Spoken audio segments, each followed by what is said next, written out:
This horror began on March 4th, 1424, according to the Nars calendar. The continent of Nars became the place where one of the bloodiest wars called Sonma began. This land was engulfed in a torrent of fierce flames, turning absolutely everything around it into solid ash. No one was able to stop the powerful Demon King, and there was nothing left but despair for a happy future. However, in the midst of this pitch-black and thick darkness, a brave warrior appeared who was ready to give a worthy rebuff to the evil that had swept the earth. This was the plot and rules of the game Paradise, the name of which was displayed on the big screen of the TV. In this role-playing game, the protagonist must confront the sinister Demon King, after which he becomes king and leads his kingdom forward. Every evening after a hard day's work and all other free time, he devoted to the fact that he gets incredible and genuine joy in this game.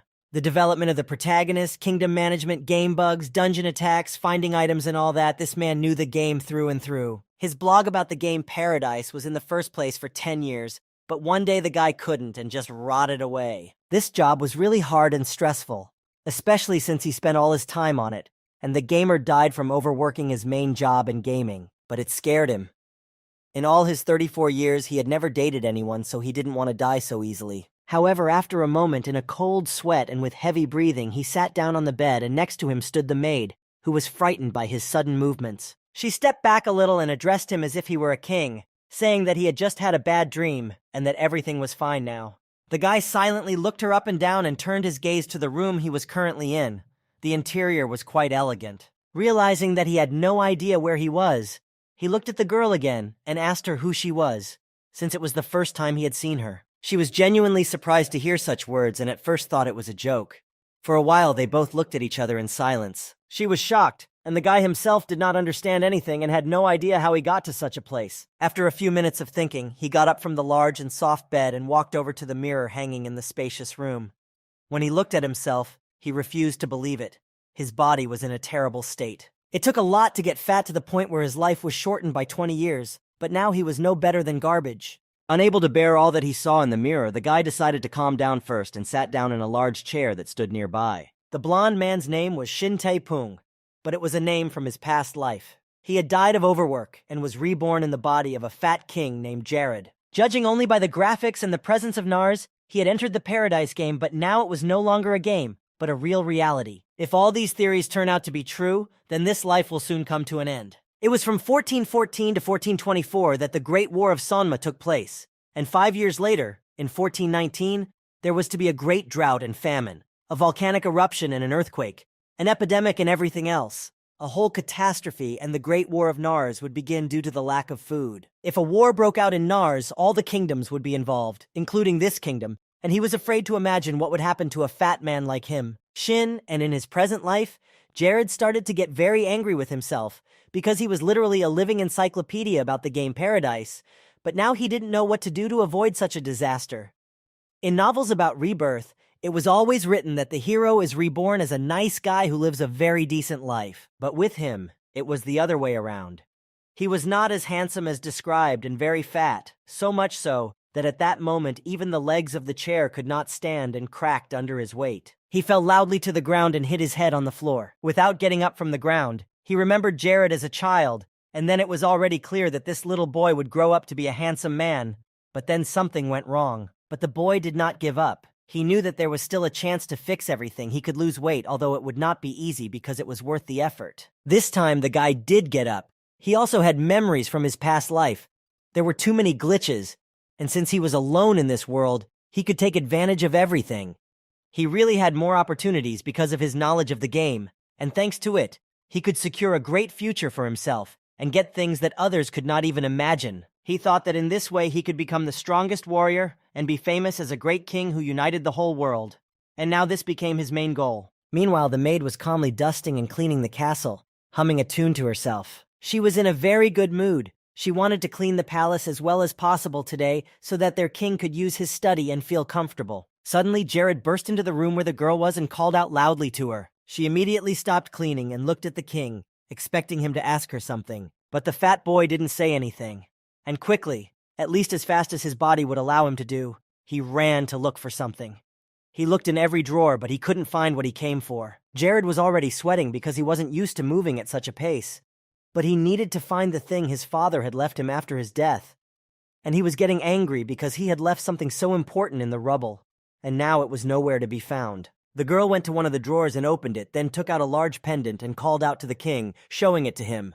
He calmly walked over to her and took the pendant from her hands, thanking her for helping him find it. The maid was also happy to have helped her favorite king find a valuable thing and asked if there was anything else she could do for him now. The boy smiled and asked her to leave the room for a while, and the maid silently walked to the door, not knowing what he was up to. The girl noticed that Jared was not the same as he used to be, too active and kind, which was a little alarming, but she put it down to the fact that he was in a good mood. Compared to his usual state, he was too energetic. The girl was fascinated by the king's behavior and decided to follow his example and do her work and clean the palace with the same energy. When the boy was alone in the room, he picked up the pendant and carefully examined it from all sides. It was an heirloom of his father's that Barrett had made especially for him, an artifact that enhanced magic. Jared stood with this thing in his hands and thought about what he should do with it now to prevent a catastrophe and live happily ever after. In the end, the boy decided to destroy his father's pendant. He was going to just break it. He remembered that in the game Paradise, the only achievement of the Fat King was the title of a fourth-class magician. But no matter how hard he tried, he could not summon it with his own magic. And sacrificing this artifact was now the only way to succeed and live in peace without war. In any case, in order to become even stronger, he was ready to do everything in his power, and Jared believed that his father would understand this decision. Eventually, the boy started to get it right and his magic began to work, even though he could barely stand up from the gust of wind. After a while, out of this strange brown smoke, he saw a strange monster appear in front of him, wearing a long dark cloak with no arms and red eyes. The creature asked in a creepy voice who the person was who summoned it and why they disturbed it, and Jared was a little scared at that moment, looking towards this monster. It was something that could be summoned only once in his life. Isabella's demon now turned into a long-haired creature with the same red furious eyes and approached the guy, who was sweating with fear in a crucial moment. Isabella was not at all happy to be disturbed and summoned to the human world, but then the boy said that he wanted her to make the best of him. He also knew very well about her, that you shouldn't show your fear in front of Isabella, because this creature quickly lost interest in those who were afraid, and you shouldn't worry either, because she is attracted to open-minded people. Jared realized that this was his first and only chance, because if he sent Isabella back now, he would never get another such opportunity. So he said what he needed, loudly and decisively, namely, he needed a spiritual eye. The powerful demon laughed, for what the boy wished for was indeed a very powerful ability that would allow him to see through people. He said firmly that this was exactly what he was missing, because only one person in the Paradise game could have the spiritual eye, so he wanted it for himself. The spiritual eye allowed you to scan the performance and character of any person, and depending on the user's level and abilities, you could see even more accurate information. Jared needed this ability to manage the kingdom and find promising players, and Isabella was ready to agree. But she needed to give something for it, to sacrifice something. So the creature looked at the boy closely and asked him what was the most important thing in his life. Isabella, who was much bigger than the boy, approached him and ominously said that he would have to pay for everything, that he would not get anything for free. Isabella kept laughing and clearly laid out all the necessary conditions for the boy to receive the desired spiritual eye. He would only have to give away what he considered most valuable. If the most important thing in his life was wealth, she would make him poor. If it was fame, she would turn him into a slave in the next moment. And if it's family, the evil demon would be happy to eat them right now. The boy froze in his tracks as Isabella read all the memories that came to his mind. It was the worst demon curse he had ever heard. But suddenly something very strange began to happen to her lips. Then Jared laughed and told her his plan. He had been keeping something valuable in mind all along, but not as much as he had thought, because he had already known about her cunning plan and its terms. He succeeded in deceiving her, even though it was difficult to keep the same thing in mind and not get caught up in other thoughts. He was thinking about something he had kept in his mind for the past 34 years, his first kiss. But the demon hesitated. Isabella was against it. It was strange, because what kind of idiot would think about his first kiss in such a situation? But she began to be literally pulled into him like a funnel, no matter how hard she tried to hold on to something. Isabella was almost at his face, even though she didn't want to be, and Jared certainly wasn't too happy either, because it was his first kiss with a demon, and he was disgusted by the thought. Later he succeeded, and then he felt light and proud that he had saved the whole country with this sacrifice. Meanwhile, the two maids were approaching the study. They were talking about Jared, who used to sit in one place all the time, but now he was like a completely different person. His energy seemed endless. They kept comparing their king to his previous life, when he didn't care about anything and was too lazy to even get up from his chair. There was only one occasion when he looked like a normal person, his face taking on a lively look only when he was eating. Now Jared was even able to go down to the basement, where no one ever goes, and the maid had no idea why he was there. She ran as fast as she could through the corridors of the palace, and when she came across the others, she immediately yelled at them to part and let her through. Hayes was running as fast as she could, and 2 others asked if she needed help. But she ran past them and said she could manage on her own. Hayes was very hardworking and always did her best. But then she cried at night that the king didn't like everything and was always fighting with her, and the girls felt a little sorry for their friend. The maid took the documents and all the information about the royal family, as Jared had asked, and went to his office. But when she was about to go on to show everything to the desk, Jared stopped her and told her to stop at the door. He was already over his new powers that Isabella had given him. He had seen right through Hayes and was surprised that her loyalty was as high as S, and that she had so many other characteristics. Now he even felt sorry to leave her as a mere maid, so he decided that he would definitely make her a healer. She also had unrequited love in her readings, which meant that she had been in love with someone for at least 10 years.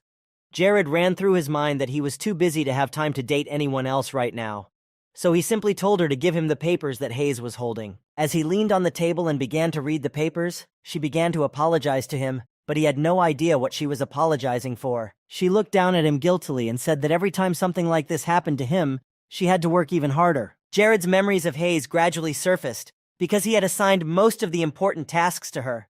And if something didn't go according to plan, he would take it out on her like a madman. He realized that it wasn't really him, but he still felt guilty towards the girl. He reached out to her, and the girl was already afraid that she would be punished once again for a poorly performed task. She expected the worst, closing her eyes. To Hayes' great surprise, instead of mocking her again, Jared hugged her tightly and sincerely apologized for the past. He apologized for hurting her and thanked her for never complaining about him and always trusting his words. He promised that he would never stoop to such a level again, and that everything would be much better in the future. He pulled away a little and looked her in the eye and asked if she could believe him for the last time. She was very surprised that Jared was acting like this. He was usually more cruel and didn't apologize for his actions anymore. Hayes was touched to tears and couldn't stop herself from crying. She hugged him again and assured him that she would be with him for the rest of her life. And Jared gratefully said that he was very glad that she could forgive him again. He was Jared now, and he had to take responsibility for everything he had done, and there were a lot of bad things he had done. When Hayes had pulled away and was holding back her tears, she spoke to him again and told him that things couldn't go on like this. Since Jared had decided to lose weight quickly, he was going to eat only grass. But if he really ate only vegetables, he would lose his strength and get sick before he got the figure he wanted. But the boy said with certainty that he was a fat pig and would not eat anything else until he became slim, which would be good for him. The guy knew that in the game paradise there was one herb that had a negative effect on satiety. On the other hand, this herb promotes a good diet. However, this herb tasted so bad that no one wanted to eat it at all.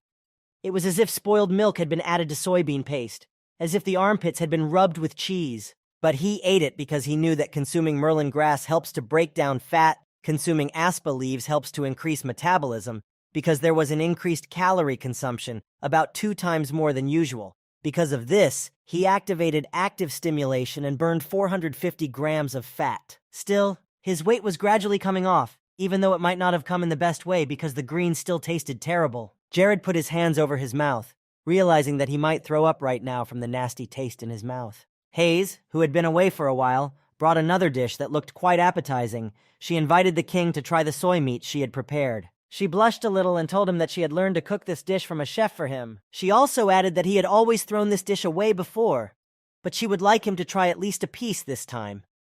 At that moment, the boy realized how terrible his character had been in the past, because he had abused such an angel. The king tasted the soybean meat and the taste lifted him to heaven. It was incredibly delicious. No wonder Hayes had A-level cooking skills. There was no trace of Merlin's disgusting taste. So Jared was going to eat everything Hayes had prepared. At the same time, he was looking at the documents and judging by them. He was now in the northern part of the country, and he remembered what kind of kingdom it was. The land was very cold, so it was impossible to grow anything. A Class F desert land, home to poisonous insects, wild beasts, and robbers. It may not have been the best place to live at first glance, but it had many charms. The problem was, however, that he was still too weak to take advantage of all these advantages. First he had to change himself and then he could take on the rest. As Jared contemplated his next steps, Isabella appeared before him, demanding that he give her the spiritual eye right now. He was surprised to see that the demon was still there, but she wasn't going to leave until he did as she said. She wanted the spiritual eye back because Jared had dared to mock her like that when he kissed her. She began to threaten him and said she would follow him for the rest of his life and torture him until he died of it, and gave her the spiritual eye back. And that's when Jared realized that resolving this difficult situation would not be as easy as he thought. 10 years ago, someone began knocking on his castle door, asking him to open it. The young man with the small cloak on his shoulders knocked hard. Of course, it was sad to hear about the king's death, but now they all had to forget the past, stay calm, and think about what would happen to them in the future. Although no one opened the door, the boy kept knocking and assuring him that he would help him through such a difficult and sad period. Then a young boy, Jared, who had just recently lost his father, sat in a dark room by his bed and cried, not wanting to hear or see anyone. It was still a fresh trauma, and all he could think about was his beloved father, who had passed away when he was so young. No one thought that anyone was summoned here for no reason. No one thought that anyone was called here for nothing. A young man with red hair stood next to the door with a bottle of alcohol, hoping to be invited to the New Year's Eve party. He opened the bottle and took a few sips. After that, he decided to go inside the palace and saw Hayes and another maid standing outside the king's room. He immediately rushed to hug them, especially happy to see Hayes. But she tried to pull away from him because he smelled of alcohol and behaved badly. She closed her eyes, hoping that he would not touch her too much, and greeted Mr. Glagus, who in turn remarked that he liked her politeness. But her hopes were dashed when he once again began to emphasize that she was too beautiful to love a fat pig like Jared. Glagus always focused his attention on her when he came and made a promise to himself that when Hayes was with him, he would. But luckily for her, Mr. Lakis soon entered the palace, and he was always arguing with Glagus when he flirted with girls and telling him not to do it again. But he didn't care and continued to behave in a very uncivilized manner. The elder always said that a servant of His Majesty should not behave like that. Hayes looked around happily. She was really happy to see him. Glagus, on the other hand, hadn't expected Lakis to come here and start bothering him. The boy got nervous when he started to lecture him, the head of public order, on manners. Glagus turned away and said that he was always whispering something to the king, but he was always left with nothing and never came to his senses. These words really hurt Lakis, and he approached the boy with a stern face and ordered him to repeat what he had said to him. But Glagus only laughed at him, saying that he was so old that he could not even hear well. However, while they were settling their differences, an old man with gray hair came to them and ordered them to stop quarreling immediately, because the king was coming soon, and it was unacceptable for him to see such things. Oberyn managed to stop them, but Glagus was not particularly happy to see the old man. With that toothless dog and the old pensioner still hanging around and ruining the kingdom, Glagus wanted them to leave the castle as soon as possible. Lakis didn't understand how this rascal had been entrusted with such an important position, and Oberyn understood his feelings perfectly, but it would not be easy to change it. In the end, they all gathered at one big table and everyone was eager to find out what really happened. They whispered among themselves, and no one believed that the king himself had initiated the meeting, since he had always been passive in such a role. Jared was also reading the documents, and his second chin disappeared, which was very surprising to the audience. The king was changing before our eyes. But Glagus continued to drink and became convinced that the rumors he had heard were true. When he had drunk enough, the man with the eye patch slammed his bottle on the table and said that it was not good for the king to be doing this routine. He suggested that they end this meeting as soon as possible and go out and have a drink with the king. Glagus told him that he had brought another bottle of very good liquor with him, and that Jared would like the taste of it very much. Finally, after he said that, Jared looked at Glagus and thought for a while, but he kept his eyes on the documents he was holding. The man suggested a good time with alcohol and inviting beautiful ladies, a method Glagus always used to delay the meeting, for the king liked such suggestions. Lakis, on the other hand, was determined to put a stop to this outrage this time. Whatever happened, he was determined to put the man in his place for the sake of Crivius and the people of the country. But before the man could say anything, the king uttered a very strange phrase for his person, pointing his finger at Glagus and asking him why he had come to the meeting so drunk. These words shocked everyone in the room, and Lakis had forgotten what he wanted to talk about, because it was not like the king they knew so well. Glagus was panicking. He didn't understand anything at all, because not long ago he and Jared had been drinking together, and everything was fine. And now it was as if the king had been replaced. These words made Jared even more angry, and he used his magic to smash the bottle of alcohol that the boy was holding. If it hadn't been for the importance of this meeting, he wouldn't have been so lenient. He would have dealt with Glagus's unacceptable appearance in a different way. This hurt the ego of this lover of alcohol, and even if he is a king, How can he use his own magic like this? Since there was no time for idle chatter, Jared put the documents on the table in front of everyone and continued his story. He asked if the chief of public order, Mr. Glagus, was satisfied that he could use his power to take money from ordinary merchants and use it to satisfy his needs. The boy was silenced by the truth that was put to his face. The king expressed his displeasure, because it was because of him that the population of the country became poor and the crisis began. People stopped trusting their king after such actions, because everything they had gained with such hard work was taken away from them, and they were also illegally charged. Through Glagus, there was human trafficking, which was beyond the pale, and before that, there was illegal mercenary training in the territory of Krivia. Jared clearly told the whole truth about the chief of public order who was completely unfit for the position, and the king then called down a fireball. The way Glagus was behaving now in front of everyone, the king was willing to forgive within the confines of this broken bottle, but the way he had sinned in front of the entire nation was not so easily forgiven. Jared stepped closer and decided how the boy would be punished. He would simply burn his face gently and be done with it. And when Jared threw the fireball directly at Glagus's face, he immediately backed away, trying to get away from it. He was lucky, though, and the sphere didn't burn his face, but it did hit his back, and there were severe burns. Jared would have been ready to kill him for that, but he wanted to follow the law of the land, and that was what was saving Glagus. Jared decided that starting today he would remove this scoundrel from such an important position, because such a person cannot remain at the top of the country. He also said that an investigation would be conducted into all the corruption operations that had taken place in the kingdom. After these words, many people fell to their knees before the king and began to beg for forgiveness, apologizing for this discrepancy. Lakis watched in fascination. Jared was able to extinguish Glagus, who was a significant character in Krivia, with a single blow. It was the power of a fourth-class mage from the Euclides clan with deep magical roots. And such accomplishments were very reminiscent of his predecessor, Lord Barrett. While Lakis was thinking about all this, Jared called out to him. Before he knew it, Jared had appointed him the new chief of public safety. He was so shocked that he could not speak. However, he was honored to be appointed and promised to carry this important title on his shoulders with dignity. After the announcement, the king asked if there were any questions about the new instructions, but no one spoke up. Everyone was in agreement with the decision. At least Jared had managed to do something to raise the king's status, which was already below par. But there was still a problem with the distribution of personnel. There was not a single person in the right place. The Minister of Trade was appointed by accident. He had very little experience. The person responsible for trade was a skilled warrior, and the person responsible for agricultural development had a talent for storytelling. Suddenly, King Jared noticed Aubrey in front of him, looking at him in surprise. The king decided to fix everything immediately, and it was possible because he now had the spiritual eye. After this important meeting, 1 month passed, and Jared continued to solve matters concerning the future of the country and try to raise his kingdom from its knees. A miserable and beaten merchant came to a small house, begging for at least some money, because without it he could not even trade. He begged to be pitied. However, the man to whom he came with his request refused and even threatened him that so far he had been good to him, so he should not annoy him.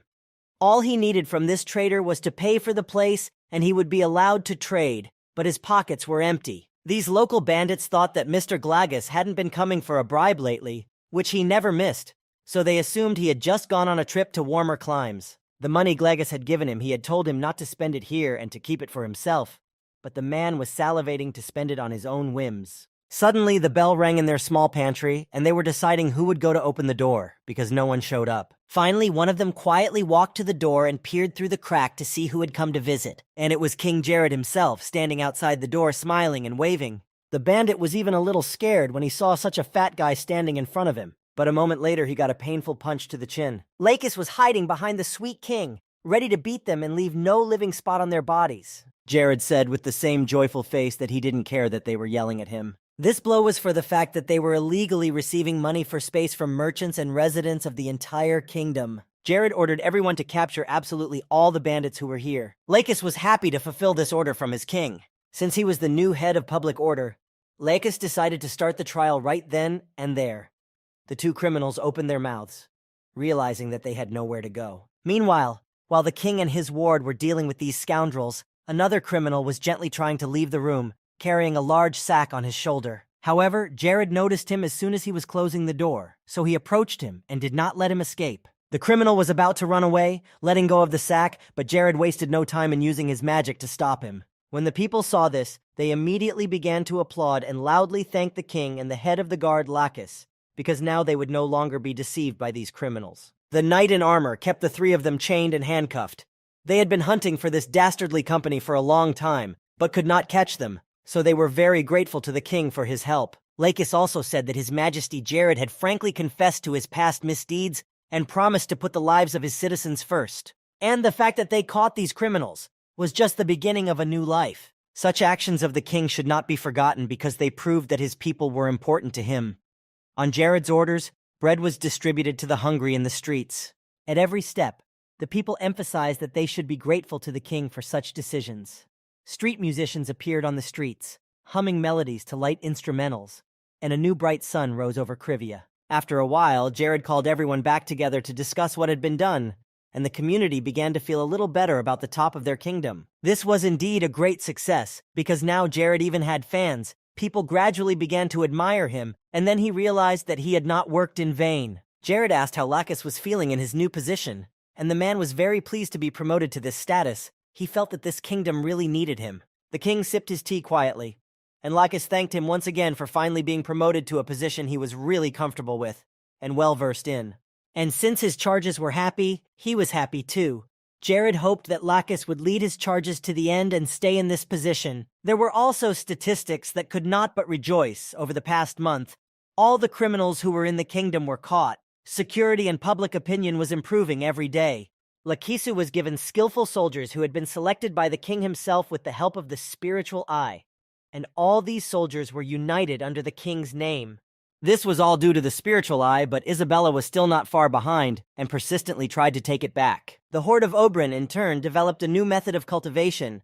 He was engaged in agriculture, but things were not going well in this area because of the long and cold winter, and there were many harmful plants. Abila promoted the magic stone of Krivia to the masses as a special product, but it took even longer for good results. In the absence of special talents, there was no point in the spiritual eye, so Jared had to put in a little effort. While Lacus was sitting with the king at the table, he noticed something. Jared was repeating the same action very often, so he wondered what it meant. Jared told him that it was a very popular exercise in other countries, and that it was used to lose weight. Lacus smiled and signed him up for it, because without being so overweight, Jared was looking more and more like a real king. However, this move had nothing to do with dieting.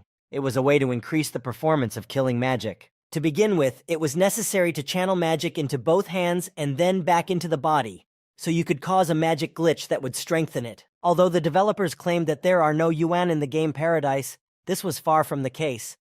Jared noticed the same effect of raising his level by 12 points within a month using this method.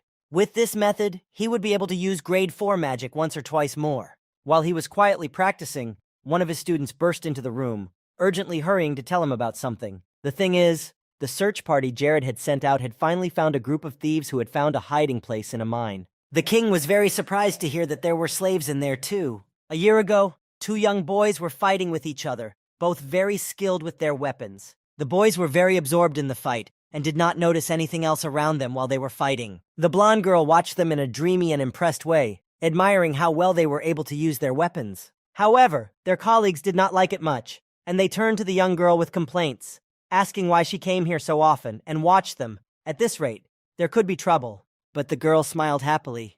She had no idea that the 2 of them would be here. The 2 men told her that she would face a serious punishment if she continued to play hooky. She immediately ran to do her work, starting to carry the water barrels, knowing that she could easily catch up with the others because she was the fastest of them all. Lena was already 14 years old, and there were rumors that she would soon become a maid in a prestigious castle. She was happy to hear this because the headmaster himself had found this house for her, an orphan, so Lena was sure it was a great place. Her eldest was not so happy about this, because she wanted to recruit Lena into their army. But suddenly the girl turned to them both and they looked at each other. The girl wanted to ask if she would ever be able to become a powerful warrior, maybe not now, but she promised to try hard to reach that level. The fact that she was going to the palace made her happy, because there she could have a better life, but she did not want to be a servant. Her small and young heart was on the way to fight. Her eldest asked her if she knew why there were so few women warriors in the whole world, and she pulled her sword out of its sheath. The world was too dangerous, and courage, desire, and effort were not enough. Most of them simply gave up, realizing the reality of the matter. or lost their lives before they could leave the battlefield in time. But here, no one was an exception. Everyone was afraid for their lives. It was the abilities, talent for this work, perseverance, and will that played the key role here, and that's all that was needed to become an ideal warrior. And Lena's abilities exceeded both of them, so they could say with certainty that she would succeed in reaching her dream if she did not give up halfway. If she had nowhere else to go, she could always come back here. This was her home, and her eldest would hire her right away, because she was the commander of the army. The girl was even more excited. Her mood improved and she was ready to work even harder. However, when it came time to go to the castle, something happened that she did not expect. She was thrown into a dark dungeon and handcuffed. Memories of her first months at the orphanage flashed through her mind, where the head of the orphanage loved her very much, or so it seemed. He called her an angel sent from heaven. At that time, their teacher said hopefully that he would hope that the girl would continue to support them and be friends with everyone, and she was only too happy to do so. However, everything turned out to be not so happy in the end. The director of the orphanage simply sold her. He needed money, and they were ready to pay a lot for such an angel. Lena didn't want to believe it to the last, remembering how everyone in her previous home treated her. She thought it was a misunderstanding because she was supposed to be sent to work as a maid for a rich family. However, here she was, taken out of the sky, and the veil of reality was lifted. She was not just a maid, but a slave, and no one in this family cared about her. She shouldn't expect any favors from these people. They were cruel, and it made no difference to them whether she was a slave or an orphan. The only thing was that slaves should speak more politely and behave more quietly in the presence of important people. She clutched her head. Her brain did not want to accept the information that this had really happened. She knew that the director was a completely different person who was not even close to being capable of such a thing. But all of this turned out to be a bitter and terrible truth. A month had already passed since the girl was sold into slavery. She was in a cell with other unfortunate children. During these weeks, she was subjected to physical violence more than once and spent almost all the rest of her time in a prison cell. There, she met a girl with whom she could sometimes talk, and they talked many times when they were in the cell together. The girl with red hair, when she found out where she was from, said that slavery was her destiny, but Lena did not understand what she was talking about. She said that most orphans from Majorca ended up in slavery, because that was the law in that country. And her director, in whose orphanage she found herself, was of the same opinion and had signed this law, so it was worth putting aside these thoughts and accepting reality.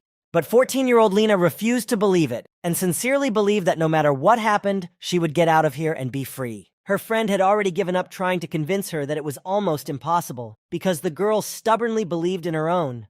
But Lena then asked if she wanted to be free herself. But Manny replied that she hadn't thought about it. She had lived here longer than Lena, so all they had to do was live together in this hell until they died in agony. Lena pulled away from her, her colleagues' words making her mood depressing.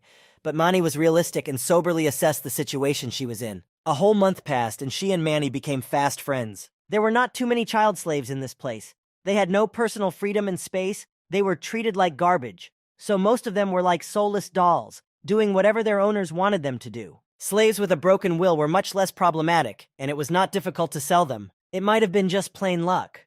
But she and Manny might not have worried at all until they were 15, because they were the most expensive slaves.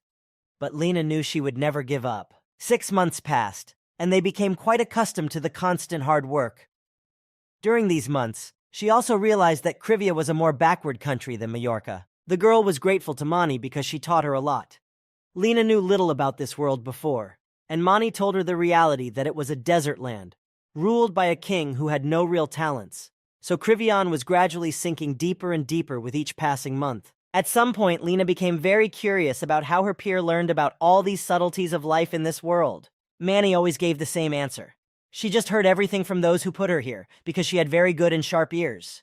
Also, there were a lot of monster hunters in Krivia, but there was no work for hired soldiers, so her appa and the ogres, about whom she often talked, would definitely not come here. However, she still wasn't going to give up. No matter what she knew, Shock would get out of here someday and start her life anew. Manny shook her head. She was amused by the whole thing. She had never seen anyone more stubborn than this girl. And she really liked that about Lena. Eventually, the whole year passed, which was more like one long and horrible day. They turned 15. Manny was sleeping that night. They didn't have a bed. The children slept on a simple cloth spread on the cold and hard floor, and they didn't even have a single blanket to cover themselves and stay warm. And it so happened that Manny got sick because of all this. Her body was literally on fire. Lena noticed it and she tried to wake the girl up, because if left like that, it would not end well. One of the bosses of this terrible dungeon, which consisted of several prisons, was very evil. Glagus shouted so hard for them to trust him, but he himself fell so easily into the clutches of this fat King Jared. The man was drinking something hot and complaining about his hard life. Because of Glagus, they couldn't even sell these dirty slaves, and they had to hide in some dungeons. She demanded that only 1 cup of warm broth be brought to the cell, because her friend had a very high fever and was about to lose consciousness and die there. She fell to her knees and promised that she would obey orders and not say anything against it, but she needed that cup of broth, at least half of it. Perhaps he took pity on her, or maybe he was sick of hearing all these requests. In any case, Lena got her way and Manny was given some broth.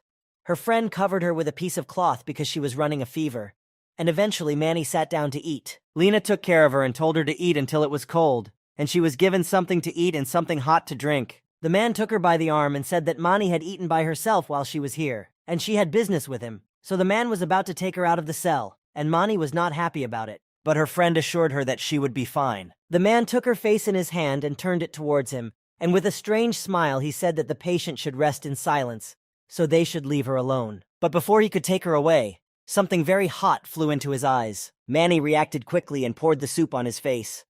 Taking Lena's hand, she exclaimed that now was the time to get out of here. The girl ran after her by inertia, but she didn't understand what was happening, because they had just asked for soup. She just couldn't let Lena do that. The other slaves were ready to do anything because they had no incentive to get out, but Lena was eager to get out. It was all she ever talked about, getting out, so there was no time to stop. This man was coming towards them. And no matter how hard they tried to get out and run fast, the guard caught Lena by the hair and pulled her to him, but this time, he was very angry. Although she was shocked, the girl immediately turned to him and slapped him across the face, telling him to let her go immediately. When the man fell down, Lena turned to Manny, tears streaming from her eyes. Seeing that her friend was almost unconscious, Lena sincerely did not understand why she had sacrificed her own life for her. However, Manny barely audibly replied that her life was already too bad. There was nothing left to save, and she could not imagine herself different in the new world. And she knew about Lena that this girl could not stay here. Manny grew up among bandits. All she saw were murders and brutal showdowns, so she was not capable of anything else. And Lena had a good dream, even though she was an orphan. That's why Manny wanted to protect the girl, realizing that she needed this chance much more than she did. She believed that with such a passion, the girl could do anything, so she finally told her to never give up in the face of difficulties. Lena promised in tears that she would get out of here for the sake of herself and her protector, by any means necessary. But she did not want to stay here. But the same guard who had recovered from the blow had already come for her head. Lena wiped away her tears as she continued to sit over the girl's helpless body. But she was ready to do anything to get out, even kill anyone who got in her way. Vicholovetsov did not let her move, and quickly pressed her head to the cold and hard ground, holding his sword. He was furious that her friend had burned half of his face, and the two of them had been giving him a headache since the morning. But just as he was about to finish her off, a voice came from the other end, distracting him from his task. And before he knew it, a wave of flames poured out on the man, burning his entire body. It was King Jared, and he showed him what a real burn was all about. Indeed, this small mine was Chad's real hideout, and Lakis asked Jared how he had found out. But the boy had figured out Glagus and the company's plans. They must have thought that after Glagus disappeared, the lazy king would make a little noise, but in a few days everything would die down. That's why they came here, and Lakis asked with a smile if the king knew of any other hiding places for criminals. Jared, however, said that this was too much and that he shouldn't be pushed too hard.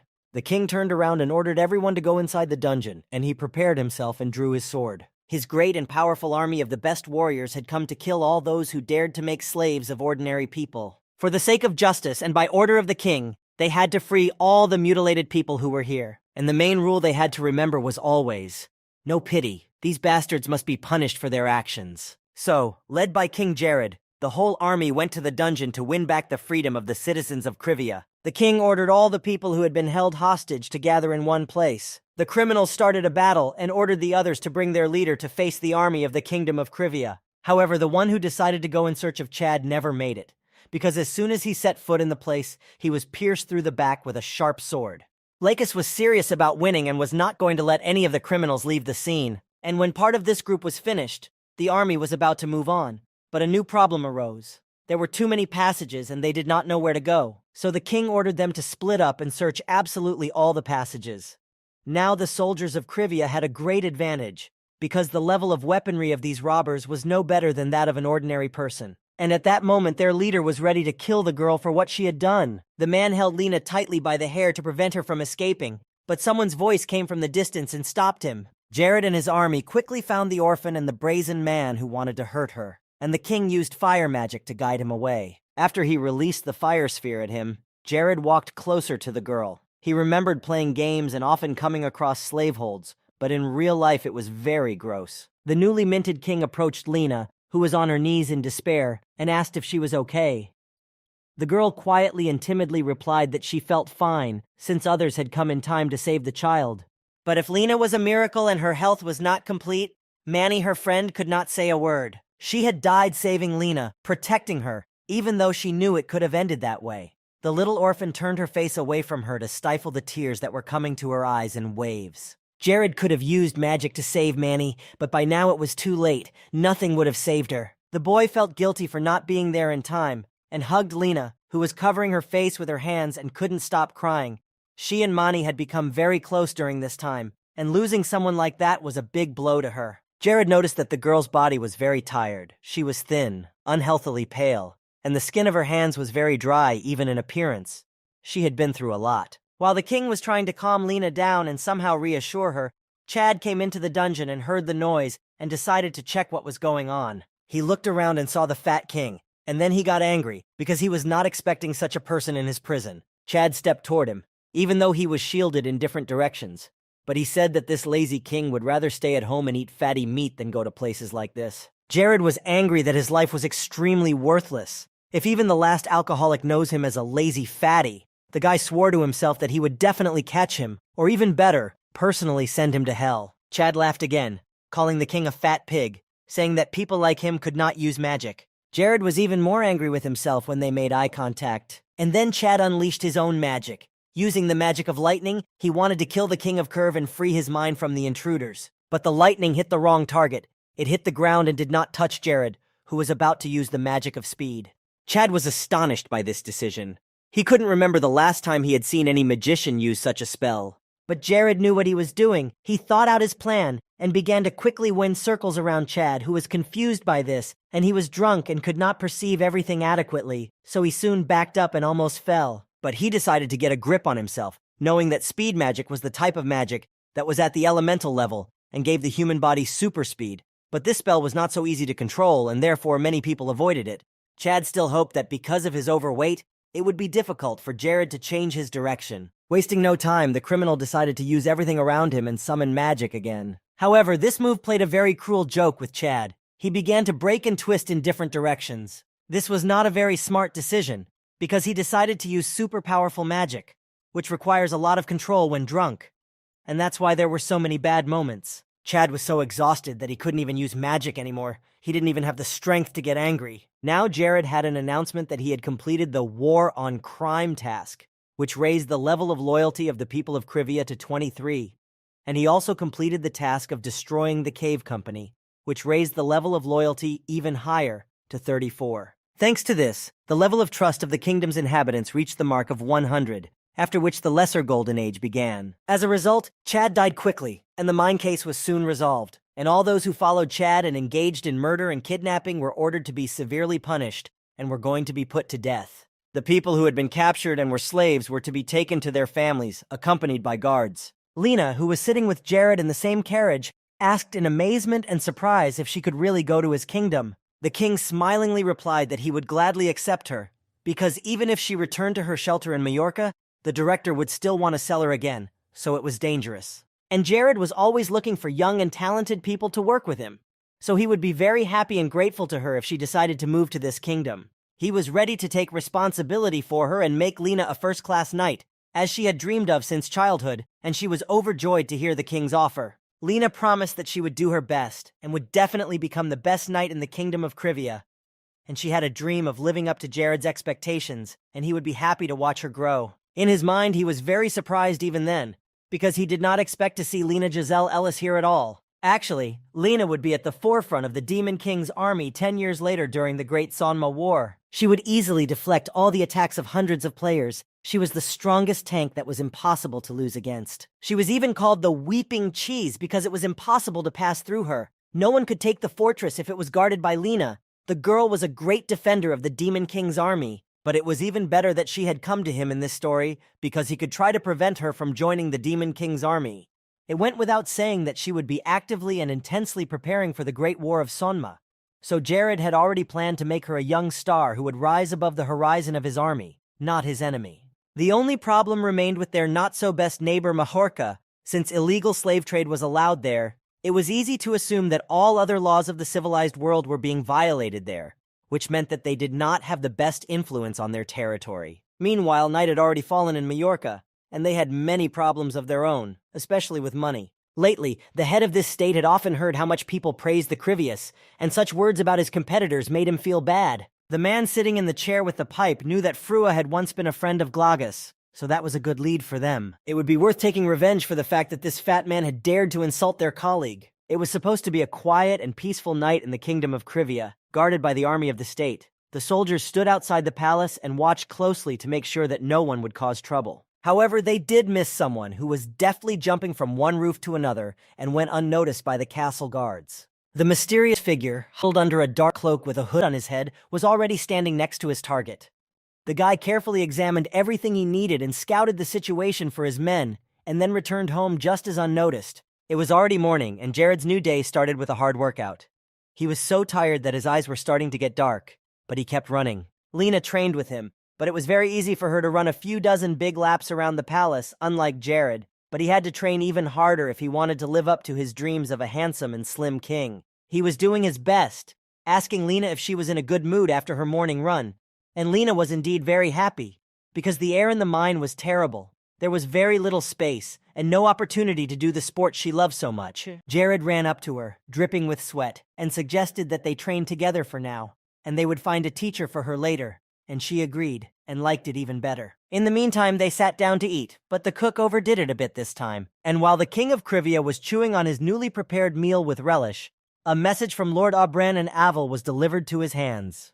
Hayes had brought a letter that had arrived this morning after they had gone for a run with Lena. Jared opened the letter and read what was written, and it turned out that everything was very simple, and Lena, who was sitting next to him and also eating breakfast, asked him to tell her what was in it, because she was also curious. He read the whole magazine and decided to briefly tell what it was about. The bottom line is that Lord Aubran is engaged in the cultivation of crops called Retria, so there was some success in this area. Their kingdom was mostly importing food, so at least by doing so they could reduce costs. Avel was able to attract the attention of monster hunters. There were now much more of them than usual, and they could now sell the crystals they got during the hunt. Compared to last month, the revenue almost doubled. Lena said that her friend had told her about Krivi Ri and that she was afraid to go underwater, but in fact it turned out to be different. She liked living here. The boy was pleased to hear this, because it was his great merit.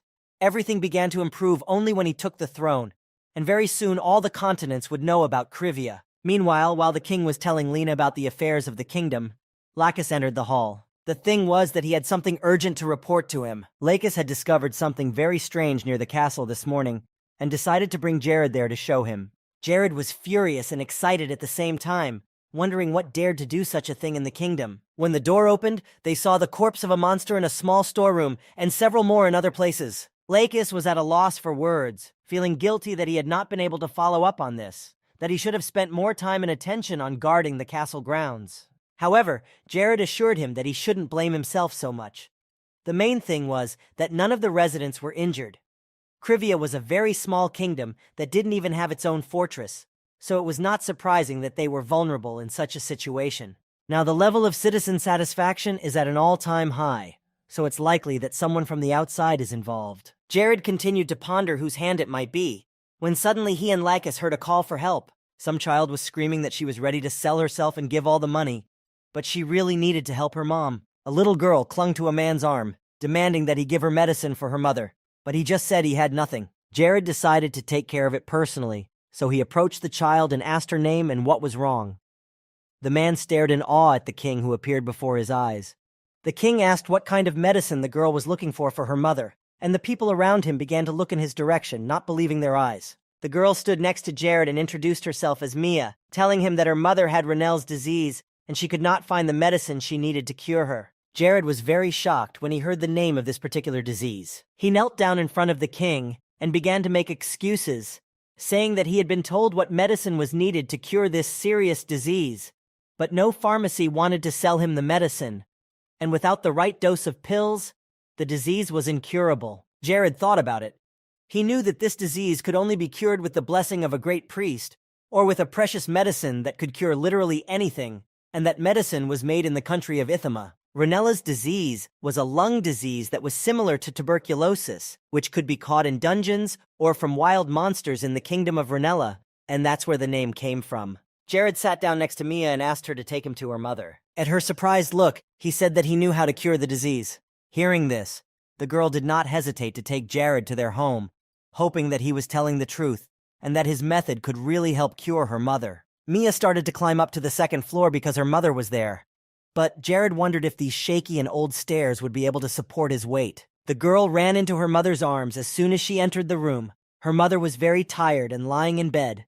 It was not the first time the girl had brought people who promised to help, so her mother did not believe it was possible. Mary looked up at Jared, mistaking him for a doctor. She immediately said that she had no money for treatment, so she asked him to leave, as the woman was now expected to die in 7 days. Seeing that time was running out, the guy realized that he had to act immediately, and he assured her that he didn't need any payment, she just had to trust him. Mia looked at her mother with joy, saying that this was not a doctor, but a real king who had come to save her. The woman turned her gaze back to Jared and greeted him, letting him know that she knew him, which he was very surprised to hear. Mary covered her eyes and told him that 8 years ago she'd been invited to work as a cook in his palace. Jared had already realized that nothing good could have happened there, so he immediately apologized, but he hadn't thought about his actions and was ashamed of them now. The king sat down next to her, to which the woman replied that it was better not to get so close to her, because this disease can be easily transmitted and is extremely difficult to cure. But the boy reassured her that everything was fine. He asked Mia to bring him a wet towel, so she quickly ran to the bathroom to get it. Meanwhile, while she was gone, Jared opened the window and looked out. The corpse of the monster Jared had seen near his castle was lying under the house where the small family lived, and he wondered how long Mary had been noticing these creatures. It was indeed not the first time she had encountered them. She had long worked as a cook for a group that sold crystals extracted from these monsters. Jared realized that Ranell's disease is not transmissible between people, but everyone who came into contact with these beasts got sick. The only problem was that the disease had no symptoms until the last, so most of those infected lived unaware of their condition. Mary held on to the last, but when she saw the corpse of an animal near her house, her condition deteriorated sharply. She already knew what end awaited her. The only question for her was when it would happen. Before he could even answer her questions, Hayes and Lena entered the room, bringing all the medicines Jared had asked for. The king happily told Mary to trust him. Everything should be fine, and he promised that he would not leave until her condition improved. Mary was sincerely grateful to him. She almost cried with happiness, but she still did not know how she could thank the king for such kindness. Lena and Hayes had already begun to prepare everything they needed to help Mary, but Jared told her that she needed to get well first, and then she would think about how to repay him.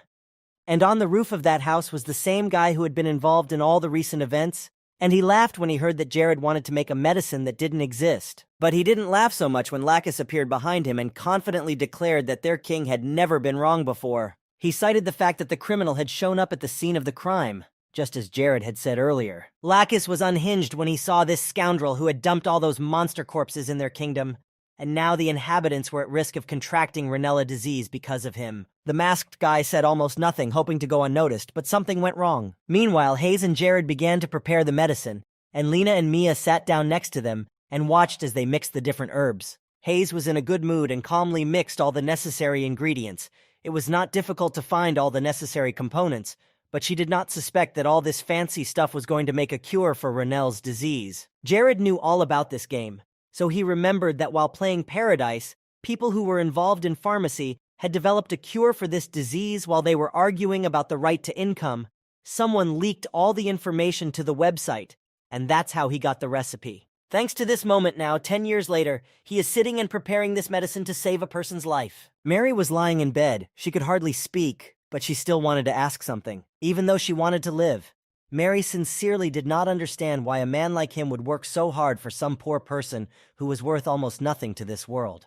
Jared, however, only replied that anyone who has been constipated knows what it is and how unpleasant it is. It was surprising to hear that Jared, the king of Krivia, had also once suffered from Ronell's disease. However, he denied it, saying that he grew up in a loving family that always surrounded him with support. Jared took her hand and looked into her eyes, saying that there was something else besides his mother's sincere and devoted love. It was a very old story. They used to live very poorly, and they were not in a position to have their mother examined in a hospital. But when they finally managed to get to the hospital, it turned out that it was too late. His mother had the last stage of cancer, which was incurable. As he sat next to her in the ward holding her hand, he felt more anger at himself than sadness. He felt so helpless in a situation he could not change. 15 years had passed since then, but he continued to blame himself for her death. Jared understood exactly how Mia was feeling right now, and that's why he had come to help.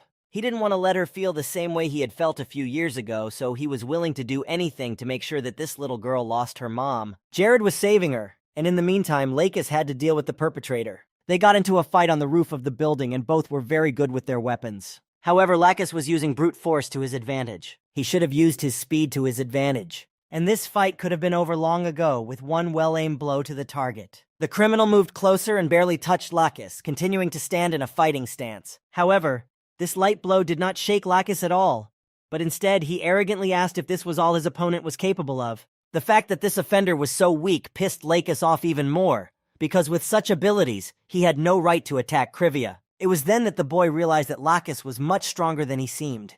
He was not prepared for this because no one had warned him that the head of the guard was so powerful. The boy pushed off the roof and flew into the air, buying himself some time. But he still wondered how Lakis had gotten so much strength.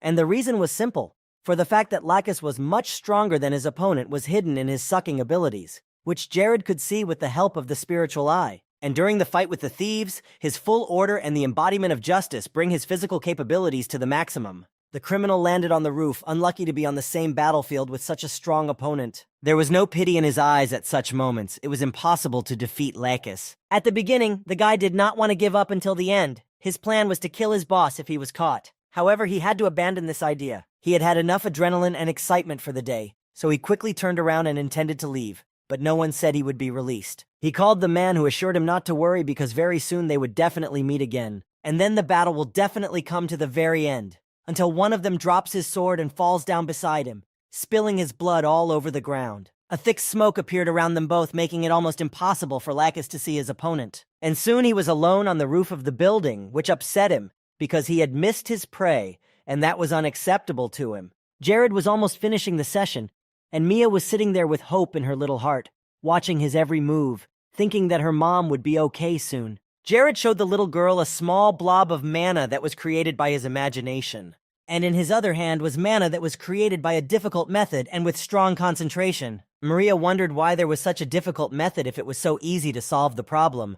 But Jared wanted to explain it to her. He told her that evil wizards burn all the mana that is nearby, and that those who use only the first method turn into fools who are incapable of doing anything. For Mia, it was hard to imagine a magician who couldn't cast magic. It was horrible in her mind. That's why Jared wanted to tell her that she needed to practice the method with strong concentration, even if it was very difficult. And Mia understood. But she was still interested in something else. She didn't understand why he wore such strange clothes and a mustache. But Jared only wanted to create a complete atmosphere, since he had already become her magic mentor. But she was distracted again when there was a knock at the door. It was time for the meal, which could not be postponed. And Mia was only too happy, because she was also hungry, and did not care about some magic lesson that had not yet ended. Mia's mom came into the room, thinking that she had interrupted the lesson, but Jared didn't mind eating, especially since he was curious to try her food. Mary was wearing her professional clothes, and was beckoning for food, and she was feeling much better and no longer bedridden. However, Jared was worried about her. She had started working too quickly after such a long and serious illness. It would be better for her to rest in bed for a while longer, and then start working. But Mary assured him that she had recovered completely thanks to the medicine the king had prepared for her. So as a token of gratitude, she tried to prepare breakfast according to his diet, and the main dish was soy meat, which Jared loved so much and was ready to eat several times a day. Isabella, who was never on time, suddenly reappeared, but she noticed that Jared had indeed changed a lot. In any case, a person will try to find the shortest way for themselves. For example, the same method of training that was constantly glitching. Thanks to this bank, you could raise your mana level by 2, 3 points in one day. However, such masters had little real experience and practice because of such dubious methods, which put them at a disadvantage to others, and only a few managed to fully customize this shortcut for themselves. A method of magic control that combines training and bugging methods with the mage's mana to increase the power of magic by as much as 6 points. Now the guy needed to name this training. This method should become its basis, so he decided that it would be symbolic to come up with a name that would reflect him. And that's how the name Single-Player Bogeyman came about. Isabella was watching him, and she did this often. During this time, the demon noticed that his methods were quite different from other magicians.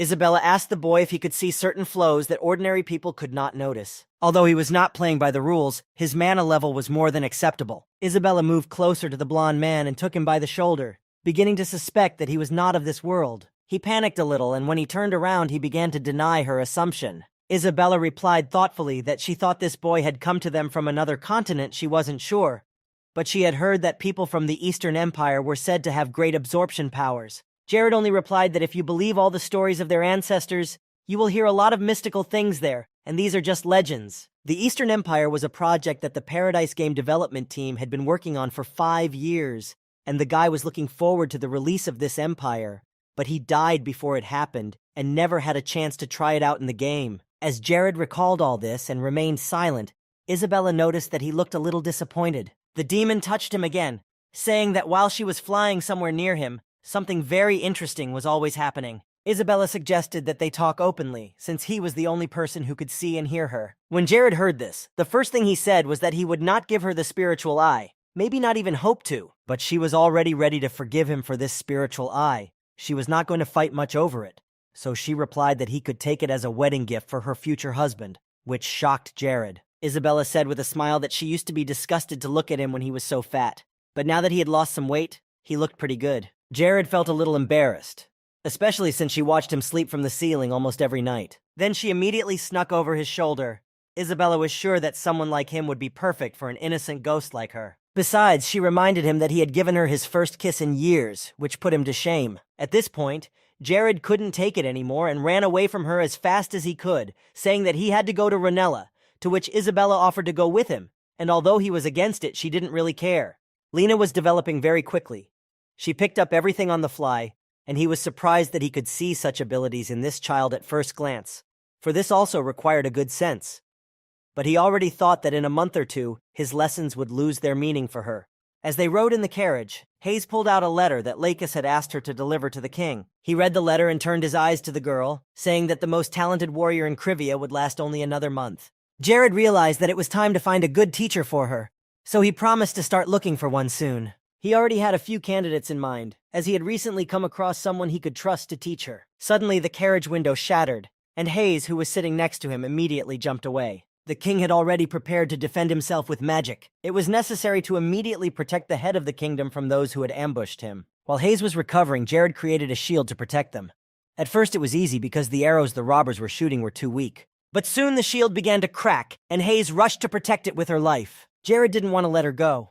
If she had been hit by an arrow, she would have died immediately. But it was her duty to protect him. Even though she was only a maid in the palace, Hayes decided to take the hit. However, Jared grabbed her and put her in her seat. He forbade her to go outside, and if she did, he would kill her himself. So after saying that, she agreed to stay put. It was too dangerous to go out. If an arrow hit the target, she could die the same minute. Isabella came to the rescue, but Jared immediately rejected her idea to help. The robbers determined that a mage was riding in the carriage, which complicated the situation a bit. Tog, who was a mage assassin and robber for hire, began to suspect that their client had a lot of reasons to get rid of this guy. When Jared heard that it was about some mysterious guy in a mask, he remembered what Lakis had told him, and all the lines started to converge. But the assassin shouted that nothing would help him and began to advance from all sides, surrounding the carriages of King Krivia. This time they had a newcomer with them, so the leader of the group was going to show his skills to the highest level so that he could see how to perform the task. He walked a few more steps closer to the carriage, and was about to slash everything with his powerful magic. Jared wasn't at a loss either. Like a king, he realized that he needed to protect his people, so he decided to try to confuse Tog with speed magic again. But for the hired killer, it was just childish tricks, which he laughed at and took out a magic arrow. Jared used the shield that appeared next to his head. The current battle was not easy, because Mage Killer is not just a nice name. They learn certain techniques to avoid falling into their traps. However, It was not easy for Tog either, as the king was changing spells quite quickly to defend himself, so he realized that he was dealing with a mage with at least 4th-class magic. Jared, meanwhile, had to think of something quickly, because if he stopped for even a moment, he would be counterattacked, so he had to act ahead of his opponent. The king's knight stood next to the carriage watching this difficult battle, but Tog's team was completely confident in the victory of their leader. Suddenly, Tog noticed the staff, and he immediately realized what it was. It was a magical artifact for mages, and he was in need of one, so Tog immediately launched another attack. But Jared caught the stick, pulling the enemy before him and using magic that increased his physical strength many times over. The assassin staggered back, almost dropping the staff from his hands, and he noticed that something had changed. The mage had become too strong in his last blows, and at that moment he stopped moving at all. Jared had blocked all his physical abilities, which he had boasted about so much. Just one spell of paralysis magic was enough. Now it was very important for Jared to find out more about the strange masked man who had assigned this task to the assassins, but he suspected that Tog would keep quiet and tell him nothing. But to his surprise, the mage killer exclaimed that he would tell him anything he asked if he was spared and left alive. Jared stood beside him, the king holding a magic wand in one hand and a large hammer in the other, ready to listen to whatever Tog had to say. But there was one problem. He didn't trust criminals at all. So without waiting, Jared swung the hammer at the murderer. The little boy sitting in the cave next to the robber's lair listened intently to everything that was happening outside. He remembered the old saying that a traitor without money can't buy luck. He was talking about himself, because he hadn't been lucky at all lately. He began to knock on the door, already knowing that all the guards that had been hired were dead because of Tog. Suddenly he heard someone talking about a drug dealer, saying that he had good merchandise and probably a lot of guards. However, any guard would have fallen before Tog's hammer. He was too strong, so it was an easy task for him to deal with a few people, even armed ones. Tog was negotiating with this stranger about the task, and had already said that he could prepare the full amount, because he had never returned in defeat. But the masked man said that he would give the other 2/3 of the amount after the task was completed. He realized that this king was no ordinary man, because he was able to cure all the sick very quickly with his potions, and he had obtained all the ingredients very easily. Also, the young man in the black mask was sure that Jared would go to Ronella to get a lot of money from the sale of this precious medicine for a serious disease that was common there. They both set out to wait for the king's carriage to pass by on this road. The information from Tog's servants was always reliable, so he didn't even worry about whether they had chosen the right place to ambush him. The boy listened with horror to all this talk.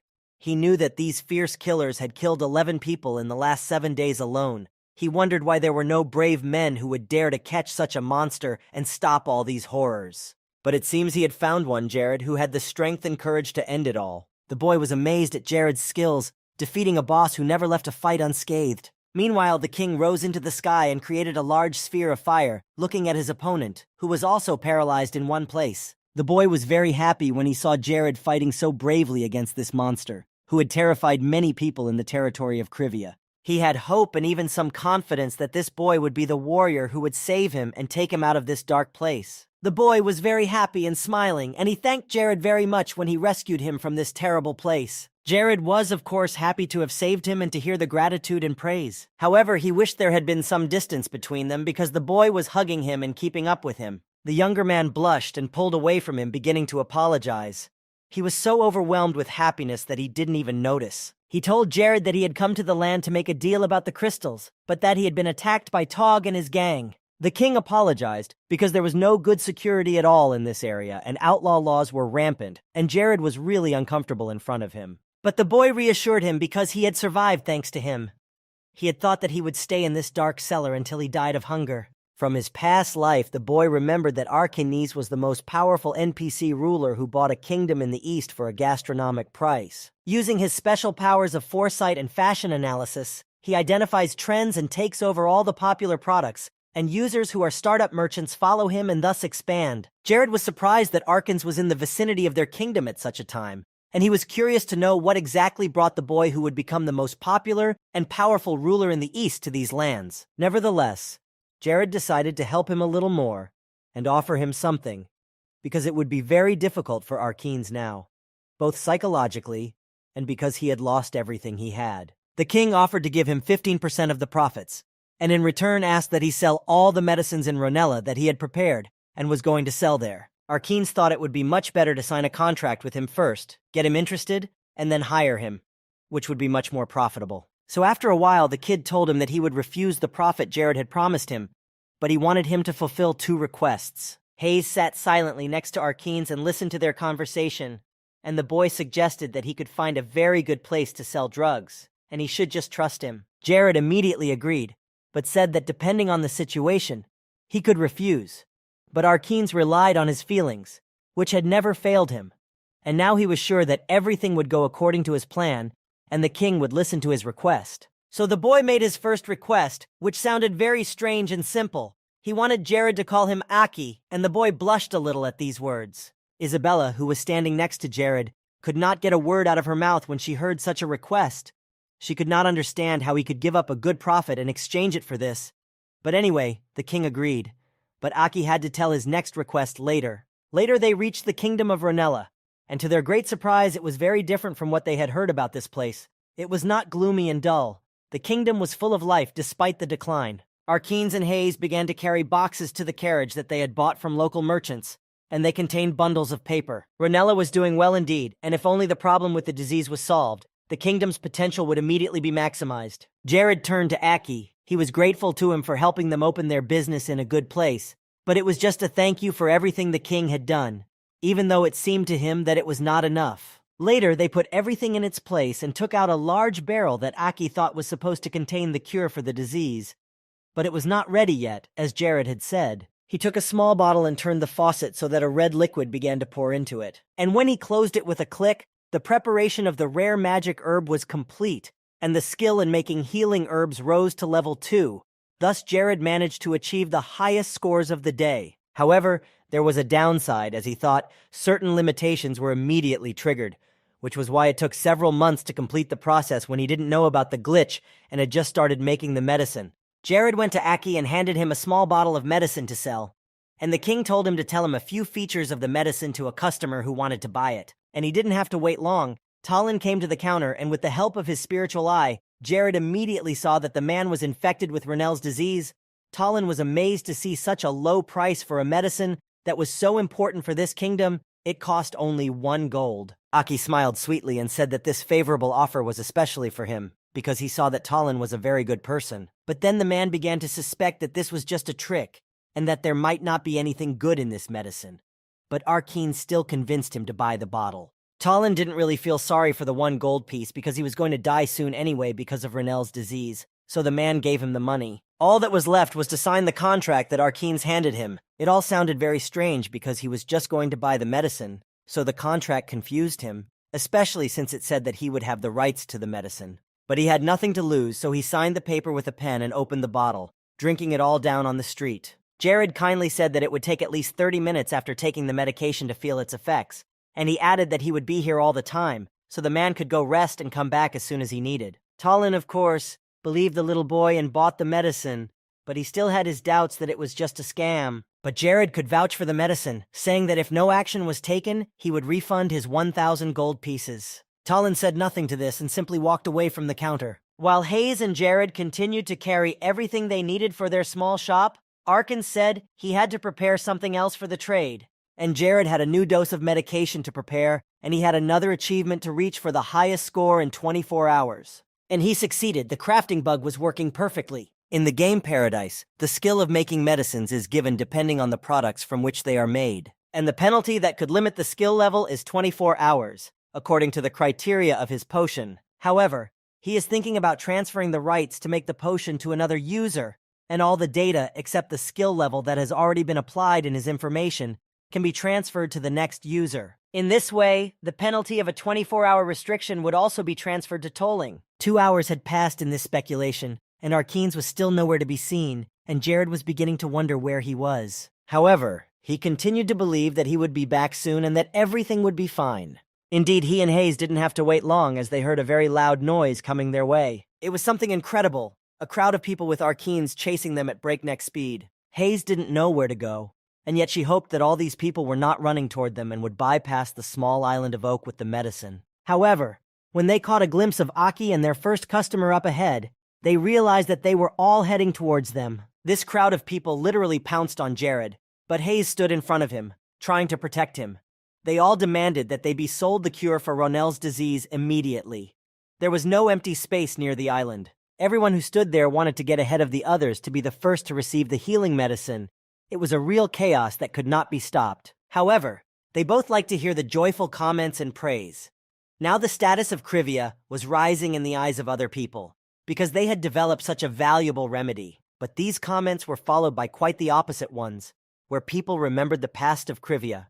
When everything was very bad there, they again called the king a fat pig who had only recently taken up his mind and started to change something in the kingdom. Here, Aki decided to take matters into his own hands and loudly announced to everyone that he would sell this medicine here and only today, and if they wanted to buy it on any other day, they could come to Kriviri on their own. There were rumors that the nightmare forest of Krivia was almost untouched by hunters, and there were still many monsters there, which would definitely bring hunters there one day. The guy went on to say that in the territory of the kingdom of Ithima, such a thing can be found with great difficulty and will cost twice as much. Aki, thus encouraging even more visitors, said that everyone should stand in line and not push, as there was enough medicine for everyone. In the end, when night fell, they gave away the last jar of medicine and all the customers went home.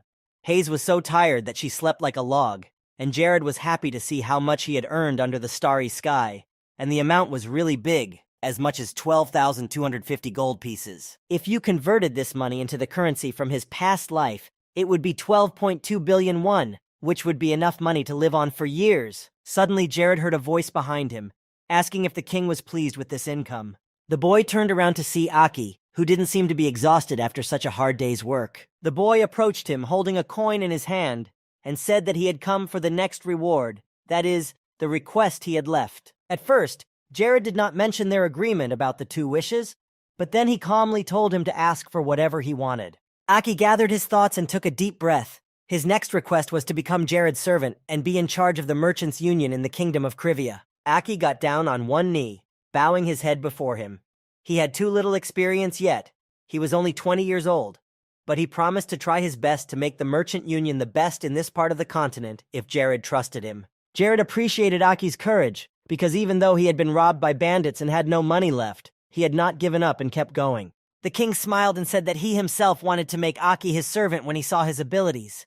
But the position of head of the merchants' union, which is the core of all trade, would not be available immediately. Aki was a little worried. Although he had expected this answer, he hoped that he would have a chance to continue his work with the king of Krivia. But the request had to be honored, and he was also confident in the boy's abilities. So Jared agreed and decided to give Aki a chance to prove himself. The insight that made him see the potential for Krivia's development, the desire to get high, and the courage to speak about it directly were all great advantages of Arkene's. But luck played the most important role here, because the place was currently free. Jared liked Aki, and knew that the trade union headed by him had a great future. Aki could not believe his good fortune. He was immensely grateful to the king, who was already very sleepy. So he said goodbye, and told him that tomorrow they would return to the kingdom. To tell the truth, Jared was happy that they would finally return to the cold lands of Krivia. As he walked to his room, he again admired the starry sky as the warm spring breeze enveloped him. This time, thanks to the herb mixing bug, his crafting skill grew to level 35, and as a reward for passing level 30, they were able to gain knowledge of the automation of the production process and the technology of producing medium concentration potions. Using 5,000 gold and 10 curvature crystals, 24 test tubes of potions are produced per day. So if you take 39 gold for each, the net earnings will be equal to 900 gold. The medicine could be bought only in their kingdom, so monster hunters can safely hunt in the Nightmare Forest. So the number of crystals in Krivia will increase, and the damage from monsters will be less and less. In addition, traders from other kingdoms also knew well what the territory of Krivia was famous for. Therefore, they did not miss this opportunity to improve their earnings and began to come to the kingdom often for additional benefits. In the present day, only good things kept happening in Krivia, even beyond Jared's expectations. The potions they made became a starting point, and the king's achievements began to accumulate, so the mainland gradually began to recognize the name Krivia. On one of those days, Jared went to a very cold place where there was not a single soul, and Isabella did not waste the opportunity and came to him again. She thought he was going to this horrible place to kill himself, so she couldn't let that happen. They weren't married yet. He looked better now than he had in years, so Jared couldn't possibly be a ghost, but that wasn't why he was going there at all. He was going after the monster DeLuca to catch him, and Isabella had told him not to throw around such words and to stop making up stuff. But his idea frightened the demon even more, and she absolutely refused to let Jared go on such a dangerous mission. Lich is a powerful dark wizard who has been cursed, and if Jared is caught, his soul will be taken from him. Despite all Isabella's warnings, the boy was very calm, confident in his own abilities, knowing everything about DeLuca's methods of attack and further actions. DeLuca is a Lishi who lives in a hiding place he created himself and never shows himself to the world. He only waits for his victim and then steals his soul. In the game Paradise, he was chosen by the Demon King himself and freed from his hiding place during the Great Sanma War, thus gaining eternal life. During the main story of the game, all users had to go to a special part called the Wrath of DeLuca. If DeLuca became even stronger, he would no longer be affected by swords and magic, which is why there was no time to delay in destroying him, and only divine power could kill him. Isabella had already realized that she could not convince him to go back and forget about this idea. He seemed very strange to her now if he was taking such a risk. In general, Jared knew too much for an ordinary person, so she thought he was some kind of god pretending to be a simple guy. But he shouted at her to stop making noise and coming up with such ridiculous things. It was driving him crazy. After a while, Jared reached the hideout of DeLuca himself, the most powerful lich in the game of Paradise. He went inside the cave and began to explore it, remembering where the events in the game took place. Jared was trying to find a small crevice, and it was very difficult. He had already thought that it had disappeared when the game turned into reality. Isabella was flying around the whole time and noticed that he now looked like a very cute dog looking for a bone. Realizing that it would really be better to stop talking such nonsense, Isabella flew closer and asked him what he was looking for if Jared had come here for DeLuca.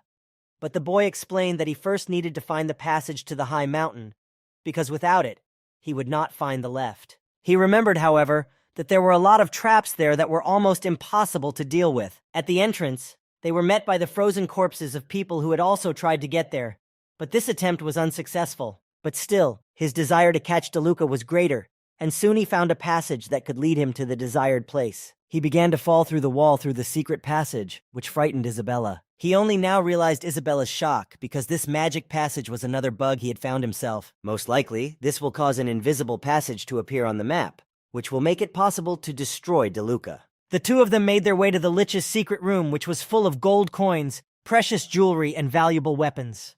Actually, it was a reward room for those who could defeat DeLuca. These treasures were designed for a large number of people, so it was no wonder there were so many of them.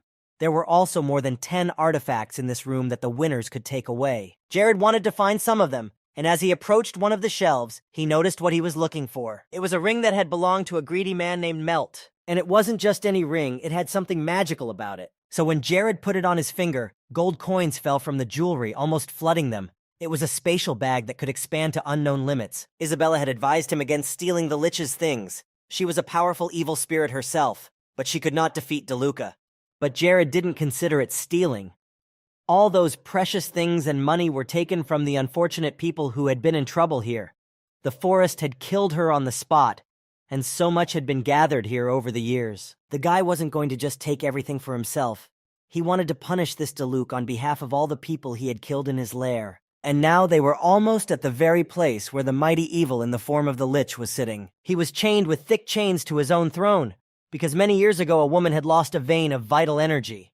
And after that, DeLuca had never been able to rise from this place. All he dreamed of was freedom, freedom after which he would take ruthless revenge on all the people on the mainland, making them suffer for eternity and feel the same way he had been living for decades. Suddenly, Jared approached the Lich's throne. He heard everything the old man was saying, and he should have thought about his behavior, not continued to spin vile thoughts of revenge in his head. The guy put his hand on his head, and at that time Deluxe could not turn to him and look into his eyes. After that, without answering the question, Jared used magic. He used a flame that could burn any dead person in a few seconds. Jared wanted to be the only hero in this world who would defeat the evil that rages in the universe. The flame that the boy used showed the true figure of Lich DeLuca in the form of a skeleton without any living space. His dark cloak continued to burn while it was on his bones, and then, looking at Jared, he asked in a low voice how the boy managed to get around all the traps set. While the throne was burning and the flames were not extinguished, Jared quickly jumped away from the main evil of the continent. Before him was a cursed magician who had gained a terrifying amount of power that he had exchanged for his humanity. an act that violated all the laws of this world and knew no pity. Such magicians are able to create a certain image for themselves and endow it with powerful magic.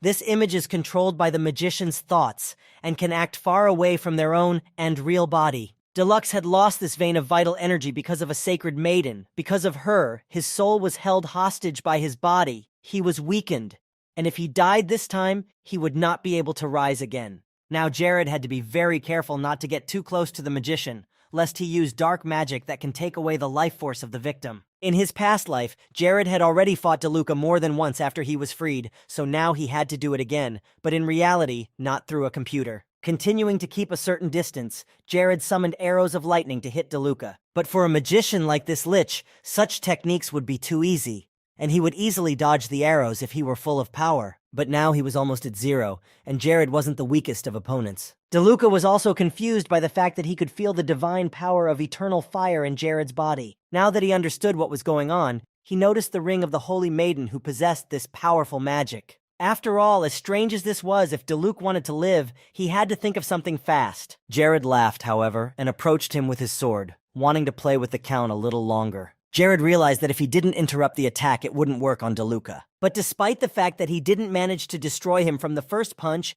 if Jared continued at the same pace, he could definitely win this fight. DeLuca noticed that the guy seemed to see right through him. He knew the techniques he was using, but it was still evil territory. To help him, DeLuca summoned the knights of his dark dungeon, who rose from the ground to defend him. A stranger had invaded their kingdom, so the Lich ordered them not to wait and to deal with the guest. DeLuca shouted for the guards to block Jared's path to him.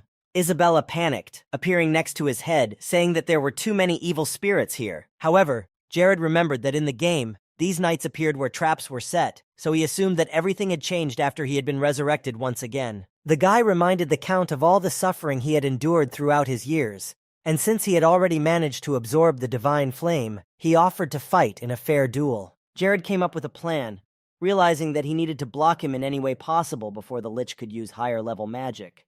Isabella decided to take over all the guards that were supposed to protect DeLuca, so the demon allowed Jared to think only about how to defeat the main boss. When Isabella flew into the skull of one of the knights, he looked around nervously at the others of his kind, who slowly began to retreat. She began to control him from the inside, of course. The monster's appearance was so-so, but the flesh was quite strong, so it worked for her. This was not good because if it continued like this, the two of them would be able to reach the Lich in no time. DeLuca decided to deal with the additional problems first, so he threw Isabella, who was wearing the remains of the flesh of one of the knights, away. The skeleton nearly shattered into individual bones from the impact, but Isabella was unharmed. This played into Jared's hands because while his main enemy was distracted by her, he could easily attack by surprise, which would have strengthened the blow. The King of Krivia used powerful magic again, using the Sword of Lightning. And with the next blow, he decided to finally finish off his enemy, picking up a magic staff with incredible energy. But the second time DeLuca was not going to lose. He protected himself with a powerful shield in the form of a stable wall that completely covered him. But the fact that Jared had the ability to use two spells at once was not good for him. But that was his specialty, double magic, a big plus against such a powerful evil. Jared remembered that when he played Paradise, this Lich had lost every time he used those lightning bolts. So the guy had put a certain quality into his strike. Thanks to this spell, DeLuca was even more bound by the chains. Jared stood calmly, trying to regain his breathing, and Isabella, who was still in the bones of the Dark Wizard's knight, looked at DeLuca, whom they had defeated, in amazement. She was sure that she had a lot to do with it, and without her, Jared would have had a hard time. However, as soon as the boy was near the Lich, he seemed to come to life and began to move abruptly and scream loudly. Without hesitation, Jared struck his arm, knocking him back onto the throne. Jared used his ability that Isabella had given him. He knew that such spells would not kill DeLuca, but they would definitely exhaust him. So the boy sneaked up on him and repeated his super-powered punch. Lich screamed loudly. He could not believe that this was what his death looked like, that it was going to happen right now. This was the first time he had felt the fear of death since becoming a Lich, and his instinct was to avoid this guy, but he could not do so because of his chains. The powerful Lychee, who terrified all the people who came across him, spread mortal fear. He had power over death and could not say goodbye to life so easily. All the anger that was boiling inside him broke free, but the chains that held him still had not broken. Deluc, in his new form, offered to fight the young wizard once again. Without waiting a moment, Jared rushed at him, protecting himself with a strong shield. The flow of magic from DeLuca was too powerful. although it could hardly be called ordinary magic. This super powerful force had broken the barrier behind which Jared had been hiding, and now he stood unarmored before the powerful Lich. Isabella couldn't let Jared die so easily, so she continued to manage the Dark Knight's work and came to his defense, deflecting DeLuca's blow. Lich was furious. He was once again prevented from achieving his goal and ending this fight with his own victory. DeLuca ordered the Dark Knight to disappear from his kingdom and the bones flew in different directions. Now Isabella could not help him in any way, but she still believed that Jared would find a way to overcome this evil. And the boy was also confident in himself. He knew that DeLuca would never, under any circumstances, defeat him, neither in the game nor in real life. In the beginning, he was a little confused by his appearance and method of attack, but his basic techniques were still the same. In Paradise, this boss appeared most often, so he studied its weaknesses and techniques that can be used to defeat it. All the methods of attack and defense were well known to him, so nothing prevented him from reading Decluck through and knowing in advance how he would act in a certain situation. Jared was moving too fast for such a slow Lich, first of all because he was chained, and secondly, Decluck was much bigger than the guy, so he decided to crush him with his own weight. Jared had just a few centimeters to dodge the Lich's attack, but he missed again and was unable to reach his main target. Jared stopped at this point, trusting his intuition and knowledge, but the Lich itself took it as a shock. For Jared, challenging even his biggest fear was very easy if you have confidence in yourself. At this point, DeLuca wondered why his opponent was only dodging. Was he really going to destroy him in this way? Jared caught the right moment and was right next to the enemy's head, holding his magic staff. He used 4th grade magic, stabbing the staff into his chest, only now DeLuca realized his plan. The guy was deliberately using low-level magic to mislead him, and it worked. And besides, Jared was confident. He was 100% confident, and that gave him a head start on the fight and the victory. Now it was time for the final stage of the fight, and Jared strengthened his magic with the chain of the Holy Seal and bound his enemy even more tightly. After the boy had locked him in with the holy object, there was no way DeLuca would be able to get out. He put his hand on his heart so that the evil one could feel the full power of the divine blessing. There was noise all around, and DeLuca kept trying to get out of the trap, but it was all in vain. Isabella hid behind him and told him to give up immediately, because the Demon King he was waiting for would not come. After hearing this, DeLuca really lost the strength to fight anymore, but he did not stop threatening them with a terrible future after what he had done. The demon was already almost completely underground, pulling him in very quickly to close him within its walls. In the last seconds, the demon asked if the young magician was sure he could handle the next stage. Jared very calmly replied that it was still quite a long way to go. The 9th class of magical abilities could be considered the real endpoint, and he had only 4 so far. However, DeLuca had been sitting quietly and dying all this time. He didn't understand why the guy had come to fight him. But the boy had a simple answer. He had to finish off the most powerful monarch on the mainland. DeLuca considered it all just childish games, and besides, all these treasures were covered with the blood of innocent people. Jared wanted to get what none of the great knights who had been given their powers by the deities could get, what the Demon King himself could not achieve. DeLuca was interested in this young mage with such ambition and fierce confidence, and he was going to watch the developments from hell itself to see if Jared would pay too high a price for his enthusiasm. Isabella was frightened by this guy at such moments, as if he was ready for anything, and his instinct for self-preservation was simply turned off. There were a lot of people in the world who were much stronger than him, but Jared didn't care about that, as if he knew that sooner or later he would be able to climb as high as he did. When DeLuca's Lich was gone, Jared finally picked up the thing he had come here for, a large bracelet that was an artifact of growth. Now there was nothing better for him than this precious thing, but Isabella saw a strange book in front of her. She immediately told the boy about it. The current king of Krivia walked over to the book and picked it up. It could have been something that Lich had left behind after his death, but it was very strange because the boy had never picked up anything like DeLuca's books before. He looked at the binding, realizing that he was holding a book of spells for resurrection. It turns out that the object resurrected by the wizard cannot resist his wishes. It simply becomes his subordinate, and if someone decides to try to go against these rules, he will not just die, but disappear forever without a chance to return. As Isabella read a few pages of this strange book, she realized that it was more like slavery than a gesture of goodwill from someone. She wasn't going to go along with this. A demon would never allow herself to be bossed around. But Jared interrupted her tantrum and told her to tie him up first.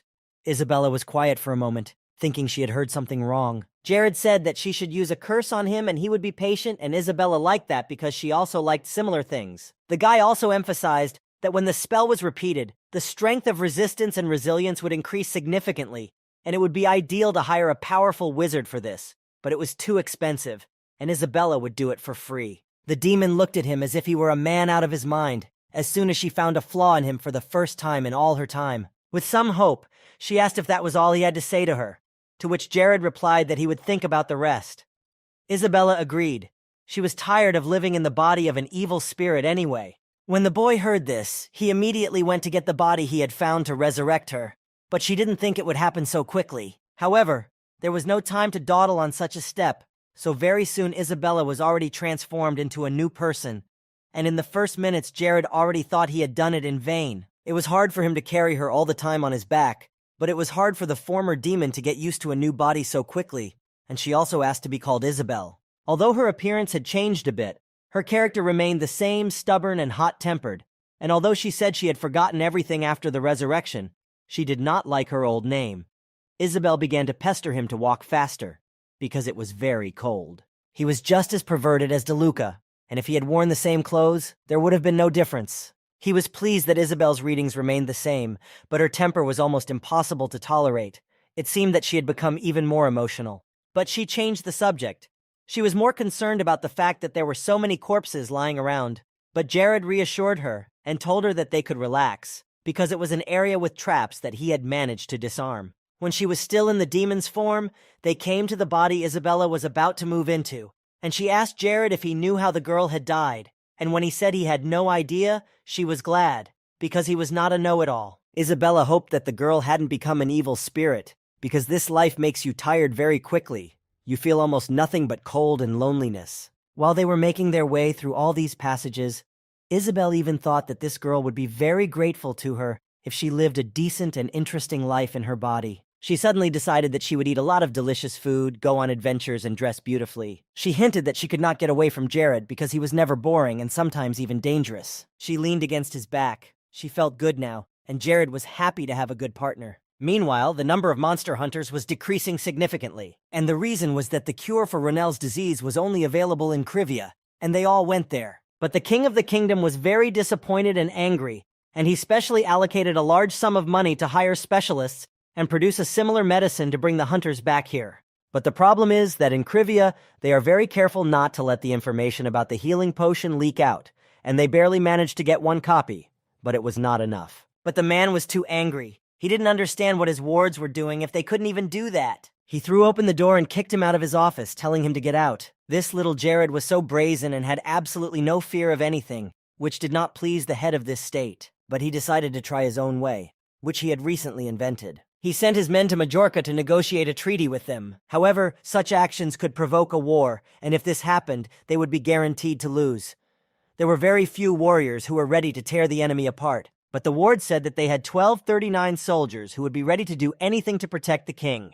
However, this was still not enough. Not enough to strike a fatal blow and defeat the enemy. They said that Jared himself had level 4 magic, so his army would be very powerful. Now this was not that stupid fat pig, and if he had known that things would turn out this way, he would have ordered Glagus to kill him immediately, but he was no longer there. The assassin sent by the master had destroyed Glagus. During this time, while the question of the army was being decided, the one for whom Horgus had been waiting for so long came to the hall. The magician Akron returned, bringing with him several people. These were powerful magicians, whom they had gathered on Horgus's orders, and it had already taken a lot of money, but the king had given permission to spend as much as necessary. Horgus approached one of the magicians, who was wearing a cloak, and asked him what class of magic he had, and the man replied that he was 3rd class. So if they were to attack Krivia now, that kingdom would disappear in a day. This was great news, and finally they could go into battle. Meanwhile, Jared had just entered a forest in the northern part of the continent. His men had heard that he was going to establish diplomatic relations with neighboring countries. However, he denied it because it was unlikely. Their closest neighbors were Majorca and Ranella, with whom they always had disputes over wages. So Jared was going to negotiate not with kingdoms, but with tribes. Very soon, everyone will know about everything. You just have to wait a little bit. And when that moment came, the king's ward almost fell off his horse. He was very frightened. The man saw a flock of red goblins holding weapons and not being very kind to the guests. Oberyn, who also went on the trip with them, was also shocked. He knew a lot about these places, but this was the first time he had heard that red goblins were found here. Now there was nowhere to go. Their vehicle and all of them were surrounded by a tribe of red goblins that were getting closer by the second. The elders immediately shouted out to the knights not to think too long and to defend His Majesty from the enemies, who were so numerous. Lakis, who led the whole team, ordered them to be ready to defend themselves and never attack first. It was strange that they were preparing to defend themselves against some monsters. But now the knights calmed down a bit because the head of this tribe came out to them, who seemed to be in the mood for negotiations. Ibaniba was the leader of all the goblins in the tribe and was ready to discuss the issues with which the guests had come to them. Aubrey was surprised that there was a goblin who could speak Nara, but Jared stepped up to him and introduced himself, saying that he had come from the kingdom of Krivia specifically to meet him, and that Ibaniba remembered the leader of that kingdom, but he looked much better than he thought. Jared made his request. They wanted to start diplomatic relations and exchange their own resources for their gold and iron. The leader of the Red Goblins was really pleased with this desire because Jared was the first person to offer such help.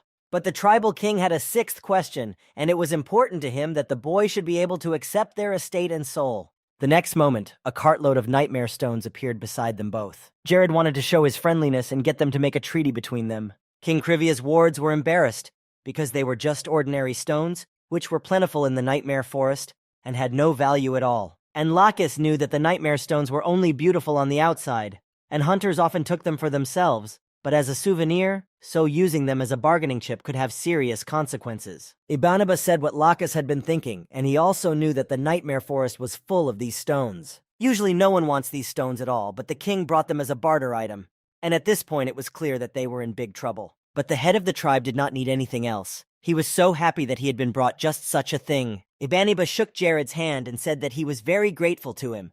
The boy had brought the nightmare stone, which was so important to them, the goblins. This creature signed the treaty, and they became one big family in the north. Jared was ready to say goodbye and move on and thank the wisest king of the Red Goblins once again. He hoped that their friendship would only grow stronger in the future. Ibaniba called out to his men and told them to bring the gold and iron they were to exchange. They were showered with these resources from head to toe, and the goblins were so happy to receive the nightmare stones that they had already made jewelry out of them for themselves and could not stop admiring them. Their hearts beat even faster just thinking about how they would grind these beautiful stones. It turns out that these goblins have a lot of mines. Since they can extract such valuable resources in such quantities, there was already a thought to drive them out of these lands and take possession of them ourselves. And just as Jared was about to leave, he was stopped by Ibanib, who said he couldn't just let them go, because they had signed a treaty today, and there was going to be a big party to celebrate. After that, the leader shouted a little louder to those who were hiding in the bushes. They no longer needed to hide their presence here and could safely show themselves. After a few seconds, a few strange creatures appeared, a little timidly, but still, they looked more like humans. But they seemed to be not so friendly compared to the others. They were dark elves, a warlike tribe that alarmed people a bit, because they mostly lived somewhere in the depths of the forest and did not treat others very well. But the king knew about them too. Jared literally knew about everything that happened here. The Red Goblins, who live in the northern part of the continent above Krivia, they never appeared to people for no reason, but that didn't mean they were closed to humanity. This tribe had quite close relations with the Dark Elves living on a neighboring island, so close that they signed a treaty of joint defense. Ibaniba had high intelligence and wisdom, which allowed him to conclude peace treaties with many tribes. Human culture was not fully understood by him. It was something new, but very exciting. At that moment, Jared was glad that he knew so much about this game, because if they did attack the Red Goblins, they would have stayed here forever. They would have been killed. Later, when it was getting dark, they had a party with drinks and lots of food, but Jared's mentee was still curious to know how he remembered so much about the area. Now, several different cultures had united into one big family. They did not see each other as enemies, they saw each other as partners, and they could turn to each other for help. After some time had passed, Jared called Lakis over to his office. He asked if the workshops and forges were working properly in their kingdom, and Lakis replied that due to the lack of certain resources, the production of weapons was suspended. So now they were working on improving the existing weapons. So he ordered to send all the iron they had received from the goblins today to be used to make swords, arrows, and other defensive weapons. Lakis accepted the order and nodded his head. Now all that was left to do was to complete the task. But Jared snapped at him and told him that half of the gold they got would go to the kingdom's army, and he instructed Lakis to recruit soldiers in his stead. Ibaniba, who was sitting next to them drinking something, overheard their conversation and asked curiously if they were going to fight Majorca. There was only one reason why Krivia needed so many resources: war. He approved of the decision because Majorca had become a haven for criminals, and if left to its own devices, the kingdom would continue to spread a terrible influence over neighboring states. Jared apologized, thinking that he might be upset that they were preparing for war using their resources. But Ibanaba assured him that he didn't mind at all. He just wanted to speak out about the situation. In any case, the amount of gold and iron meant nothing to them, and he did not like Horgus himself, so he supported the decision. After the conversation, Ibanaba, the king of the Red Goblins, exclaimed that it was time to drink to the newest son of their family, King Jared. Everyone raised their mugs in the air, shouting a round of applause. Eventually, they returned home. Active preparations for the war continued, and Isabel tried to get used to her new body. 4 weeks had passed since then. Jared introduced her as his classmate, with whom he had been studying at Desmond Academy, and she got used to living in the palace much faster than Jared could have imagined. Every day, Isabel helped him to develop his own magical abilities. Her magic level was at the 2nd stage, and it allows her to give people hallucinations in the form of their fears. She created a giant spider, which the boy was very afraid of, and Isabel could not understand why he was screaming so much. It was just a common spider, but thanks to her, Jared managed to improve his skills to level 34. After the next training session, he handed her 3 candies in his hand. But the girl didn't want to eat them, because she was worried that she might get fat and spoil her beautiful body, which she had recently moved into. But he decided to think of something, saying that today was a special day, and that was why he had given her the sweets, and that was why he asked her to eat them. She didn't know what kind of special day he was talking about, but he was making it up, even though in the real world where he used to live, it was White Day. He said that on February 14th, according to tradition, she was supposed to give him something sweet, but now, a month later, it was the other way around. Listening to him talk like that, Isabel realized that he was very romantic and thought that he had finally started to like her. But he denied it, saying that he had given it to all the girls in the palace, which upset Isabel. But she didn't show it. Instead, she opened the candy and ate it. This guy was very interesting. He used her every day for his own training, and he didn't want to give up his heart. However, she was not going to give up and leave him so easily. They were bound by the spiritual eye, bound by the kiss of the eternal contract. In general, there was no time for jokes, so he pulled away. He needed to continue training, and since he had increased his defense, he suggested that he increase his magic by a factor of 2, to which Isabel agreed and said she would push him with all her might. She was using the magic of lust, which she knew just fine from her past life. But Jared screamed with all his might to stop her from doing it, but it was too late. After the training, he left to take care of further business to prepare for the war, and she launched a certain project to train disciples, the essence of which was to use the spiritual eye to find people of the future with good abilities and lure them to their side first. Besides training talent, there were other reasons for Jared's bold investment in this project. The main one was to capitalize on the mutual reward system, in which a teacher receives bonus stats according to the progress of his or her students, and can have a maximum of 4 students. Isabel was the first to show results. She didn't mind becoming his student. In general, she was not eligible for it after the resurrection. Lena also joined his team and performed all the tasks assigned to her conscientiously. She was ready to do her best. For Mia, it was something new, very interesting. Like a big game, she was very happy to be taught such magic. And when Jared saw his students practicing hard and making progress with the traps he had also taught them, the plan began to go incredibly smoothly, or so he thought. But there was a but. Hayes walked into his office. She was a mere servant, and did not think she had the right to call the king her teacher. It was impossible for her. And that is why the unforeseen circumstances had arisen. She, of course, wanted to show some progress and become the best healer, but her level of progress was 0. It was a special profession that differed from priests in the ability to heal. Her specialty was supposed to be in this, but no more than 5 such healers could be found on the entire continent of Nars. Apparently that was the case, he exhaled, realizing that he might lose his student, although he had originally had high hopes for her. So he stood up from his chair and began to scold her a lot, because she always put herself in the frame of a maid and did not value herself at all. He realized that everything should be in its place, and he did not want to lose such a person. However, to become a healer, Hayes needed to feel the title with her whole body and soul. She had been a maid in this palace since she was a child until she was 23, and breaking that mold would not be easy for her. Something inside her was holding her back. Perhaps she had a defense mechanism on a subconscious level or was too pessimistic. He needed to choose the right direction for her, but he didn't know how to do it. Jared put the cup of tea on the table. Then Oberyn continued to speak. Their king had found new and diverse ways to solve the problem, and every citizen of the kingdom was grateful to him.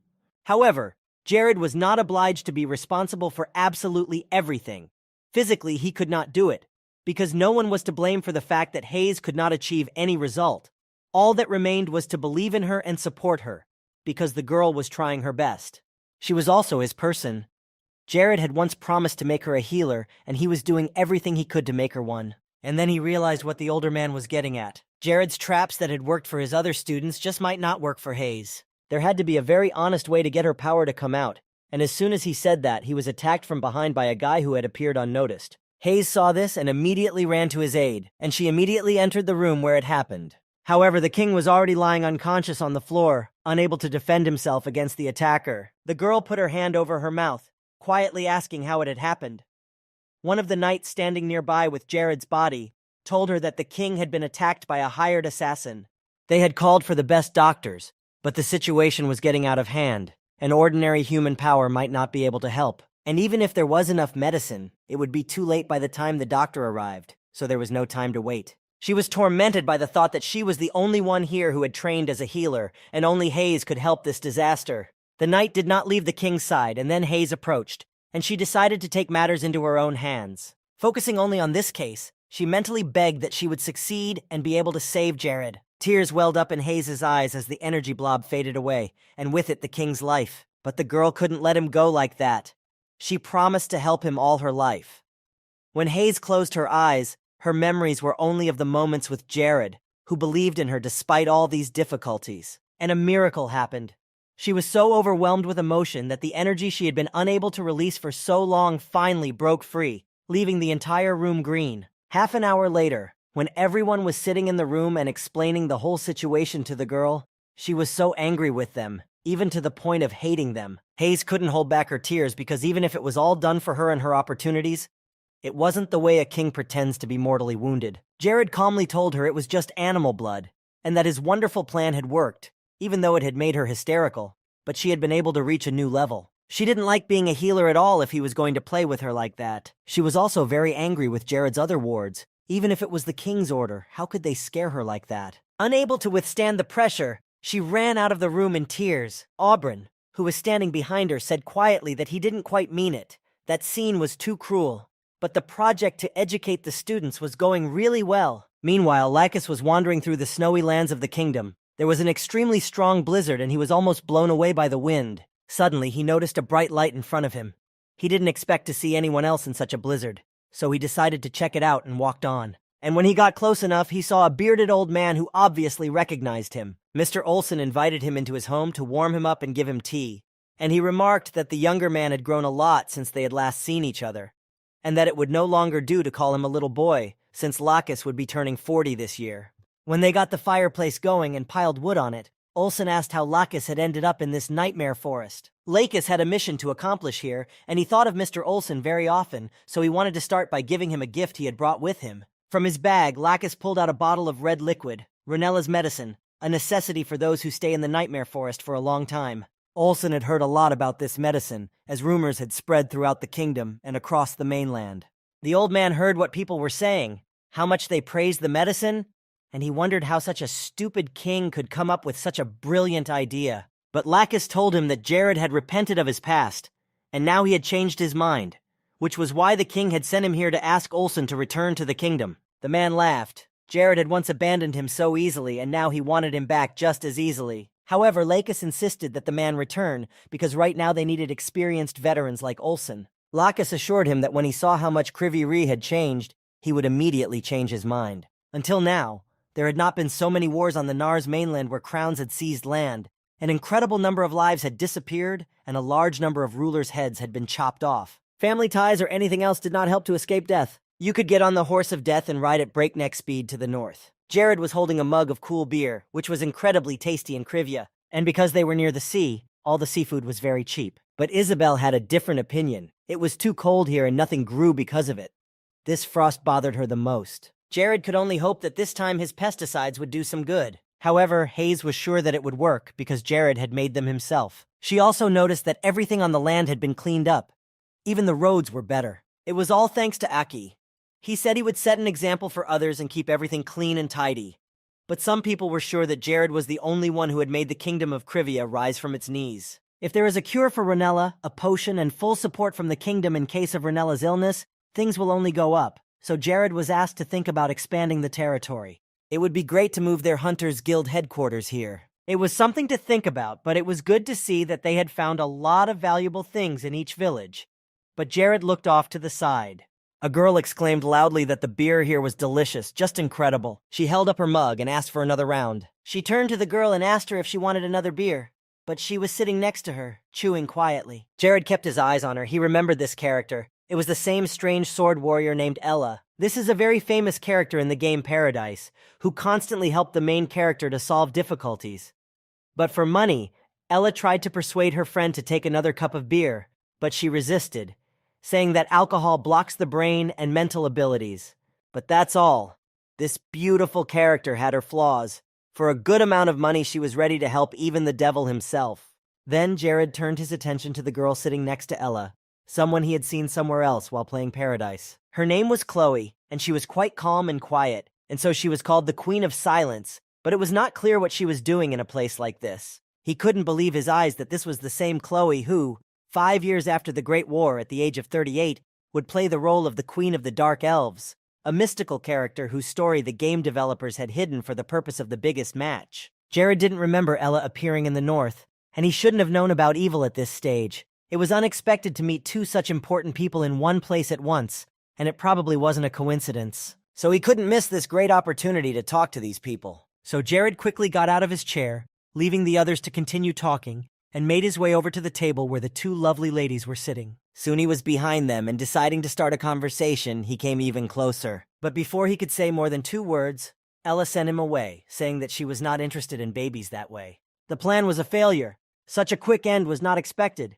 Jared collapsed to the ground and Hayes ran to him in a flash. She put her hand under his head, telling them to be a little more polite to him, because Jared was a high-ranking member of the Curve. Everyone in the room immediately looked at him, realizing that he was none other than King Jared of Krivia, and it was hard to believe that he was sitting in such a place. However, Ella did not like Hayes' response at all. She was just a maid and did not dare to address Ella herself in such a way. She also held a high position, and there were many places like this in the world. But Jared got up from the floor and gently put his arm around Hayes' shoulders, protecting them in front of Ella. He was willing to pay her a lot to accept his request. It was unexpected for their first meeting, but she thought about accepting it and apologized for her rudeness.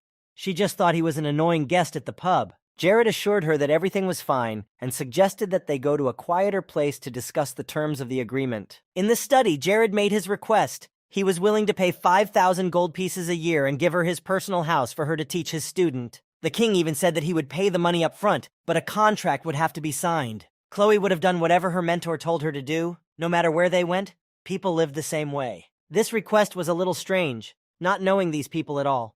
The guy asked Ella to do this. She herself had just recently started teaching Chloe, and it was all new to her.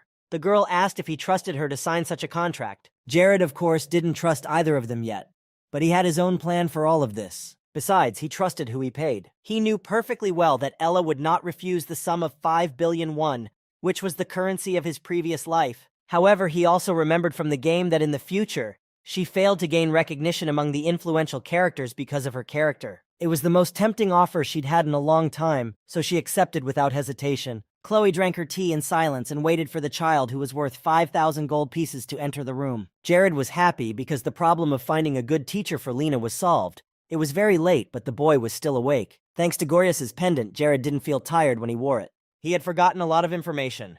Too much for one person. Today, it was hard to even remember Wicked, who is a popular character. Perhaps given the rapid development of the kingdom, it would be very difficult to record anything about him. In fact, he wanted to leave the notes in Korean so that no one could read them. It was a book that held the knowledge of the whole world behind its cover. The next morning, Lena and Chloe trained together. It was a little difficult for the girl at first, but she remembered the promise she made to the bark, and especially to herself, so she kept going and kept moving forward. It was indeed a hell of a workout. Jared only hoped she wouldn't become an overly pumped-up and murderous monster if she kept up the good work. Chloe was working just as hard, but she didn't even seem to be tired. Ella replied with satisfaction that the world was too big for Lena to be the only talented child in it. There were many equally or even more talented individuals. Whoever had taught Lena before, she thought, was a bad teacher. Ella could have killed anyone in 5 seconds without hesitation when she looked at Lacus, who looked like a weakling to her. But at least he deserved 5 seconds. Despite the fact that Lena didn't study with the best, Ella recognized that the girl had a rather high speed. She instantly grasped everything thanks to the magical tools. There were 4 homing elemental spells that were enclosed inside. They were very well suited for training the ability to use the shield. Jared was asked a lot of questions about how he was able to find such a perfect training for Lena, and he only answered awkwardly that it was a special way of training on the Eastern continent. Due to a certain system, if you use the same training method, the experience growth will decrease over time. But if you use 4 different elements, the system will recognize them separately. This bug bypassed the anti-macro training system. However, Jared was very impressed that Ella had somehow recognized Lena's condition without even using the spiritual eye. But he was sure that there was nothing to worry about. Given the pace at which Lena was progressing, the training was very effective. In the meantime, Mr. Auburn returned to the kingdom, and the other servants and knights were very happy to see him back. The old man came back only to check on the progress of the crops, and everything was as usual. After they had killed all the pests in the fields, everything was going like clockwork. And because these pests were migrating to the territory of the kingdom of Ranella, the neighbors were eager to learn the secret of cultivation. These people were very grateful to Mr. Oberon and their lord for the fact that they could work in these beautiful fields every day. Oberon felt responsible for all of them, and also thanked them for their hard work. And when he sincerely thanked each farmer, they were very touched. It was very nice to hear. The united voices of all the farmers saw their leader as the king of the kingdom, so Jared was able to complete the task of sincere recognition, and he also received 200 points of loyalty. And during this period, the Golden Age came to the territory of the state of Krivia. Thanks to this achievement, all abilities related to production will increase by 100% within a month. There was no end to the joy of the farmers' clan, who continued to praise their lord, shouting his name and clapping their hands. The other processes in the kingdom were also in full swing. Everything was in full swing and everyone had their own job, which they were very good at. And Jared could not get enough of what was happening in Krivia under his rule, realizing that it was his merit. The smile just did not fall off the guy's face. And of course, there were many envious people who could not rest because of such a good reputation of Krivia. But recently, there was little known about the welfare of this kingdom. Despite the fact that both lived in the northern region, they were definitely ready to die for such landscapes and destroy everyone who lived there. The man had come from a neighboring kingdom and bowed low when he saw the lord who came to meet him. Akron was from Majorca, and he had come to the kingdom of Krivia to deliver a personal message to the king. Jared smilingly welcomed him into the palace and shook hands with the man, after which they began to discuss the relationship between their kingdoms. Jared asked if the previous amount satisfied the lord of Majorca. Akron hastily replied that the lord was very pleased because given the poor relations between Majorca and Coivia, Jared's decision was commendable. The boy didn't say anything, but his mind was in chaos. Akron made it sound like Majorca was superior to Coivia just because they were being honored. Lakis stood next to the king with a very dissatisfied and stern face, not letting a single word pass from either of their mouths. After all the points discussed, Jared asked if he could see the message that Akron had brought to the kingdom. The man immediately took the envelope in his hands and handed it to the king, telling him that the letter was written by the lord himself. When it was in Jared's hands, the boy opened the envelope and began to read. Lord Mayokri wrote that after looking at their relationship, he realized how badly he had treated the king and his territory, but he still dreamed of peace and harmony between their vast and wonderful lands, so the man suggested that they try to build further mutually beneficial relations between the kingdoms. A great friendship began with small steps. In his mind, Jared was very angry with Horgus, because he was basically holding him to nothing by suggesting such an idea. The boy dreamed of peace between all countries more than all of them together, so he was outraged by such words. Still, Jared said that very soon he would send the best crystals from his entire kingdom to confirm the beginning of a strong friendship between the countries. Akron looked at him with satisfaction. Having fulfilled his lord's main order, Horgus must have been very happy with this outcome. Jared, despite his irritation, smiled gently, saying that she would always be welcome in Krivia. And after the representatives of the neighboring kingdom of Majorca went home, Jared went outside with his bow and arrows to hunt prey. It was already evening and the sun was setting. His target was a deer that appeared out of the woods, and an arrow immediately hit the animal. One of the warriors standing next to Jared shouted loudly to the others that the king was down. The guy was also an excellent archer. He was a multifaceted person who was constantly developing. At one point, Lakis approached his king and quietly asked why he was so submissive to these bastards from Majorca, when the agreement was that they should have been distancing themselves from their influence. But now he had to think about his life. Sooner or later, someone would be the first to take up the sword in the battle arena, So, for now, it would be better to wait and put on a smile. Now Lacus understood Jared's plan. He thought that the enemy would let their guard down and become more secure if they hid their true intentions for the neighboring kingdom at the beginning. As they both stood a little distance away from the others, Jared emphasized that the last blow is always the best, as long as you don't put so much effort into the destruction and preparation for the process itself. So he quickly turned and suggested that everyone celebrate their province's rapid development. A huge banquet could be thrown. Perhaps if Lacus learned and fully realized the relationship between Krivia and the Kingdom of Majorca, he would not be so worried about the coming wars here. He played along with Jared and smilingly said that he would not have any worries, especially since the Golden Age had come to their country. It was too safe for Jared and the rest of Krivia to say that, but it played right into the hands of their enemies. For now, they could enjoy the moment, but hell was about to break loose for the entire kingdom that had just risen from its knees. The next glass they would drink from would be filled with their own blood, and they would just have to wait for the right moment. Thanks to the spiritual eye, Jared could see right through the guy, and he knew the thoughts that were going through his mind. Jared was prepared for spies to roam their territory, and this guy was well into his character, having a good background in intelligence. As soon as the spy gave all the evidence to his lord, they would immediately go to Krivia with the army. Jared was already waiting for this moment, when they would come to their territory and then realize who they had contacted. After a few glasses of alcohol, Jared felt sick and went to a tree, leaning on it with his hands. Lacus again blamed himself for the king's condition, because he could have taken better care of him. The banquet was over, everyone returned home, and the whole month, which had been full of expectations, passed quite quietly. And it happened today. The enemies took up arms and marched with the whole army to Krivia to destroy their rivals. They were all full of enthusiasm, and the desire to take the lives of the people of Kriviri drove them crazy and gave them even more thirst and confidence in their own abilities. Lena was training with Chloe as usual, and she stopped for a moment to rest and noticed that the whole castle was very suspiciously quiet today. The girl asked Chloe if she had seen where everyone had gone, but she didn't know and didn't really care. Suddenly, her mentor appeared behind Lena's back, and Ella said a little angrily that she had not allowed her to open her mouth during the training. These words were followed by a punishment. Ella ordered the girl to run 20 laps around the training ground, so Lena quickly ran to fulfill the task. Ella already knew about Jared's intentions, but she didn't understand why he hadn't told her about his desire to start a war before. He wasn't thinking at all when he didn't tell her. She couldn't just sit still if something like that happened, even though Jared might have been against her hand in the war. And suddenly and unexpectedly, something flew at the warrior who was supposed to be keeping a close eye on the territory of the kingdom.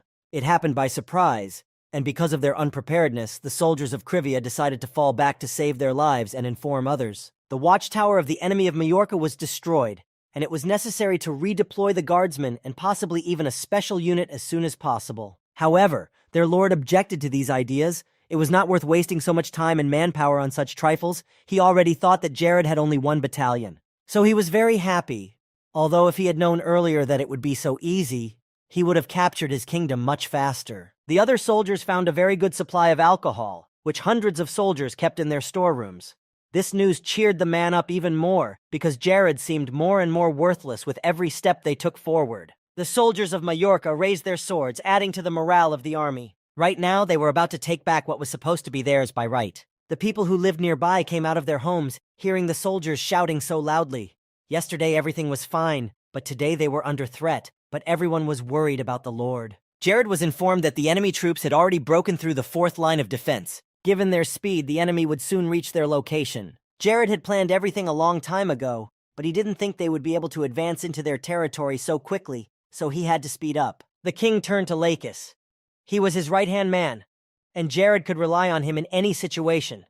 It was crucial to hold this place now, because if it was captured, there would be nowhere to retreat. Lacus set about fulfilling the order, and at the same time an excited haze ran up to Jared. She didn't know why he hadn't taken her to this war, and she begged him not to leave her out of it. She tried to persuade Jared that she had healing powers, and that would be very useful to many on the battlefield, but the king was adamantly against it. The arena that their kingdom was now serving was too dangerous a place where one mistake could cost one's life. Hayes' ability was incredibly rare, and it could be indispensable during a brutal war. But despite this factor, he couldn't take her to a place where he could lose her. Hayes was almost in tears. She wanted to be useful to the kingdom, to Jared, and to do everything she could to help. But no one could let someone they cared about go to certain death, and he didn't want to lose her, especially since they had been together all their lives since childhood. as soon as little Hayes entered the kingdom's palace. He had always been there for her, and she really meant a lot to him, so he had a plan to keep the ones he loved safe. Jared had been preparing for this day in advance, and it had taken him a long time to think through all the details. As he held her hand, a memory flashed through Hayes' mind of when she had first arrived at the king's castle, and Jared had held her hand in the same way, helping her to stand up, and she had looked into his eyes with a kind of trust, and she needed to do the same here, just trust.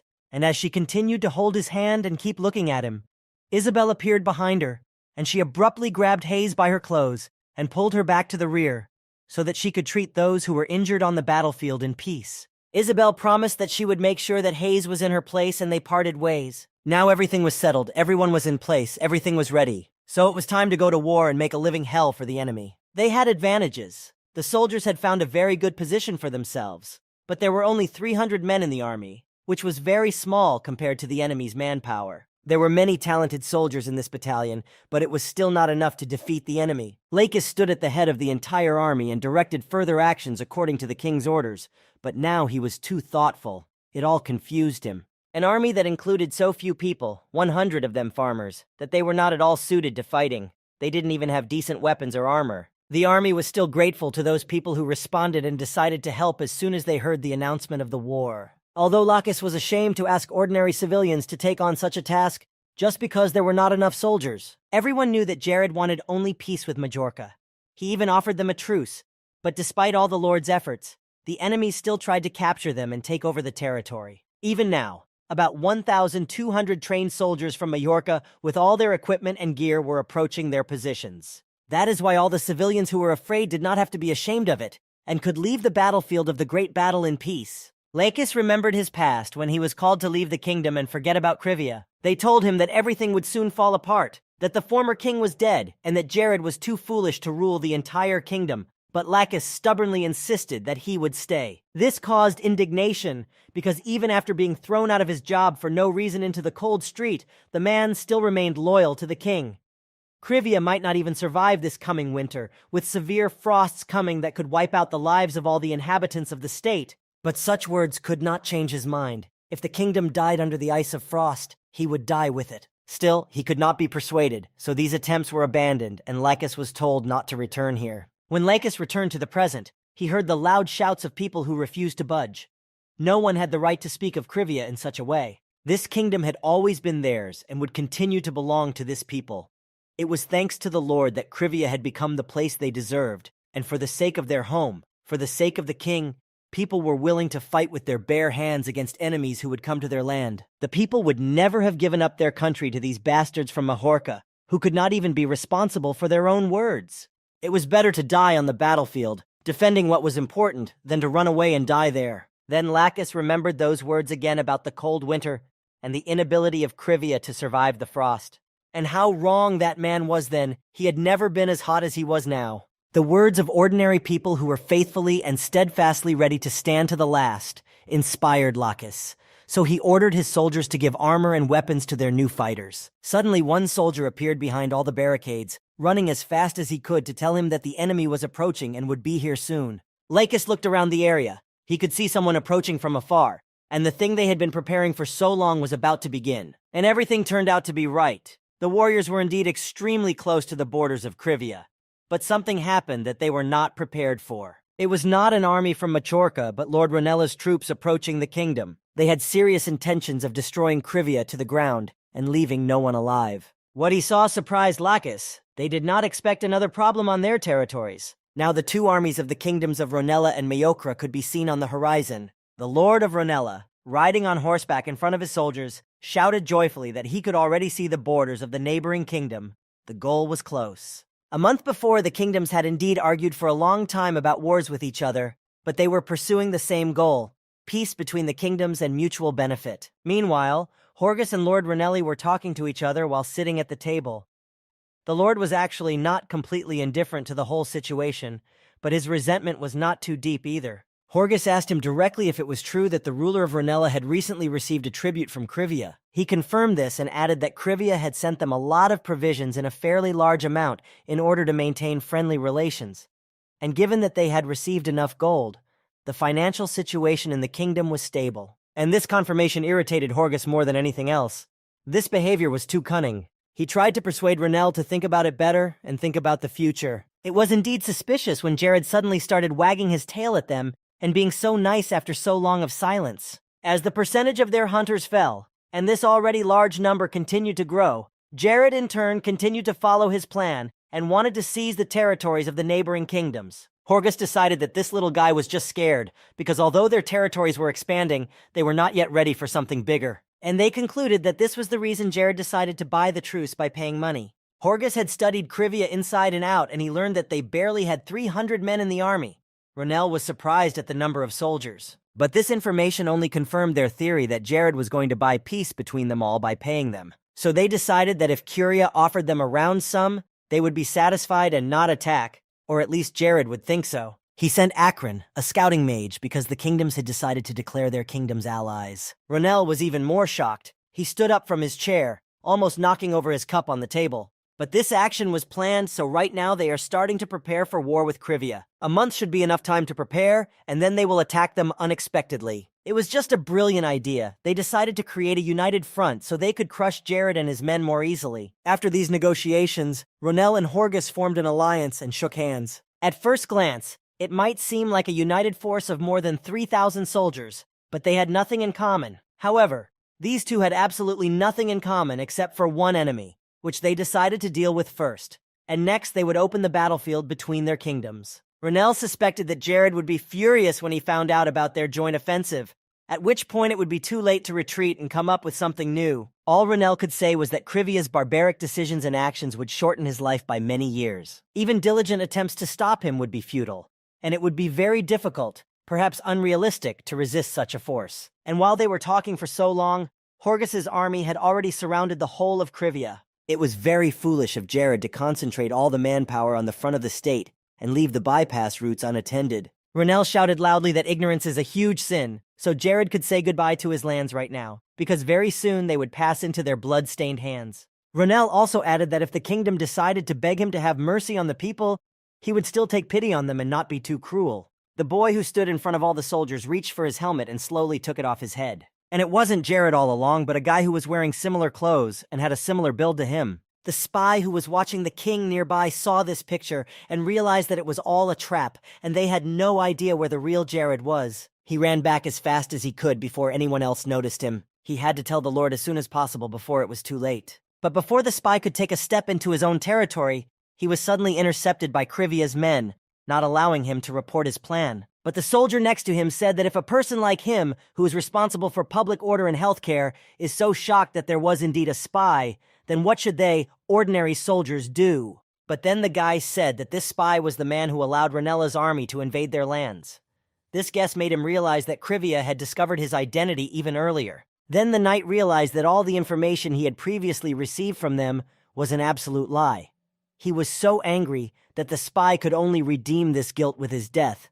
A few days before, Jared and Lacus had talked again about a possible offensive and the kingdom's actions after the war began. And here Jared was sure that the two armies would choose the main road as the main path where the front between the kingdoms would later unfold. But Lacus told us about his version. He thought that the armies of Ronella and Majorca had two possible options for the offensive.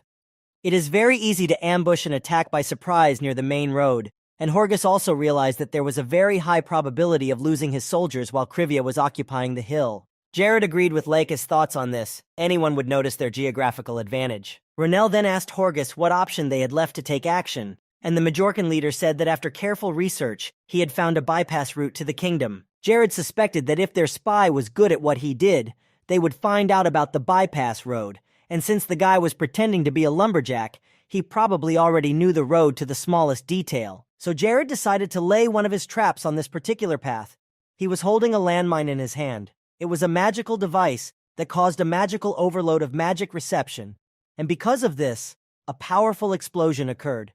Comparable to the power of fourth-class mages, this measure was his personal creation. Lacus had never seen anything like it before, so he was curious to test the device's capabilities and asked the king for permission. Then Jared asked him to stand behind him to show him how it worked, and the man was very surprised because he didn't remember since when he needed to be protected like that. Then the man pulled the string that was attached to the mine, which was supposed to transmit a magic signal that would set off the mine. The mine they had placed on the stump lit up when this impulse reached it, and a short moment later, a very powerful explosion occurred, blowing everything around it apart and throwing out a large amount of magical energy. Jared instantly created a protective barrier that protected him and Lacus from the debris flying in their direction. Lacus was really shocked. This power was really very powerful, and it was exactly what could level them against a large number of soldiers in the enemy army. The explosion left a large hole in the place where the mine was located. This weapon was unique. Therefore, with the help of this spy, who would deliver information about the secret path, Jared would be able to destroy the enemy with one explosion, so their land would not turn into a battlefield, because the forest would become a grave for the attackers. This witty plan worked, and the enemy army reached the territory of Krivyi on this road, which would be their last. This road was a one-way ticket for the enemy soldiers of Mahorka, and no one would get out alive. Horgus, who rode his horse ahead of the others, began to give orders to his men as soon as they reached the road. He shouted loudly that his army should dismember all those who would resist their authority and destroy everything that would stand in their way. And those people who decide to surrender to the army, they should be chained. With the beginning of this great war, the era of their wealth, glory, and rule will begin. The soldiers raised their weapons, shouting loudly. Horgus was in a great anticipation of what was about to happen. He had already seen himself ruling over conquered lands. But something disturbed Lord Majorca, and he looked around where he saw Jared. The boy was ready to pull all the strings in his hand to put an end to them. Horgus was very wrong to shout at his soldiers to raise their weapons, for they were better off raising their shields and trying to survive. Sitting in the bushes, Jared pulled the ropes that sent the signal to the mines, which he had placed one next to the other underground to maximize the effect. So right now, the enemy army could enjoy his traps. They were placed very carefully and would explode in a moment under the feet of the soldiers from Majorca. Horgus tried to stop the horses from going so fast, but he realized too late. They were already standing on dozens of mines that were about to explode. The mines beneath them were already beginning to shake the ground, and there was nowhere to go. Akron, the magician, called out to Isaac and Odium to work together to create shields and to begin working defensive magic immediately. Half of their army was already burning brightly from the mines that had exploded under their feet, screaming loudly as they were burned alive. The three wizards quickly stood in the middle of the road and created a powerful barrier to protect those who were still able to escape. And then Renell heard a loud explosion from the side of the bypass road, which startled him. Now they were the only ones who had significantly less advantages, not Krivia, who remained on the defensive with an army of 300 men. However, even without Majorca's support, Renell had 1,800 soldiers, so he did not think to stop. The man ordered to reduce to dust all those who would come across on the way, anyone who would not submit to their rule. Chorasis raised her shields and weapons, preparing to launch a defense and attack. Akron looked around after he took off his shield and asked Horgus if he was all right. Nothing happened to the Lord, and he ordered a report on the situation. And the news was completely disappointing. Everyone was dead, except for the 500 soldiers who were walking behind them and didn't have time to get here at the time of the explosion. Horgus looked at the flag of his kingdom, which was burning miserably on the ground, and the Lord asked Akron, a little confused, what had happened to the other two mages. He replied that Isaac and Odium were also dead. It was a catastrophic situation in a difficult war. They had lost most of their army. All the soldiers with whom he was going to fight Jared were dead. Horgus would never have thought that someone like Jared could possess such a terrible and powerful weapon that could kill so many people in one blow. Now the Lord could only rely on Akron, so he told him that starting from this second, the mage should not move too far away from him. The Lord had already begun to think of a new plan to avoid an even worse situation. But another disaster came to him unnoticed when Jared rushed at Aaron, who was standing behind his king. He only had time to look back and shout his name when Aaron was already in the clutches of an enemy who was strangling his neck. Jared lifted him into the air, still squeezing his neck, and Akron realized that this appearance of the king of Krivia was just a staging to mislead them. But now it didn't matter if he realized anything or not. It was too late for him to know. Jared soared into the sky, never letting go of Akron's neck, and only went higher and higher. And this height was enough, so Jared let go of Akron. He started to fly down. The king of Krivia gave him a choice when he used ice magic against Akron. The man could have activated flight to avoid dying falling from such a high altitude, or he could have used a shield to protect himself from the ice storm Jared had sent. Having made either choice, he is still at a disadvantage, because he will die from the fall, just as he would from a high-level spell. And yet Akron decided to create a barrier around him to protect him from the spell. Jared seemed to have gone mad coming up with such a plan and being so cruel. Usually, in duels between magicians, they keep a certain distance from each other, and after each has cast one spell, the magicians discover the level of power of their opponent. After a long mutual study, the mages bombard each other with chains of powerful attacks, and this is mostly how all the duels between them went. But Jared had no common sense in this situation, and he was driven by a strong and indomitable desire to defeat the enemy who was preventing him from building a life in peace.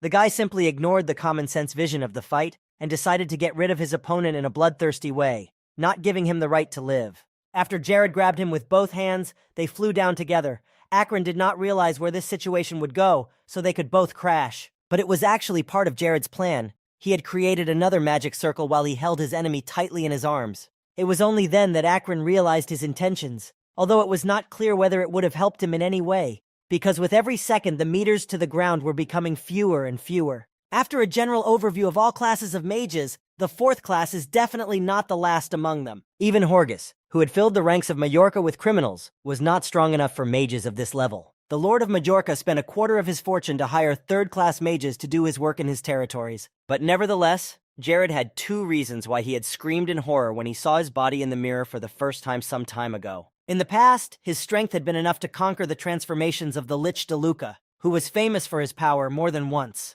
And in comparison, a fat sack like Jared could only use 4th grade magic once at most. His skills were balanced to the max, making him a perfect match for a mage of his level who was proficient in 4th class spells. Although Akron's fighting skills were lacking, he was on par with Jared in magic. And this man was not as easy as he seemed. And to defeat him, you had to try very hard and give it your all. Jared used the shield again, which would protect him from Akron's attack.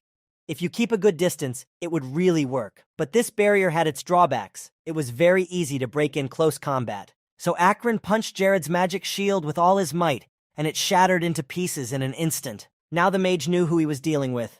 Because Jared had already used his own spells many times, he could study his magic perfectly. The next moment, Jared used teleportation magic, creating a portal of different dimensions. He decided to use the fact that he couldn't use the magic of flight to prevent Akron's attack from coming at him. So he decided to use just such a trick and go through the portal while Akron would fall to the ground, and that would lead to his death. The magician was actually amazed by this. He knew that such a spell was part of 4th class magic, but he would not have thought that the Lord of Curvature would use it in this fight. But over time, Akron was able to recognize his tricks, which he was actively using. Having thought it through, the man was in a favorable position as he thought, because thanks to Jared's last attack, the person who would go through the portal would be Akron. The boy quickly reached out to his enemy with his hand, trying to grab him, but the speed of the flight did not allow it. Now it was up to Jared to stop the attacks. He had to choose how to act.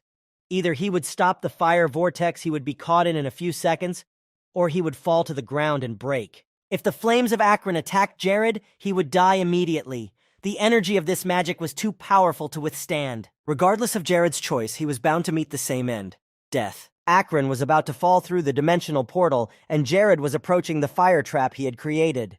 The magician of Majorca was very pleased with himself, because even if the boy had survived, he would no longer be able to use the portal to get to another place. And even if he somehow managed to do so, Akron had a plan for that too. He would simply stop him at the entrance and destroy him completely. But this overconfidence played a cruel joke on him, and Akron eventually fell, not into the portal, but onto the sharp spears that were stuck in the tree. Jared landed safely. Using his own magic, Akron missed, even though he said he had studied the opponent's magic. He went down to him to tell him that Akron's face showed that he was very embarrassed and confused. Without his magic, he was just a bumbling man. Jared shook his head, looking away. Jared had managed to cushion his fall, thanks to Akron's last attack, and he shouldn't have attacked his opponent while he was on top. But the ice storm that the guy used against his opponent, on the contrary, accelerated Akron's fall. He had deliberately thrown himself under the magician's attack, making him the first to fall into the portal that served as a trap. He had seen him. He had emerged victorious from that duel, and he had seen all his weaknesses, which he had managed to strike. People say that if something looks too good to be true, it probably is. If something looked too perfect and appealing, it probably wasn't the best opportunity. From the very beginning, Jared had been walking so close to him, and it could have been over. But Akron believed so strongly in his brilliant plans that he completely stopped seeing the trap in it. Jared wanted to take revenge on him, and Akron, who had done so much evil and sowed panic among civilians, would find justice at his hands, not from his victims. Finally, the king was able to complete the next task, for which he received 15 points of wisdom as a reward. Akron was such a miserable creature that he couldn't even touch Jared's robe. The boy crushed the magician's glasses. It was the last thing left of him. But at the front, a fierce struggle continued, with both armies fighting to prove their worth. Several of the soldiers from Krivia had already been injured, and she was sent to the rear to be saved by Hayes with her healing abilities. Ronel was no longer as confident as he had been at the beginning of the offensive. He had lost an ally for this fight, and the Krivian troops were already closing in on them. The fierce struggle continued. Jared's men had already managed to finish off several dozen of Ronel's soldiers, but they needed more men in the center, so the warriors turned to Lacus. Due to the lack of soldiers, the enemy still managed to break the center and break further into the territory of Krivia. After the breakthrough, Ronella's army was ordered to ignore the soldiers and use ordinary people first. They had already seen their victory, and how they would fill all their pockets with gold coins and various valuables, after which they would become rich and not know hardship. With such thoughts, they rushed into battle. The number of wounded was increasing every minute. They knew no pity. Barrett, a veteran whom Lacus was able to persuade to return to the kingdom, had heard the predictions of the kingdoms about the breakthrough of their troops, but he did not think they would be driven out so quickly. Another veteran also came back to help, but he noticed that without their presence, the army of Krivia was completely helpless. Apparently, this was the reason why the Lord was looking for all the experienced warriors to improve the situation in the country. Lacus was of course very happy to see Barrett and the others, but wondered why they had come only now, when the war had already begun. Barrett said that they had a good reason for doing so, because before coming here, they had put the warriors of Majorca in their place, so that they would not interfere in the future. Now the master of Krivia, the great leader Barrett, accompanied by an equally great man, the current king of Krivia, Jared, were on one side of the front. 100 of Barrett's elite soldiers and 900 of Jared's army. All of them will continue to fight side by side against the enemies of their state. Despite all the past events, Barrett was ready to forgive Jared for all his past mistakes, but he would never forget the day he was released. The king praised him and said that all the time the experienced warrior, a veteran, had done his hard work very well. He had served very well and for a long time, but then the king decided to dismiss him. The old man was against this decision. He swore his loyalty to the kingdom, but Jared immediately interrupted him and said that the rules had changed. His father was gone. Everything was different now. And since the previous king, Jared's father, was gone, his soldiers would not be needed by the next king. Barrett still did not understand how such powerful soldiers could be dismissed so lightly. But Jared did this to many soldiers. He dismissed almost all of them, and the reason for this was the lack of funds and other resources. Most of the money disappeared because Jared spent it all on his own desires to enjoy himself and live a luxurious life. After that, the parasites took advantage of this situation and, led by Glegus, conquered Krivia without any problems or obstacles. All of Barrett's bodyguards were removed from their positions, fired one by one, and the soldiers who had been receiving high salaries faced a steady decline in their pay, and then they were removed from their positions as well. Olsen and the other veterans did not want to watch this. The state they had built for so long and stood for against all the invaders was simply falling before their eyes because of the new ruler. So they all decided to disperse into the forest and quietly continue their lives among the tall and dense trees. It was hard for Olsen at the beginning, like for all the other veterans, even though he was used to weapons in his hands in similar conditions. But here he had to survive every day, hunt and get food. And once again he took his spear in his hands and went hunting. The spring snow was too heavy today, and the man already thought that he would not hunt anyone here. At this rate, he could stop coming here at all. But suddenly, someone caught his eye. He could not see well because of the heavy snowstorm, so he came closer. And it turned out to be goblins. They were gathering resources and were very surprised to see an old man in front of them. It was actually very strange that the goblins had come so deep into the forest. They usually did not do that. Olsen was already prepared to attack. However, after a few seconds of watching the stranger in shock, the goblins calmly went on with their work. These goblins, they simply ignored him instead of attacking him alone with the whole army. The reason for this behavior was unknown to him. Later he went home and told his friend about this strange situation. Olsen said that the goblins were collecting iron nearby and that this also surprised the man. Apparently these were the ingredients they had ordered, as they had recently sold a lot of weapons to the military. Because the Lord did nothing but give orders to the workers, they worked all day and had little time to rest, and this schedule made them all very tired. It was very hard, but because of that they lived like real blacksmiths and had a good income. The blacksmith was very grateful to the Lord, despite the fact that he did not spare him, literally throwing him with tasks. But it was with his help that the man was illuminated by the flame of passion. The blacksmith also told Olsen to keep this information a secret, because this information about the weapons they deliver should not be known to other citizens. But Olsen did not care about this. He was already tired of these stories. Still, With the right decisions by the organizations, the drought problem was completely solved. The problem with the arrival of new population was closed with the improved road network, and the attitude towards soldiers, the availability of new positions, and the recruitment of new talent were better than in previous years. Soldiers who had left the Krivian army due to dismissal returned to military service, all of whom gave Jared a second chance after he had done such a great job. These men stood shoulder to shoulder with Jared and worked together to defeat the monster that invaded their homeland. They were the best of the best. The army of Ronella and the army of Machorka were simply no match for such a majestic force, and their blood was spilled on the territory of Krivia as proof of their defeat. Even though the enemy soldiers were outnumbered, they could not defeat the vast experience and skills they had gained over the years. These pathetic creatures could not even look the veterans in the eye. They were ashamed. Ronella's army was ready to kneel down and beg for mercy. Those who stood farther away from the front lines rushed to escape from Krivia's troops. Ronell was furiously riding his horse, retreating from the enemies. Some time ago, he was sure that he would win and become the best. In his eyes, Horgus was a real fool, because he could not detect and think of the fact that there would be enemy traps on the bypass routes. They had formed an alliance with each other in vain. So Ronell and those lucky enough to be safe fled as fast as they could. Horgus was the first to leave, but he was very scared when he looked back. He was frightened because he saw a magician chasing them, and in a couple of seconds he would be able to catch up with them. But when the man took a closer look, he realized that it was not just a wizard but Jared himself. Now it was too late. He caught up with them and sneaked up on Horgus, who was looking around as he disappeared from view. When Horgus turned around again, he saw no one else with him, and Jared had just flown up and was behind Lord Majorca. Jared looked thoughtful, and he looked at Horgus, who was looking down at him with fear, telling him to come down to Earth and compete here, on equal terms, because he had no magic and could not take to the sky. Jared thought about it for a while and decided to do as he said, but in that case, Horgus would go down first. The warriors of Majorca shouted out for everyone else to protect their lord from the enemy's spells. But Jared immediately shouted that they should stand back and not dare to come any closer. After this order, he got down on the ground with them, and all those in front of him stepped back, fearing his actions. Jared knew from the very beginning that there could be no peace.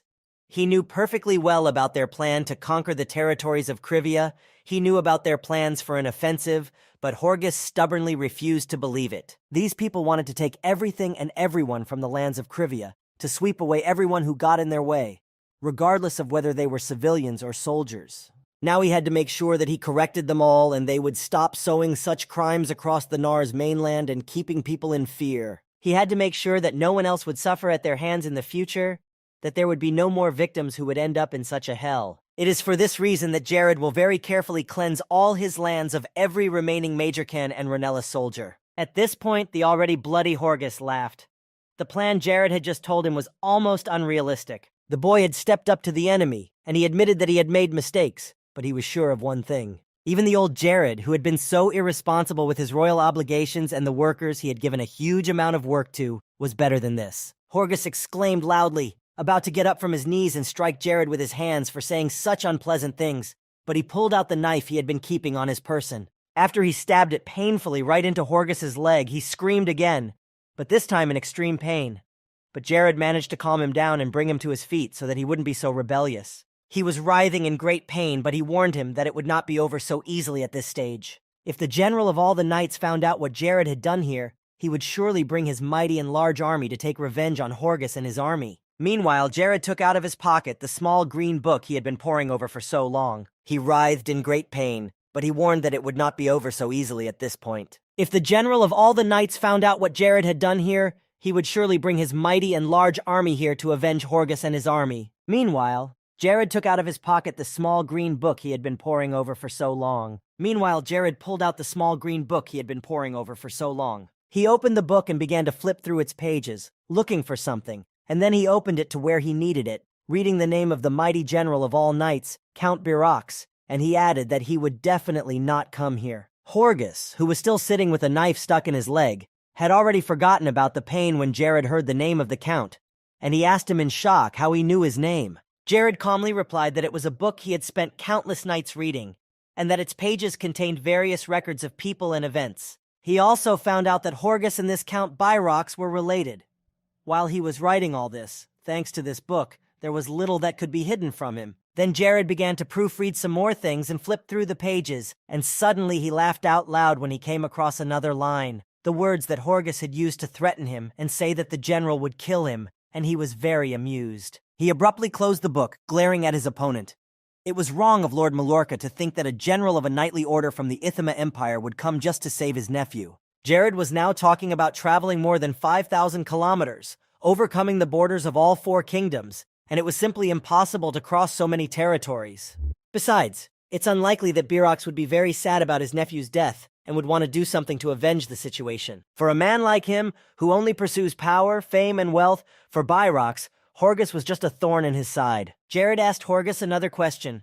Would anyone regret the death of their lord, or would everyone be completely indifferent to all the recent events and his name would be forgotten in the next few days? Moreover, most likely everyone will only feel relieved that such an executioner, a tyrant, is no longer in this world and people will be able to breathe easy. Horgus's life was so miserable that there was not a single bright spot that he could have clung to. It was time to end this war, for which Jared was much better prepared than the other kingdoms, despite having fewer soldiers in his army. Jared stood over Horgus and nobly asked him what words he wanted to say in his last moments of life. At least he gave him that opportunity. But at that moment, Horgus lost his mind, pulled a knife from his knee and prepared to attack Jared, screaming at him.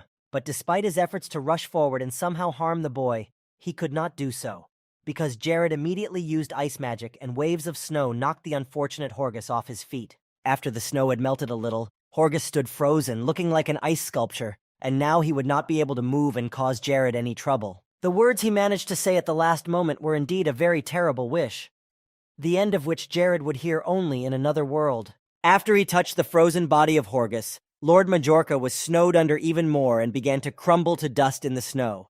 In the end, the task of the first successful defense was completed. He was well rewarded for it, and the value of his territory increased by 50%, regardless of how good the state of internal affairs was. Now Jared could at least breathe out calmly for a few minutes.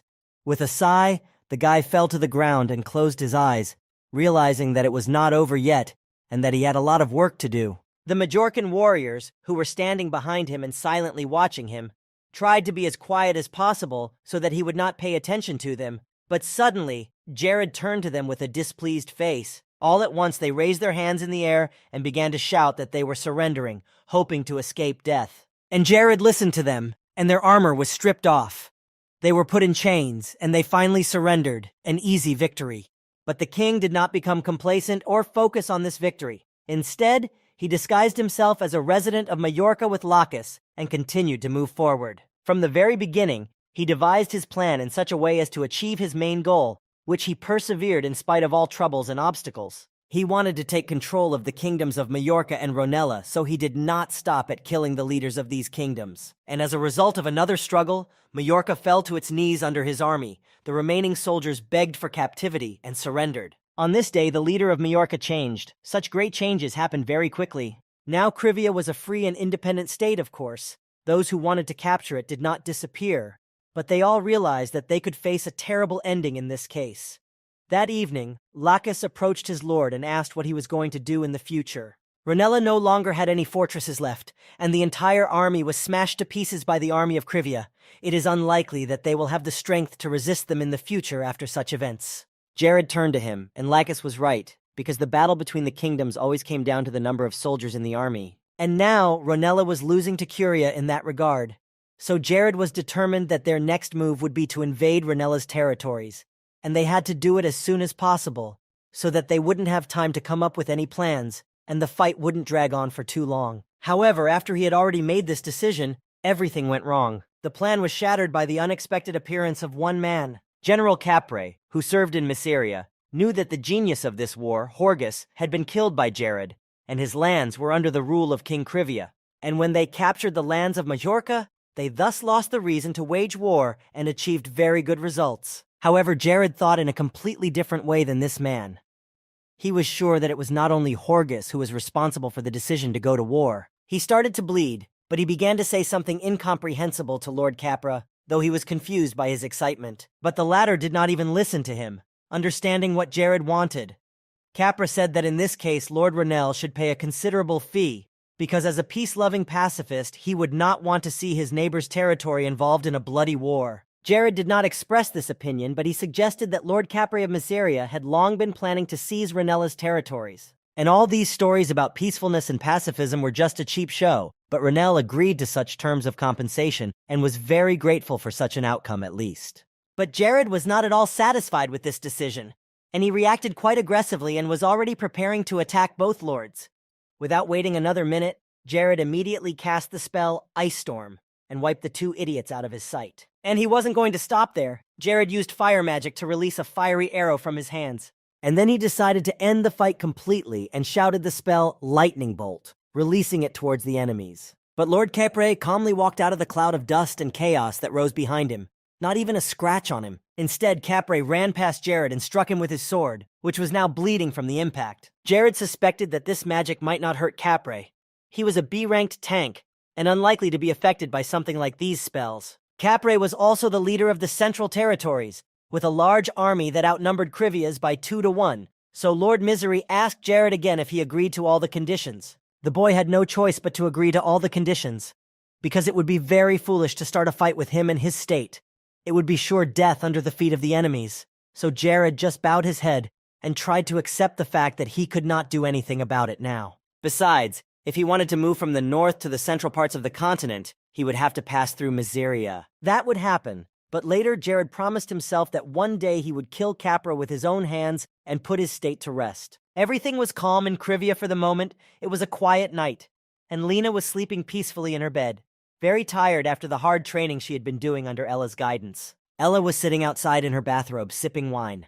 Night was her favorite time of day, so she was just enjoying herself. After taking another sip of the sweet wine, she looked to the side, quietly asking her friend what she was doing out so late. Chloe calmly stepped outside to get some fresh air, her voice monotone and quiet as always, barely a trace of emotion in it. The younger girl sat down on the chair next to her, and Ella noticed that Chloe had been very thoughtful all day, and not the first day either.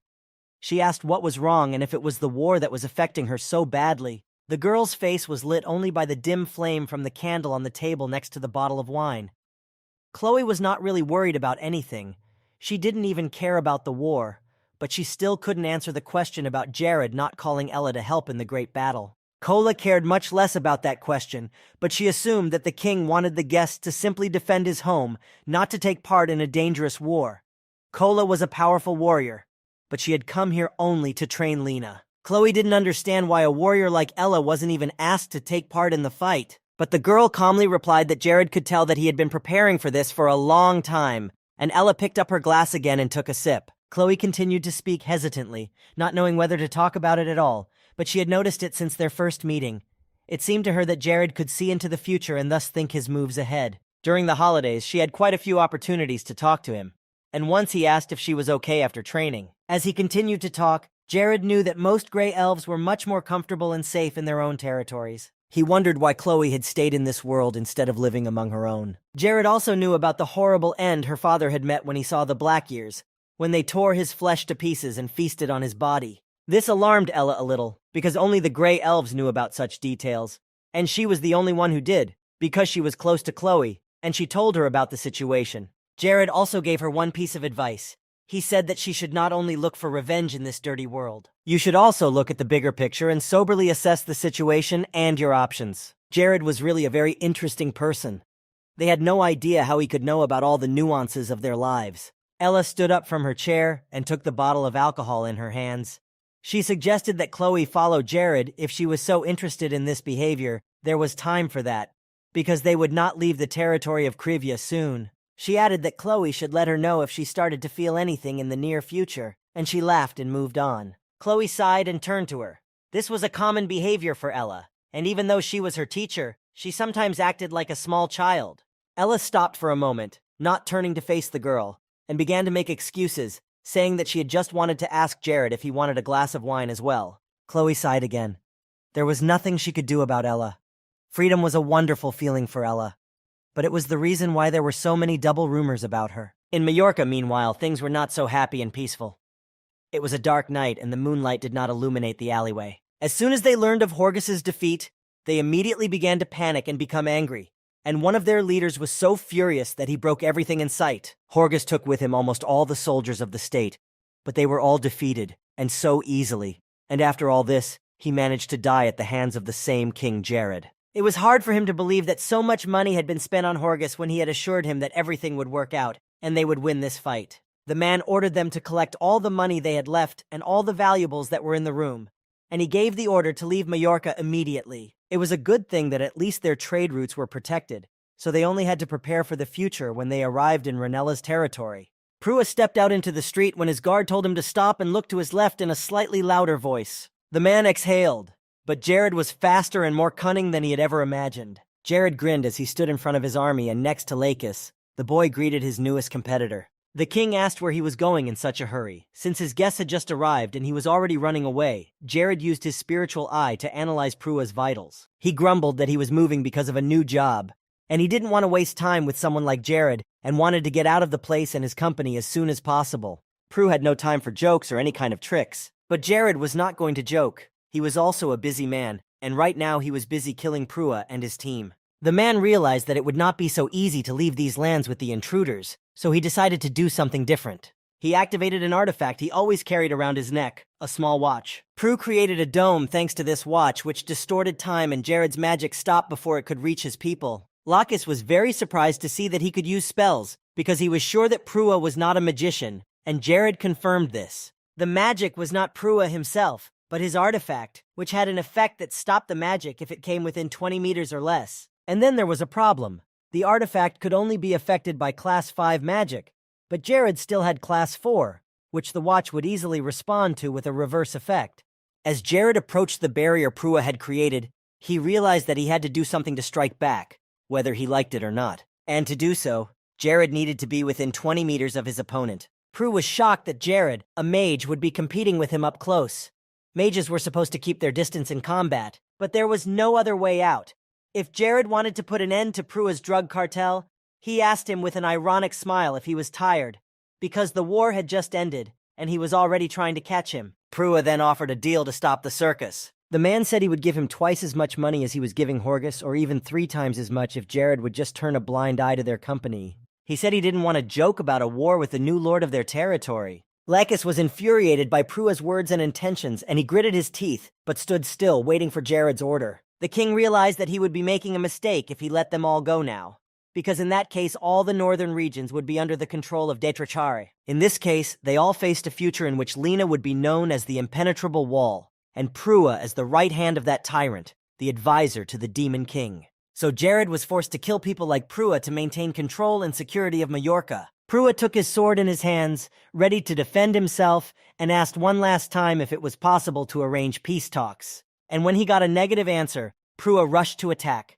The children's time was already over, so he wanted to put him to bed immediately. But Jared was going to do it first and pulled up his sleeve, under which was a powerful artifact in the form of a gold bracelet. This was the bracelet he had taken after DeLuca's disappearance. It had very good qualities, and if its level was lower than the enemy's level, then the strength and wisdom would double. And according to the 5th option of this artifact, all the functions were now available to him, and the fight was to become easier. Prue also activated his artifact for some reason and prepared to attack. Jared was ready to use his new nightmare magic on Prue, and the boy approached, creating a sphere of spell in his hands. When he released it, the sphere flew straight at Prue, who was below. He was able to dodge Jared's first attack and kept his eyes on him to avoid being hit. Prua and Jared were now on a level playing field, so he used the Sword of Speed spell and charged again. But one of the soldiers of Krivia suddenly entered the battlefield, and he would not allow his lord to be injured.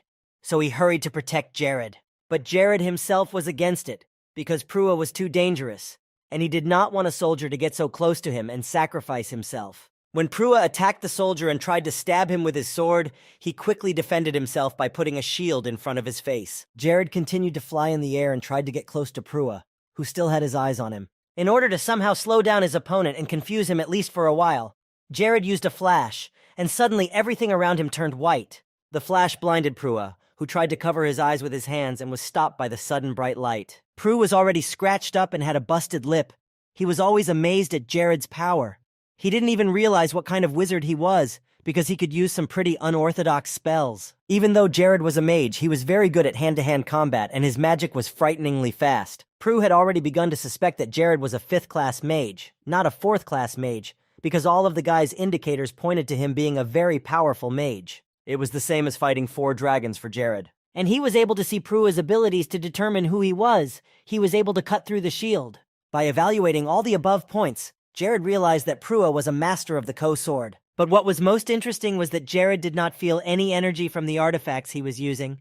But he did notice a black color around the sword, and that meant that the sword was created specifically to fight magic, and Jared was right. The Moiselle was the sword used to fight magic, and it was also the 99th sword of failure. Jared landed on the ground and began to slowly take steps forward to Prua. The guy had suspicions about why he was carrying it with him, because Prua was too weak. The king continued to unbalance Prua, saying that he expected much more from such a person, and such words hurt him. But Prua reminded him that he had used weapons in the East before, and Prua held on with his last bit of strength to avoid rushing into a mindless battle. The king just shrugged and smiled sweetly, but then added that the artifact, in the form of a watch, that Prua was carrying around his neck was only an accessory that could somehow save the fight within 20 meters. That is, it was a completely useless thing. This finally pissed Prua off and he shouted at him to shut up. But this was the reaction Jared had expected. As Prua approached him with his sword, he quickly dodged the attack, and a moment later, he released a flame from his hands, which he directed at the enemy. Prua also skillfully sized up this attack, and in no way did the spell touch his body. Jared immediately turned around while he was busy with his last attack and ran in the opposite direction from Prua, simultaneously shooting at the walls of the houses that were on the way. In this way, Jared made large rocks fly at Prua, and there were countless of them. However, he quickly realized what to do next and started jumping over them to get to his target, thus reducing the possibility of being hit by a rock. Jared ran down the alley just as fast, glancing over at Prue, who was close behind. He was about to strike Jared's legs with his sword, and he swung hard, but it didn't work. All he managed to do was to catch Jared's robe and tear it, leaving some of it down. He was very nervous about the results, but he could not understand the technique Jared was following, which confused him even more. The king flew high into the sky, then turned to Prua and noticed that his speed was really good. He even had to use a spell. But now it was time for the fatal blow, so Jared prepared himself and once again created a sphere in his hands that glowed purple. With all his might, he shouted the spell of lightning and the awakening of the night, and a purple light appeared in the midst of the dark realm, shining brighter than the full moon. Jared calmly sat on the roof of the house and told Prue to give up. The boy had too many advantages here, and if they were to fight with swords only, Prue would not be an easy opponent. He was much faster than any ordinary swordsman, and at the same time, every blow Prua struck was quite powerful. But despite all this, Jared was not in his range of attack, for he kept his distance. Prua said with a smile that in the analysis, Jared really deserved to be applauded. But that wasn't enough. The man had improved his speed level by one more, and he was even stronger. And since the king was so good in the tests, Prua suggested that we determine who would win this difficult battle. Jared, who was still sitting calmly on the roof, said with confidence that he knew he would win this fight. And this confidence made Prua's fears even stronger. But he was already so mad that he began to shout loudly, telling him to stop talking such nonsense and take better care of himself. Prua once again improved his abilities and moved to the 4th level. Jared was a little scared when Prua ran straight at him with a sharp sword in front of him. He had such a frantic look of wanting to win that it really looked quite scary. But something unexpected happened. Prua himself ran into his sword, which pierced his chest and he could barely breathe. Jared did not expect this outcome, so he walked over to Prua in surprise and looked at his wound. But the next moment he was already breaking into a smile. Jared, with his confidence and strength, could go very far. Deluxe and Prua were very similar and yet very different, both powerful opponents, but both making the same mistake. However, Deluxe was getting weaker as time went on. His body was partially closed and quite weak. Prua at that time was at the stage of rapid growth of his power. He was skilled in almost everything, and he had an artifact as an advantage. Jared was already experienced in this kind of fight. He could easily dodge DeLuca's familiar attack pattern, and then he would gradually deteriorate Prua's health with his magic, so he could be reduced to 0 and easily end this fight. But if Jared let his guard down for just a second and got distracted by something, he could kill him with just one hit, where putting in too much effort was a strategy that suited Prua and Capra very well. And it was problematic for Prue himself, because Jared was able to expose his primary and special ability, recklessness. It was as if he had stepped on an accelerator. With this ability, he could improve his physical abilities very quickly, a feature that was a perfect match for Jared, whose basic skills were not that good. Jared laughed, realizing that everything that had happened was the best that Prue could do. This artifact was the only thing that gave him a chance to win, but he couldn't help and save the situation either. Jared was deliberately taunting Prue, telling him things that got to him so that he would hurry up and be reckless. and the plan was slowly working. Prue had once admitted that he was stronger than Akron. He continued with this sore subject, and reminded him that he had been pushed away by a mage in close combat, while mages were not very good at that. Prue had been dragging his feet for too long. The sun would soon be up before he decided to do something. And yet, this was the last straw for Prue. He took off running at Jared, his head filled with nothing but reckless actions. After such a successful operation, Jared used the magic of space to strike at Prue with his own weapon. In this fight, Prue made a mistake that he would not have made in an ordinary fight. But here he could not think straight, and this played a key role in his defeat before the king of Krivia. Jared stood at a distance from him, saying a phrase he had heard many times before. "Keep your cool, but never forget your good heart." He asked Prue if he had ever heard that expression. After that, the boy held up a bag of drugs that had killed many people to whom their entire company had sold these illegal substances. Those who did not have any more money started to give it up, but they were very much in pain because they were drawn to buy another dose of drugs. Jared went up to Prue and shoved the bag of drugs directly into his mouth. It was his parting gift before the end of Prue's life, which he would have liked very much. In the end, their whole company was very proud to be in this business and to sell this stuff to people. They said that anyone would be willing to die to feel this high just once more. The powder started to turn to foam as he started to have a hard time with it. Jared proudly proclaimed that Prue would be beheaded because it was a great sin to try to claw at the future of a nation and a people. All the other people of Prue who remained downstairs, they surrounded the Krivias from all sides and did not allow them to escape the scene. They were ready to deal with these scoundrels. And in a few short minutes, Lycus reported to his lord that all the criminals had been captured, and now they stood with their hands up and surrendered. However, the case was not yet closed, because just because they had defeated Prue and his entire group did not mean that other similar groups would cease to operate. Although this one was the most powerful, it was worth destroying all the criminals to keep them close to Majorca. Jared said confidently that by sunrise none of these groups would exist anymore. And if anyone opposed the army, Jared gave the order to kill them. Such people could not be left alive. Above all, he ordered their heads to be cut off for any protest. Lycus was tired after all the lives he had taken in the last few days.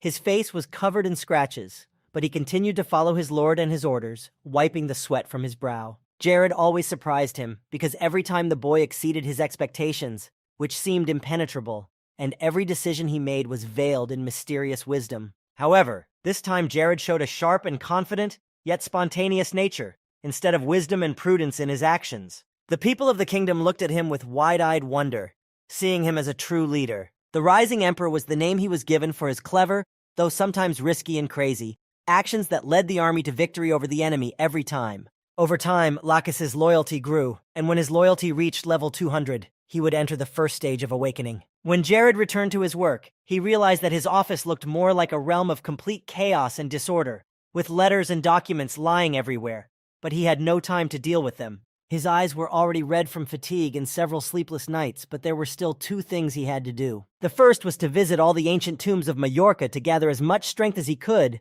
and the second was to find a highly skilled specialist who could extract caladium, an underground resource. Caladium is a very difficult ore to mine, which will be found only after 13 years. It is even stronger than iron, and if they manage to get to it first, they will be able to make a whole breakthrough in weapons and reach a new level. But he had no idea what to do with the job that had been thrown at him.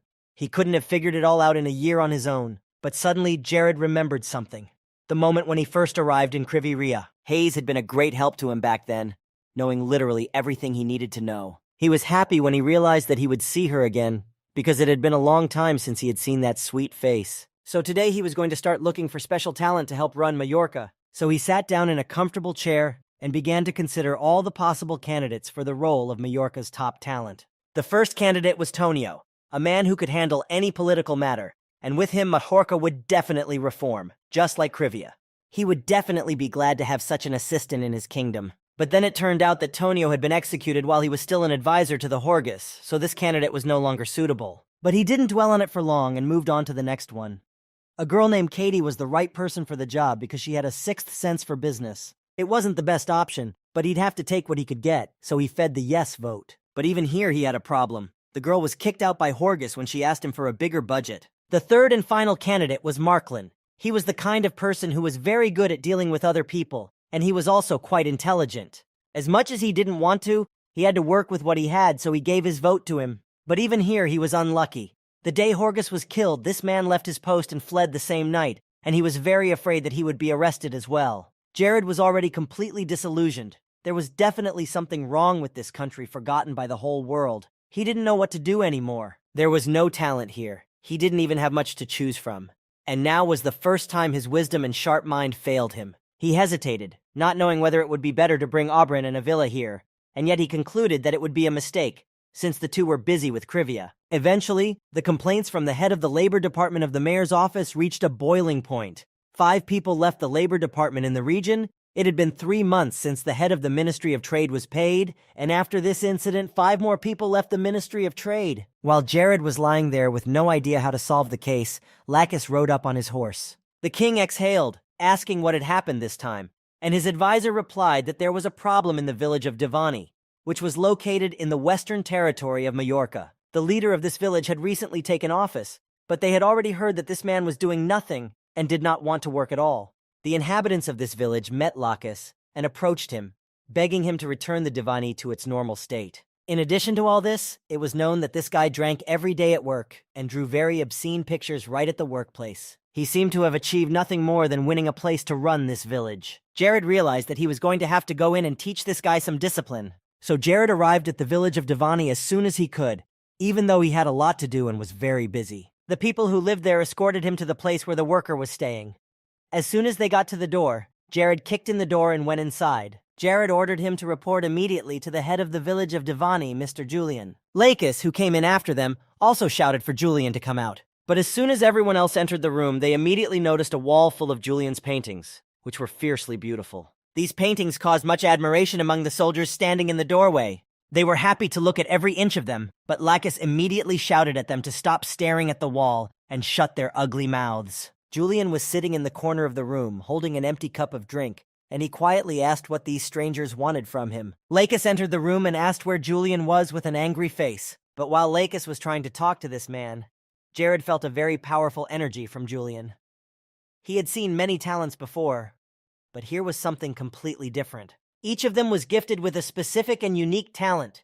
Jared made sure that each of them could develop their talents to the maximum and as quickly as possible, even if it was late. This guy was completely different, not like any other talent he'd encountered. Julian, meanwhile, took another drink. He was the closest to perfect of all. The guy was as high as level 65, which was very high. He closed his eyes and asked what they wanted here.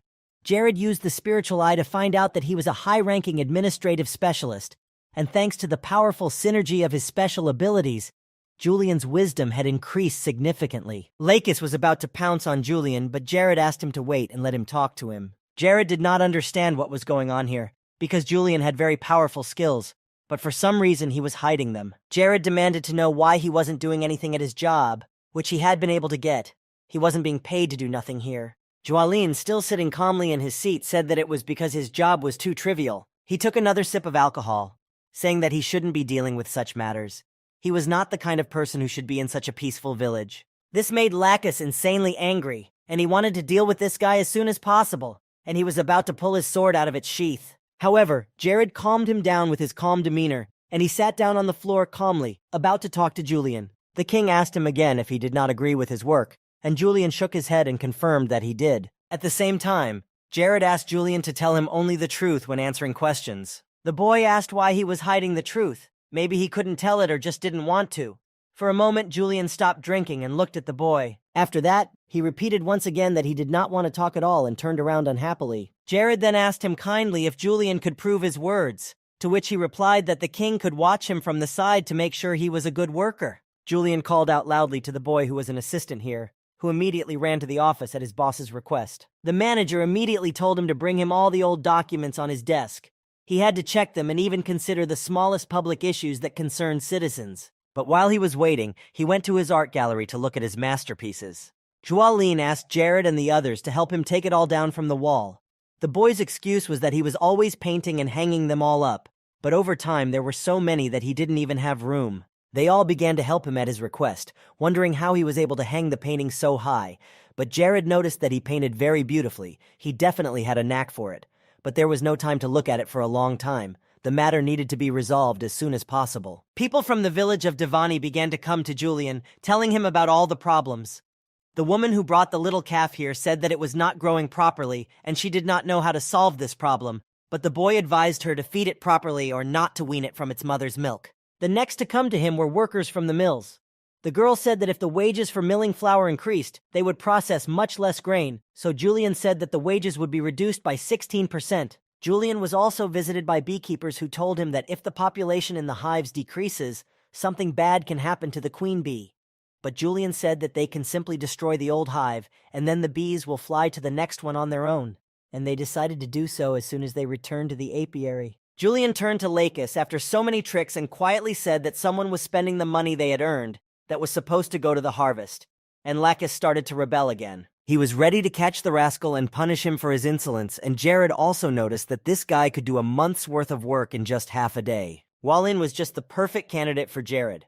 As the workday was coming to an end, the guy said that everyone could leave.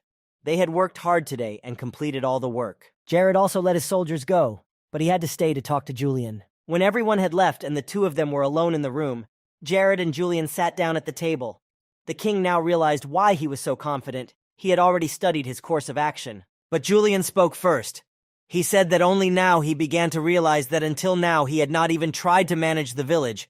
All this work would not take too long if he solved the problems as they came up and put his heart and soul into it. All this time he had been putting off the work for later, and then never got around to it. Then Jared praised him, saying that he had managed to do his job perfectly when he was already here. And then the king asked if he had any idea what he was sitting in front of him. And Julian laughed a little, not knowing what to say at first. But Jared immediately continued to talk about it, not even letting him answer the question, and told him that he had some business to attend to. Julian exhaled heavily and asked what the Lord wanted, already imagining in his mind what conditions he might be given. He remembered all the other lords who had come to him with similar requests, but none of them had treated him like a normal person. They all called him too arrogant, although they recognized that he was a very good worker because he approached his tasks with skill. Even in his lifetime, Horgus considered him to be a man who was delusional. He brought him here to revive the nation, and Julian had all the qualifications for this, because he was taking a test to manage an empire, but such arrogance spoiled him. The ambitions of the leader himself must be much greater than those of the entire nation combined. And even he, who served his master, felt very small and helpless, no matter what he did. And then Jared told him his greatest wish, which struck him deeply. He wanted to become a hero of the continent of Nars. Instead of remaining a nameless lord of a small territory, he wanted to become a world hero. Julian did not believe the king's words at first because it sounded too good for him, but Jared was very serious. He was very purposeful in his pursuit of this great goal in his new life. He wasn't some insignificant person who would lie about it. Words like that drove Julian crazy. He wanted to be useful and influence everything that was happening around him. He wanted to help, not just follow the Lord's little orders. The boy opened another bottle of strong alcohol and poured them both. He had wanted a lord he could look up to for a very long time. If there is a vassal who looks up to his master and who makes a mistake, it will most likely be the Lord's mistake, not his ward's. So he smilingly told Jared to become an earl by the end of this year or head a conglomerate of territories so that Julian could make sure he got his dream. Then the guy handed Jared a drink, saying that he would definitely prove that he could do a lot. When the glass was in Jared's hand, he invited Julian to watch from the sidelines if he wanted to see exactly what the boy was capable of. He laughed, saying that he would never betray the trust of a lord who had earned his complete disgrace from the first. But he would. Julian would have left if he did fail, and Lakis stood outside the door, listening intently to every word of their conversation, even though he should have been home with the others. They made a pact that they would stay together forever, and then they toasted their decision. So he decided to take him on as acting head to manage all the internal affairs of Majorca. Very soon they returned to the castle. Mia had already learned a lot during this time. She had special abilities to sense and control mana. Despite her age, the little girl did not study new things intensively. Everything was calm in Krivia. The sun was shining, illuminating the roofs of low buildings, and the noise of people and merchants could be heard trying to sell their goods to passers-by. Every day, Hayes diligently performed her duties, not forgetting to practice healing magic, and she was looking forward to the Lord's return to his mansion. Olsen and Avila entered the spacious room where Hayes was cleaning, and they were actively discussing something that interested her, so she listened. Olsen knew that even if the Lord decided to install a single vassal as acting head to rule the entire territory, they would see it with their own eyes. Oberyn, who had just entered the room, heard this loud conversation and looked at Avila, who exclaimed that they all needed to leave for Majorca immediately. Then Auburn asked Hayes if she would like to come with them and say hello to the Lord, whom she had not seen for so long. The girl thought about this suggestion and stood silently in the middle of the room for a while. Still, she decided to go with them because she missed Jared, and soon they all arrived in Majorca. Jared was busy as usual, writing something as he sat next to Julian. After he had appointed the guy as the acting head, Majorca had achieved stability in a very short time, and Hayes had been working hard all along. For the past week, they literally lived in the office and never left. On one of their most routine days, Hayes came into the office and brought in a tea made from the Carlacus flower. She had heard that this tea was very useful for weight loss, and Jared smilingly thanked her for it, even though his diet had been completed for a long time. Hayes asked if Jared was tired and she offered to massage his shoulders, while Julian watched them silently. Soon, he decided to break in and told Jared to take a break from work and get some rest. But Jared assured him that he was fine and could continue working. Julian insisted, however, that Jared take a break because this concentration of work was taking all his energy and would negatively affect his ability to focus. Julian stood up from his chair and bowed, saying that he would go meet with the other vassals and return. Jared's vassals from Krivia came here to Majorca as soon as they heard the rumors, eager to see for themselves, worried that such a young administrative official could create global problems in the administration of the territory. However, they quickly got past this stage of acceptance of Julian's skills, and now everyone praises him. When he and Hayes were alone, he asked her to have tea with him, as there was another cup. The girl shook her head, feeling uncomfortable with the offer, because she still thought she had no right to do so, being only a maid. But Jared had already told her 100 times not to worry about such trifles when they were alone. Eventually, she agreed, but she still felt awkward. After a moment, she sat down at the table and picked up her cup, glancing over at Jared, who was savoring his drink. She gently picked up the plate and brought the cup to her lips, taking a sip, at which point her name was called, and Jared spoke it. While he was calmly sipping his tea, she had already doused herself as soon as she heard him suggest that she quit her job as a maid. She started to shake, but she tried to show that she was not worried at all, even though she was already sitting there covered in tea from head to toe. Hayes was beginning to worry that she wasn't doing a good job as a maid, but Jared wasn't going to let that slip with his offer. The girl had already begun to make up all sorts of excuses. She remembered that everything had been perfectly clean before she came here, and attributed it to the fact that she had no powers, and the Lord had to clean everything himself. But Jared denied her claim too, saying that he had cleaned the place because he wanted to practice his cleansing magic. After all, there were times when that kind of magic was very useful, and in a flash he had erased all the stains Hayes had managed to put on her clothes. He explained that since she was now a healer, Hayes could be promoted to a higher position, and that she could quit her job as a maid forever. But she almost burst into tears at that, and Hayes really didn't want any other maid to take care of him. He exhaled calmly as he said her name again. But the next moment, he raised his tone and demanded that she listen to him at least once. After all, she was supposed to be obeying his orders. But she also responded to this one by screaming and saying that if she stopped being a maid, she would no longer be a healer. Suddenly, the pendant they were standing next to, which they were arguing over, floated into the air, and the only word that came out of it was death. And after it began to glow with a green light that radiated throughout the room, 3 more words were heard: plans, despair, God. Hayes and Jared fell silent, not understanding anything, but they listened to the pendant and heard 2 more words: mirror and dungeon. And the last thing the pendant said was rebirth, a situation that gave them mixed feelings.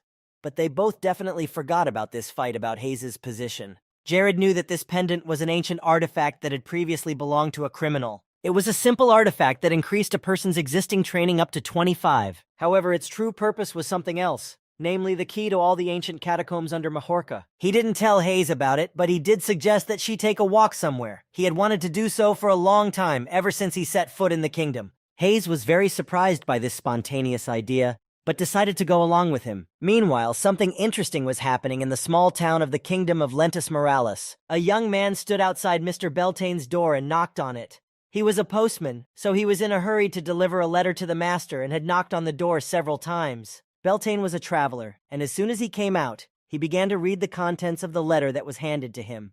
Several large packages also arrived at his address. The postman asked if he had any idea what might be in them, but Beltane replied that he did not know the person who sent them to him. After hearing the answer and completing his work, the young man went on delivering letters around the town, leaving Belton to think about the mysterious person who had sent him all these things. But soon the traveler began to guess who it could be, and he was right when he read to the point where the personality gave his name, and it was Jared, who questioned his level of magic and asked that he give him his instructions. That was all that was required of him. He glanced at the pile of gold coins Jared had sent him, and in return he had asked that Belton come to him. This was very naive of the young lord. And suddenly there was a flash of light around the boy. Instead of the young traveler, an older man stood in the doorway, a powerful 9th-level mage whose name was actually Belhard. The man thought.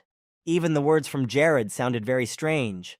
Perhaps it was a clue that he had reached a new level of ability. He recognized that even geniuses sometimes have no idea what they need to do to get to the next level of magic. And Jared was a small man. He wouldn't even dare write such a thing. Belhard shook his head, holding the letter in his hands. But suddenly he suspected something. His pupils narrowed in surprise and he stopped. Belhard drew a parallel and realized that Jared was the same worthless son of the former King Barrett, but he did not want to believe his own theory, so the magician tried his best to put it out of his mind. But still, he would have to go at the request of Jared, whom he disliked, to find out the whole situation. After all, a great magician like him must have a certain amount of instinct. In the meantime, Hayes and Jared put on their robes and set off down a dark forest path, the sun only occasionally peeking through the treetops to make the path a little clearer. Hayes was even a little scared to walk here, but Jared reassured her and said that there were no thieves here, so everything would be fine. The atmosphere seemed very tense and creepy, but it didn't seem like there was anything special, but Jared kept moving forward.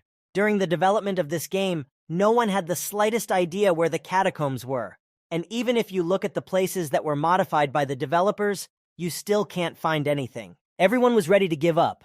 But one day, the location of the ancient catacombs was posted on the personal social network of one of the developers. The mirror reflected what was now on his computer monitor. Soon enough, they were able to get to the very photo that Jared remembered. It was a large tree with a ravine under it, and it looked pretty ordinary except for the green trees around them. Hayes tried to stay close to Jared, afraid of getting lost and being alone in this eerie place, until she saw the strange sand covering the roots of the tree. He calmly but clearly told her to take 5 steps away from him, and then something really creepy started to happen. The crown of the tree turned into the face of Mahart, who in a low and fierce voice ordered her to get out of here. No one had the right to break into the catacombs of his kingdom. Jared had seen his name before, and even this appearance did not faze him. But he stayed away. Mahart continued to speak in a dead and soulless voice to them, a cursed boy who did not belong in this world. Jared continued to stand still, not taking his eyes off his head. Mahart turned to Jared again, and he looked down at him with bottomless gaze and was silent for a moment. The fact that the two of them had met didn't bode well. Mahart continued to talk about how Jared was cursed. Now that this has happened and the two curses have collided together, this world will cease to exist. The end will come through great chaos, and everyone's death will be terrible. Jared was now even more confused in his thoughts. He definitely did not expect Mahart to know who he really was. He couldn't figure out if Mahart was talking to the Jared inside him or if it was part of the game, because he remembered a similar moment when he played Paradise in his past life. Jared wasn't really scared. He was more curious to know what it was all about, so he asked what Mahart was telling him. But the only answer was that they shouldn't talk anymore and interrupt his sleep. The guy remembered the events of the game, and now he was sure that these words of Mahart's were absolutely identical to those he says to every player at this stage of the game. Since he would not have gotten anything out of him anyway, Jared decided to end him here and now, so that he could enter the coveted and mysterious catacombs without any obstacles. Such actions infuriated Mahart, a path that Jared had already taken, and one that meant only one thing: death. Despite his rage, however, for some reason he did not act immediately, but Jared quickly used magic against him. He blew off a part of his head which was also made of sand. Mahart did not say anything because he no longer existed here with them. Instead, the boy managed to open a passage to the catacombs and suggested that they move forward. Hayes wasn't entirely sure she wanted to go in, but there was no other way to go, since they were right there in front of the entrance. So she and Jared walked forward into the dark tunnel of the catacombs of Majorca. Later, they returned to Lord Majorca's residence. Jared had asked Hayes to sketch all the places she had seen there, but by the time she came to him with her work done, she thought she had missed something. Even though she had been sure before that she had painted everything she saw there, but Jared reassured her and said that he had no doubt that she had drawn everything perfectly. He admitted that he had no idea that she had such a talent for drawing maps. Hayes looked away a little embarrassed and said that it was from her childhood. She used to watch her father draw maps and try to imitate him, so she was good at it. Jared thought that such abilities were very useful. He praised Hayes and thanked her again for her work. She blushed at the compliment. It was really nice to hear him say that. Suddenly he remembered Mary. She said that she would be arriving in Majorca very soon to join them all. But then Miss Chef said that she still had some work to finish, and that was why she had to come here in 2 days. Jared was already very hungry, but he had to keep working, so he turned to Hayes and asked if she could make him some snacks. The girl's eyes lit up. Hearing such a request, she was ready to cook even at midnight. She immediately ran out of the room, saying that she would be back in a second. Hayes' happiness knew no bounds. She felt that she was needed in this place and was not sitting here in vain. Jared laughed. Her persistence sometimes even scared him. Although it was a very good character trait in general, he decided to do a little more work before Hayes came. Together with her, they went through about half of the catacombs. They noticed that there were only safe areas with no enemies at all, no light shining through. But it was all so mysterious that they needed to do some preliminary investigation. He was most interested in the ancient tomb of Mahart, which was known as the Mirror Dungeon. Jared knew that if he killed the slave Prua, the advisor to the Demon King, he would still be able to complete the quest of the Mirror Dungeon. Prua, who was a drug dealer, became a tycoon in the future. And all this happened because they were the first to find the artifacts from the Mirror Tomb and steal them all. In general, it was extremely difficult to find a large dungeon and they barely noticed it, which was the fault of the game developers. As a result of the notoriety of this place and what could be found there, many guilds gathered here.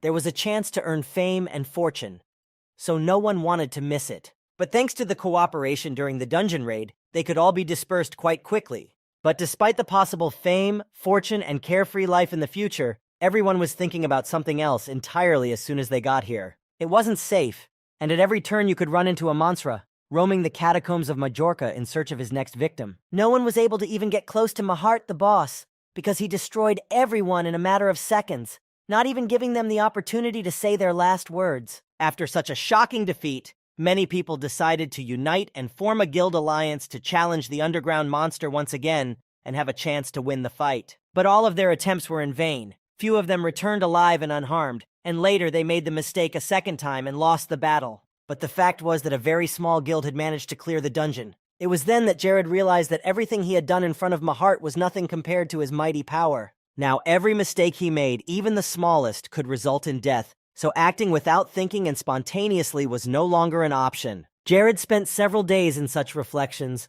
all the while carefully considering everything that could happen next, and what path would be best to take. Hayes had been watching him constantly, and during that time she had noticed that the Lord had been acting very suspiciously lately, and she was alarmed. He was cleaning the entire room by himself and called it practicing his purification magic. He was also hoarding artifacts and weapons that he didn't use, and Aki bought all the weapons with sacred attributes for him. He also painted very often and called it part of his training, and Julian helped him with it, since he was good at art, and Jared was very good at it. Hayes began to wonder why his behavior had changed so much. It seemed very strange, but she never came to any conclusion.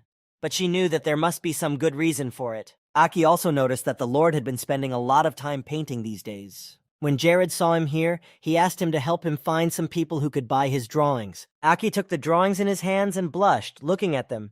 Jared explained that all the obscenities Julian had drawn had accumulated, and he wanted to find some use for them. The boy smiled sweetly and nervously at the same time, saying that he would try to find a buyer who would buy the paintings for himself. Jared wondered why Julian was always drawing such things, and he replied that he liked it, and that he had found some free time at night and decided to paint. Jared was very surprised when he heard that Julian somehow managed to find free time in his busy schedule, and he didn't even have a sage pendant. This guy was impressing him more and more every day, and he had no doubt that he had chosen the right candidate for his team. Jared's office was soon entered by one of the military men, who told him that a crew from Krivia had arrived, and Jared promised that he would be out to see them soon. He stood up from his chair and called to Hayes, who was nearby, and still thinking about the Lord's strange behavior. He told her that he would soon need to go to a place, and Hayes realized that Jared was talking about the same catacombs they had visited together recently. Hayes very hesitantly decided to ask if she could come along, but she was already expecting a negative answer. Jared didn't want to offend her, but the place they were going to this time would be better with fewer people. Hayes was very worried about him. It was a very dangerous place, and she would not want him to go there, risking his life. He also knew very well that this place was very dangerous, because it was a reality, not a game where you can turn back the passage of a certain stage, but there was no other way out, and he had to go there. But he was doing it all, because he really needed the reward of the Mirror Dungeon. So this time he was going to take the best fighters he knew. As Jared was walking down to them and thinking about it, he heard Isabel's voice loudly telling him that he was late. It was very rude to be late when he had already promised to come, but she decided not to make a big deal of it. Ella and Chloe were standing next to her, already packed and ready to go to the dungeon. They didn't talk too much, They had a clear goal, and the team quickly reached the triplets, stopping only before the entrance to the catacombs, looking at the passage. Jared said that he had already walked around the dungeon with Hayes, so all they had to do now was follow the map, and Isabel suggested that they get it over with and go home as soon as possible, because she had already missed him. Chloe still wanted to clarify something before they went in, so he stopped and came over to her. Meanwhile, Ella and Isabel stepped into the catacombs. It was very dark, and she didn't know if they had brought a flashlight, but Chloe was interested in something else. Isabel had come with him. She was a powerful sorceress and a great swordsmanship teacher, so she understood why the two of them were here. Chloe had no idea what she was doing here, though, but Jared calmly told her that she was devaluing her skills too much. She was just as important here as everyone else. She didn't say anything to that, and gave him the same tired look as he headed into the dungeon. Actually, they didn't all like this place very much. Some of them hated the demon realm and the blood of the Church of Darkness, but that wasn't really important right now. Ella, on the other hand, suspected that Jared had come here for more than just the power of darkness. But all Jared had told her was that he was only interested in the ancient artifact and had no need for any dark powers. Ella calmly walked on, and he could breathe a sigh of relief, because if the answer had been different, they would have most likely ended up in a fight. He started to feel a little nervous, but it was really a relief, because it wouldn't happen in reality. He definitely didn't want to fight with this girl. Ella was quite sensitive to light. She wore dark glasses almost all the time, but he didn't know if it was only after she was injured or if she had it since childhood. Isabel was walking next to Jared, and she noticed a light at the end of their path, which meant they were nearing the exit of the maze. But after the maze, there was only one way to go, Mahart, and to get there, they would have to pass by every cell. And soon they reached the gate, the raid of the dungeon. There was no turning back. They had to start. Once inside, they were greeted by clay soldiers who seemed to be looking at them through their armor and accompanied them with their lifeless gaze all the way. Jared suggested that they use the tactics he had suggested earlier when they had discussed the whole plan. Isabel crouched down next to him and summoned the spirit of a black body. Something black began to appear from her hands and began to move towards the clay soldiers. This entity started pushing the clay soldiers in different directions and kept jumping. This stirred them up, and the soldiers began to say something in a language that everyone else could not understand, and they got into a fighting stance and were ready to defend themselves. Jared stood in front, and behind him was Isabel, and to his surprise, all these soldiers passed him. They were not even going to touch him and ran on. They ran on to Isabel. She got to her feet and was surprised and couldn't do anything. Jared, meanwhile, quickly knocked the bastards down, and they fell on top of each other, never reaching the target. In a moment, all of these clay soldiers shattered into dust, and gems flew out of them and hit the ground. Isabel exhaled calmly. They were really only aiming at her, and she didn't like that, because they were just bypassing Jared and coming straight for her. Jared didn't fully understand why they did that. These knights had attacked dark wizards and sorcerers first, so maybe they were just familiar with this black magic and attacked her because of it. So they had dealt with these gate guards, and now it was time to change. Chloe and Isabel, he had given them the magic stones that were left over from the warriors, and they went to change their clothes to look like the glossy gatekeepers of the dungeon. After a while, they put their helmets on their heads and were ready to move on with a disguise that would help them avoid trouble. Breathing was difficult, and they could see almost nothing through the small holes, and Isabel was already tired. But despite this fatigue, they moved forward and entered the next stage. Ella immediately noticed that there would be at least 2,000 soldiers here. She could not even imagine that there could be such a large army under the ground where she lived. They wondered where Jared got this information, but there was no time for idle chatter. Isabel asked a little unhappily if the thing she was wearing on her head would help them, and Jared assured her that the longer it was on her, the longer she would be fine. Together, they started to fight their way through the army of clay warriors, which were so many. Jared knew that there had always been about 2,500 soldiers here, but now there were even more, because they had to make up for the guards who were standing at the entrance to the dungeon, so now there were 2,504. When the Guild Alliance consisted of 500 people, there were 3,000 soldiers here, so we can conclude that this group of people started a very dubious battle.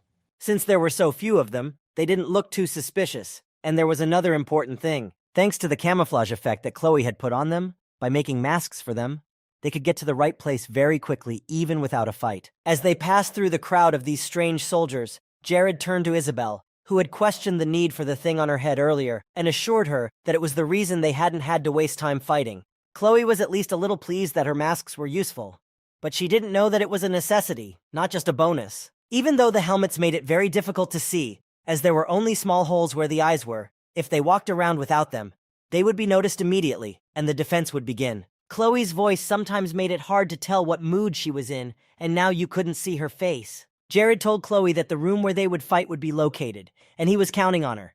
But Isabel was not happy that he was focusing on her so much. Since she had also been a big help in this situation, she threw herself at him with a complaint. Jared could not react to this in any way. Her character could not be changed, so he just had to accept what was. But still, he decided to cheer her up a bit and told her that she was a great girl for using her magic to help, while he spun around funny in place, imitating her. Chloe and Ella stood in silence in shock and watched this ridiculous spectacle of their lord in the mask of some strange warrior running around in place. But his tricks were over when a large clay statue appeared on their horizon, and it seemed more important than these soldiers. All these creatures were somewhat similar to evil spirits, but they were different, as Isabel had noticed. This was because they were born of a curse that was not related to dark magic. Even before the monarch Mahart fell into a long sleep, he had cursed his wards to take on a form that would not age at all. Many of them simply stopped fighting and lost their shape because they could not accept their new identity, which is why they became clay soldiers. If all these soldiers were subjects, then Mahart was definitely not the best king in the world. But Jared also warned that there were some clay soldiers who had managed to keep parts of their real bodies, so they should be very careful. They were no safer or stronger. The large figure standing next to them turned his head towards them and looked at the team of people carefully. For a moment, they were all quiet in the moment, hoping that this big clay thing would not suspect them of anything. Suddenly, the monster broke free of its chains and rushed at the team. It jumped on them, smashing everything in sight. Jared immediately took Isabel in his arms and ran away. He soared with her above all the dust and flew away from the monster. Chloe and Ella stayed on the ground, but managed to jump away from the place where the giant had landed. Isabel started to panic when the big thing attacked them, even though it wasn't supposed to. As he remained in the air, he wondered if the dungeon and its laws might have changed since he returned here, as if it were a reality and not a game. Meanwhile, the monster started jumping at them again. Although it was large, it still behaved and moved quite nimbly. Jared's helmet was already pierced, so he could see better. But there was still a problem with that monster jumping all over them. It could easily get to them no matter where they ran. While Jared was trying to keep Isabel safe, Ella took the situation into her own hands. She told everyone else to run away from that monster immediately so she could strike. Taking her sword in her hand, she stepped closer to it and prepared to attack the big monster. Her sword was very powerful, magical, and as soon as Ella slashed it through the air, a green glow appeared behind it, and she struck the monster with it. She managed to hit the target and slow it down, at least for a while, but that was the most she could do. For some reason, it didn't do any damage to the monster. Although the monster was resistant to electricity, nothing happened to it at all.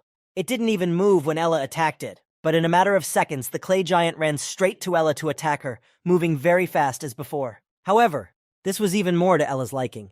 She liked strong opponents, so she decided to let him show all his strength and power. She used a special technique called the Mahart's Greeting, and put her hand out in front of her, shouting loudly. The monster stopped at the same moment, even though his fist was almost at her side, but everything suddenly stopped. This giant stopped raging and fighting. He leaned over to Ella, gazing into her eyes, and she also stood steadfastly in front of him. In a few seconds, he stood upright again, but he was still calm and did not even intend to attack them. And very soon, the giant turned around and walked in a completely different direction from them.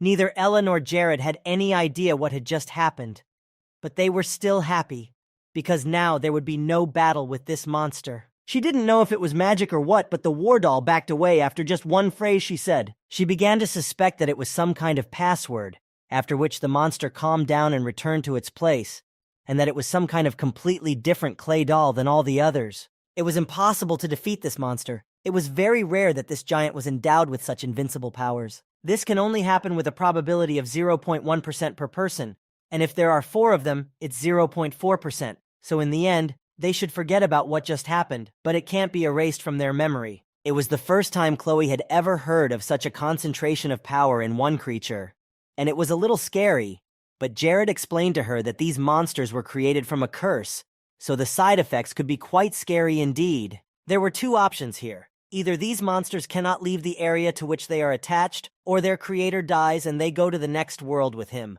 Although there was a third option, they simply have no intelligence. These monsters could not distinguish between enemies and friends at all and attack everyone, but that was over, and they could now take off their masks. Jared also added that the creator could have created a special password for such situations, and here the password was the phrase Mahart's Greetings. but he would be very grateful to Ellie if she would just think of this situation as an experience she learned from her next experiment. In the end, the four of them continued to traverse the treacherous catacombs of Myokra, and eventually they came to a statue of some sort, or so she recalled. But she could speak, and after greeting them, the statue, or rather the monster, called them disturbers of the peace of the place. This was their patient sanctuary, the sanctuary of the mighty Maharta. Before them stood a very strange creature. They called themselves Sun and Moon. With each intruder, the wisdom of this creature increased. The two were one but very different. The moon was always unhappy, and the sun was very kind and quite gentle. But that was only at first glance, so it told them to feel at home here. As they had planned earlier, Ella and Chloe were to stay here and distract the two-faced priest. The sun offered to give a warm welcome to its new guests right now. The monsters of this dungeon rose from the darkness, and the power of this creature increased again by breaking the rules. The next order of business was to kill all the uninvited guests who appeared to them, and the creature's agility increased again. All of these monsters started to attack on command, but as soon as they reached Ella, they simply walked past and moved on. Isabel didn't find it so funny anymore.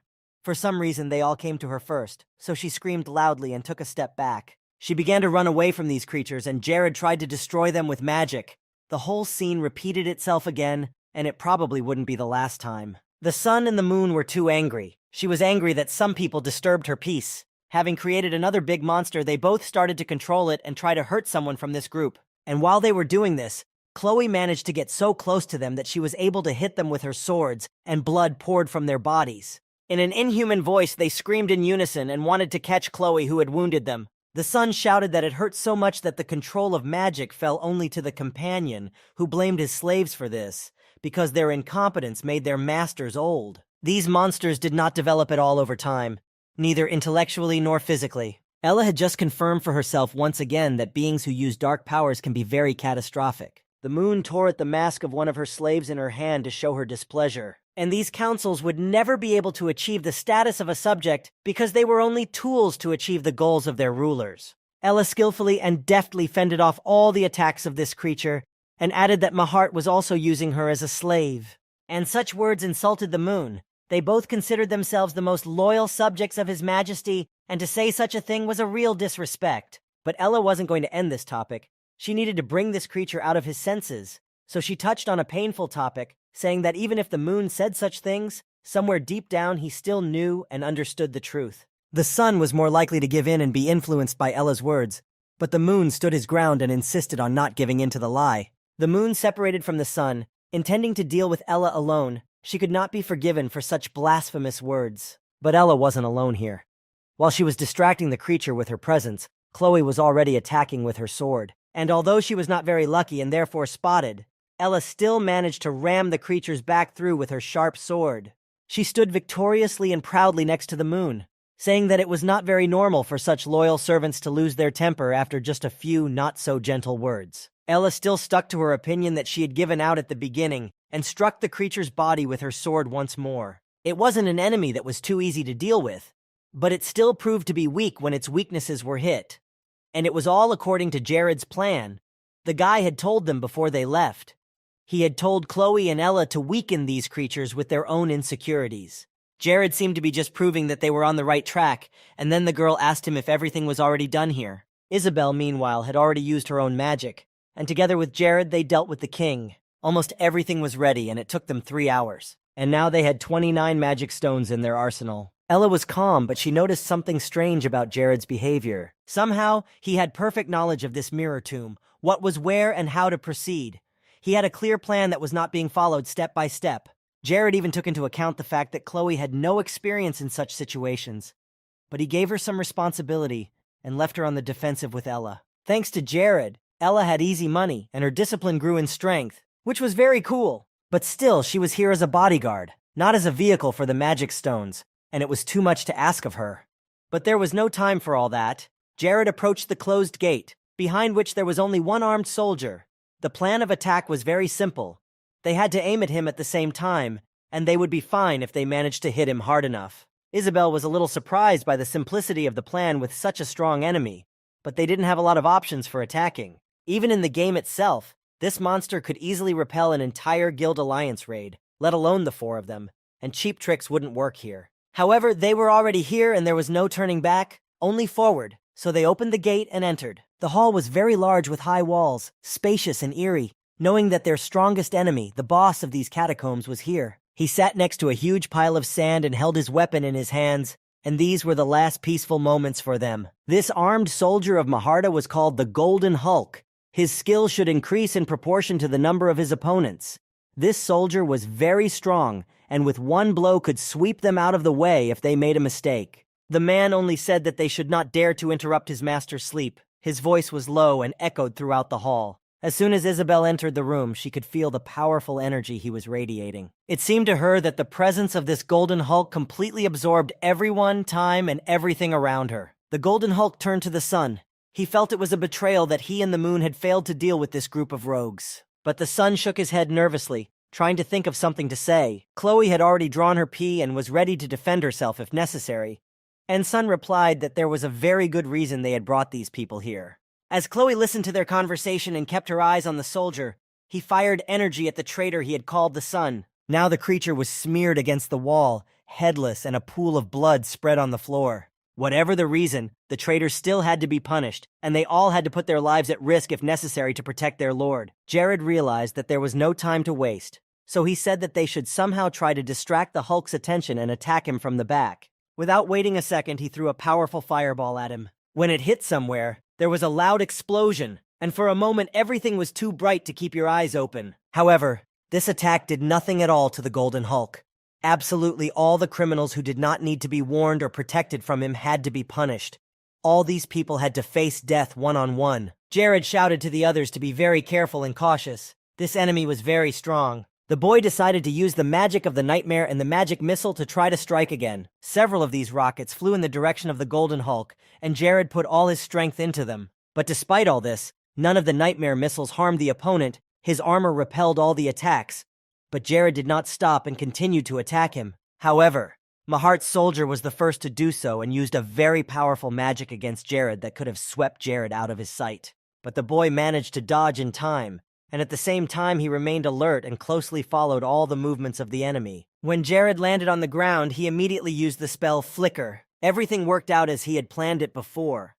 The proximity of the strike of the already powerful Golden Hulk increased his strength by 1 level. This ability instantly increased the strength of the attack by 1000%, which was a deadly challenge for all the soldiers' opponents. Jared was well aware that even if the Hulk managed to hit him even slightly, he would be saying goodbye to his life, because such a blow would cut him in half. The Golden Hulk was faster than Prua, and compared to Capri, he was even stronger. Although it seemed that there was no room for improvement, Jared did not give up and confidently moved towards his goal. Still, Jared was not alone. If he had to compete with Prua and Capri one-on-one, he had 3 powerful warriors behind him, in whom he was 100% sure. The soldier knew that no one would be a worthy opponent for him here, but overconfidence was not a good quality at the moment. Chloe was able to get very close to him and was already prepared to attack. This character was a pest who had kept no one from the throne for a long time and who had put many in danger, someone who shouldn't exist at all. While Chloe was distracting this monster, Isabel used one of her most powerful spells, which began to work on him when Chloe landed next to her. The Golden Hulk's vision began to fall asleep instantly. He saw everything very dimly and indistinctly, and he was angry with himself for not noticing that there was also a mage in the group. Seeing how they began to implement a frontal attack together, the monster lost its caution and speed of reaction, and Jared seemed very talented to him, despite his young age. Now that Hulk had analyzed the serial's attacks, he realized that in the beginning, Jared had blocked his line of sight when he used the fire spell. And after that, when he started to slow down a bit, they all surrounded him from different sides so that they could launch a continuous attack so they could test whether the monster would react to the blow. Jared was doing the basic attack, and Chloe was supposed to deliver the fatal blow. It was a very good and impressive fighting tactic that was only available for a limited number of faces. None of them ever stopped attacking the monster. It was the only way they could achieve maximum results and defeat the Golden Hulk. While the others were doing their job, Chloe threw her swords at the Hulk's back and plunged one of them into his flesh. But the soldier didn't give up. He was angry at them and at himself for letting this happen and being surrounded. After Chloe's punch, Jared used his attack and blew up the soldier's armor. Now he didn't have any decent armor, but he wasn't going to give up his position. This warrior would definitely stand to the last to protect his lord and not let him down. Now it was very dangerous for him because at this rate, His already decomposing body would not last long, so the Hulk came up with a strategy. He decided to kill one of them first, so that they could no longer sustain a joint attack, and when their tactics began to fall apart, he would start killing the others. As he began to approach, Jared ordered everyone to move aside and give him space. He had to overcome the magician, the leader. He had to kill him alone.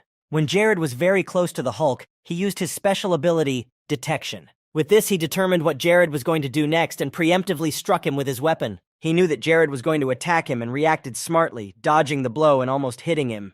Jared appreciated this move, but he was ready for it and therefore used the magic of mirror reflection, so all the attacks of this giant did nothing to him. While they were fighting, or rather Jared was fighting, Ella stood back and quietly watched from the so-called rear. If the four of them had fought together, they would have won the fight.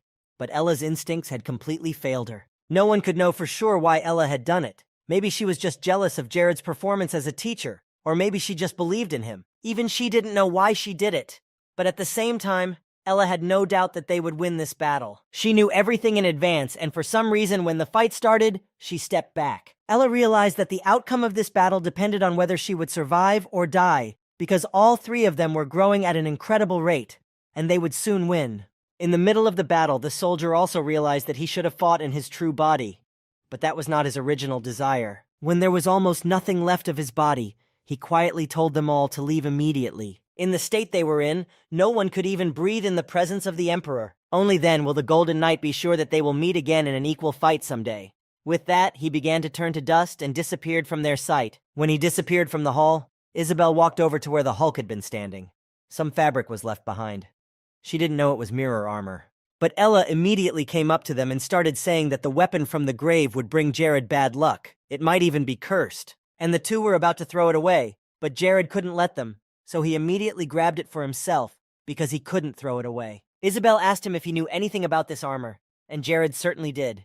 It was the only piece of armor on the entire Nars continent. If one wore this mirror armor, the soul of the blacksmith who created it would create a force field around him that would turn all arrows into ashes if they flew towards that person. This armor was thinner than cotton, so it could be worn safely over another piece of armor. The three of them stood there with mixed feelings about it, but there was no changing Jared's mind, so they just decided to forget about it, even though no one realized that it was really a very useful thing. He almost started to cry. The guy had always wanted to get this armor, having conquered it with his own hands, and finally managed to do it. But for a moment he thought about it.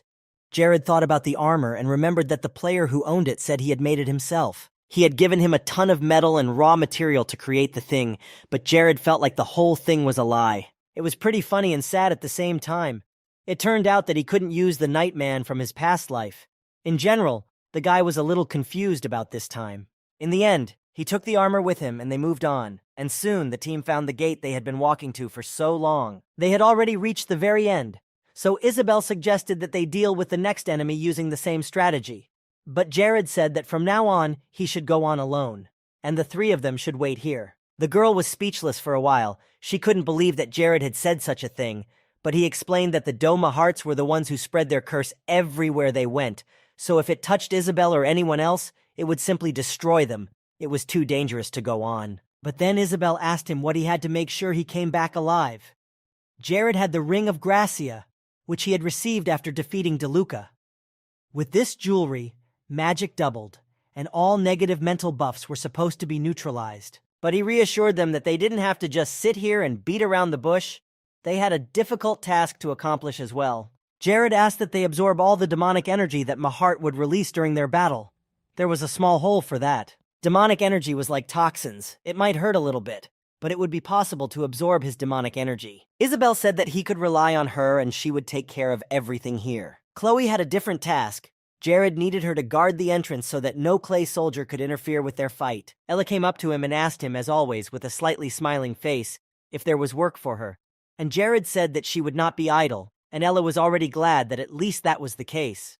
But the next moment, all her hopes came to an end, because he told her to guard the magic stones, and she did not understand whether he was mocking her on purpose or not. After that, Jared went to the gate with the big lion and opened it using magic. There were clouds of dust everywhere. But he stepped inside, into a dark room, but Jared's eyes quickly got used to the pitch blackness. He turned to Mahart, saying that it had been a long journey to get here, and he might have died several times already. Mahart said that he would not mind if Jared decided to take a little revenge for all the fun and adrenaline rush, so the boy took his magic wand, which had many good functions, and went on. When Jared went further, he noticed that the tomb was glowing green from the inside. It was slightly open, but he could not see anything inside. Hen Mahart himself appeared. He stepped out of the tomb and onto the ground. Jared was the one who had broken his peace, the one who had entered Mahart's realm of tranquility, and he praised him for making it all the way here. Mahart was standing quite far away from Jared himself. He started to say something else to him, but suddenly fell silent. He looked at the boy and asked what he was doing here, watching him in surprise. Mahart was really shocked and very angry at Jared's behavior. All over Mahart's grave were many pictures that Jared had just drawn. Mahart became even more angry because no one dared to offend him so much. It was vandalism, and he almost turned red with anger. But Jared confidently said that today's appearance was the last appearance of the tyrant Mahart. The guy was here to end his life, which was filled with murder and blood, so there was no point in setting any other mood in this situation. Mahart, in turn, said that he had created this place with great difficulty. It was made especially for the soldiers he had come to love. But Jared knew all his true plans. Mahart simply wanted to resurrect and conquer the mainland, and as for love for his subjects, it even sounded ridiculous, because he made them work very hard and drove them to death with his orders and attitude. And when all the subjects in that place died, he simply left their bodies to rot further. But he said that giving their lives for him was a blessing. Jared couldn't take it anymore and exclaimed that it was all a social lie. Mahart was so afraid of his death that he began to imitate immortality. But Mahart was also on the verge of destroying the place, and he didn't even want a pathetic guy like Jared to say his great name. And then, when Mahart managed to get a shot off, Jared's magic began to work. The mental curse disappeared thanks to the effect of the Ring of Gracia. Even though Jared fell to the ground and seemed to be in a trance for several seconds, the artifact had worked and fulfilled its function. But Mahart didn't stop there. He wanted to finish the job, saying that he would brand him an eternal sinner, and he released a dark force towards Jared. The large black skull from Mahart's hand began to approach the boy, who had just barely gotten to his feet and managed to recover. It was still unusual for him to feel the effect of this artifact, but he quickly gathered himself, seeing this stigma that would eat a person until he died. Even he could not dodge such a thing, because this thing would pursue the target until it caught him and there was no point in running away. Within seconds, the stigma was on Jared's face, and he looked his rhinestone in the eye without wavering. He had a plan this time too. He could be clever and dodge when the stigma caught him with the blink. At that moment, he would be able to close it, and the piece of paper where he had previously drawn a certain picture. Mahart was amazed by this ingenuity. Jared not only managed to evade the curse, but also avoided being labeled a sinner. When Jared flew into the air, Mahart created a wall so that he could not escape. So if one of them dies, the other cannot leave this place. Mahart also added that if Jared decided to become his loyal subject, he would pity him and forgive him for all his sins, and he was even ready to promise him immortality and great power. But then Jared asked him what he meant by immortality, because the prospect of becoming a bald skeleton that could not rot and die did not suit him. However, this brought Mahart to even more negative emotions. He took it as a very strong insult. So he decided to show the Emperor's true power, and many green lightning bolts appeared around him. They smashed the walls around him, and all these pieces flew right at Jared. Now it was even harder because dodging such a stream of rocks is not so easy. But Jared held on and tried his best. When he got a little further away, he quickly summoned fire magic and threw a fireball at Mahart. He was able to hit him, but Mahart simply took the hit and remained unharmed. Now it was his turn to show what he could do. Jared knew he couldn't beat him that way, but he was very grateful that at least Mahart's body needed to regenerate, as it had in the game, so he could buy himself time to land the fatal blow. So now he needed to throw spheres of his magic at him with all his might, because Mahart's stamina would definitely run out faster than the guy's magic. But nothing was settled for Mahart, and he raised his magic arrows upward, aiming them at Jared. Jared also had something to say about this attack, and he used several spells at once to get the best results. Jared had a stronger artifact than the great Emperor had thought, and the energy rammed into his head. But he didn't give up, releasing green plants from the stone ground that were eager to capture Jared. To avoid being trapped, Jared used his shield and began to approach Mahart very quickly. He didn't care about his opponent's magic. He saw his goal in front of him and moved confidently towards it, forgetting about the obstacles on the way. But he was still getting tired, and because the fight had been going on for so long, Jared felt like he was in a burning hell. The attack that was being used against him was still stronger than his own magic. Mahart's spells were pouring down on Jared in endless waves, and even with full concentration, his body and mind were too exhausted. He had lost count of the number of times he had been on the verge of death, and Jared's mana and physical strength were almost at zero.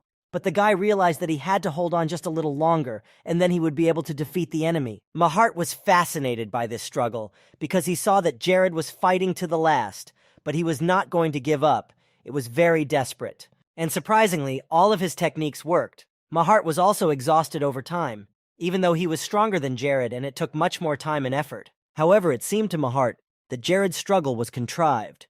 Perhaps he was the one who made up for the lack of strength with skill. Nevertheless, Jared was acting like a simpleton, or he was really trying to hide something from his enemy's eyes. Suddenly, Mazar fell to his knees from the instantaneous decrease in his strength. He did not understand what had happened and why such an incident had occurred. He absolutely did not want to believe that this was one of Jared's traps, which he had fallen into simply because of his carelessness. He pushed all these thoughts away, which both made him angry and distracted him from Jared's further attacks, and the man's strength was fading with every breath he took. But when Mahart looked around him, he noticed that he was standing right in the center of the circle Jared had drawn earlier, and it was not just any circle, it was a magical one. Now he realized that this was exactly what Jared had been trying so hard to hide from his opponent, and he had succeeded. Suddenly the circle began to glow with a bright green light that blinded them both. Mahart realized that Jared had closed him in a magic circle that allowed him to turn the enemy's attack against him, and the fact that Jared was onto him was not good news. For such friendly methods, Jared should have been severely punished, and Mahart was about to make it happen. Jared merely replied that it was arrogant of him to talk about other people's dirty methods when he himself had committed so many crimes. And then Mahart was instantly at the side of a tired Jared, who was trying his best to end the fight with a victory. Mahart managed to catch Jared with his chain. He grabbed him right by the leg because of the guy's exhaustion. As soon as the great god of the catacombs descended to the ground, he pulled Jared down with him, holding the magic chain tightly. Jared flew down in a flash and hit the ground painfully, his face and armor covered in numerous scratches from all the blows he had taken. And before he could get to his feet and recover from the fall, Mahart stepped on a large demon that was advancing on him very quickly. He had no time to do anything else but fold his arms across his chest to deflect the blow with magic. The next moment, however, he was already flying to the ground from another hard blow. Mazar had once again managed to hit his target. This attack was one of the most powerful and painful for the guy. He grabbed his arm, gritting his teeth to keep from screaming. His arm hurt so badly that he could hardly move it, and at that moment Mazar came up to him and hit him again. This finally knocked out what little strength Jared had left after everything he had been through in the catacombs, and it seemed that Mahart was just starting his game because it was all just a warm-up for the real battle. Mahart hit him in the face, punishing him in this way for everything the guy had done. Jared was already bleeding. It was everywhere. But his opponent didn't stop. Maybe coming here was his biggest mistake that would lead to a fatal end, and all dreams would fade away in a moment. Once Jared stepped through the door, there was no turning back, and no time to enjoy his life. A small sign appeared, informing him that Jared had less than 10% of his health left, and he needed to get treatment immediately, or at least leave the battlefield. Already almost exhausted and at a complete loss as to what was going to happen next, he tried to use magic to give himself a chance to hold out a little longer. However, Mahart quickly came up to him and gripped his hand tightly, preventing him from doing anything. That was it. That was the end of it. Jared would not be able to use his magic, which was so weak against Mahart, and he would not be able to think of a way to lead his enemy into a trap. But with all these thoughts running through his mind, and all the memories of what he had already accomplished, and where he had been able to go, Jared gathered himself and tried to hit Mahart with all the strength he had left in his hands. But unfortunately he failed. His body was too exhausted even for a simple punch. Unlike Mahart himself, whose anger was boiling in his blood, he had gathered his magic and was about to end this unequal fight. But as soon as he swung, a small but sharp dagger flew out of the ring. Jared thanked himself that he had managed to put the accessory on his finger before Mahart attacked him. He had a dagger in his pocket, and there were many other ways to win. And besides, Mahart's body was very soft and resembled ordinary sand. It was very easy to plunge the swords into him, one after the other, and they would pierce the enemy's flesh. All these weapons had divine power, which increased the power of the blow. Each dagger was equipped with a purifying magic that penetrated the flesh of Mahart. This magic began to spread throughout his body, and since there were many weapons, it happened even faster. Mahart irritatedly said that Jared had a low level of magic, but he interrupted him and did not let him finish his sentence, saying that only the weakness of his demonic energy was noticeable at the moment.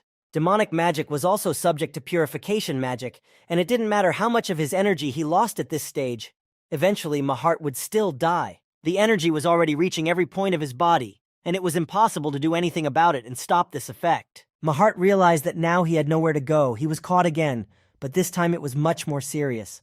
So he ordered his army, which consisted of countless clay soldiers, to protect him. But in order for the army to get to the king, they had to pass through Chloe, who reacted immediately to the visitors and rushed to deal with them. While they were marching in time to the hall where the fight was taking place, Chloe managed to get around them all and completely break up the group of soldiers, preventing them from getting to the leader. The girl managed to do her job quickly and accurately. No one stopped Jared from fighting Mahart.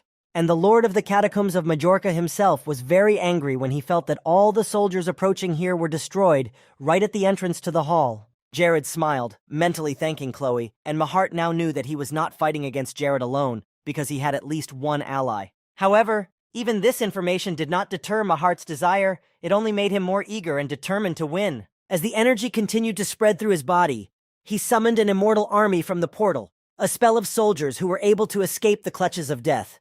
All he wanted to do was leave this world, but Jared suddenly appeared out of nowhere and began blocking all the entrances and exits. Mahart's main goal was to take over the entire continent. Listening to all these words echoing in Jared's head, he plunged another dagger into Mahart. His eyes could hardly see, but there was also a destiny. He had to win this fight. Now he had to take the last step to achieve what he had been working towards. So Jared continued to hold the knife firmly in his hand and shouted loudly that he would destroy Mahart's plans and unite the entire continent as one. Something exploded loudly in the great hall where the heaviest fight of the day was taking place, and Isabel held her breath as fragments of the door flew past her, broken by the explosion. A layer of dust rose up around her, and she got up from her knees when everything was quiet, thinking of Jared, hoping that he had survived the explosion. Next to the mountains of sand and amidst the silence, which this time was very sharp, stood Mahart, and next to him lay Jared's body. He didn't open his eyes anymore.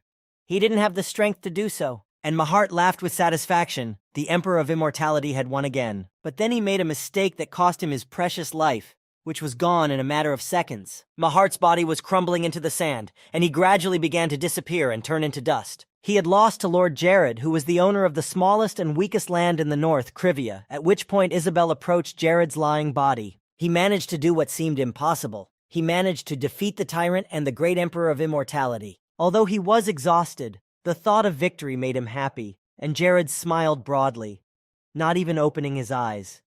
He was so happy that it was over, and that he had proved to himself that he could do more, even if it seemed like the end had come. He barely raised his hand, trying to say as loudly as possible that he had won the battle, still not believing what had happened. However, at the same moment, his hand fell to the ground from powerlessness. But despite all this, Jared's raid was very successful. He was able to defeat the head of the Mahat Empire.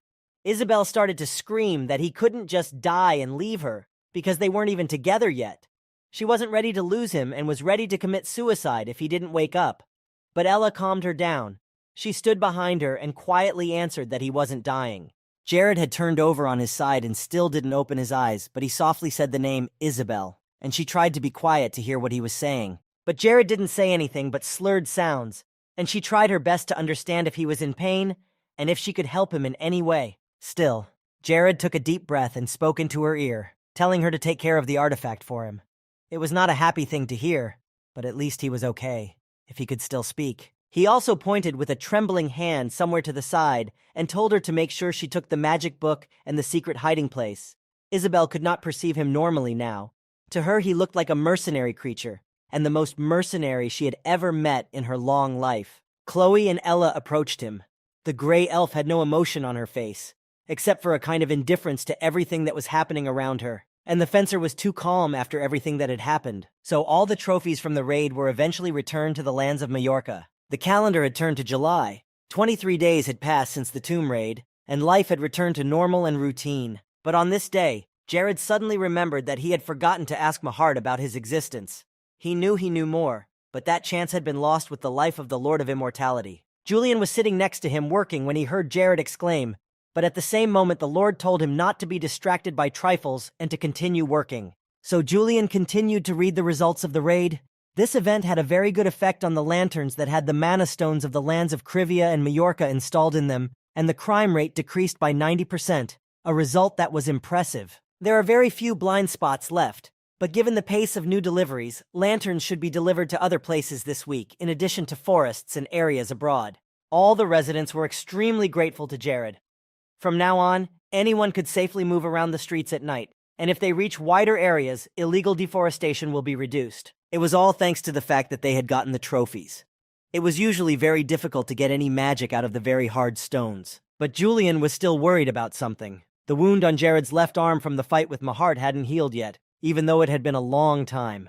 Jared knew that it was an unusual burn, so he doubted whether it would ever heal completely, and he could consider it a small price to pay for the victory. After that, Jared turned to Aki and asked him about his new clothes, and the younger man was very excited because he was looking forward to this question. So he readily answered that it was very fashionable now. They said that such things are now at the peak of popularity among the nobility of Cinders. He had bought it all to explore the latest fashions and expected to be showered with compliments on his look today. He was in a good mood, expecting a standing ovation, but instead Jared could only say that everyone's standards of beauty were different. He didn't want to offend Aki, so he decided to stop there. These clothes weren't Jared and Julian's style, so they couldn't say anything exciting about them. Aki collapsed on the floor, crying at these comments, and Jared asked what he had learned about the collection he had asked to study and research. The guy told him not very happy news. All the items from the collection were sold, and he forgot to tell him about it earlier, so Jared asked who was the buyer of all this wealth. The answer was not too surprising. Mr. Ibaniba had bought everything from the shelves. As soon as he looked at the contract for the purchase of the Nightmare Stones, he couldn't resist and bought everything there. Jared was very upset and surprised. He didn't understand why the Red Goblin King, who seemed friendly and nice, would buy all of this stuff. He still hoped that maybe Ibaniba would decide to return some of these items, but the thought that the Goblin King didn't take him seriously just because Jared was human was running through his mind. Aki also had something to tell him. Just yesterday, the Sanders soldiers had sent an official request to them. They really wanted to create a long-term contract for the exclusive export of Jared's landmines to their kingdom. The Lord firmly replied that they don't do that kind of thing, so it needs to be passed on to the Sanders soldiers. Jared wasn't going to agree to any other contracts than a monthly delivery. Aki nodded his head, saying that the kingdom that had asked for a deal with them had a lot of interest in the Lord. This was not without reason, for Jared had pesticides, mana potions, and a cure for the terrible disease Ranella, which was considered a death sentence for many. He also had crystals that were collected in the territory of Krivia and mines that he had invented himself. But Jared thought differently. It seemed to him that people were interested in his territories only because the kingdoms were very close, bordering each other. He was sure that there was a reason for all this, and that something was happening in the kingdom of Cinders, and that this something was not good for Krivia. Aki didn't understand any of this, but Jared thanked him and said he would keep an eye out. Jared remembered that according to the storyline of Paradise, the king of Cinders, Decod, was supposed to die soon. And after the death of Decotus IX, as many as 4 princes would claim the throne of the kingdom, and that was when the battle of the throne was to begin. By law, the new king, who would be named Decotus X, would be Prince Phthalon, which would not have ended as well as one would have liked. The problem was that he is a follower of the black magic religion, and thus an ally of the Demon King because of this. And this Umbreism could be the cause of the downfall of his state and the king himself, because it was the followers of this faith that had once started the Holy War. At the time of the Holy War, all states fell under the pressure of Umbreism, and judging by the fact that the Demon Lord is seizing power, he can easily become the main enemy for all kingdoms. Jared decided that he would keep a close eye on the situation, and as problems arose, he would make some decisions and take action. Since he was not a subject of Cinders, he could not interfere in the political affairs of the state.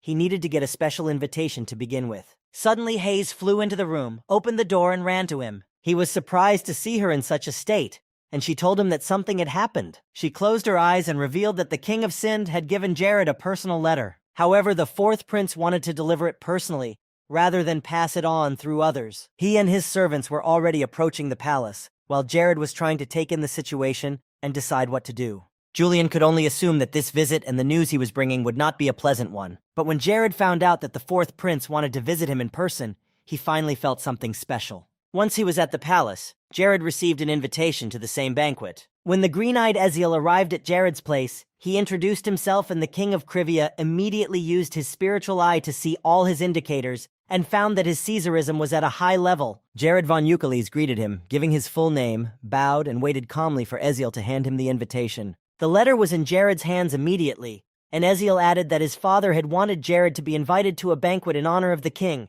and he asked that Jared accept the invitation, as Decotus would be very happy to see him at the party. Jared carefully opened the envelope to read what was inside. Eziel said that most of the letter was just a formality, But Jared was surprised that Decad was showing him so much attention compared to other kingdoms, and it was still too dangerous for a boy to attend such royal ceremonies. Eziel added that he had suggested to his father that he deliver the invitation himself. He was eager to see Jared in front of him, because Jared was the first person who had aroused so much interest in him. He felt a little embarrassed by the words, not even knowing what to say, because it was the first time he had ever heard so many compliments at once. So Eziel hoped that Jared would come over and they could have a good drink and talk. But the king of Krivia immediately dashed those hopes. He was not a subject of their kingdom, and was not obliged to bring him.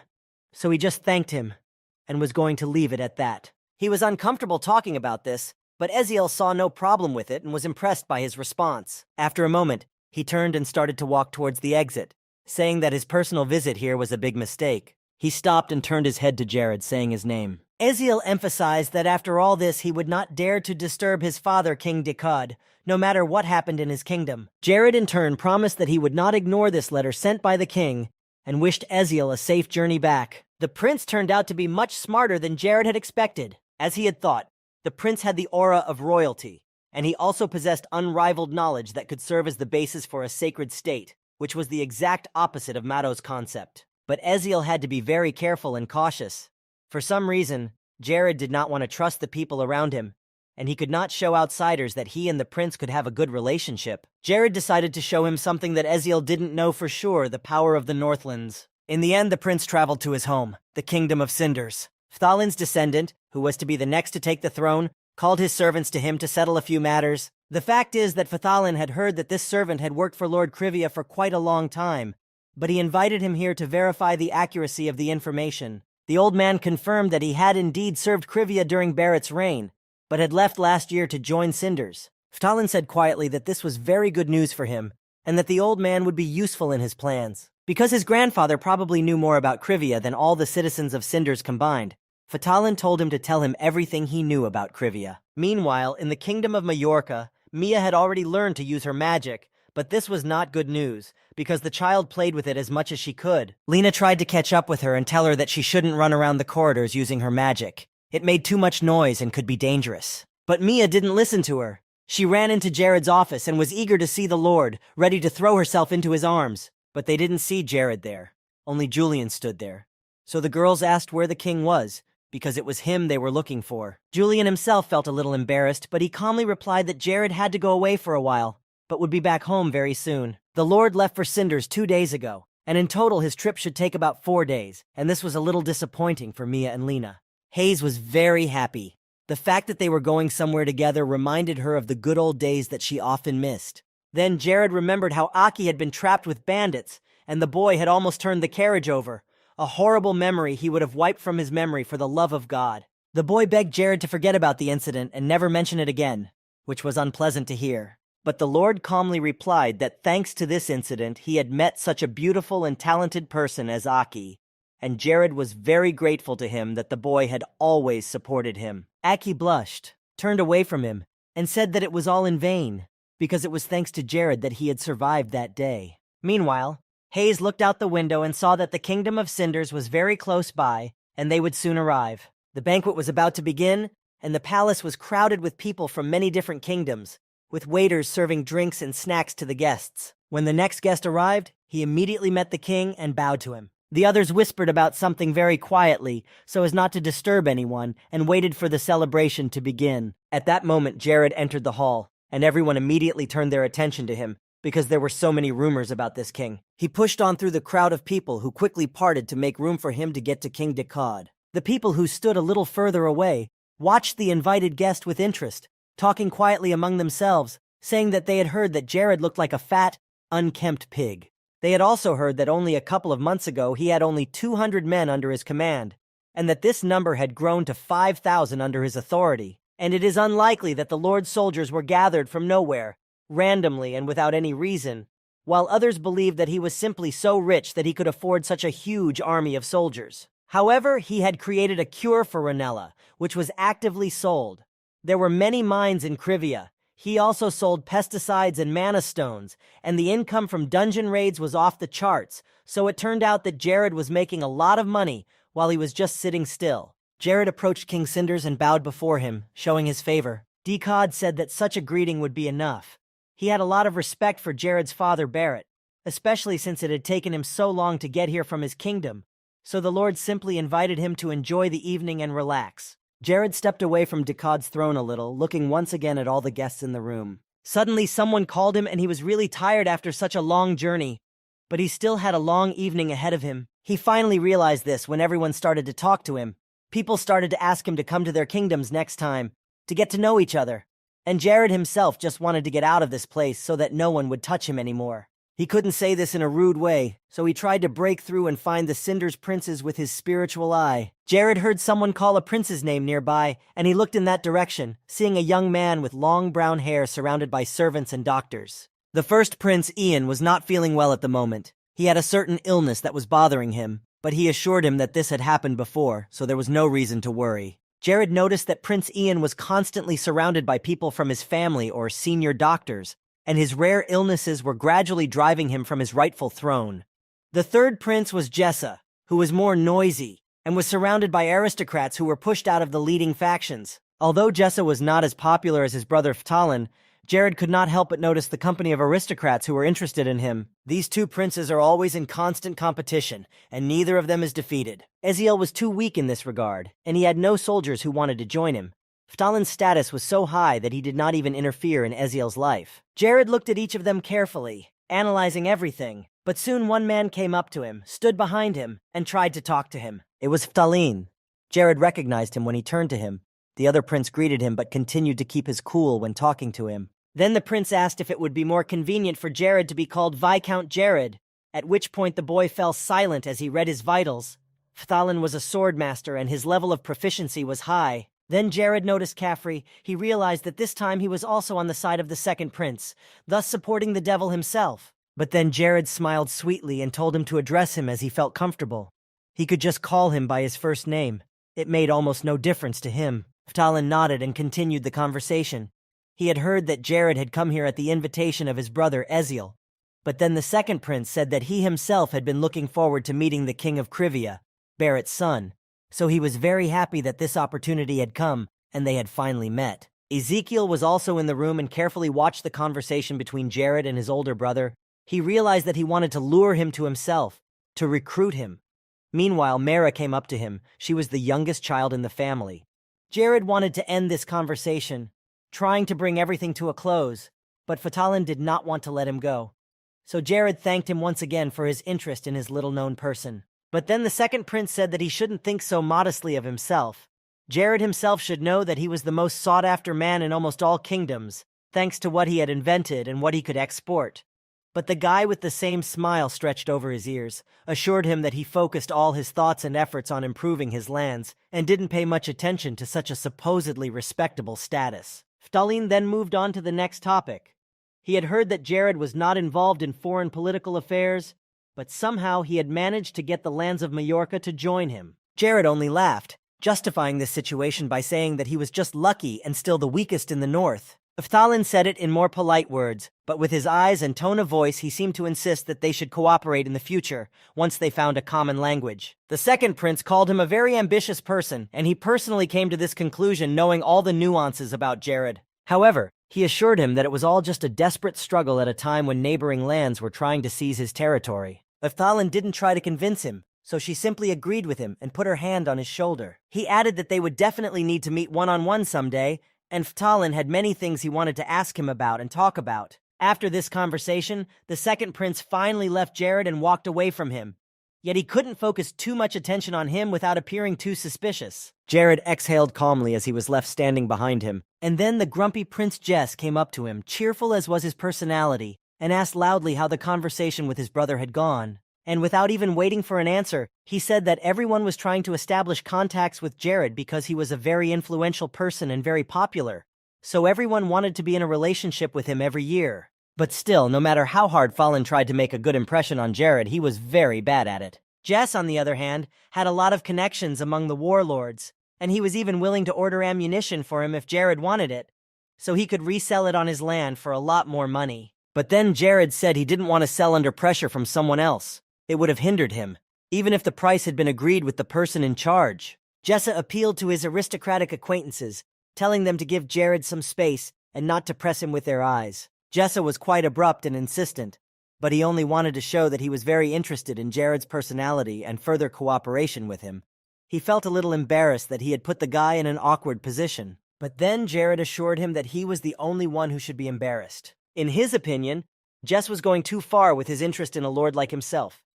Jared's remarks impressed the aristocrats, including Jess himself. He took it too personally, saying that for some reason Jared had entered into a canado with his older brother and was now trying to escape from it. While Jess was angry, Jared realized that he had a lot more complexes than his brothers. The next moment, Jared was blunt. He believed that he could have gotten more out of it for himself with Thalen. He would feel more secure and confident with the second prince. Jess's friends already knew that these words would not lead to anything good because their friend was taking things too personally. He started to get very angry and was on the verge of starting a fight with Jared in the middle of the room at his father's banquet. But it ended more or less peacefully. He was hurt, of course, but they just parted ways.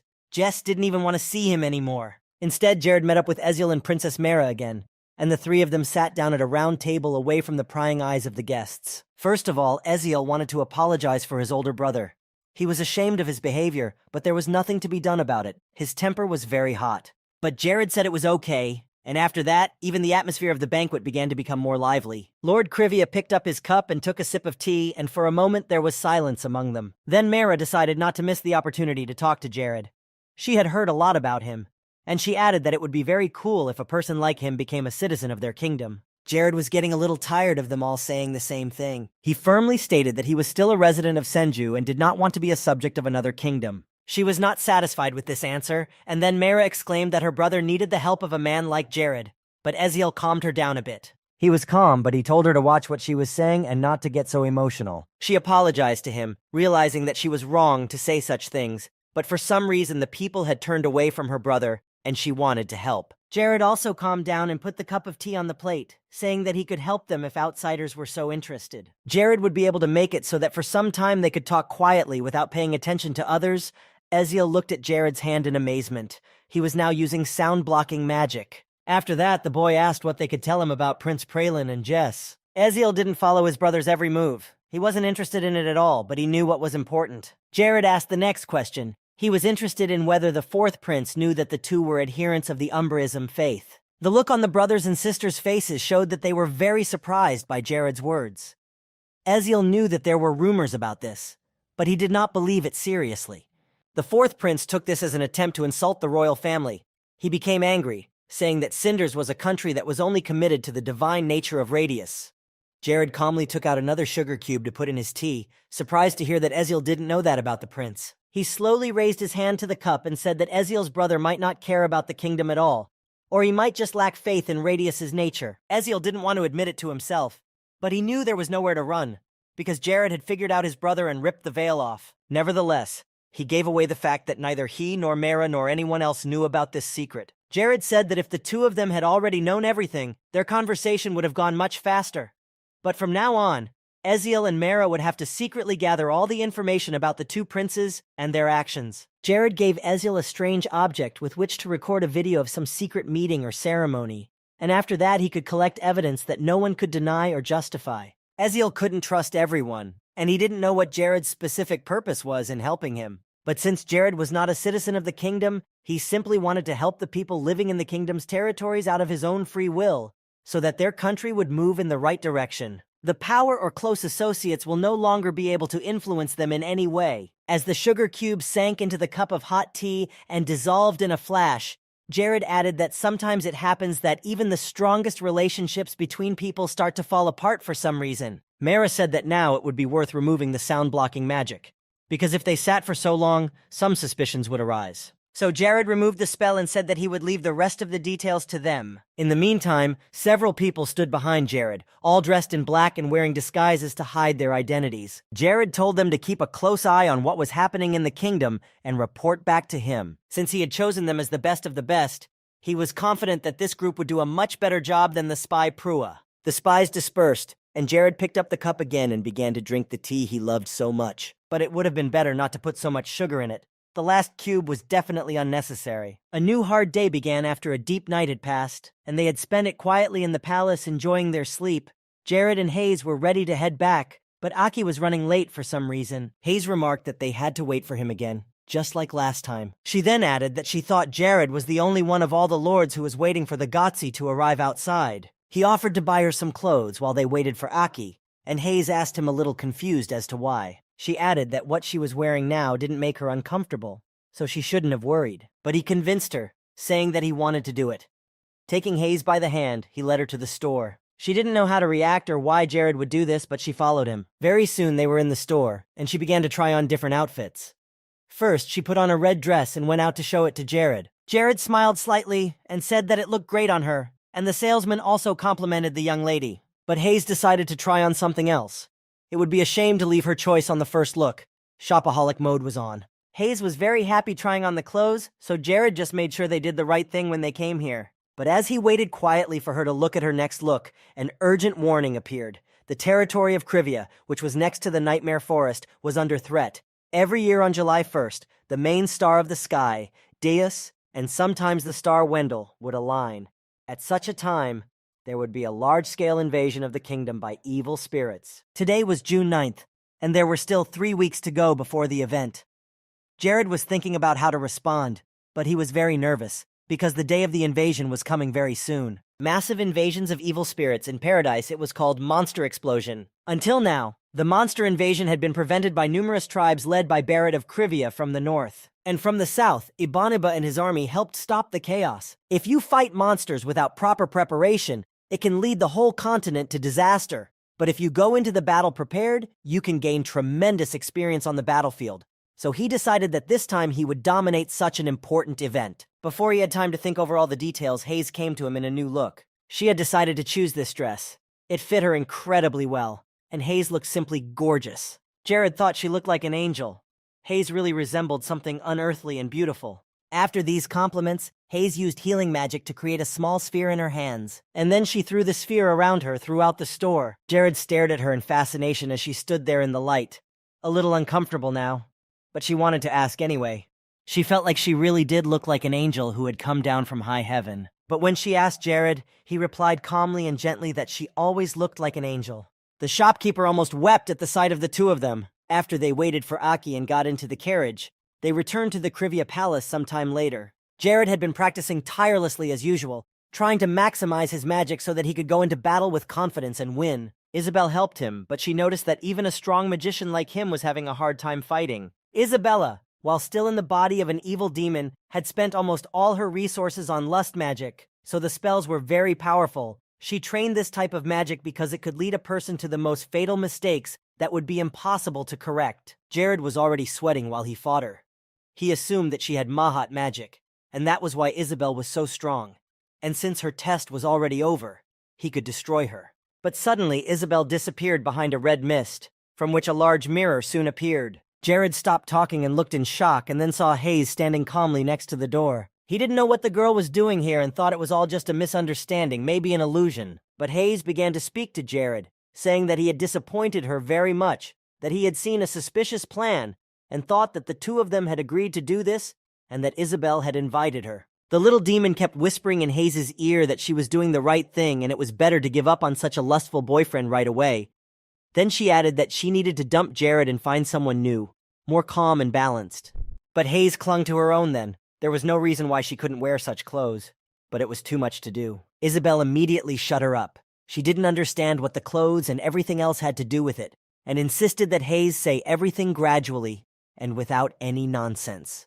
After that, Jared decided to end it all, so he approached Isabel. She had already passed the stage of magical training, but she still lacked power. He told her to train even more to increase her strength, but she responded by hitting him, telling him to shut his mouth and stop bragging. It was a dark night, with only a few lights on in the windows of houses, and the Nightmare Forest had a simultaneously calming and eerie atmosphere. On his road, among the endless trees, a group of people was walking, carrying weapons, and talking to each other about something, deciding to stay in this place, because it would be impossible to find another normal one, because all the hotels were full, and some people even stayed on the streets. Their leader added that the dungeon had been completely destroyed, so it must have been hard for them. But suddenly the man's attention was drawn to Jared, who had no idea what he was or why he had come here. But his friend only replied that it was very strange to be in Krivia and not know the king of the state. If he now understood who it was, he still did not know why he had come to this place. His friend replied again that he had heard that Jared had been visiting the Nightmare Forest lately, and moreover,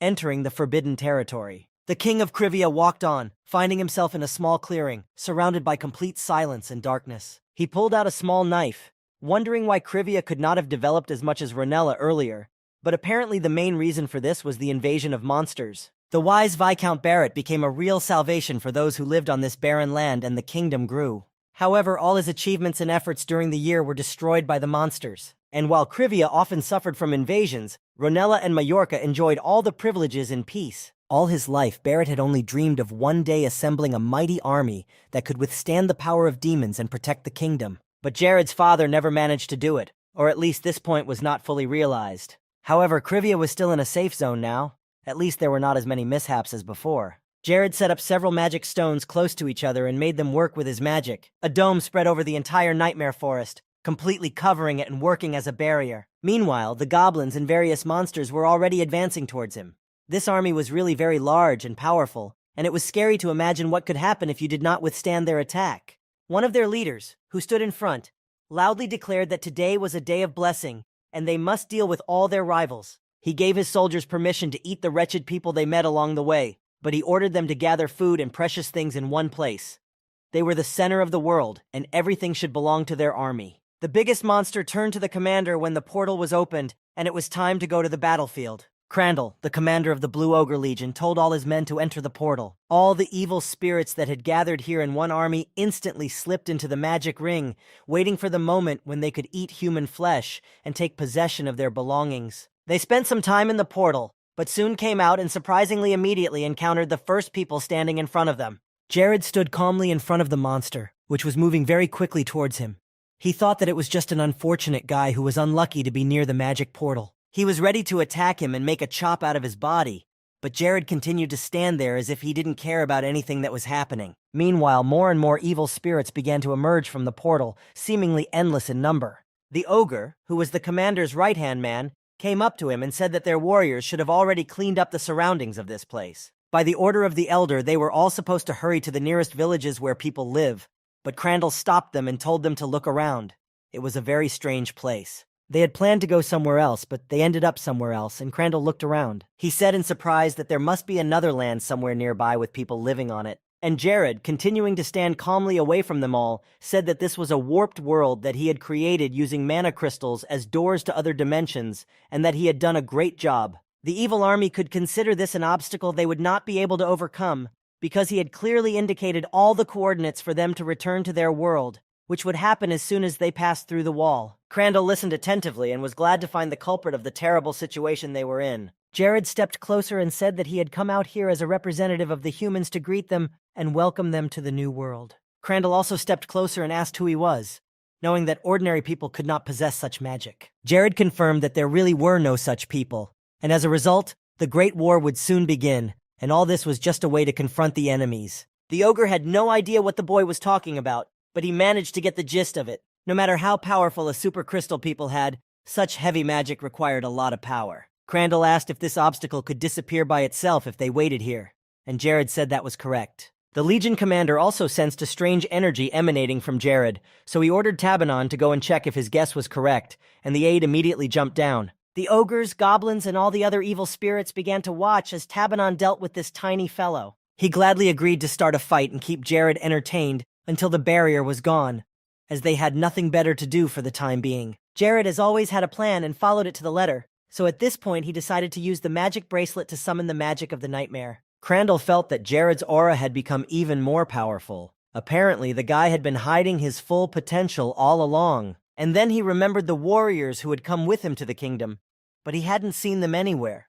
And when he looked out of his carriage, he noticed that the entire army was already lying dead on the ground. Then the commander realized that something was wrong and immediately ordered Tabanon to stop, but the truth came to him too late. At that very moment, Jared threw a large fireball at Tabanon and burned his face. Tabanon caught fire, and now there was almost nothing left of him. His horn flew away from him and hit several goblins on the head. They watched with stupid faces. Then Crandall ordered everyone who was left to immediately grab Jared before he could get away from them. They were going to attack and destroy him, and Jared had already prepared to defend himself, asking himself if Mahat felt the same way. Jared was ready to defend himself, and from his hands began to appear spheres of light, which he launched at his enemies. In a moment, all these spheres were already near Crandall and his carriage. While the battles were going on in the lands of Krivia, things were not going well in Renel's kingdom either. Curry promised Renel that he would protect him if necessary, and he fled to the central lands.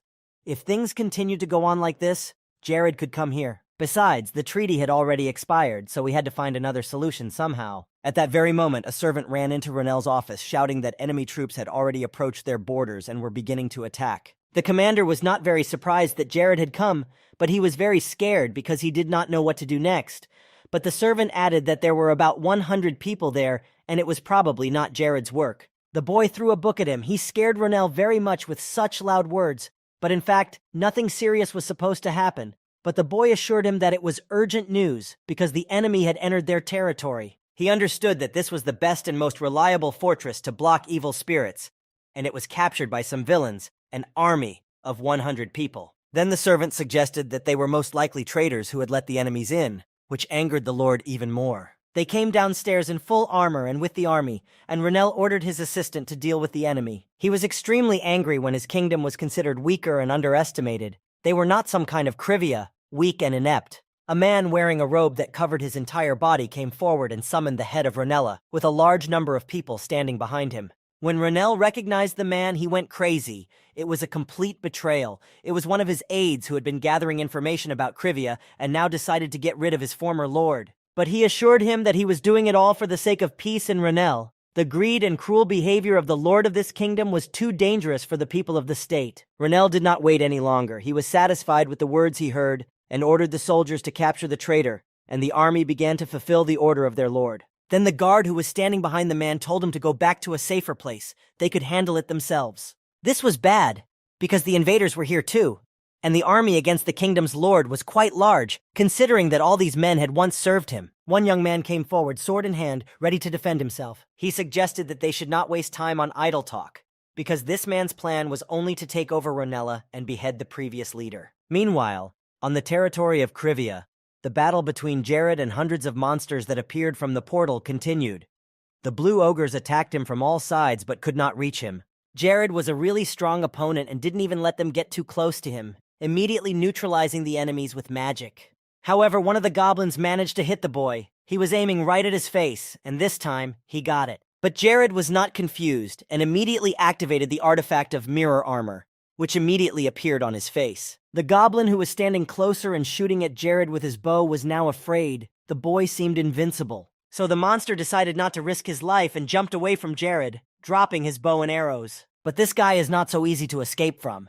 He used the magic of fire again, which was quickly approaching the goblin. But while he was dealing with this green guy, a small dragon appeared next to him. This dragon held a plaque in its paws with words written on it for Jared, and it was given the title of Hellfire Incarnate, and the magic damage from its flames now increased by 100%, and Jared was now able to use the magic of the special state, Burning Flame. He was excited because he himself suspected that Jared's character had a penchant and talent for fire magic, and now he had a rank like that. It was very cool.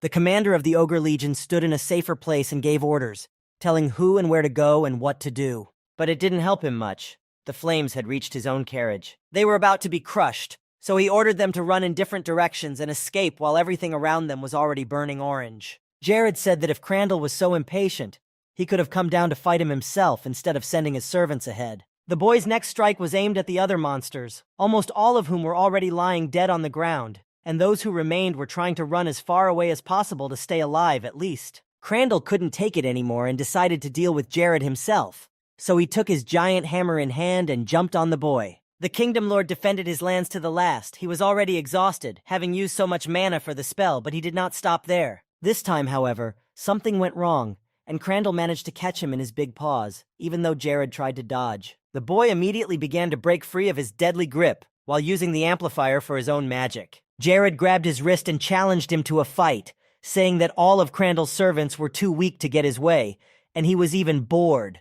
But the leader was going to be a little more interesting. Suddenly, the monster let go of him and began to transform into something completely different, its body as if it were becoming a flame. Its sharp teeth became even bigger and sharper, and the monster smiled greedily, looking into Jared's eyes.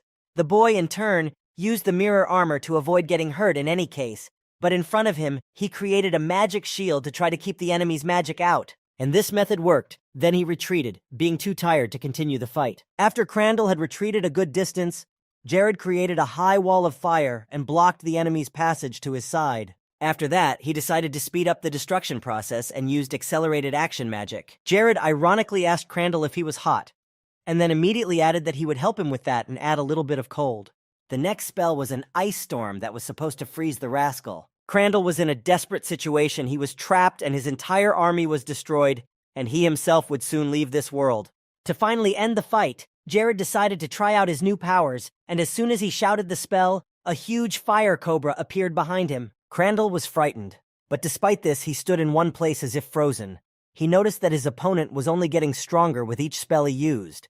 It did not look like the person he said he was. But soon he would no longer doubt it. The cobra quickly approached the ogre and knocked him down. All the other monsters in the army that were standing nearby realized that they had better get out of here now, while they still had the chance, because once Jared was done with the leader, he would come after them. But they made this decision too late, because Jared noticed that they were trying to escape and stop them. Suddenly, however, he was confused and distracted, although he did not yet understand what was happening. A dark portal appeared in front of his eyes and pulled them all in. Soon everything disappeared, and Jared found himself alone on the shelves of a dark and dense forest. He did not expect his enemies to leave so easily, but he had accomplished his main mission. He had defended his kingdom from the attackers. Jared was blown off his feet by a very strong wind. He couldn't even stand on his feet and fell to the ground. The portal was closed. Some of the monsters managed to escape and save their lives, and the boy could not give a clear explanation to himself of what had just happened, but he breathed a sigh of relief. All Jared knew was that it was impossible to close the portal from the inside without a Demon King level, but it was strange that such a powerful mage had decided to stand up for them on his own. The Demon King wanted to cut all ties with him, but he was grateful for something, because he had made all that evil disappear before the blocking stopped working, which would have been a failure for Jared. Of course, it was a shame that his experience points were gone too, but it was good that it ended on such a note. He now sat quietly under the starry sky with his eyes closed and remembered his father. That is, the father of Jared's character from the game. Of course, the boy didn't suspect anything, but he wasn't alone. He was standing right next to him, hiding behind a tree, watching his son defend Curve. Ranella would not have been so easy to defeat, though. Only a few dozen men managed to destroy his army, leaving their lord almost face to face with the enemy. These men did not even get tired during all this time. They introduced themselves as soldiers of Krivia. It was the strongest army of Agracio, which the king himself created. Still, there was no time to stay here for long, so the boy took the lord by the hair and pulled him along. The king of Krivia wanted to meet him in person at his castle, and they all didn't care that the lord was talking about a pardon. 3 months passed, as Jared continued to train with Isabel and improve his magic, as important issues for the kingdom were resolved, and as his food supplies became more and more in demand. On this day, Jared was walking through a green forest, where he was to meet someone. She was late, but after a while he opened his eyes when he heard footsteps approaching him. It was the Princess of Cinders, Mara, wearing a robe, and she came closer to Jared, starting to talk to him. She was very upset and seemed to be somewhere else. The guy interrupted her, expressing his condolences about what happened to her father. She reacted calmly to this, even though she did not think that Jared already knew about it. Her father's death had come too suddenly and had hit her morale hard. However, Jared asked Mara to tell him more about it because he wanted to know how it happened. Mara told him that her father began to lose ground very quickly and died in a moment, and her brother Ian was feeling worse every day. In addition to his own health, he was now also worried about the death of a loved one. He was predicted to die just as soon. He might not even live to see the end of this month. Jared remembered how all this happened in the game, and then everything changed completely. And apparently, because of his interference in their kingdom, Prince Ian in Paradise was supposed to live another 10 years. With a sigh, Jared said that he could tell Mara 3 things now. First, he would have people coming to visit him. Perhaps James would not be here because of his character and their relationship, but Phthalin would definitely come. Secondly, in no case should Prince Iswell be allowed to interfere in this situation. He must pass by the civil war. But while they are trying to reconcile the two princes, they should try to get closer to Prince Ian's people and ask them to leave. Prince Ian's people were very close to the royal family, and they were all against the civil war. And third, if this civil war was going to be postponed for a while by natural means, then any resources should be used to gather everything related to the princes and Umbra. They were now like herbivores in the same cage as these two predators, so only one attack was needed for the decisive and fatal blow, and in the meantime, they only had to wait for the right moment to attack. Mara thanked him. She hadn't changed her face during their conversation. Her father's death had hurt her too much, but she still wanted to apologize to Jared. But he said that they hadn't started anything yet, so it wasn't the time for thanks and apologies. Now everything was clearly on track, so it was time to follow the plan and execute the next steps just as well. The figures were adjusted depending on the smallest indicators, and if at first glance this territory seemed to be the most backward, it was actually at the average level, on the same level as the Kingdom of Mysteria, which belongs to Count Capri. After merging the territories and dividing the responsibilities between Julian, Avila, and Auburn, things didn't seem so difficult, but more people would still be needed. Jared assumed that if Julian got sick or tired and needed to rest, there could be big problems in running the kingdom. Jared didn't know where he could find more people. It was too hard to live in this world. But after Jared said that, someone shouted very loudly behind him, which scared him. His heart beat faster, and Jared turned to the person who had frightened him. Behind him stood an older man with a long gray beard and equally long hair. He asked why Jared was looking at him like that, as if he were his first love, and he was getting annoyed that the boy was not talking. The great mage Verhad, who was at level 9, did not like the way Jared was receiving a guest in his kingdom. The boy immediately apologized, not recognizing the man at first, because he didn't think he would just show up like that. Verhad remembered the letter that Jared had sent him, so he came here. The magician could not leave immediately, so he watched the boy for a while. Verhad noticed that Jared had begun to manage the kingdom differently, and had also smashed the neighboring territories to pieces, which interested him. The boy was a little different from his father, who was a pacifist and held a peaceful point of view. Jared was very surprised to hear that Verhad knew his father. The mage sat down on the ground, saying that he shouldn't tell him how difficult Barrett's character was. The mage was going to give him advice from the 5th grade and get out of here quickly. Jared was like a small child now. He was so happy that Verhad had responded to his request and come, because the boy really needed his advice and support. It was vital for him to hear these words from Verhad, and Jared beamed with pleasure. But the magician warned him not to even think about asking him to stay in the kingdom or to become a sensei for him. Jared happily said that he hadn't even thought of such things, and Verhad said nothing to that and exhaled calmly. Now all Jared had to do was listen carefully. He wanted to tell him something that had been on his mind ever since he had reached the level of 5th class magic. Jared used to be just an ordinary employee of a company named Shin Tae-pung, living an ordinary and not particularly interesting life. Jared remembered the day he first opened his eyes and found himself in the curve, as if it was not a long time ago, but a lot of time had passed since then. Back then, he just wanted to survive. He realized that he wouldn't be able to sit here for long, so he started to develop this kingdom. But with the rapid development of his state, he himself changed a lot. Or maybe he just realized a very important thing. He is no longer that Shin Tae-pun. He is Jared, the king and ruler of his territories, a warrior who is ready to give up everything to protect the kingdom and the people of the state. And these people, they were not some characters from the game paradise, they were real people or creatures. Before, he fought only because he wanted to survive. He was afraid to die.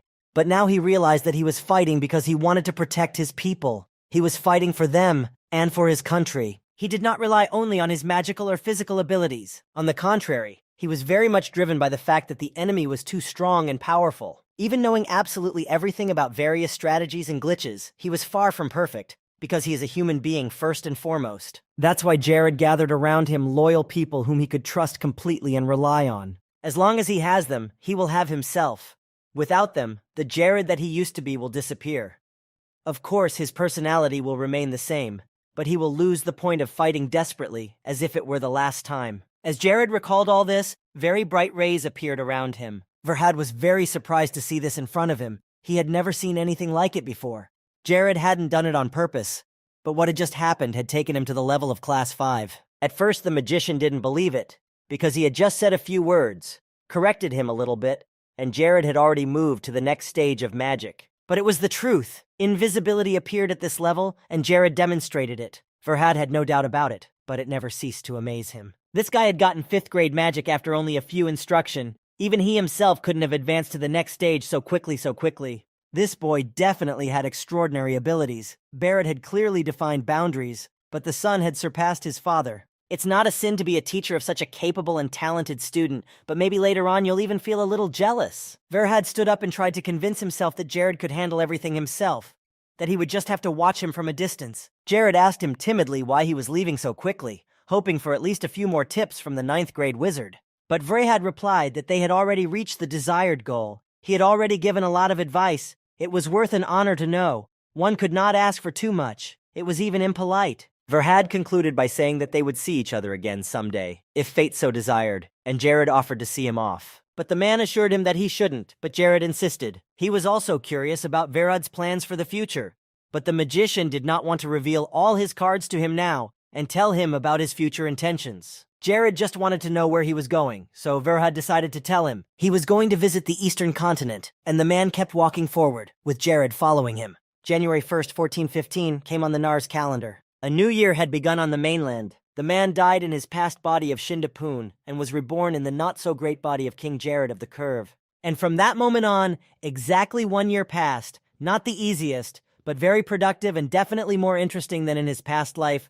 Time flew by very quickly. Jared decided to celebrate this small anniversary and have a drink. He reached for the rapier potion, the experience potion they had obtained from the tomb of Mahat III, and drank it all in one go. But if you pour plain water into the empty bottle of this potion, then every year, on January 1st, this water will turn into a potion. So the year started off very nicely, with leveling up, and all the characteristics that Jared would gain after that he was going to put into Mania. There was always room for improvement, so he had to invest endlessly. You could level up in just one sip. It was incredible, and it was also very tasty and sweet. Jared's scores increased significantly, rising to 63. But just as he thought, his level was still too low. Because of DeLuca's bracelet's ability, he had been putting off leveling up, but it seemed like now was the time to do it. He decided that as soon as he finished his work in the kingdom, he would need to take his students with him and go through the dungeons. Julian actively and deeply studied the management of mysterious objects, and after that he received an epiphany, and Jared, as his mentor, received a reward of 10 points, which he could distribute as he wished. Months ago, there was a feature in the Paradise system. When you increased your class level, you could get a certain reward for it. Depending on this, you could choose several rewards. However, Jared had long ago decided what kind of reward he wanted to choose as soon as he reached Class 5. He made this decision at the moment when he was thinking about how he could get the most profitable reward. And his decision was to improve the learning project. That is, it had to be passed on from teacher to student. He was going to be taking care of them anyway, so he was well worthy of reaping the rewards. At the moment, he had 4 students: Hayes, Isabel, Lena, and Mia. All of them had good abilities and were quick to learn new things, which pleased him. Julian managed to master not only management standards, but also higher skills. He was very grateful to his sensei. He was able to learn a lot from him. He could not help but think of Jared as his mentor. Aki diligently repeated after him, although he thought that such contact would be more like some kind of slavery. But he agreed. He was pleased to work with Jared. Lakis, on the other hand, had overcome the obstacle called age, so he was also developing successfully and confidently. He was taking his cue from Jared, and the king was really inspiring him. Now Jared watched his students develop, and it seemed to him that everything was going very well. This time the boy believed in it again. However, there was a but again. Chloe also offered him to sign a contract. It was not just like that. There was a reason for this decision. It would be a small oath between the two of them. Chloe said that she would be able to pass on special fighting skills and knowledge to him. He had previously thought that a cold wall had grown between them, with no feelings, so he didn't think it would work out with her here. But Jared didn't know how to explain it to her gently so that she wouldn't get offended and kill him on the spot after such a rejection. She could tell by the look on his face, but she wanted to hear his final answer. She asked him directly if he could make her stronger and help her develop her potential even better, because Chloe realized that although she was already a strong warrior, she was capable of doing much more. Jared replied that he would help her and be ready to answer any question she had honestly. That's what you call being a true mentor. But when he looked over at Chloe, who had picked up a sword, Jared was already afraid. He moved back to stand next to the tree and stared at her fearfully. And while Jared could barely hold the piece of paper in his hands, she calmly signed it, cutting her finger. The thing is, she had been taught since childhood that important contracts had to be signed not with ordinary ink, but with her own blood. Jared couldn't move for a while from the shock. It was something out of the ordinary for him, and he should have been warned about it in advance. He exhaled when it was over, and Chloe asked him to teach her everything her mentor Ella didn't know,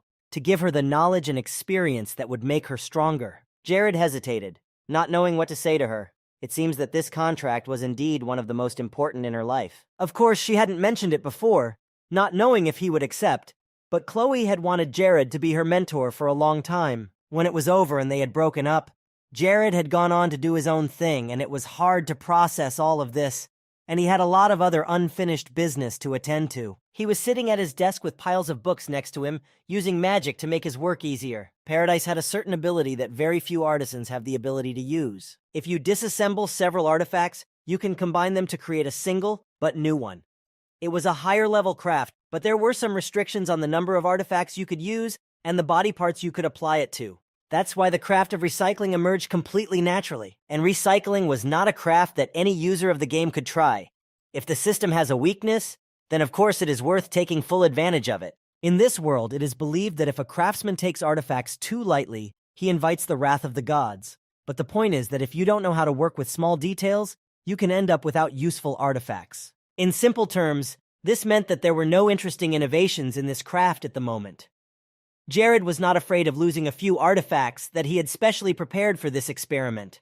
He used the special tools of the blacksmith Bara, so the process itself was not too difficult. Finally, he stood up from the table and stretched, because his back had started to hurt a lot during all the time Jared had been bent over doing something. Suddenly, a plaque appeared in front of his eyes, informing him that his student Lacus had achieved mastery in the art of swordplay. So he, as his mentor, had received 10 characterization points, which he could distribute as he wished. Lacus was indeed very persistent, especially after being revitalized by all the obstacles regarding his age. He developed and diligently learned new things. Jared took up his work again, even though it was already difficult, but he could not sit idly by. Before doing so, he took another look at the loyalty rate of his subjects, which was at a high level, as always. He drew a lot of inspiration from them, which made him happy and gave him new strength to move forward. He was surrounded by a lot of good people who were doing their best and constantly developing themselves, so he wanted to achieve the same great results. He promised himself that someday he would definitely become the main character in this big world.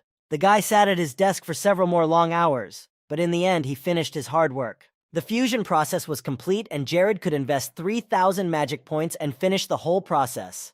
Once the core fusion was ready, he could get a new artifact with a different name and level. Now he had enough magic points, so without waiting, Jared channeled them all to finish the job. Finally, he held the item he had been working on for so long. It was Bara's ring, which was a master of the art of splitting into microparticles. Now a new opportunity had opened up. He could split the cores of artifacts that were at the 7th level and higher in the classification school.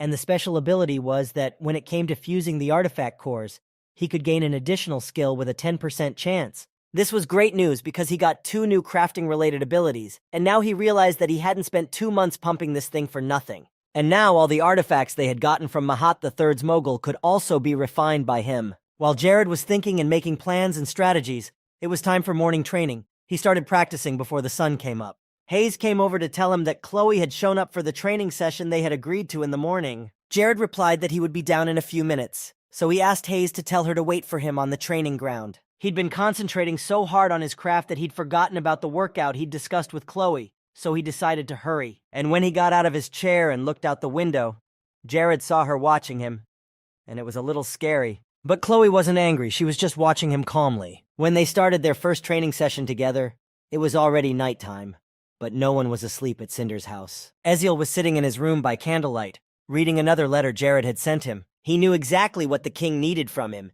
and he picked up the piece of paper and held it up to the fire. Meanwhile, Chloe and Jared trained tirelessly, her new mentor giving her advice and guidance, and Chloe putting in all her effort. As they flew into the air together, he threw a fireball at her which she had to dodge or deflect with an attack. One of the spheres fell to the ground, and Chloe landed nearby, her hand over her face. Jared told her to dodge all the spheres that would come at her, because he wasn't going to play with her. This was serious. She jumped into the air and promised that she wouldn't give in either if she got the chance. He was also ready to fight and defend himself to the very end. As Chloe had thought, he was very experienced, and all his movements were almost perfect, so she knew exactly what attacks she would have to defend against. This process captivated her so much that Chloe was ready to resist him 24 hours a day. But while she was thinking, Jared was already behind her and tapping her shoulder. He noticed that she was thinking about something and asked her what it was. She was looking at him so intently and for so long that he was worried, but Chloe must have been thinking about something of her own. The elf looked away, not knowing how to explain to him what was going on in her head. So Jared suggested that they take a break and get their minds off the training. He felt that Chloe was not in any shape to compete today, so he stopped and picked up some water. But Jared assured her that she shouldn't apologize for anything, because it wasn't her fault, but it was also just a training session, because if she behaved like that in a real fight, the enemy would definitely not stop.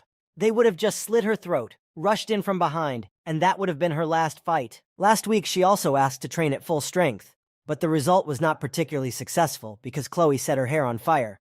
But that was not important to her, because she would buy new clothes and her hair would grow back later. So it was better to take a break and watch your actions more carefully next time, because you could get severe burns. While Jared was calmly drinking the chilled water, Lycus approached the gate, calling out to the Lord and waving for him to come over to talk. Jared closed the water container and told Chloe to take a break from her studies while he went to talk to Lycus. Chloe was really tired, but not just from the workout itself. Something was tormenting her inside, she was thinking. She thought again as she sat down on a bench near the training ground. She remembered a conversation with Ella, her mentor, when the two of them had talked about how Jared was acting strangely and could seemingly see the future. Ella had hinted that she was imagining things and didn't believe that Jared could really think ahead. Even then, she was hurt by the words, but they still bothered her, especially since Chloe couldn't figure out what she was feeling. Jared had already come out to see Lycus, and he apologized for disturbing him so early and asked him if he had interrupted their date. Jared folded his arms across his chest and grumbled that it wasn't a date, it was just a workout. But Jared was angrier and more serious, so he asked to get down to the business at hand.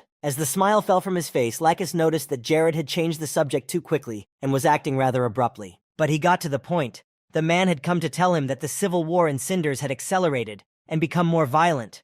Although not long ago, it had been nothing more than small quarrels and arguments between people. However, now it was gaining momentum and turning into a very serious conflict.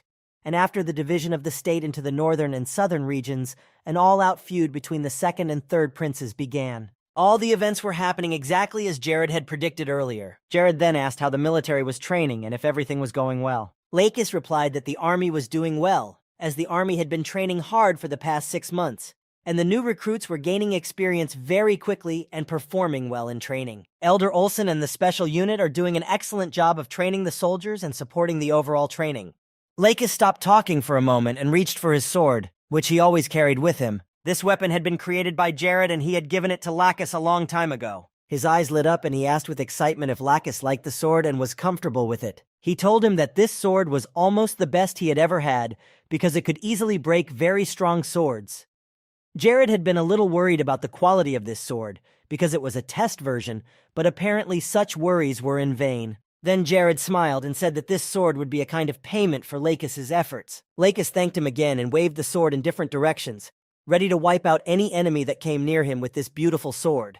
It was a very reliable weapon. The other soldiers were also practicing, and Lycus looked at them and hesitated a bit again, saying that he had to inform the Lord of one more thing. He wanted to talk about the Aggretio Guard, so Jared created a sound barrier around the two of them to keep the conversation out of earshot. After that, the guy said that Lycus could continue his story because now the security and confidentiality of the conversation was ensured. It was through listening that they were able to achieve excellent results, learning a lot of valuable information, and by reviewing the footage they shot on the outskirts of the territory, they were able to record attempts to transfer classified information. After the raid was carried out, all the participants were caught and interrogated, which confirmed that they were members of the Umbra sect. Jared had expected this outcome, but they still needed confirmation and got it. They finally managed to catch the sect members and intervene to stop everything and prevent another disaster. The destruction of this dark sect was the perfect reason to end this damn war. With the exception of the official church of the Sanders Kingdom, Radius, the kingdom's top priority is the destruction of sects that dare to use dark magic. In other words, the destruction of all people who are practitioners of the faith called Umbra, all of whom have no right to protection from the kingdom. It also meant that a similar church was located on neutral territory, so the kingdom could not defend these lands, which was why Krivia had a chance to take this territory for herself. Lycus stood next to Jared, who was just staring at one point and keeping silent. The man already thought what had happened, but he apologized, saying that he was just thinking. The Lord asked him what was happening with the other side, and Lycus told him that there were only 3 main territories now. They were Acra, Mudland, and Letica, which were located between Krivia and the Kingdom of Cinders. Jared realized that all these events were happening too fast, so the time had come for Umbra to start making global decisions and taking action. He should have thought about this church a little sooner. Jared now kicked himself for it. Lycus asked a little excitedly what they should do next and what decisions would be made. Coral, for starters, gave orders to make sure that the video recording was completely secure and that no prying eyes would find out about it. After that, it would be necessary to concentrate all our forces and invasion on the 3 territories that Lycus had mentioned, and it was for this moment that Jared was preparing the army of Krivia. The Aggretio soldiers would also be involved in this difficult war, and it was a wise decision. Right now was the best time to start, so he needed to get going. Jared had asked Lacus to take care of the video. He trusted him and was sure that the material would not be distributed too soon. The reason for this war was clear, concise, and grandiose. Jared turned to Chloe, who was still sitting on the bench, and told her that he was done with training for the day. She didn't say anything because she thought that when he returned, they would continue. Jared assumed that he had kept her waiting too long while he talked to Lacus about all the details. For the next 3 months, a major war was fought, and Krivia declared war on the neighboring kingdoms, Acra, Mudlin, and Letica. And as a result of this battle, the soldiers of Krivia won in all 3 cases. Acra, Letica, and Mudlin were annexed to the territory of Krivia without any dispute. They surrendered as soon as the enemies came to their lands. The armies of Aggretio's guard and Olsen's troops quickly achieved good results in this struggle and were able to conquer the territories. But the main reason for the enemy's fear was that the commander-in-chief of the army of Krivia was Jared. This year he turned 26 years old and was too young to have level 5 magic, so no one expected him to do well. Then all the residents learned that Prince Phthalin was a practitioner of dark magic and was on the side of Umbra, and Prince Jess supported him in this. After this development, both of them were no longer respected. The citizens gave them double looks and despised them. But Eziel felt pain for his brother, even though he had made a big mistake in his life. Suddenly, Princess Mera came up to him, and his sister asked him excitedly what had happened and what he was thinking about. Eziel immediately turned to her, because he did not even hear the girl enter the room. But he calmly replied that he was thinking about a scenario where Lord Jared could lose this war. In fact, it seemed to him that he himself was worried about it more than Jared. But Myra said that these were all vain worries, because if you look at the indicators, then Krivia and his army won a huge number of victories in battles, and Jared showed a video with real evidence of the communion of the Umbra sect, which was the key to his victory. Eziel agreed, because everything really became much easier with the video evidence that Krivia showed the world. The accused party simply could not justify it, so the neighboring territories, despite their good relations, did not want to oppose joining Krivia. In the end, the Kingdom of Cinders was the state that followed the Church of Radius in everything, and despised anyone who went against this path. So all of this was a strong warning to the 2 brothers who decided to go down the wrong path, which ultimately destroyed them. Soon Ezekiel was alone in his room and sat down in his chair reading the documents. During these months he had been very anxious, and always thinking about the events to come. Very soon he would have to step into his father's shoes and take the throne of the king, because all the older children in the royal family could no longer do so. He knew it was inevitable, but the throne still scared him.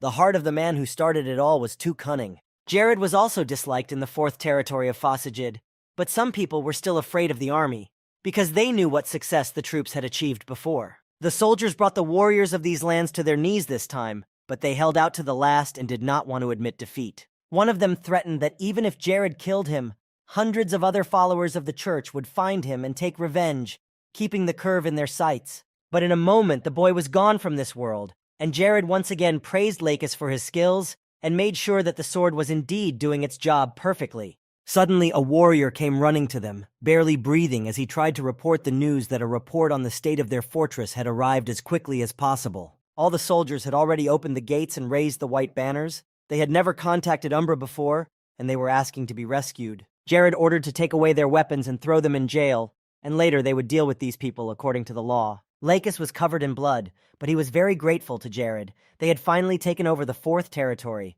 The Lord was truly invincible.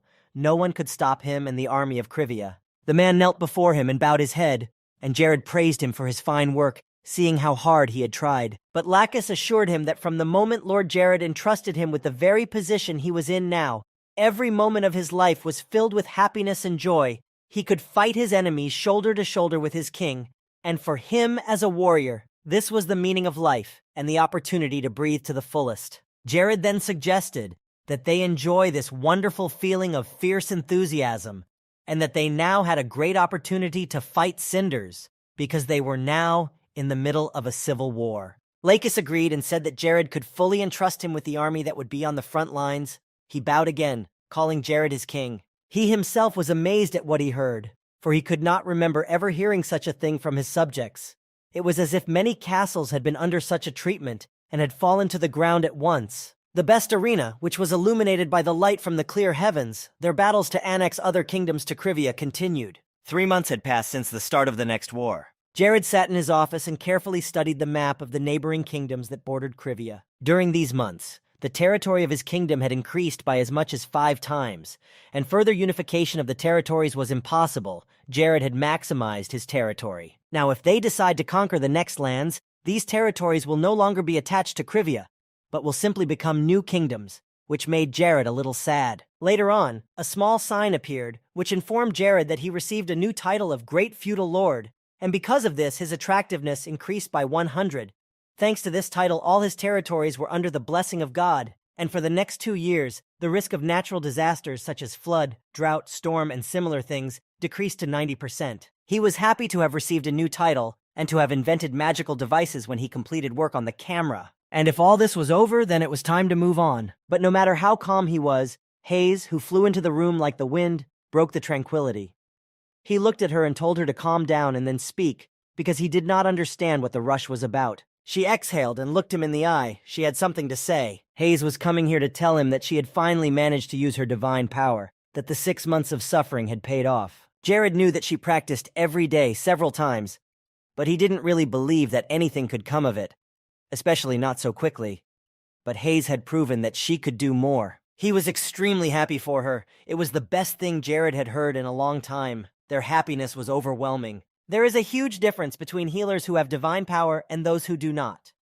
An average healer at the beginning levels can only restore 10 points of health. But if the healer has a special divine power, he can restore up to 2 times more. And this is only at the initial level. Then the difference became greater with each subsequent step. Hayes noticed that it was all thanks to the artifact that Jared had given her once.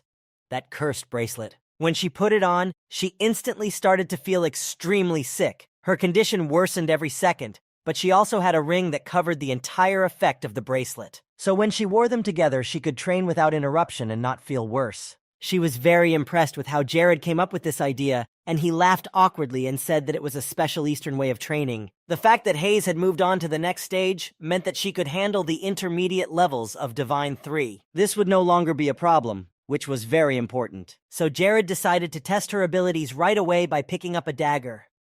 At first, Hayes was scared, because even though she already knew her abilities and was confident in them, the situation looked very scary, and she didn't want to hurt him. There are many other ways to test new skills without hurting him. Hayes looked at his arm because Jared was wearing a short-sleeve shirt. His burn from the fight from before was clearly visible, and she wanted to heal Jared.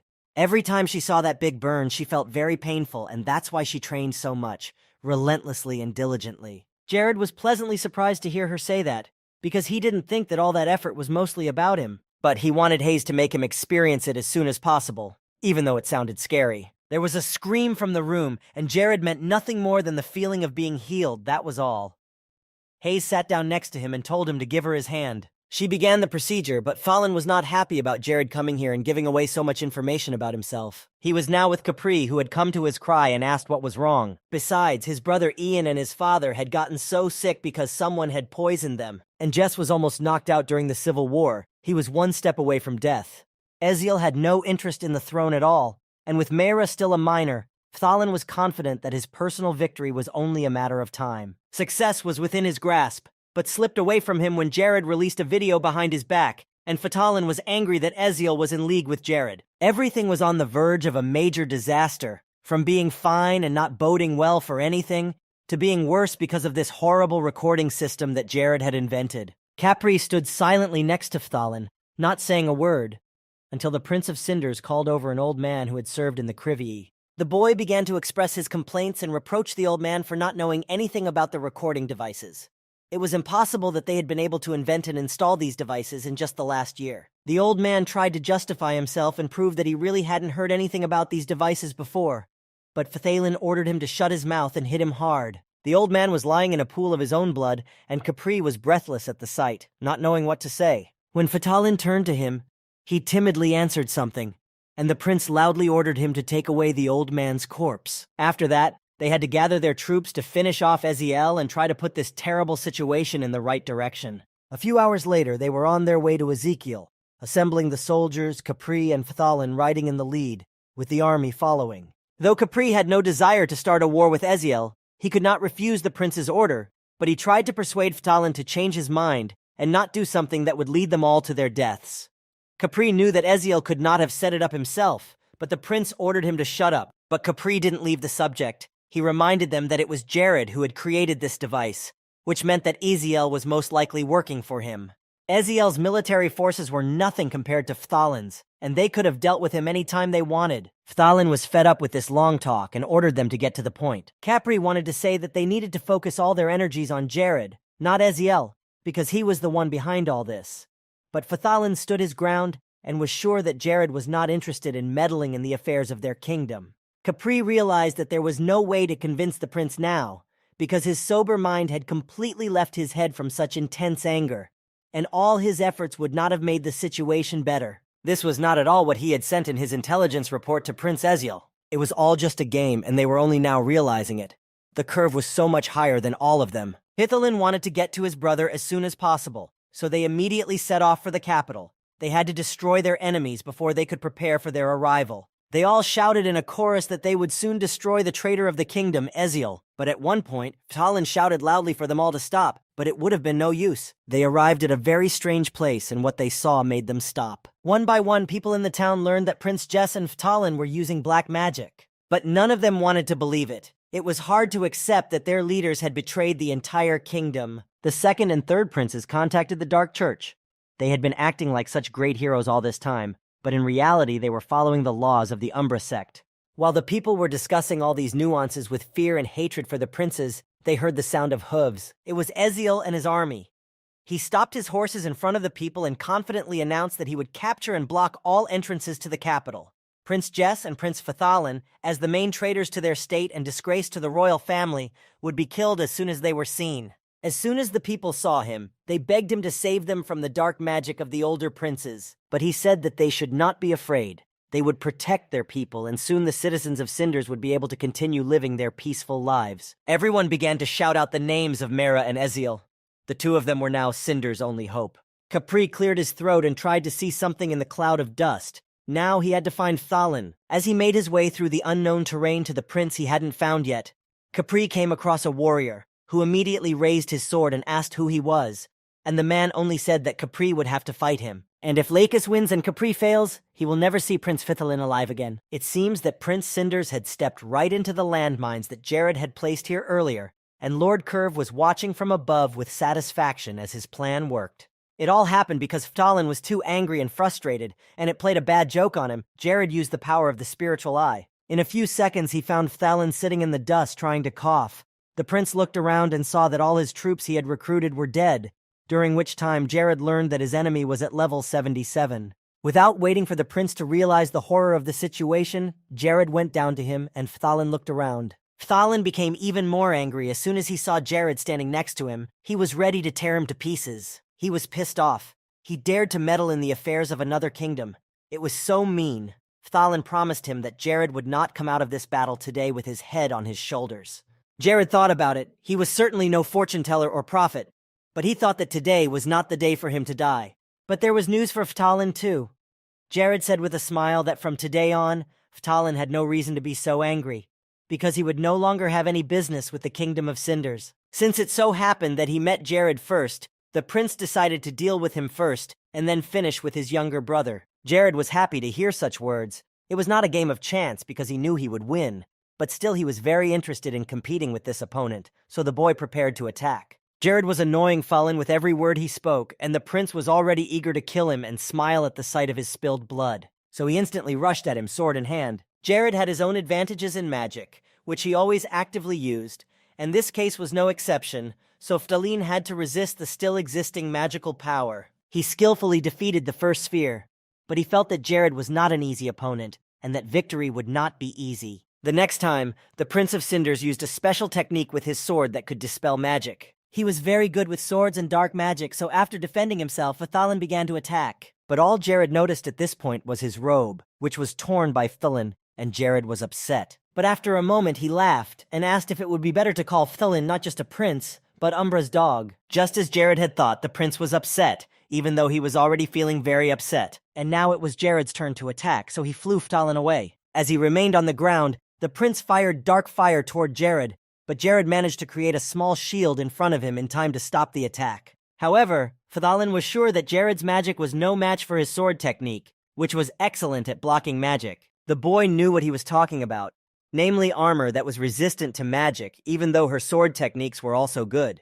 Perhaps if Jared hadn't been wearing DeLuca's bracelet, his enemy's abilities could have caused him some trouble, but for now, everything was going well. As soon as Jared took off his shield, the Prince of Cinders was almost right next to his face. Though it was unexpected, the blonde man managed to dodge the sword and jump aside. Jared realized that this was not going according to the scenario he had envisioned in his head, because all he could do now was dodge, and Fthalin was only a 4th-level mage, so the guy should have had some advantages, he thought. But Jared had a way to move on. He didn't get confused and created a shield again, starting to distract the enemy and try to get him emotional again, so he would get an advantage over him. Fthalin was not giving in for now and only repeated that his special sword technique specialized in blocking magical energy. But Jared kept using the same traps to fight him. But the young magician did not listen to him and continued to follow his own plan. And then he used a fire blast that blinded the enemy and threw him back several meters. Fthalin opened his eyes only later and saw the fire varieties wrapped around his arms. Undaunted, he again used the secret technique of his sword, the Swift Sword. However, it did him no good, for the demon Jared had created immediately regenerated and was ready to attack again. Fthalin screamed as the fire demons attacked him again from different directions. He realized that his magic was powerful, but Jared was still too strong. The prince didn't give up and started swinging his sword to the side to get the fire devils to leave him alone. Jared used a power projectile while he tried to deal with the demons. Fthalin screamed as he looked on, already realizing that his chances of winning were diminishing with each enemy strike. Suddenly everything started sparkling, and for a moment the prince was blinded and could not see anything around him. After the next blow, Jared shot fire arrows at him, which appeared one by one from his hands. Fthalin stood in front of him, no longer having any strength to run away or defend himself, and the flames were already closing in on him. After the arrows filled almost all the space around him, he began to worry because there was no way to get out of here. Meanwhile, while Fthalin was trying to do something to survive, Jared took to the air. He didn't stop and kept casting more and more spells against his opponent. Eventually, Fthalin could not withstand the pressure and fell to the ground, barely breathing. His sword was nearby, but he could not take it in his hands. He couldn't believe he had lost. His self-confidence instantly faded as soon as the first drops of blood began to fall to the ground. Jared stepped closer to him, and Fthalin managed to fend off his arrows, but then Jared used the moment when the enemy opened up and then launched a power projectile at him. This all happened because Fthalin was paying too much attention to things that were not worth it, and the time he was spending, it was like when he left the Radius Church and decided to go to Umbra. He was bleeding. His whole face was red. Fthalin just couldn't believe that he had lost and was now on his knees without strength. He looked up and asked loudly where Count Capri was. It was his last hope for victory, but Jared said he would not come here. Fthalin clenched his fists. The prince did not want to accept that everything he had worked for so long would just disappear. Jared replied that this would not have happened if he had not chosen the easy way out, defending himself with the power of the Umbra sect. Fthalin was supposed to make the Cinders Kingdom the most powerful and majestic. He was supposed to continue the work of his parents, but he made a mistake when he thought that the Umbra doctrine would be much better than the doctrine in the Radius Church. Jared was not interested in hearing all this, so he shut him up, and that was the end of their fight. After that, he pushed him, coming closer. But very unexpectedly, he saw a valuable artifact in Fthalin's possession, a red Cluse medallion. Lord Krivia took the artifact in his hands and carefully examined it from all sides, trying to remember the person to whom this jewelry had previously belonged. He finally remembered in the game Paradise. Klaus was the head of the Umbra sect. This man was a complete psychopath who dreamed of reaching the boundaries of magic. He had a real talent for lying, crime, and leading new people to the wrong path. Klaus was someone who was willing to sacrifice his own blood and body if he thought it was necessary. Using the spiritual eye, Jared realized that he was unable to scan the medallion.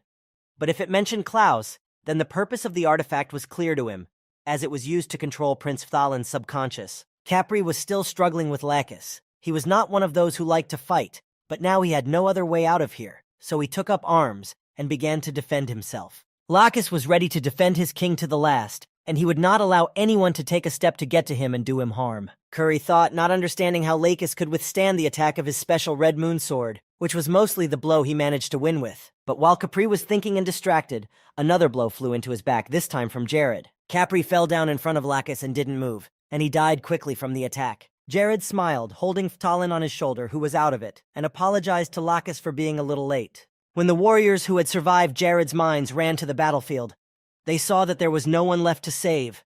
for both Lord Capri and even Prince Phthalin were dead. But they did not want to retreat so easily, and before they left, they decided to show what their mighty army could do. But as soon as they decided to advance, Aggressio's army blocked their way and stopped them, not allowing them to get any closer to the king. They were followed by Olsen's group, which was ordered by the king to sweep away all those who adhere to the dark faith. After some time, this battle was over. Prince Stalin's army was surrounded on all sides, and after the victory, their weapons were taken away and they were sent to prison, which is how Phthalin's army completely collapsed. Despite the fact that Prince Phthalin somehow managed to escape from the death penalty, he spent the rest of his life in prison. And after the news became known, Prince Jess left the kingdom and was never seen again. Only rumors circulated that he had escaped and hid in the same place as the Umbra sect's lager. And Eziel, who had listened to all of Jared's advice, appeared at the coronation and became the new ruler of Cinders, inheriting the throne of Deckard IX. When he was crowned, Jared came to Cinders.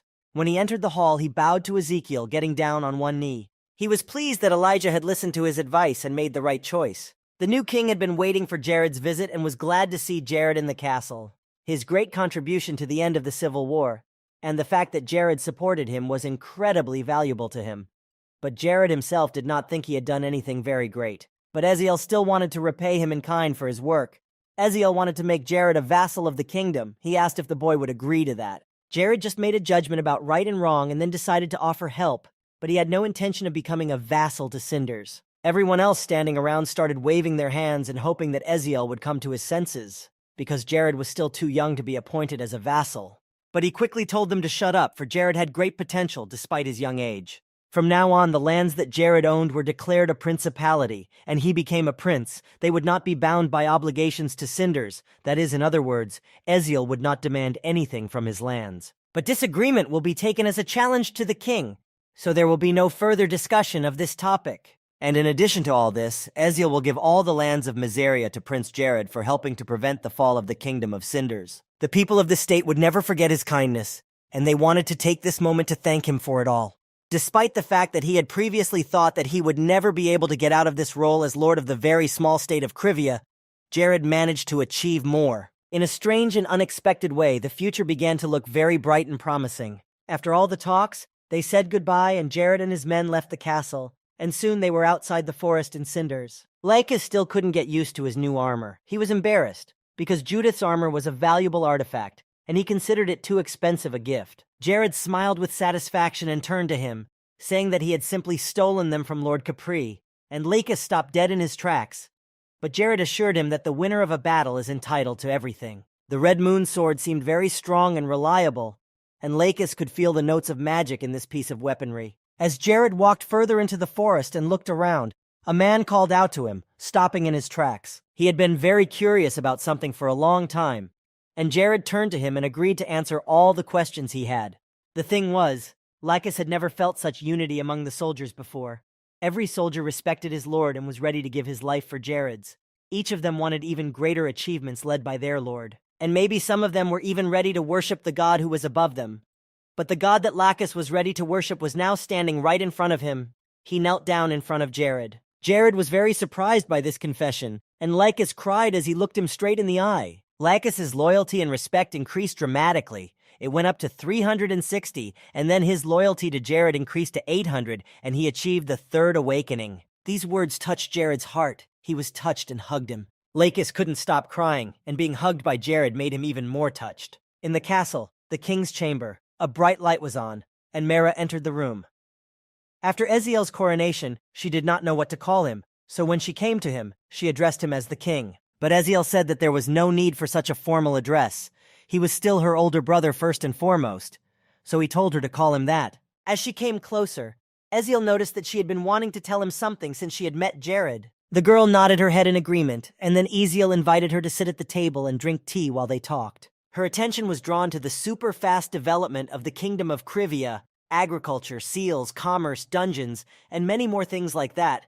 It led to the fact that to rebuild Cinders after all the wars and battles, they would need the help of Jared's kingdom again. What others could not do in 10 years or more, Jared could do in less than a year. But Myra had seen before that Jared did not want to enter into a close relationship with the kingdom of Cinders, no matter how hard they tried. Then Myra put her teacup back down and said that she had been thinking about helping her kingdom for a long time. Eziel didn't really understand what she was getting at, but Myra interrupted and said that she had been thinking about improving the ties between Cinders and Krivia. They needed to improve their position and make a political marriage. Eventually, they invited Jared back to their castle and started talking about it from afar.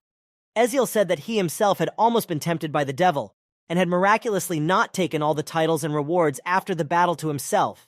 But he knew that Jared would then turn his back on Cinders for sure. Eziel was behaving rather strangely, and could not decide to get to the heart of the matter. He knew that even if their kingdoms were to become enemies, he should repay Jared for everything he had done for them. Eziel thanked him once again for all his work. Mara said that thanks to his intervention, their kingdom was now flourishing and returning to a peaceful life. She also expressed her gratitude to Jared and added that she would do everything to rid Cinders of Umbra's traces and dark enchantments. Mara and Eziel realized that it would have been better to move on to the main topic for which they had called Jared here, but no one could decide to do so, because Jared's answer and reaction were unpredictable. But he smiled and assured them that they should not worry, and that he would listen to their requests. Eziel exhaled and Jared looked at him, waiting for him to continue. Then Eziel asked how Jared felt about becoming his younger sister's husband.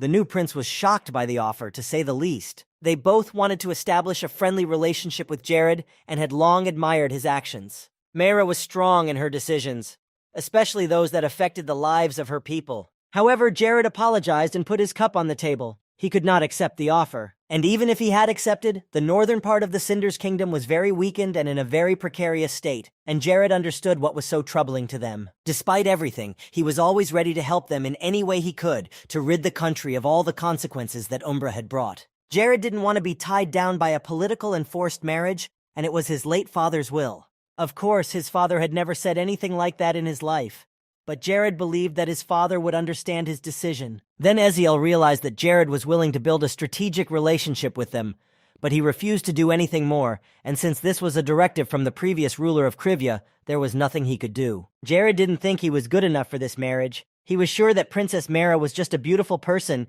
and in his opinion, he was not worthy of such an honor. Mahira immediately denied his words and said that she had never thought of anything like that. Jared had decided for himself, however, that he did not want to enter into a political marriage, but he assured them that if they did not turn their backs on him, despite his refusal of the proposal, the future they so dreaded would never come. However, if the Cinders turned their swords against him, Jared was prepared to use the full force of his army against them. Mara and Eziel understood his agreement and did not continue to insist on it, as such talk would have led nowhere. Later on, Jared and Lakis left the castle. It was raining very hard outside. It was dark, and Lakis offered to use the teleporter to get home. But Jared said he wanted to walk, so he let Lucky go and let him go back first, and he went walking through the streets. It seems that the season of such heavy rains has just begun, so future days will be similar to this one. Every year in the northern part of the Nars continent, around July, the season of such heavy rains and thunderstorms began, and last year it had no effect on the lands of the north, but this year it caused severe flooding in the river areas. Thanks to Jared's title of Great Feudal Lord, the Krivia lands should be fine for the next 2 years, but the problem was that they were not the only ones bordering the river. Suddenly, Jared heard a voice from behind him warning him that this was a river called the Optatio, and he shouldn't go near it. Last year there was a very bad flood here, and the little boy was afraid of such stories, and assumed that an epidemic might start. But the older man walking next to him assured him that King Eziel would protect them from anything. Jared realized that if the rains increased this year, it would affect even more areas, and if this forecast was true, the neighboring kingdoms would be in great danger. Jared was distracted from his thoughts by the rain, which was getting heavier by the minute, so he decided to hide from it first. Jared didn't use teleportation magic. Instead, he just sat down in a cafe where there were many other people who had also taken shelter from the heavy rain. There were 2 men sitting next to him, and he could hear their conversation because the table was right next to him.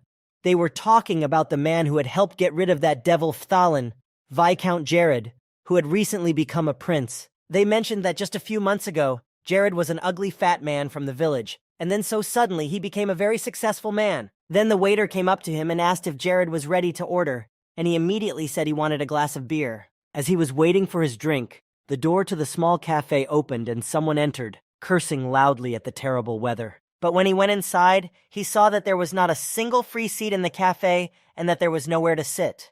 However, he decided to look around to find at least something to sit on. Then he noticed that there was one person sitting at a table and there was still room next to him, so he decided to go over and ask if he could sit down. When the stranger approached him, he adjusted his hood and looked at him, and as soon as Jared caught sight of this young man, he froze in his tracks. He had the blessing of the deity Lunaticus, and scanning for special skills was impossible. The boy apologized for disturbing him, but explained the situation, that there was no place to sit, and asked if he could take a seat next to Jared and rest. The blonde remembered that Lunaticus was one of the gods of paradise, and if this guy had a blessing from this god, he was definitely the main character.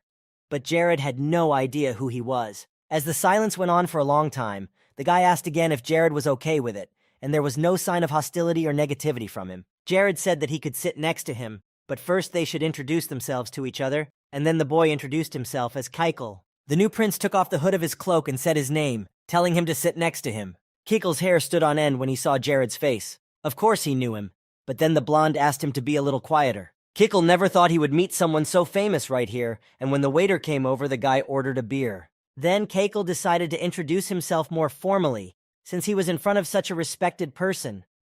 The young man was from a family in Charlotte County, but in fact he was kicked out of his home because his background was not the best. And Jared remembered his father, Bachman Charlotte, who owned a lot of land in the South. If the boy meant the man Jared was thinking of, he knew that he owned land, and most of the jobs in the territories, and he had many children, so the fact that Jared had never heard of Kyle was not surprising. After thinking about it, Jared asked why Keikel decided to leave the South and come to the territories. When the beer was brought to him, Keikel paid for himself and his new friend. He decided to give the rest as a tip, which the waiter was very happy about, because his salary left much to be desired. Jared assured him that such a gesture was not necessary, but he would gratefully drink with him if Keikel decided to treat him. In addition, the guy added that Jared looked very young, and that he would have turned 26 this year. But it was hard to believe, because the Prince of Krivia looked very young. This made Keikel feel very uncomfortable. His cheeks turned red, and he tried to smooth over the topic. Then he admitted that he was even a little jealous of Jared,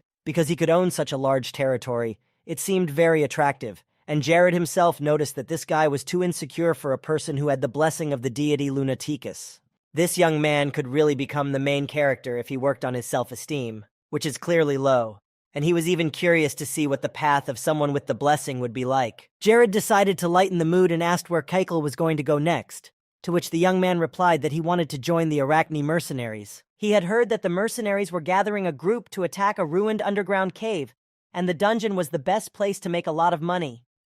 The Arachne mercenaries were a talented group of people who gathered to raid the most difficult dungeons. Others even laughed that if you got injured during a raid with their company, they would just throw you out.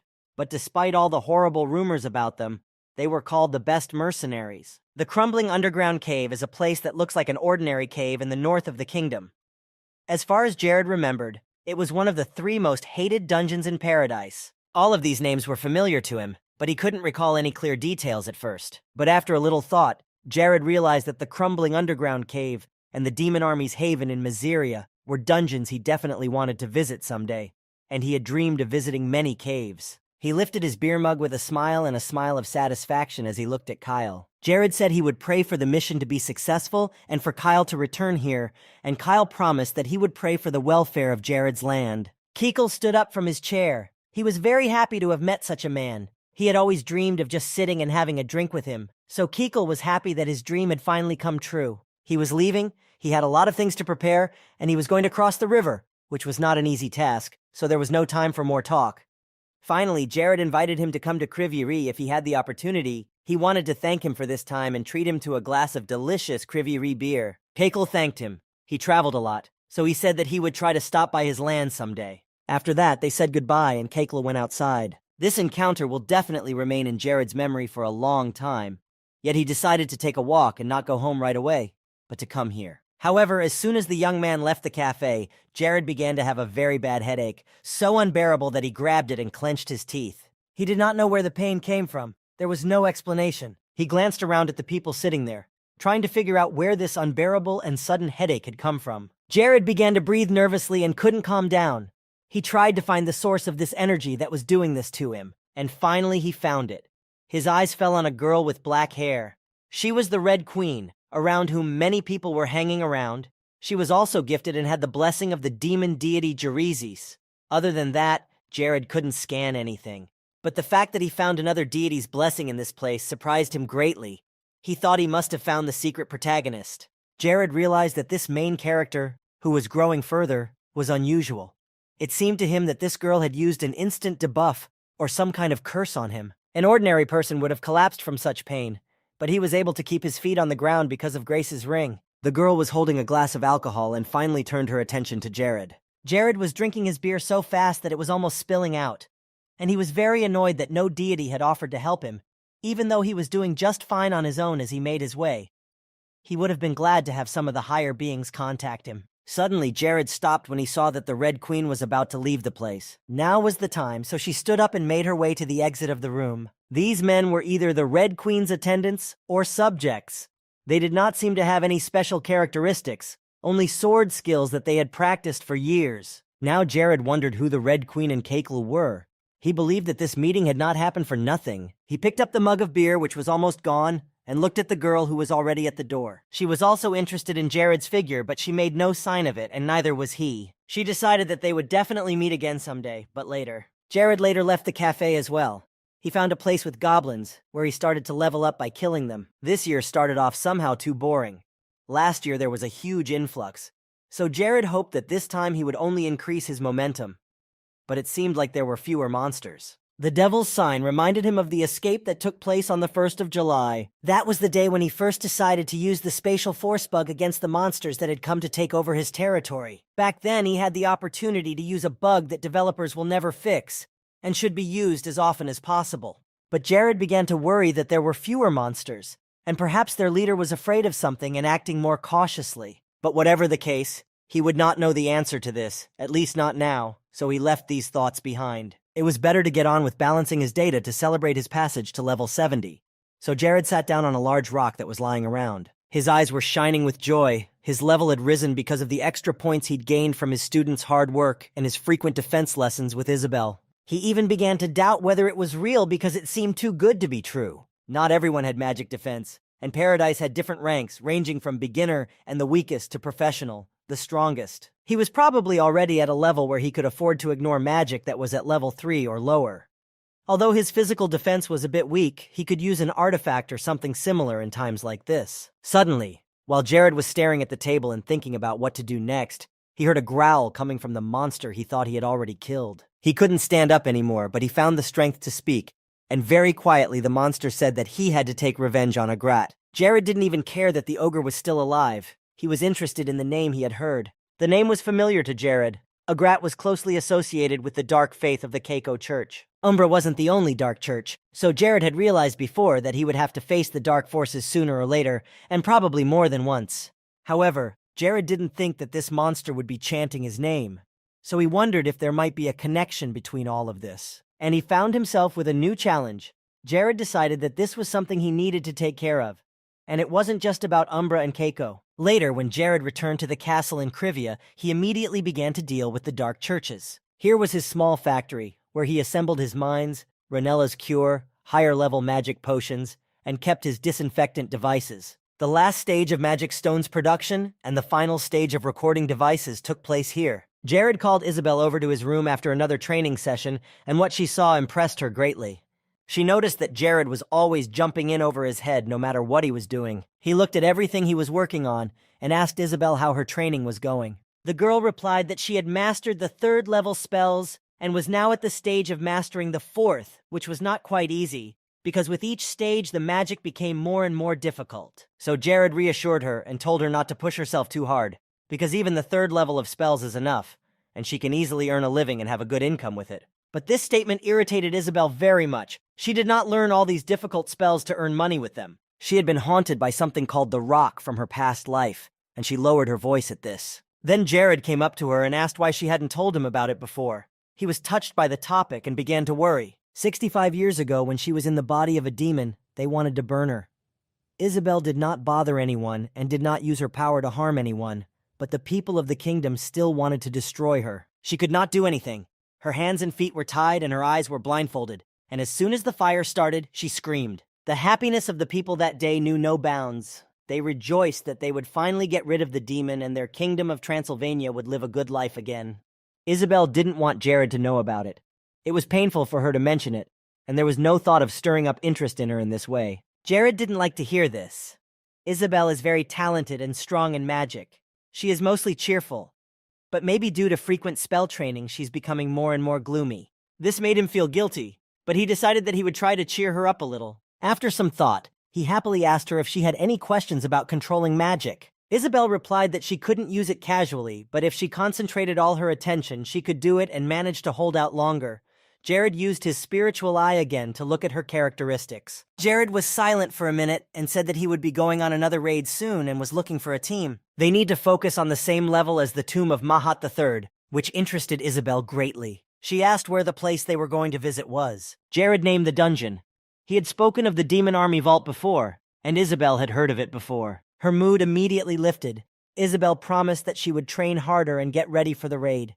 She had heard the name so often that it was ingrained in her mind, and she was eager to be there. She immediately flew out of the room, explaining that she needed to study. Her mood was not very good, but after this conversation, it became much better. Jared said goodbye and smiled. He was glad that he had managed to improve Isabel's health. Now it was time for him to get back to his work, which he had already accumulated a lot of. He walked over to the shelves where he had many different jars of potions. Suddenly a thought flashed through his mind and he stopped in his tracks. Then he immediately ran to the recording device. Taking the device in his hands, he joyfully exclaimed that he had an idea. His territory was less than 2% cultivated, and he wanted to improve or compensate for this in some way. So he thought of playing the movie with a display device, a military visualizer to be used for cultural purposes. He already liked the idea of it very much, but he still needed to make it a reality. He wanted speeches that would win the hearts of the audience and evoke emotions from the depths of their souls. And given the number of viewers he could gather, the price for creating the product would be high, with some even asking for 500 gold pieces a month. Others wanted the highest possible position, at least to be in a position no lower than chief administrator. And there were some people who did not support this idea at all and called it too ridiculous to implement. The speaker also wanted a high salary, because no one can compare to his speeches and it is not an easy job. Then Jared sighed and realized that no one would help him in this matter.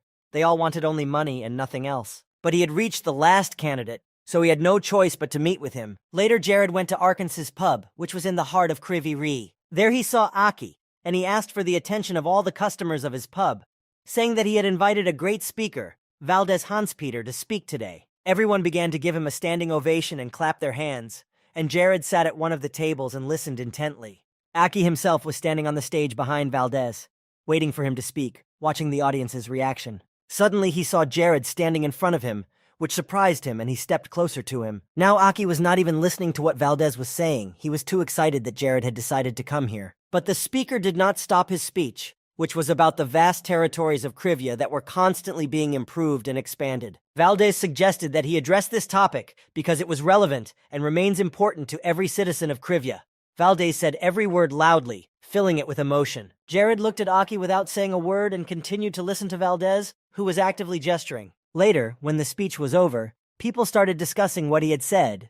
They really liked what he had said. The speaker suggested expanding the power by sea rather than land, and now it seemed more worthwhile to deal with the real estate of the Curia. Jared was also touched by this speech. He listened carefully to everything the man said, but the young man was more skeptical than the others. He had felt the strange energy that Valdez radiated. Although it was not surprising, Jared expected him to have the magic that could win the hearts of the audience. In Paradise, he was known as a propagandist representing an army of demons, a criminal with a criminal record who had deceived countless people. Many people did fall under the influence of his magic and sided with the Demon King, and they lined up to get Valdez's autograph. He immediately began to talk about how the allied holy forces were corrupt demons, and unlike Lena, who in Paradise sided with evil, Valdez had decided to join and become a propagandist for the demon army, and that was why Jared did not want to meet him. When Jared was about to talk to Valdez, even though he didn't want to, he was stopped by Aki, who quickly ran up to him and asked what exactly brought Jared here. The blonde turned around and said he was here to see someone. Aki quickly realized that it was Valdez, but the boy didn't understand why Jared needed him. However, he wasn't going to ask too many questions and gladly offered to show Jared to a special guest, since Valdez was the speaker at their pub and had his own private VIP room. When the guy was about to show Jared where to go, he stopped him. Jared asked if Aki remembered the island he had recently talked about, an island called Tatar. Of course, Aki remembered everything. Dark elves lived on this island, And Jared had also told him that this place was very good for maintaining friendly relations with the Red Goblins. Jared nodded his head, saying that everything was correct and the next business expansion should be the Dark Elves of Tatar Island. Then the Lord suggested asking Abanabu to act as an intermediary, so he could definitely find a place for Aki. Aki's happiness knew no bounds. He was very grateful to Jared for such a wonderful opportunity, because it would be a very good experience in the growth of his sphere. When the younger man had calmed down a bit, he still led Jared to Valdez's room. Jared wasn't too friendly to him and got straight to the point. Valdez replied that Jared was the only beautiful person in the entire room, so it would have been impossible not to notice him, and the man also thanked the Lord for listening to his speech. Aki interrupted the beginning of their conversation and offered Jared a tea made from Caracas leaves. He accepted and thanked him. When Aki left, Valdez apologized to Jared and said that at first he did not want to use the privileges he had, but there was no other way. Jared used his spiritual eye to tell him that Valdez didn't need to apologize, especially since he had given our queens the freedom to do whatever he wanted. And now, here was the talent Jared had been trying to find, a man who was a professional in his field. However, Valdez still seemed too suspicious to him. Jared knew that he could not take on all the tasks that would be associated with the territory, and the truth was that there was no one else who could replace Valdez. Jared had been very concerned about the way reading had been going at Paradise since he got there, but he still wanted to believe that it was possible, as with Lena, that Valdez would change his future. He turned to Valdez, about to ask him a question. Jared asked him if he would like to serve him as the Minister of Public Affairs of the Great Curve, of course. Not only would he be his speaker, but Jared wanted to entrust him with the development and promotion of the cultural industry. Valdez was very surprised to hear this from the Lord. The rulers that Valdez Huntspeter served made him talk about good deeds that he had nothing to do with, because he had never done them. So they tried to hide all the troubles that reigned in their territories. They were miserable people who misled others. They were all greedy despots who cared and worried only about their own interests and nothing else, people who participated in terrible things without any doubt or remorse. But Jared was not like that. He was the kind of ruler who was concerned first and foremost about the good of his land and the people who lived there. A man like him was definitely trustworthy. Valdez was ready to agree, but on one condition. The man did not want to be responsible for advertising a leader who would turn out to be a worthless despot, because the rule of propaganda is that unity must be created with a single purpose that both sides serve. Jared again remarked that Valgs could speak very well, but he assured him that there was no lie in his words, only the truth, and only on this condition was he willing to sign an agreement with Jared. Valdez asked him to promise him that he would be a good leader for him. But before that, Jared had to ask him about his desired salary, but he only laughed in response to this question. Valdez was not greedy, and the highest reward for him was to elevate the person he would serve to the highest place in the world. He was honest and liked to be treated the same way, and such a great value cannot be exchanged for a few coins. These were Valdez's real and true feelings, which were not heard in the Paradise game itself. He was the creator of kings. In Paradise, he was the only one who spat blood and constantly shouted at his spectators from the rostrum, which was probably why he wanted to raise the Demon King, whom he had served for so long. Jared then promised him that he would become the kind of leader he wanted to see in front of him, and if he ever lost motivation, Valdez could leave him at any time without any explanation. The man thanked him when he heard these words, and in turn promised to fulfill all the wishes of his ruler. Jared knew the man's past history, and he would not have trusted him in the game, but here he had some hope that he could get on the right track. At that moment, Aki came into the room and brought Jared some tea with kombucha leaves. He was really surprised by what he saw in front of him. It was strange to see how Jared quickly hit it off with Valdez, and for a moment the boy stopped.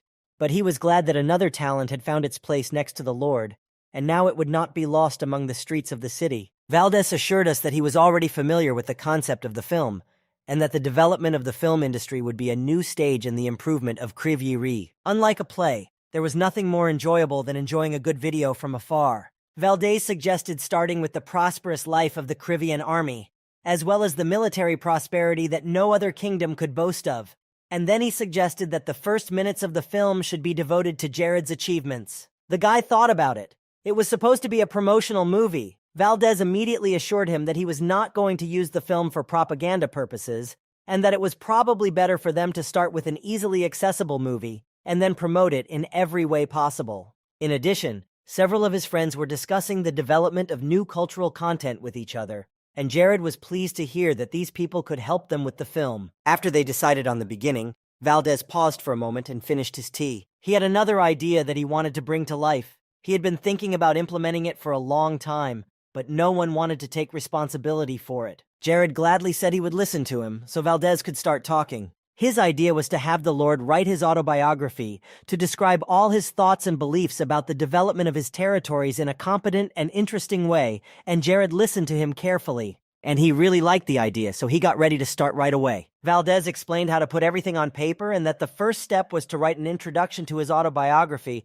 and Jared started to create. They stayed up all night, sharing stories that could not be shared with other people, even those with whom they had spent their entire lives. Valdez was a talented and pleasant person to be around. At this point, Jared had gained another good friend to talk to. Auburn and Avila were also impressed with Valdez's skills. He was the perfect speaker for their neighborhood and could be trusted. Thanks to Valdez, they did not have any disruptions during the appointment process. He was accepted quite easily and then took over as Minister of Public Affairs, after which he immediately began working on 2 projects. First, he had to make a high-quality and engaging promotional film, and the second part of the job was to publish Jared's autobiography. This project progressed very easily, like a boat sailing on calm waters. But Jared still had some work to do, namely another raid on the dungeon he had been dying to visit. So early on the morning of July 5th, he opened the map of the Demon Army vault. However, looking at it, the guy realized that this task was harder than he thought, even more difficult than the last raid to the tomb. Chloe came into his office very quietly and also looked at the map, standing a little behind Jared and confirming that it really wouldn't be that easy. Jared was so frightened by the unexpected visit that he jumped away from her to the other side of the room. He started to panic, saying that she scared him a lot. But what he was even more interested in was why she didn't knock on the door before entering. Chloe calmly listened to all of his spontaneous questions, and then briefly said that the door to the office was open. Jared laughed awkwardly and was already grinning as he looked at Evil and realized how ridiculous he looked right now. He decided to postpone the briefing until later because it was better to see it for himself right now. The demon hideout is a kind of underground tomb that was created by the followers of the demons, and it was a little darker and more eerie than the tomb of Mahat III they had been in. Chloe remained silent, not saying anything, just looking at him quietly as Jared ran around the room, not wanting the dark atmosphere he was trying to maintain with his stories to go down the drain. So he went on to say that in the beginning this tomb was not a dungeon at all, but something like a repository for the fallen.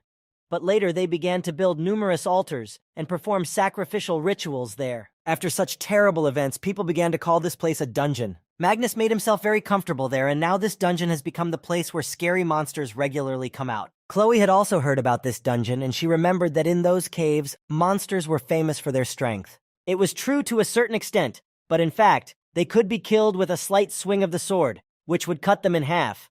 But they still had good strength when attacked. And the most important fact was that they were very afraid of death. Chloe thought that since they were monsters filled with evil energy, white magic might work well against them. But Jared immediately assured her that she should never use white magic against them. It was strictly forbidden. Then the girl became curious about this rule and wanted to know why it was forbidden. He told her everything, and then added that she should not worry, because he had a way to deal with monsters, and she should think about how to use her powers to the fullest. That was all she had to say, but Jared asked if she had anything else to add. Chloe didn't say anything, but she turned away from him, and Jared noticed that her face was red. He didn't understand why she was so suddenly confused, because a minute ago, she was fine. She was starting to feel shy, and maybe it was because the excitement in her subconscious was triggering feelings for someone. And Jared even had an idea who it might be. There were a couple of good-looking guys in the Aggressio Guard, so maybe she had a crush on one of them. While thinking about all this, Jared noticed Chloe's shoes, and he noticed that he had never seen a Tranquillus artifact like that before. But Jared remembered that Tranquillus was Chloe's brother.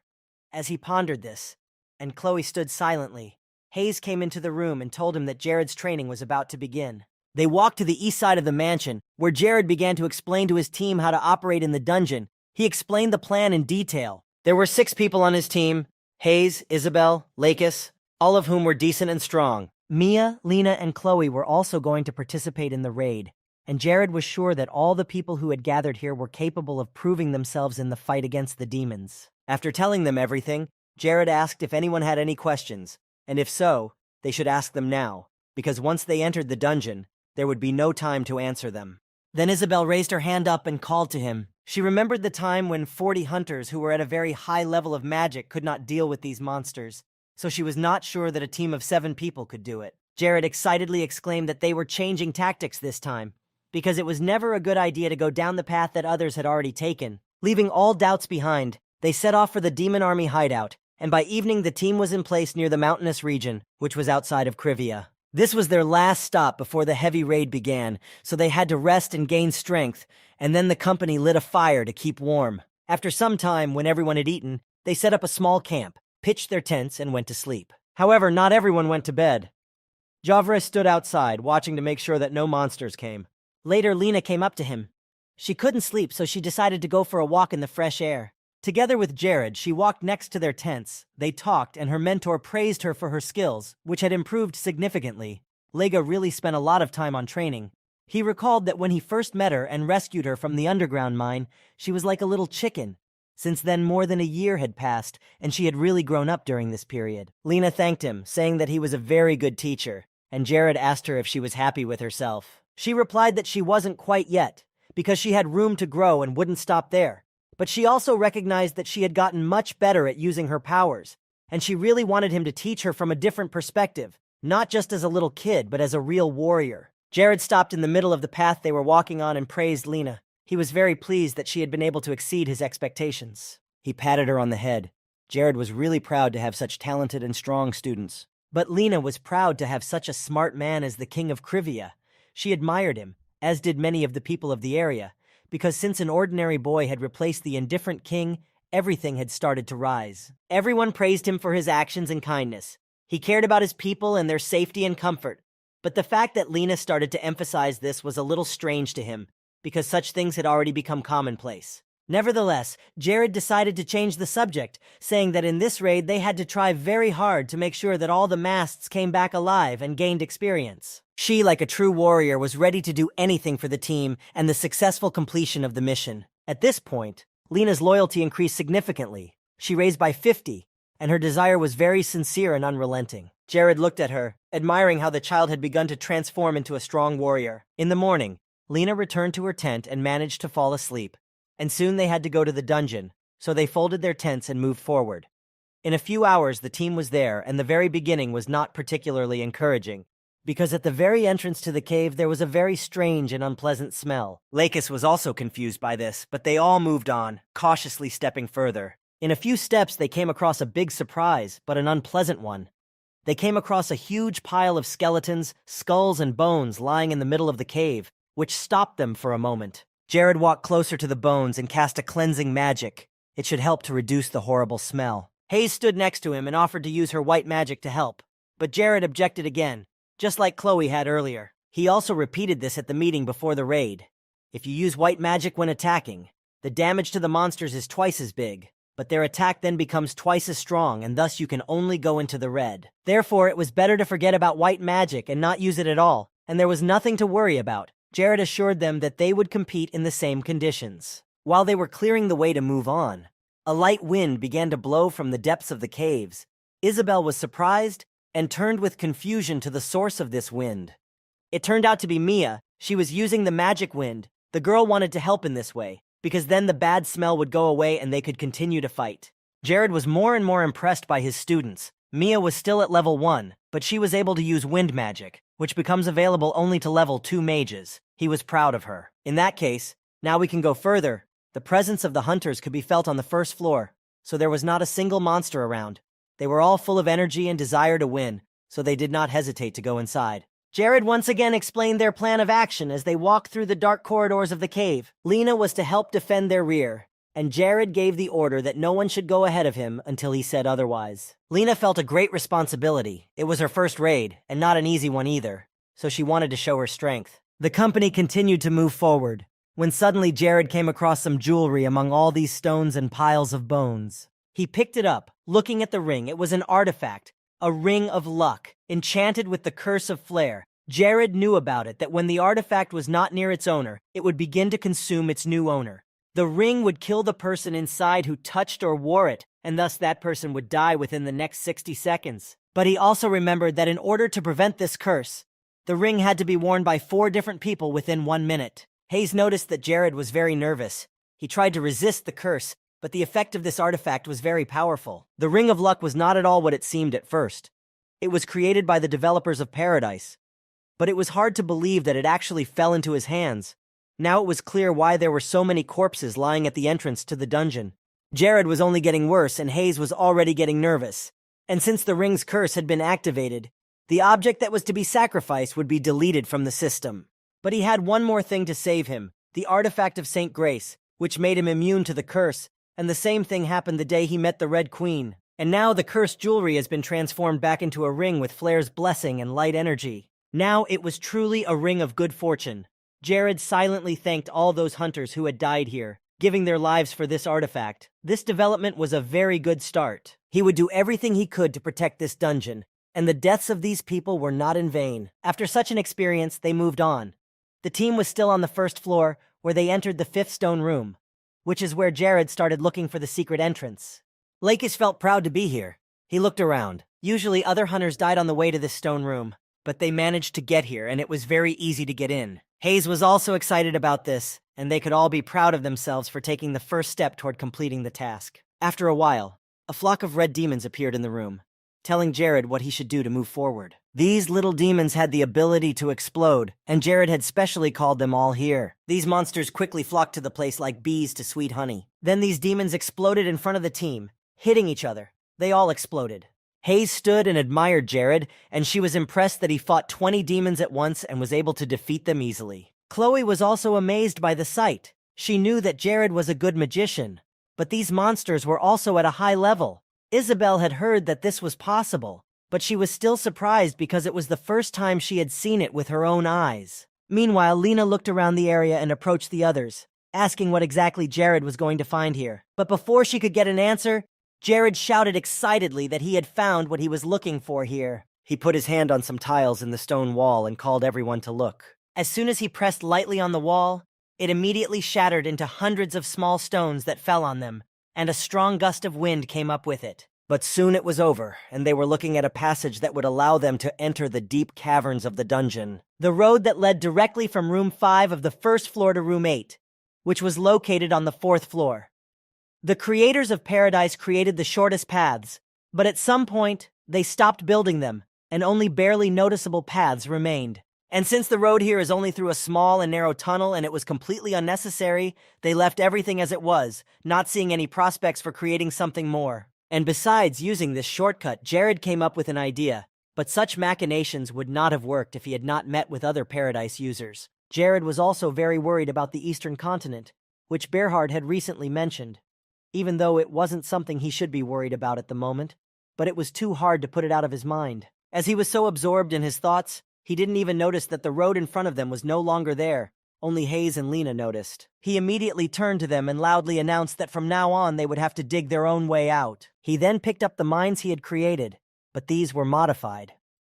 Unlike the usual mines that explode when stepped on, these were like a time bomb, designed to explode after a set time. Before placing them, Jared emphasized that they had to be very careful as they walked through the tunnels leading to room 6.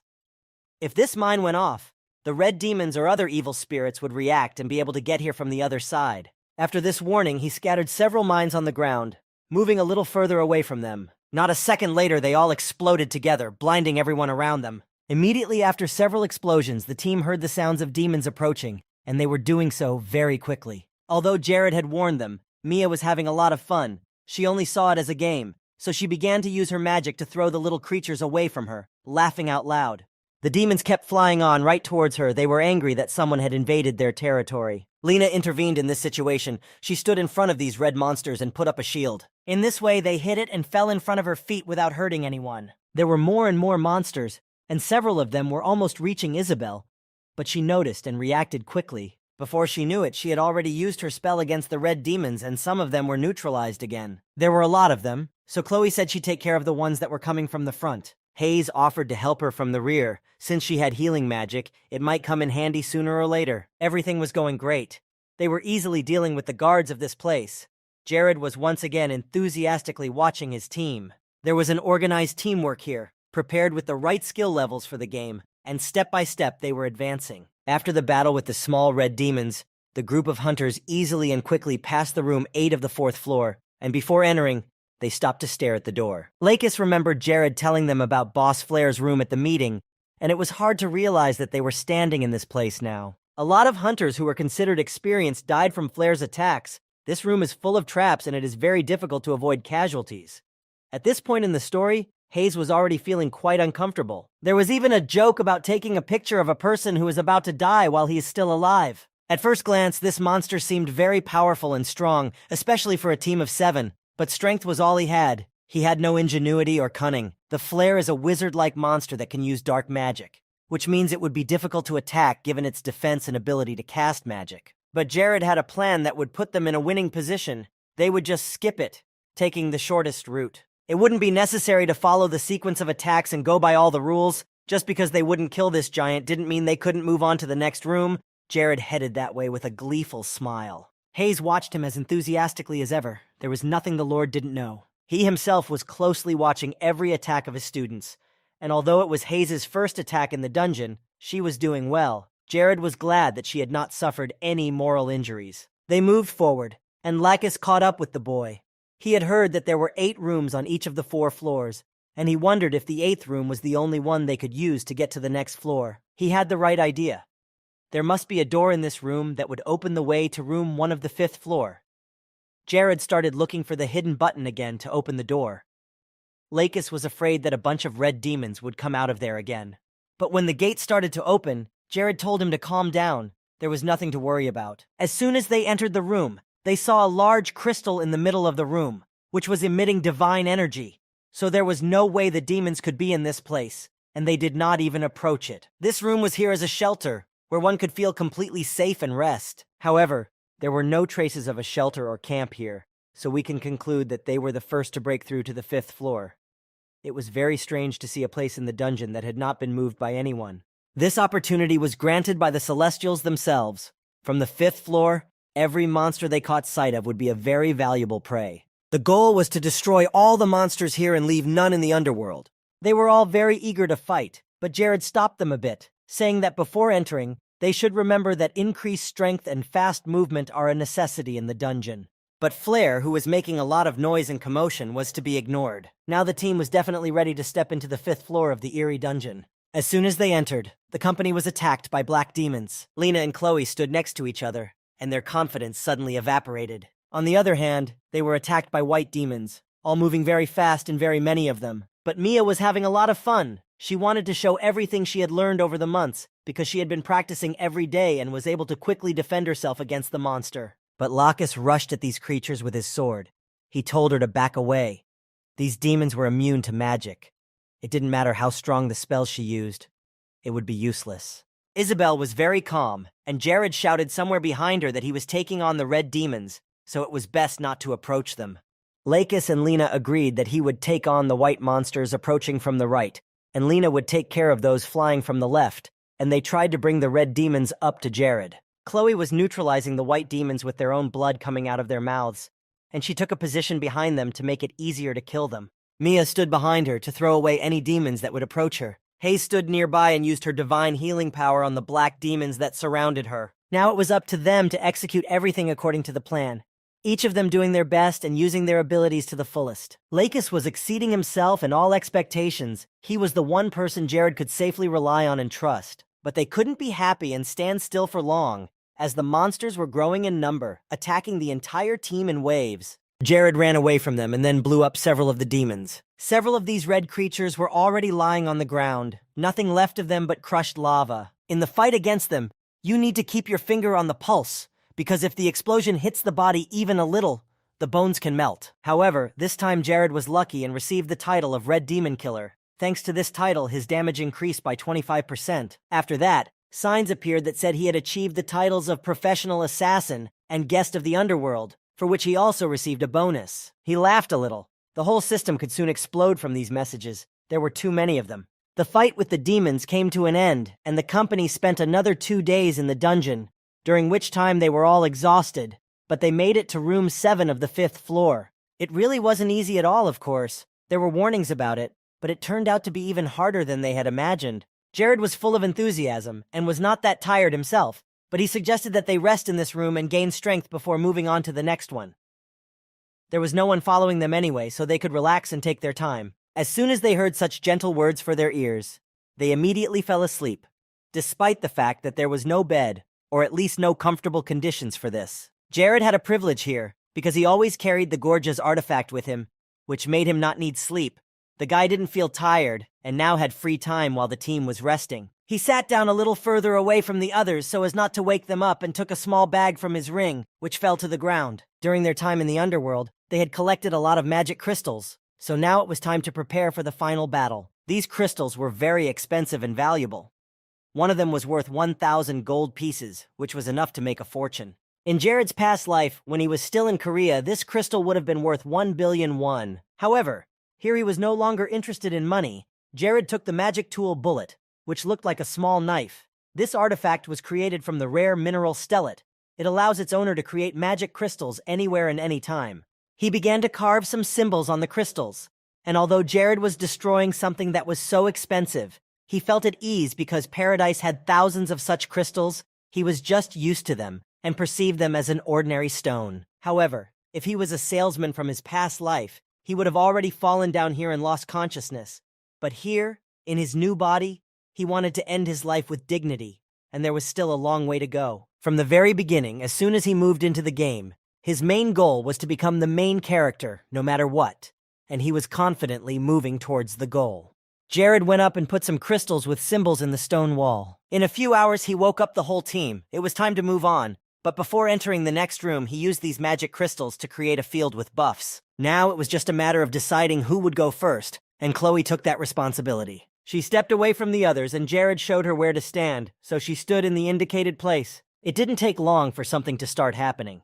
You have to wait a little longer, and only then you can feel the effect. Jared created a magic circle, standing in which strength, speed, and health would increase, and Chloe confirmed that the effect of the buffs was indeed felt here. Everyone else happily exclaimed that they also wanted to try it and do it as soon as possible. Of course, Jared was very pleased that his team was so confident, but he wanted to hurry up and get a good rest before the last battle. As soon as the attack on the boss begins, demons will start appearing from all corners of the cave. Their numbers will grow by the minute. 5 of them should split into 3 paths and take care of all the demons while the other 2 deal with the final boss. Lena took on the left side, and Mia was to help her with that. Chloe was on the middle part, and Lacus was on the right, so the 3 of them were divided. Lacus assured that Jared could rely on him and he would do his job to the best of his ability. Jared told Isabel to help the 4 of them fight the demons, and Hayes' head was already starting to swell. She started to make a fuss about not having a role, and Hayes was worried about it, and she thought he would ask her to wait off the battlefield and rest. But he calmly told her that the 2 of them would take on the boss, something they had talked about during the meeting, and Hayes calmed down a bit. That was the key to victory, working together as a team. So the 5 of them stayed in the room, and Jared and Hayes went on to meet with the big boss, Kapagis. He did look a bit intimidating, and for a minute they stood there looking at the giant. Hayes tried to be very quiet so as not to attract the attention of this monster, but Jared told her that she shouldn't do that. Kapagis is in a deep sleep and won't wake up until Flare attacks. Hayes was a little worried. It was her first experience and everything was happening too fast, but Jared used a level 2 spell, releasing shiny dust. They would be able to wake him up as soon as they touched one of the lasers that the magic dust had detected. So Hayes had to go through all those lasers using her unique flexibility. But she wasn't too happy about doing it herself. It was too scary to act so drastically right now. Jared was uncomfortable with the fact that if he was now at level 6 magic, they would have been able to move together with the help of a multi-teleport. It was a pity that this way was the best option for them now. Hayes gathered herself. Now was not the time to panic. She tied her hair up so that it would not get in the way when passing these traps. After that, the girl took off her robe and was ready to start. They would be there very soon. Lena wanted to say something, but her tongue was tied as she watched Hayes walk fearlessly toward the lasers. The others were also standing there, marveling at this, trying to keep their voices down so as not to distract her. Hayes was very flexible as she walked between all the lasers, everyone else watching in amazement at her skillful work. She moved forward quite quickly, but sometimes her own panic let her down. Her mind was full of the fact that if she made a mistake somewhere, she would touch a laser, and that would be the end of it. Lena started shouting something at her, which distracted Hayes from the task a bit, but also got her thoughts going. Not so fast, but very carefully. Hayes walked under the laser beams and with each step brought her team closer to the goal. When she was almost there, everyone held their breath. She was almost at the throne of Kapagis, just a little more to go, and she was doing better and better. But just as she was on the final straight, she was distracted by a strange sound that almost led to a fatal mistake. Jared was already near the monster. Noticing that Hayes was about to touch the laser, He immediately told her about it, and everything went back to normal. The sound that surprised her was a rubber band in her hair. It broke and flew off her head, but Hayes caught it before it touched the beams. Jared was already very scared, but when Hayes got out of the situation, he exhaled calmly. In a few seconds, she was standing next to Jared. Hayes had done her job well, and now they both needed to join forces and launch an attack on Gapajis. There used to be a saying, the slower you go, the farther you'll go, which means that even one small drop can cause a disaster by creating a crack in the mountain. This proverb was the key to their victory over Gapajis, and Jared asked Hayes how long the average divine healing lasts.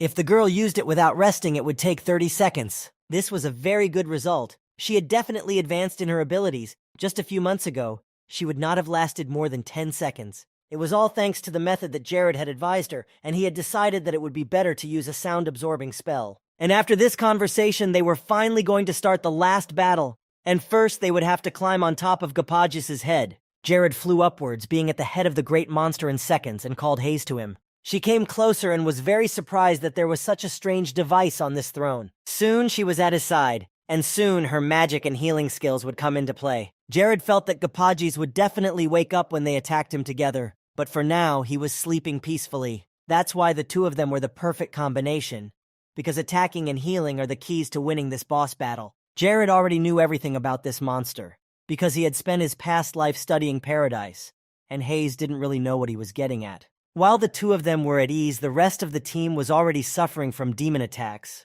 Jared had said that they would start appearing as soon as someone touched the throne, but there was really no end in sight for these creatures. All the damage was distributed evenly after they used buffs and pumped up their strength and health. Chloe killed the demons one by one, even though there were many of them, but she easily dealt with them all. Everyone else was not far behind, and confidently slaughtered the Monstras, keeping them from reaching the throne where Hayes and Jared were. And even if they did get some small wounds during the fight, they healed in no time from the buff spheres, which made the task very easy. Since they were in an area where the magic stones did not stop working, their combat attack doubled, but you still had to be careful. They had a very difficult mission. If these demons broke through this defense, they could hit the signal lines and wake up Gapajis, so they needed to continue to protect Hayes and Jared. They were risking their lives now. But no matter how hard they tried, the influx of demons was huge, and they did miss one. The little guy started moving quickly towards the laser alarm. Chloe's attacks on the earth demons were not working at all, so Lena suggested attacking them with magic. The two of them used spells, but Jared came to the rescue with a spatial door spell and a fireball. This saved them from failure, but it was too early to stop. The fight had just begun. Jared and Hayes smiled and waved at them from across the room. Now Jared and Hayes started to act on their plan, but this strategy was really crazy in Hayes' opinion. But there was no better option, apparently, because fighting Gapajis directly was not easy. But Hayes was sticking with this option. She really wanted to fight the monster, but this demon was unusual. Its attacks were different from most. Jared was shaking when he heard that Hayes wanted to fight this giant one-on-one. The thing is, if you want to attack the demon hideout in the best and most profitable way, the number of people they had on their team would not be able to do anything. First, you need at least 30 hunters who are at B rank. You should prepare for the fact that Gapajis may wake up early. Then it won't end with him calling all the other monsters from the first floor of the dungeon into this room. In addition, the force field surrounding the room would instantly disappear, allowing the mad monster from Flair's staff to rush forward to protect his master. Jared realized that he needed to end this right now, that he could take advantage of the first attack. This trick was quite simple in itself because in order to wake up this giant Gapajis, only two conditions are needed. The first was to touch the signal line in front of the monster's throne, and the second was to strike Gapajis 3 or more times. However, the problem was that the basic attack that Jared used took about 5 points. But if they could add a skill that would restore 2.5 points per second, it would be possible to adjust the strength of the blows for less than 3 points. He warned Hayes that if they went any further, they would see the part connected to the brain, so they couldn't stop now. She nodded, asking if she was doing well now, and Jared praised her again and told her to synchronize their breathing and keep going. Hayes was thrilled that they had made it this far, because even if a whole pack of hunters had come here, they wouldn't have been able to take down Gapajis, but it was so cool that they were now killing this monster, albeit slowly. And that was the advantage of this trick, so all that was needed now was to finish off this monster and take all the rewards. Gapajis had a perfect recovery, which is why he was always in a state of sleep, but recently he started to feel a very strange sensation. The feeling was getting a bit annoying, but it seemed as if it was still just a pleasant dream and nothing more. However, on top of that, He was also experiencing a headache that was unbearable to the point of being unbearable. He still blamed it on the dream, but it couldn't go on for long. Jared and Hayes were about to finish their work, and he suggested that they finish the monster right now and deliver the final blow before it woke up. However, when they joined forces, Gapaji screamed very loudly, a mixture of screaming and animal growling, and he was tormented by a feeling of fierce pain in his head. The monster raised his hand. Now he was no longer in a state of deep sleep. But it was all over for him because before he could strike, Hayes and Jared quickly finished him off with magic. The two of them clapped their hands, laughing with joy. The mission was successful. It was a very sad death for the king of these demons. The two of them had just crushed his skull. The others who were fighting the demons had already noticed that the main boss had been destroyed, and the small creatures in the form of demons of various kinds began to fly chaotically from side to side, not knowing where to go. As always, Lycus admired his lord. He could do anything, and Jared had gained a lot of experience thanks to this victory. And yet they succeeded. Despite the complexity of this mission and the danger of the raid, they worked together like a real team. In addition, Jared received another good bonus, a special ability called Ultimate Amplification. Now he had the power of Gapaji's in his arsenal. It was hard to believe that such a powerful energy and amplification of attacking magic was now in his hands. In the game Paradise, the first user who attacked Gapaji's noticed that it was possible to get a unique bonus given by the spirit of Gapaji's himself. As an advantage, mages get the ability of Transcendent Attack. This is the type of magic that dares to exceed all limits and established boundaries. It is known for enhancing and increasing existing fire magic, evoking the transcendent power that is inherent in magic itself. It can be amplified 10 times more than the maximum value, but even with all these advantages, there was still one problem. For each subsequent exceeding of the magic, it increases 1,000, then 2,000, 3,000 times, and so on. That is, to put it in other words, an A-rank magic missile with a double overrun would take 2,000 mana points from the wizard. He thought about it. Jared's magic had about 6,000, so in theory he should be able to use at least one fireball with double the amount. While he was thinking about all this, Hayes approached him. She was scared, but she said quietly that someone was following her. Jared turned around, looking around, and another artifact of the Gapaji's wing caught his eye. It was a pair of boots, and Jared ran to the others, saying that they needed to be tried on immediately. Mia put them on, and they moved as fast as when Jared had used acceleration magic on them. It was like speeding shoes, perhaps a small reward for each of them for such a long and difficult journey, which they had very much deserved. Jared smiled. It was a nice gift for their efforts. The fighting spirit of Gapagis had fully settled in his left hand, and now Jared could safely use transcendental magic whenever he wanted to. He decided not to hesitate and try out his new abilities, so he tried to use a fireball with double amplification. Everything around him was filled with bright flames that enveloped everything in its path. It was indeed a unique and very beautiful sight, and the whole team was fascinated by what was happening before their eyes. Jared was very pleased that this was the powerful magic that was now under his control. Everything went perfectly. There was a happy ending for everyone. As they had planned at the beginning, everyone returned with a baggage of unforgettable impressions and experiences. It was another successfully completed task. Now they were all going back safely, and there was even a shortcut that could be used to get back faster. Those hunters who decided to attack this dungeon after them could also use this passage to save their time and energy. But as soon as they came out of this passage, Jared happily announced that they would block this passage right now, so then Hayes thought that it could be an easy way into the dungeon for someone who didn't belong here at all. So they all decided to help block the passage. After the tunnel was no longer visible, they headed home. They hadn't been in Krivia for about 4 days, and after such a raid, they wanted to have a good and quiet rest.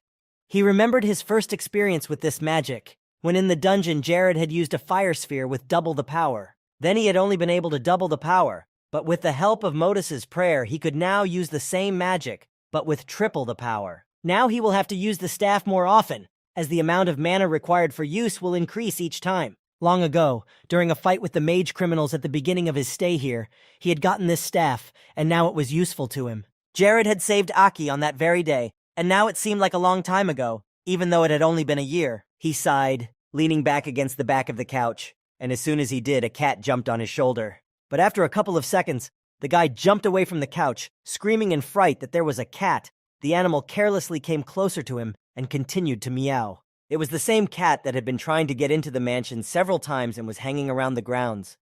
The maid was about to tell Jared about it, but he had just gone to the dungeon. When the heavy rainy season began, this little guy came here looking for shelter, and Jared noticed that the cat liked this place. He thought it would be nice to have a pet, and Hayes would love it. Jared decided that now was the time to try out the reward he had received in the dungeon. But the cat was not very happy because Jared had gotten this strange thing called the pure spirit of Gapagis, which is the pure energy left over after they destroyed the monster. And the animal that is possessed by this spirit will have special energy and special communication abilities. Jared went up to the cat and tried to put the spirit into it. The cat perked up its ears, starting to meow again, and a sign appeared in front of Jared that 5 people who are close to the target can impose buffs, debuffs, magic, and curses on the subject. Now the cat had unlimited potential. After such machinations, the cat began to speak, calling Jared simply Man. The cat meowed at the same time, saying that it needed a nickname and would be very pleased to be called Cat. The maid was shocked by this sight, but apparently the cat could speak through this spirit of Gapagis, and this cat was also quite good at human speech. Jared came closer to the cat, looking at it carefully, and then a familiar name came to mind. From that moment on, this little cat would be called Terry. The cat didn't understand anything, because he had no idea what Terry meant, and looked with his big eyes directly at Jared. But in a moment, he stopped caring because the girl began to pet him and the cat was happy. It was raining heavily on the streets of Kriviri, and the weather was gloomy. It was the best time for the strangers to reach their target. This well was their last landmark. Klaus gave the order to dump the luggage right there. Several men holding a bloody sack threw it into the well, obeying their master's order. They had tied stones to the corpses they had cut into small pieces, so that the sack would sink very far under the water, right to the bottom of the well. Klaus then asked what the results of the latest tests were, and the answer was positive because the test with the young subjects went perfectly. This was a perfect opportunity to spread the disease. Anyone who drank the water would become a carrier of all waterborne diseases within 24 hours. This was exactly what Klaus had hoped for. The plan was executed, the global results were awaited, and he returned to his dark chambers in peace. In a few hours, the kingdoms of Bonuso, Cinders, and Malice will begin to suffer from the disease. And then they will react to this infernal water that the sect has kindly given them. At the same time, everything was calm in the territory of Krivia, and the mansion with the cat that could talk became even more cozy. Jared always found something to do, and now he was interested in the artifact given to Ftalin, which was definitely not for nothing. This jewelry had some terrible options, and the best thing to do was to keep it away from the people. Now this artifact would never see the light of day again. Jared stood next to the window, outside which it continued to rain steadily. Their mansion was well constructed and equipped with measuring devices, so none of this should be a problem. It was a cloudy morning, but at this time someone started knocking on his office. He opened the door and saw Valdez standing there. He apologized for disturbing him so early, but Jared was glad to see him. He had an important conversation to have with the Lord. Valdez had mentioned it before. The thing is that according to Radius's laws, no natural disasters are expected in Krivia this year. Jared said that this was true. Valdez could forget about it as a sacred injunction. But still, Krivia was really safe this year. That was all Jared could say, because he didn't have the energy to explain the system and the Grand Lord's title to him. It would be a bad idea. Valdez didn't really want to know what Jared meant by those words. He had come here to pitch the idea of making a video of the Lord saying prayers for the safety and well-being of the country's citizens. He had already discussed this possibility with the temple itself. They had enough spiritual stones of light so they could start the presentation at dawn without any problems. So they could start right away since they were already together. Jared was still surprised by Valdez's abilities. He quickly came up with new and improved ideas, but he shouldn't have expected anything else from such a person. Jared agreed to it. He liked what Valdez had to offer, so he was ready to start right away. One of the main qualities a leader must have is to work with the strengths of his or her diligent employees. Jared agreed to the shoot not only for publicity purposes, but also to support Valdez, who is loyal to the kingdom. The priest in the temple was shocked to see everything around him. It was so strange that in other areas there were floods and the spread of all possible diseases, but they were fine. People sincerely believed that it was Jared's prayers that helped, that it was because of them that they could now feel at peace and continue to live happily. All the people wanted to see the video with their own eyes. They sat quietly so as not to miss a single second of the movie called Prayer to God. The people praised this video. It was beautiful. The citizens of Krivia were very moved by this video. The hearts of the people were filled with loyalty, and Jared had accomplished another task of winning the attention of hearts. And as the loyalty of all citizens increased dramatically, it reached up to 1,000, which is why the Golden Age began in the territory. And with the beginning of the Golden Age, within a month, the total production capacity increases by 100%. Other lands and kingdoms outside of Krivia had already begun to sink underwater. People were getting sick, dying. Famine was starting to set in due to the destruction of farms. Fields were flooded with water, and nothing remained of them. Infectious diseases were spreading across the land, and ordinary people's homes were flooded due to heavy rains. Therefore, it was quite logical that all the residents of Krivia, who had not suffered from natural disasters and diseases, had such an attitude towards Jared. They felt that the clear sky above their heads was thanks to Jared and his prayers. The horrors in other areas did not stop, but after a week, the Lord decided to go down to his underground laboratory, where he had unfinished business. Jared brought Isabel here again. This time she was in a good mood. Perhaps the raid helped her to relax. But when she entered, she was very surprised. Looking at everything that stood in front of her, the girl noticed that something new had appeared here since last week. Jared picked up a potion that had been prepared by the master in anticipation of the terrible rainy season. According to this formula, it has 10 different kinds of herbs mixed in it. It is a general medicine and should be added to the oni, which has been purified with mana beforehand. It was amazing, more than 10 kinds of herbs. Isabel had been surprised by Ronella's treatments, but here the potion was even stronger. It was certainly something new, but that wasn't the real reason Jared had called her here. Jared was going to cast a spell on this potion, a technique she had heard of before, but she hadn't understood why he would do it to his own potion. The reason was that the effect of the potion was extremely strong. It could be too dangerous and even fatal for the body, and it was necessary to weaken the effect of the medicine first to see if it was suitable for treating the disease. Isabel then asked if it would be possible to get another sore after using the potion, and in general it was true, but Jared assured her that she should not worry. Before she drank the potion, Jared asked her how the ring she was wearing was working. It was a purification artifact that could destroy negative emotions, and she had taken it from the demon's hideout. She could feel the effect of it. A lot of negative emotions and dark feelings were gone. It was as if hatred and a crazy need for something disappeared, which meant that the ring was fulfilling its function. She felt much better. Before, as soon as Isabel saw him, her emotions would explode and she would get angry. She still liked Jared, even though she was sure it would fade away with time. He had no desire to start a relationship. He had enough on his plate and no interest, and he wasn't as soft and white and fluffy as she'd imagined. Despite the artifact she was wearing, Isabel seemed to snap. She started screaming that he had no right to pry into her emotions. He shouldn't care whether she liked him or not. She was the expert, and she could handle it herself.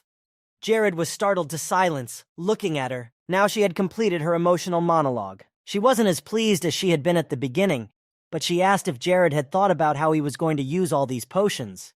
There were at least 1,000 of them. No, but he had a plan, as always. He had it all mapped out and knew what was going where. Isabel looked at him in silence and waited for him to speak. This silence was broken by Hayes, who was looking everywhere for Jared to tell her something.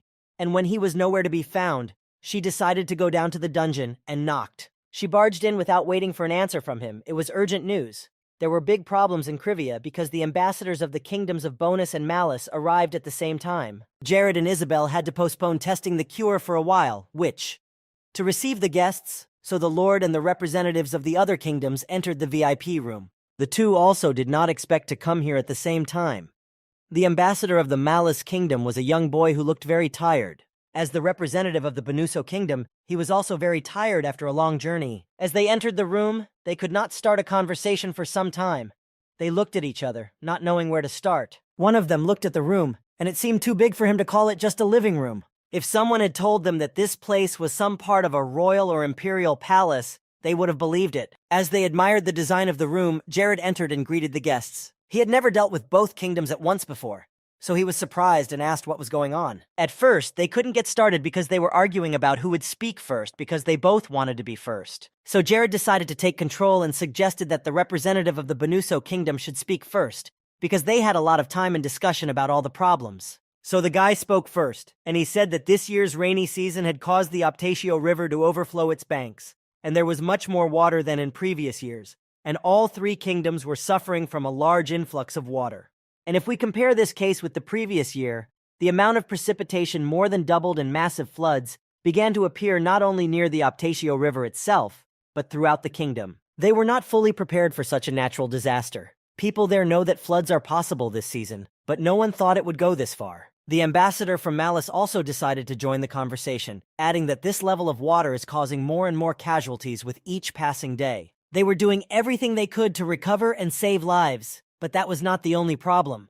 There was also an epidemic that was spreading through the flooded areas. 3 days ago, he held an official letter from the mercenary corps of Arkeen, stating that the Lord had recently created a certain remedy that could cure infectious diseases. Jared didn't say anything. He was frightened by Aki's speed. He had leaked all the information about the potion that hadn't even been tested yet. But since they already knew about all this, they had to make fresh decisions, so the conversation promised to be short. They were not asking for saviors, but for a cure that would save people's lives. And the Kingdom of Malice wanted the same thing. The price didn't matter to either of them. They just needed to get everything that was there, and both kingdoms were willing to give Jared any amount of gold coins for it. Jared agreed without any further ado and said that they would get everything ready now. The promised amount of drugs would be transferred to the border between the states, and depending on the severity of the symptoms, the potion could be distributed to 5 people. But the effectiveness of the medicine would not be reduced at all. They stood up and thanked for such help because now Kriviri was the only salvation. But this conversation was suddenly interrupted by Hayes, who quickly burst into the room. She had come to tell him that the ambassador from Cinders had also arrived in the kingdom, and it was Princess Mayra herself. Jared was surprised that it was a princess and not a servant of the kingdom, so it could only mean that the situation in Cinders was extremely difficult and they needed help urgently. She sat down next to Jared and he offered her tea, but she refused it. Myra could not afford to drink such tea when hundreds of innocent people were dying and suffering on her land. But Jared convinced her that it was not only for pleasure. This tea gives people who try it a lot of strength and energy. Jared noticed that Matsra was not the same as he had seen her in her home kingdom of Cinders, but was tense and excited about the events. She thought she had prepared as well as she could, but the epidemic was moving so fast that no one had time to prevent the suffering. Then Jared asked her to fill him in on the details of what was happening in the kingdom of Cinders. Mayra bowed her head. Floods and pandemics were their constant friends, so they continued to prepare for more serious disasters. They had enough medicine, and at first it seemed that the kingdom would cope. But there was a problem. All the people who suffered from the water spill were moved to other, safer areas, and they also isolated other citizens who were considered infected. But nevertheless, the infection rate was still growing. They could not prevent the pandemic from breaking out, but they planned to stop it from spreading. It was an unusual kind of spread. Something was wrong. At the same time, the epidemic appeared in other areas that were not affected by the water at all. And there was also something wrong with the well that people used as their main source of drinking water. Corpses were found there, which were likely the source of the infection and the beginning of a major pandemic. Jared had expected this, but he never thought they would go this far with their plans. He assumed that the Umbra Church and its followers were responsible for all these troubles. Unlike the Lynx, the priest under the veil, that is Klaus, was famous for continuing to terrorize the world and destroy all life without remorse. When Jared got involved in the civil war of the Kingdom of Cinders and completely ruined all of Umbra's plans, it became clear that the sect would try to take revenge on him by any means necessary. Jared confidently told Mayra that it was the Umbra sect's fault, as there were not many organizations around that were capable of such global decisions. And since it was the Umbra, they already had enough information about Cinders thanks to Fathalin and Jess. But Jared had a solution. First, he told the princess that they had a cure for this epidemic, a magic potion that could destroy all waterborne diseases. Mayra seemed to come alive when she heard this. She had heard that Jared had saved Ranella from the pandemic last year, and here was another rescue. In the end, Jared's lifelong study of herbal medicine began to bear fruit, which proved to be very helpful. Mayra asked him to sell the potion to their kingdom. She was ready to pay a very large sum for the hard work, but there was no time at all. People were dying every second. Jared decided to give her 70% of all the stocks, as the production of the medicine was still in progress, and additional deliveries would be made from time to time, and she was surprised by this figure. She had heard that Jared had previously sold to the ambassadors who had come to the kingdom before her, and she couldn't believe that those two had bought only 30%. But Jared had suggested that they simply weren't going to use the potion on absolutely everyone, which meant that only the upper class of the population, that is, the aristocrats and nobility, would be saved. And Mayra was angry to hear that people could dispose of the lives of others in this way. But there were many more unusual and two-faced people in this world, and Mayra was too naive to think that everything was pure and fair. She knew this, but she was uncomfortable that Jared was willing to give away so much of the medicine that was now a necessity for everyone. But he assured her that he would give her the elixir right away, and that in the future it would be better to check all the wells in the affected areas very carefully, and that an ambassador should be sent to transport the medicine. Mayra thanked him sincerely on behalf of her people, herself, and her brother, and now it was time to transfer the money. After the girl left the mansion and returned to the kingdom with good news, he began to actively pursue the production of new medicines. Jared devoted all his free time to this, but now selling elixirs was not the best way to make money. If you pronounce it manually, you can get 5 times more product than when it is created automatically. So switching to manual production was the best solution. It was easy for Jared to focus on his work around the clock. He didn't need to eat or sleep. However, there was still one problem. Isabel was supposed to help him make the medicine, but she didn't have the artifact that Jared wore, so she often got tired and fell asleep. And now she was having a nightmare, screaming in her sleep for her mom to save her dad. They didn't deserve to go through this. Isabel cried without opening her eyes. Jared came to her excitedly, putting his hand on her shoulder. The girl did not wake up and her clothes were stained with tears, but Jared tried to wake her up. It wasn't easy. The nightmare had pulled her deep into its grip and wouldn't let go. And maybe what he was about to do was even the obvious solution to the problem, but it was the only way he could keep her warm. So Jared wrapped a warm and soft blanket around her and stood beside her, holding her close. After that, Isabel's nightmares stopped, and after a while she woke up. She looked around, asking Jared what he was doing, and he said a little awkwardly that he thought she was cold. So he covered her with a blanket, but it was not enough. So he decided to hug her. When she woke up, she immediately started screaming and calling him a miserable creature for talking to her while she was sleeping and allowing himself to do so. He took Isabel's words calmly and simply thanked her for working so hard and apologized for her getting tired of him. She also became quiet, saying that everything was fine and probably just fell asleep without realizing it. And since she was awake, they should concentrate on making the medicine. Their hard work could save thousands of lives, so they should concentrate on that. She snorted, saying that she was a professional and would do her job well. So they continued to make the potion. One should always seize an opportunity when it came along. There was no time to waste and no chance to use it. Aki was so fascinated that they had received so many orders for the potion from Krivia. Everything was sold out except for the stocks that were left for emergencies. Even the dark elves from the land of the Tatars and the red goblins had ordered the potions. Jared praised Aki for his work. It seems that the budget of Krivia has increased 5 times thanks to him. But he just laughed, saying that it was his job, which he was happy to do. He did expect a lot from Jared, but the Lord had once again exceeded his expectations and created so many potions in a month. Aki stared at his lab in awe, marveling at every corner of it. The reason Jared had been doing all of this all month was because he had the Dark Soul Stone. A creator must be at maximum level to use this stone at maximum level. Now he didn't have to ask Isabel for help and she could do her training. But Aki still wanted to add one more thing. Before he left, he suggested raising the price of the medicine, because the demand for it had increased dramatically. Jared said that from now on, Aki was responsible for this. In other parts of the kingdoms, it continued to rain, and people lined up to get medicines for themselves and their loved ones to treat infectious diseases. Some believed that the only way to survive was to go to Krivia, but others assured them that they had to wait a little longer. The queues were unbelievable, with people standing in the heavy rain for hours to get their hands on the medicine. Jared was sitting in his office again when Isabel came to see him. He said, sitting in his chair, that she could come in. She looked a little sad and came to him with a request. It was unexpected, but Jared gladly agreed to listen to her. Jared had promised her earlier that he would give her 9% of his income for the potion, but she said that it was not a necessity for her. But he didn't understand why she objected. It was just payment for her hard work, and Jared hadn't asked for free services. So it was fair. She understood that very well, and that's why she was going to ask for something in return for the money. Jared stood up from his chair, suggesting that they discuss it in more detail. She firmly stated that she wanted to create a wizarding guild.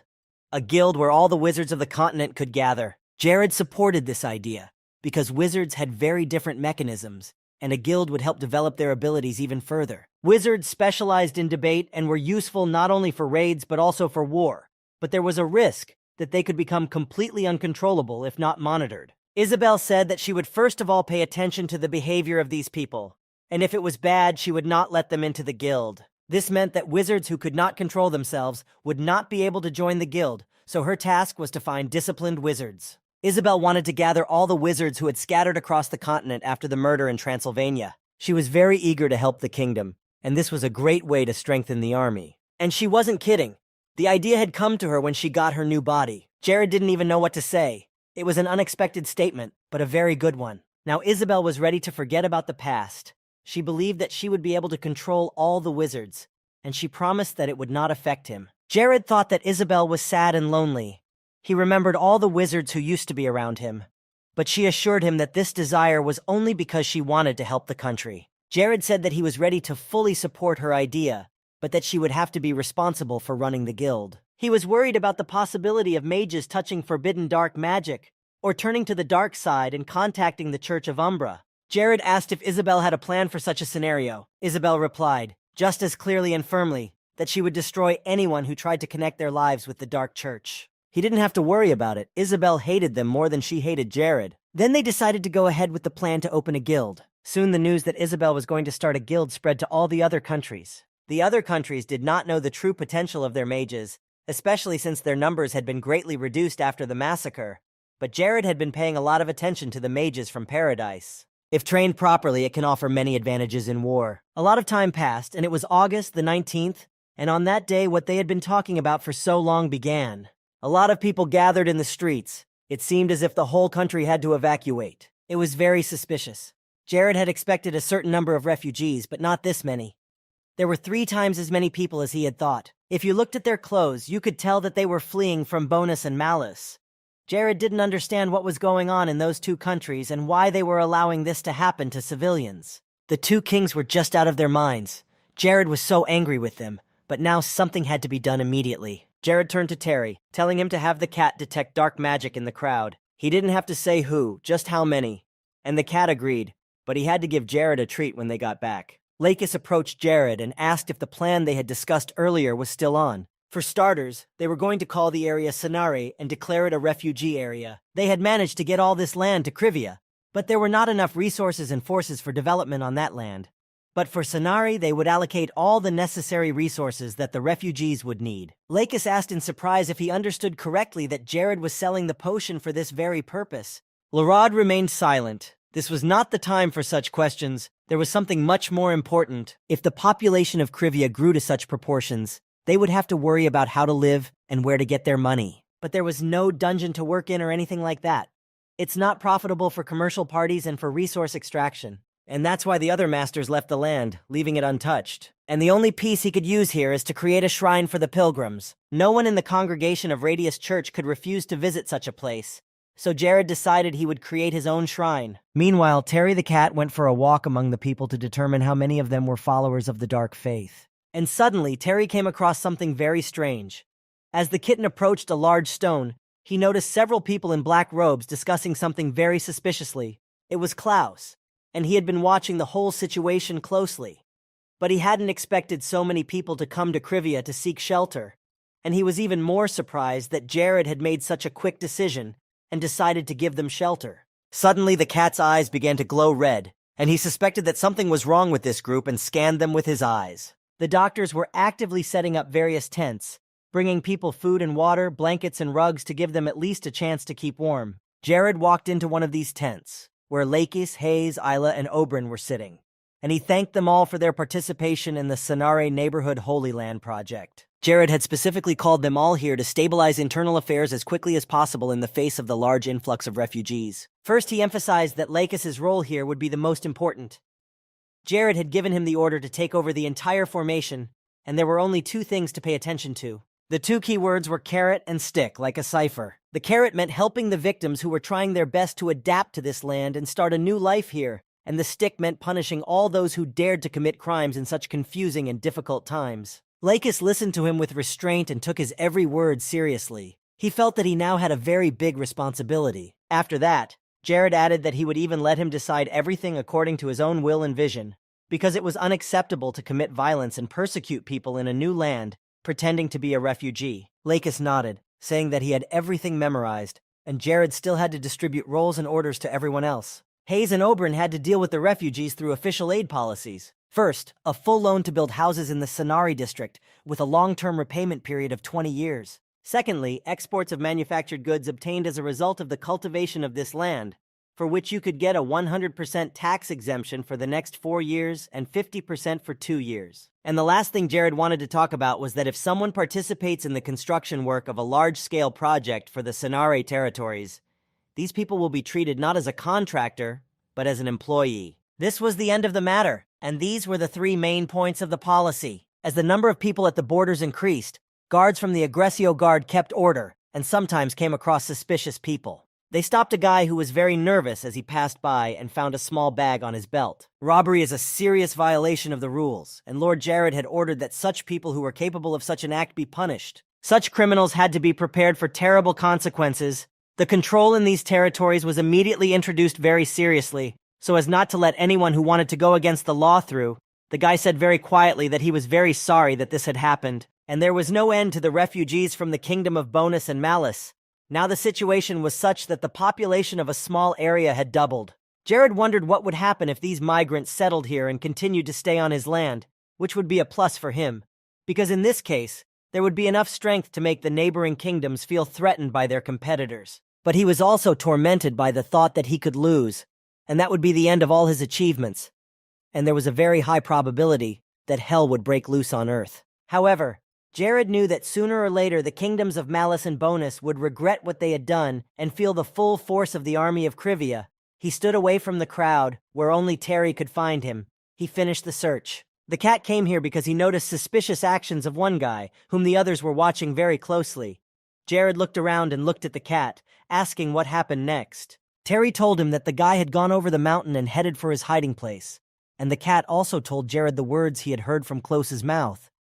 And the Lord began to guess who he was talking about. The four-legged friend confirmed that it was exactly who Jared had described. And after that, Theory received a tasty treat and said that this strange guy had fled from here with his subjects. Jared was not amused by this information. He was sure that Klaus would go deeper into the camp that was set up here. But in the end, he just recognized the situation and slipped out from under their hands while they were actively watching him.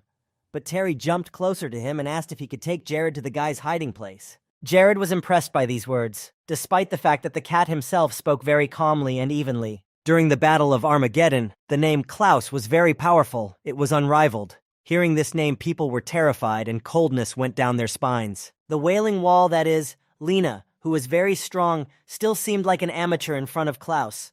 But there was something that made Jared happy. Perhaps the great mage and leader of the Umbra sect was even weaker now, because there were still 9 years before the events of the game, and maybe right now was the chance that needed to be used. In addition, Jared had recently been studying transcendental magic, which gave him a boost of confidence. All of his thoughts and affirmations were that they would seek out the demon's hideout as soon as possible and do their best. So with the cat on his shoulder, they set out on the mission together. It wasn't too far from where they were staying, but the sight of this hideout was a little overwhelming to Jared. But it was their hideout, and it was going to be hell for the average person who got inside. Jared got ready to go in on the count of 3. Terry didn't seem to care, unlike the boy who didn't care at all. At first, Jared began to call out the numbers quietly, but then he shouted the last one very loudly and burst inside, holding his staff at the ready. A light shone in front of him, and Jared took in all the details while Terry jumped off his shoulder and stood back.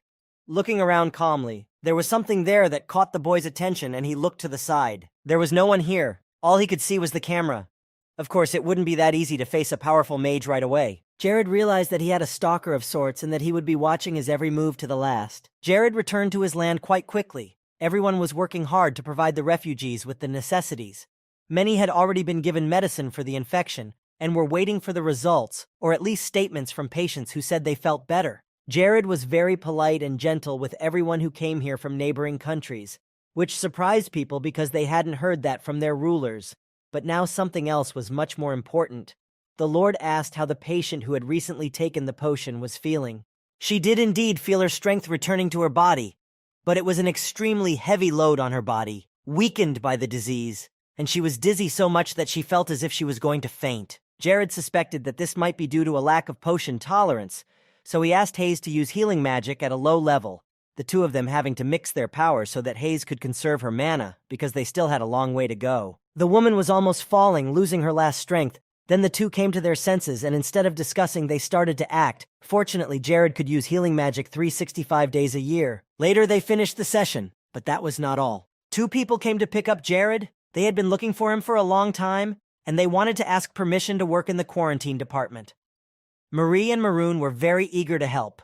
The guy had general medicine skills, and the girl had the abilities of a healer and psychologist. They wanted to repay Jared's kindness in some way. The Lord remembered them. They were people he had recently healed, but they already looked as if they were completely healthy and full of energy. Jared was able to read their abilities with his spiritual eye, and these two were good candidates to help, because these skills are not often found, especially since they could use a few pairs of hands right now. Marie and Maroon were brother and sister, and Jared knew that they still lacked something to become his seniors, but their abilities were more than enough to run the control tower in the field. He agreed, looking at the way they were eager to work, but he said that they shouldn't try to get in over their heads. This was the quarantine department, and their help should be within its limits for now. The Lord told them that whenever they went in or out of the ward, they would have to go through a magic circle to be disinfected. They were very happy that they would no longer be idle, and promised that they would do everything possible for the patient's recovery. Marie, who has psychological skills, also said that she would support people so that they would not feel too lonely. Jared was undoubtedly pleased that these people were so motivated, and it made him feel better. Together with Hayes, they decided to go for a walk to unwind after work. The girl's divine power turned out to be a necessity for the treatment of patients. Her abilities were irreplaceable. If not for her, the treatment would have been delayed 3 or more times. Hayes felt happy when she saw that she was saving the lives of these people. She was surprised by this power herself. It all developed very quickly, and she realized for the first time that her power was a blessing for other people. Jared was pleased to see her grow. She improved and became stronger every day. She managed to overcome all obstacles, and Hayes moved on with dignity. These compliments almost made her want to try even harder. Just 19 months ago, Hayes was an ordinary person working as a maid. But now she has developed her healing abilities so well that she is a highly sought-after healer. The only thing that bothered him about the situation was that Hayes hadn't yet reached her first awakening, but all the time and effort she had spent on perfecting herself shouldn't be justified by her first awakening. Even her 10th wouldn't be enough. He stood there for a long time, just looking at her or somewhere else, his mind racing with different thoughts, not sure if his heart had the defense mechanism he knew it had. Jared took a step back. Blushing slightly, he quietly started a conversation, saying that when he first got here, he didn't even have time to rest, but he kept thinking about how to show Hayes his appreciation for such a hard job. He started to say strange things that he didn't understand, but his mind was in chaos. Maybe it was all just a self-deception, and what he was doing would not be enough.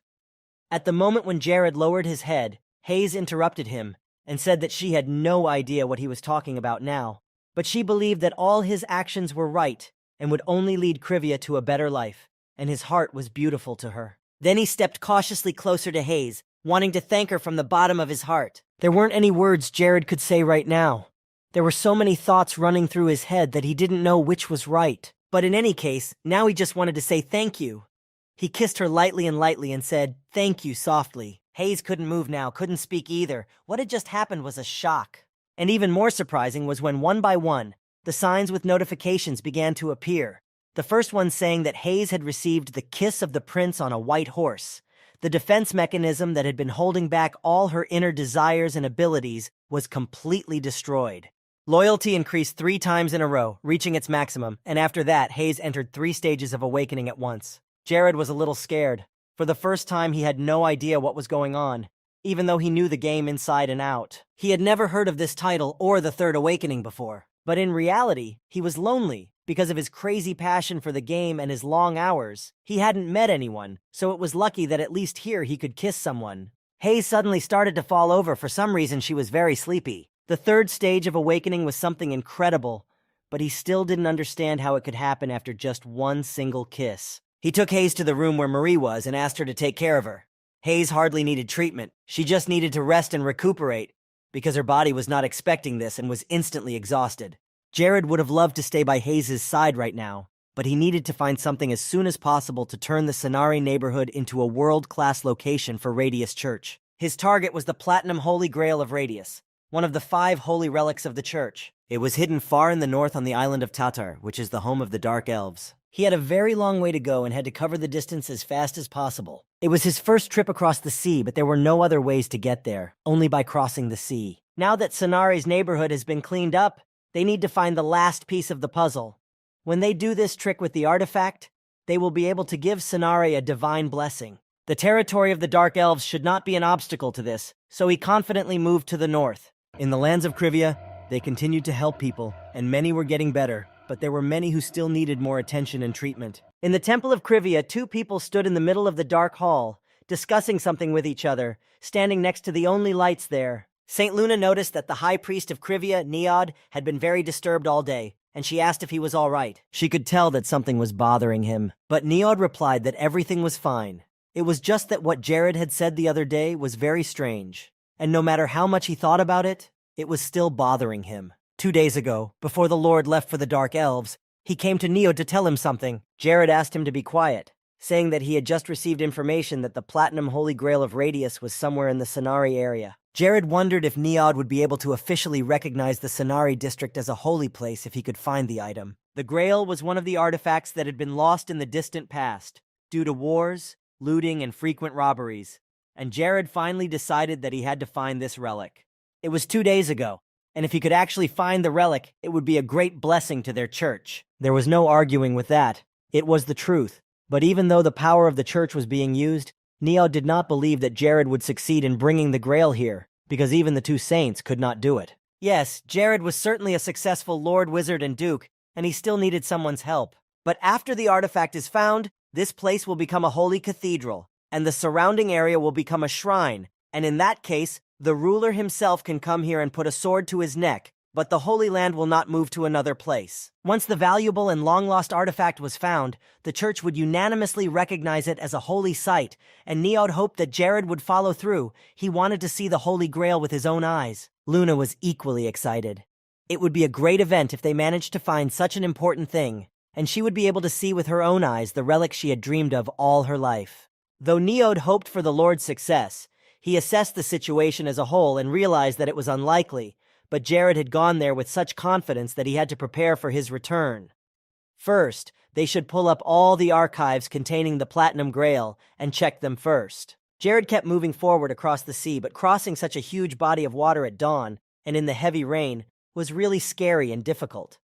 The only source of light was the moon, and below was pitch black, the black depths of the sea. But he had a good reason to keep moving forward, because if the Holy Grail is still there, then unanimously Sonari will become a holy area. That's how much the Radius Church wants to get the holy artifacts. They had no holy relics to rely on, and that is the main reason why Radius was attacked by the Dark Church. The Church of Umbra and Kako has the Black Shroud of Umbra, and a beautiful relic called the Skull of Kako. There was no rush to begin with, so the search for the next artifact was significantly delayed. But since Jared had decided to check out the Sonari area for a holy place, the artifact trick was the best option because time was now running out. Jared mentally turned to Saint Radius. He hoped that he and these desires to transform the land would be understood. As the sun began to rise and the rain subsided, he found himself on Tatar Island. He took his first step into the land of the Dark Elves, having traveled so far across the sea. This place also brought a lot of trouble. Back during the Battle of Armageddon, the Dark Elves teamed up with the Demon Army to attack the humans. The Demon Army is still considered the most powerful force and race, so it was not surprising that everyone perceives them that way. However, Jared, in his previous life, had researched the history of the Dark Elves, and the one who published it did not think the same way as others. About 4 years later, the Dark Elves began a full-fledged human trafficking operation after they let the decades-old law of the territorial sea slip. And thanks to this, the territories with which Krivia traded were able to obtain magical devices and weapons. The only problem was the greed of the stupid kings. Instead of paying a lump sum to buy the devices, they thought it would be much better to conquer the Dark Elves and take their knowledge. Jared remembered that this was precisely the reason why this race had given up theirs, as they no longer trusted humans, and why the elves sided with the Dark Army at the Battle of Armageddon. Anyway, Jared's intuition told him that he had already come to the place where the Holy Grail might be hidden. He put his palm to the trunk of the tree, feeling a very powerful energy from it, and the relic had to be right under it. He took a small shovel in his hand and started digging. It didn't take too long. He found it almost immediately. Now the boy held in his hand something that others had dreamed of at least seeing, something that was considered lost many years ago. Now all that remained was to check the Grail's parameters and name. But Jared heard a strange rustling behind him, something moving in the bushes. It scared him, and he gripped the artifact tighter, looking around. And when Jared looked up, he noticed that on top of it was the Tatra Nexus, the weapon that the Dark Elves used in the Battle of Armageddon, the ultimate in magical engineering. The transcendent body of Tatra Nexus was called Thanex, and then Jared hid. He didn't want to be caught by the locals. The truth is that Taniks are very frightening, regardless of a person's physical capabilities. The moment you put on a Tanik, you can get more mobility and quick adaptation to various factors. But it was strange to see such a thing in front of him, and Jared noticed that the creature was holding a test pistol. If he was in a game, he would have needed a pilot to maximize his combat capabilities, but there was no one there now. This made Jared feel even more nervous. Jared had a new idea. He wanted to take Taniks and do some research of his own. This was a chance to take his army to the next level, so he didn't think about it for long. As soon as Jared came out of his hiding place, he used mirror magic. At that very moment, this robot was right above his head. The object had only one goal in mind: to kill the target in front of it. Jared decided to turn back to disappear from the eyes of this creature. He hid behind a tree and watched it from there. However, he couldn't stay there for long because Tatranex noticed him and snuck after him, and only then did Jared start to run away. For a while, he just dodged him and tried to confuse him by circling over the treetops and climbing higher into the sky. Later, Jared finally came down to the ground and quickly ran into the forest, with Tatranex keeping pace and running right behind him. The boy saw that this object was about to catch up with him. The speed of this iron was higher than the usual human speed. Then Jared started running again, and the robot kept shouting only one word: kill. When the blonde man hid behind a mahogany tree, Tatranex was almost immediately there, and that was the moment. Jared held up the hand on which he wore the ring of space and commanded Tanex to enter it. He couldn't see much around him, but it worked, and Jared was almost there. He had almost no trouble getting Tanex out, and then he decided to hide the cup to be safe. The sign popped up again, with information about a new object that was now in the ring. The Tanex added the effect of maneuvers to the user up to 5 times. It could also be used to disrupt up to 7 bombs that were created by condensing magical energy at a time. It could also give you better health, and it gave you the opportunity to protect your vulnerabilities with magic stones. Jared reread it all, even though he remembered all the functions of this magical find. The Tanex was the creation of a very famous dark elf, Sabio, and he would probably be very angry if he found out that his creation had disappeared. Now Jared had it all, the sacred cup, and as a bonus, Tanex, his goal was 200% accomplished. He had neither the desire nor the time to face the dark elves, so it was time to get out of here. But things weren't as great as he thought. He was being spotted. And this girl wasn't going to let Jared off easy. He was going to be an interesting opponent. Jared saw the terrifying creation of Tatranex and was not afraid to fight it alone, and he was able to take it for himself. He was definitely no ordinary person, especially considering that he was able to reach their lands, which are accessible only through the dark sea. She couldn't see what he had dug up, but she assumed it was some kind of treasure. But that wasn't what mattered to her, so she decided to just forget about it. She wondered how Jared would do as a pilot. She pulled out a small remote control and began to press some buttons. After the screen came up, she entered a number, and from that moment on, all the user's patterns and information would be transmitted in real time. This was enough for her. There hadn't been anyone worthy among the Dark Elves for a long time, so maybe there would be someone among the humans. Besides, it was a level 5 mage, and she hadn't seen anything like it with her own eyes for a long time, so it was definitely going to be an interesting study. Jared had been flying for quite some time, so he decided that it would be safe to check all the notifications in this area. After Jared said that, he opened them in front of him, but did not stop moving forward. In one moment, his divine power had increased by as much as 1,000 units, which would certainly help against the Knights of the Dark Orders, and it would also make it easier to fight evil monsters. So from now on, he needed to continue pumping up his divine power. The use of this energy was very simple.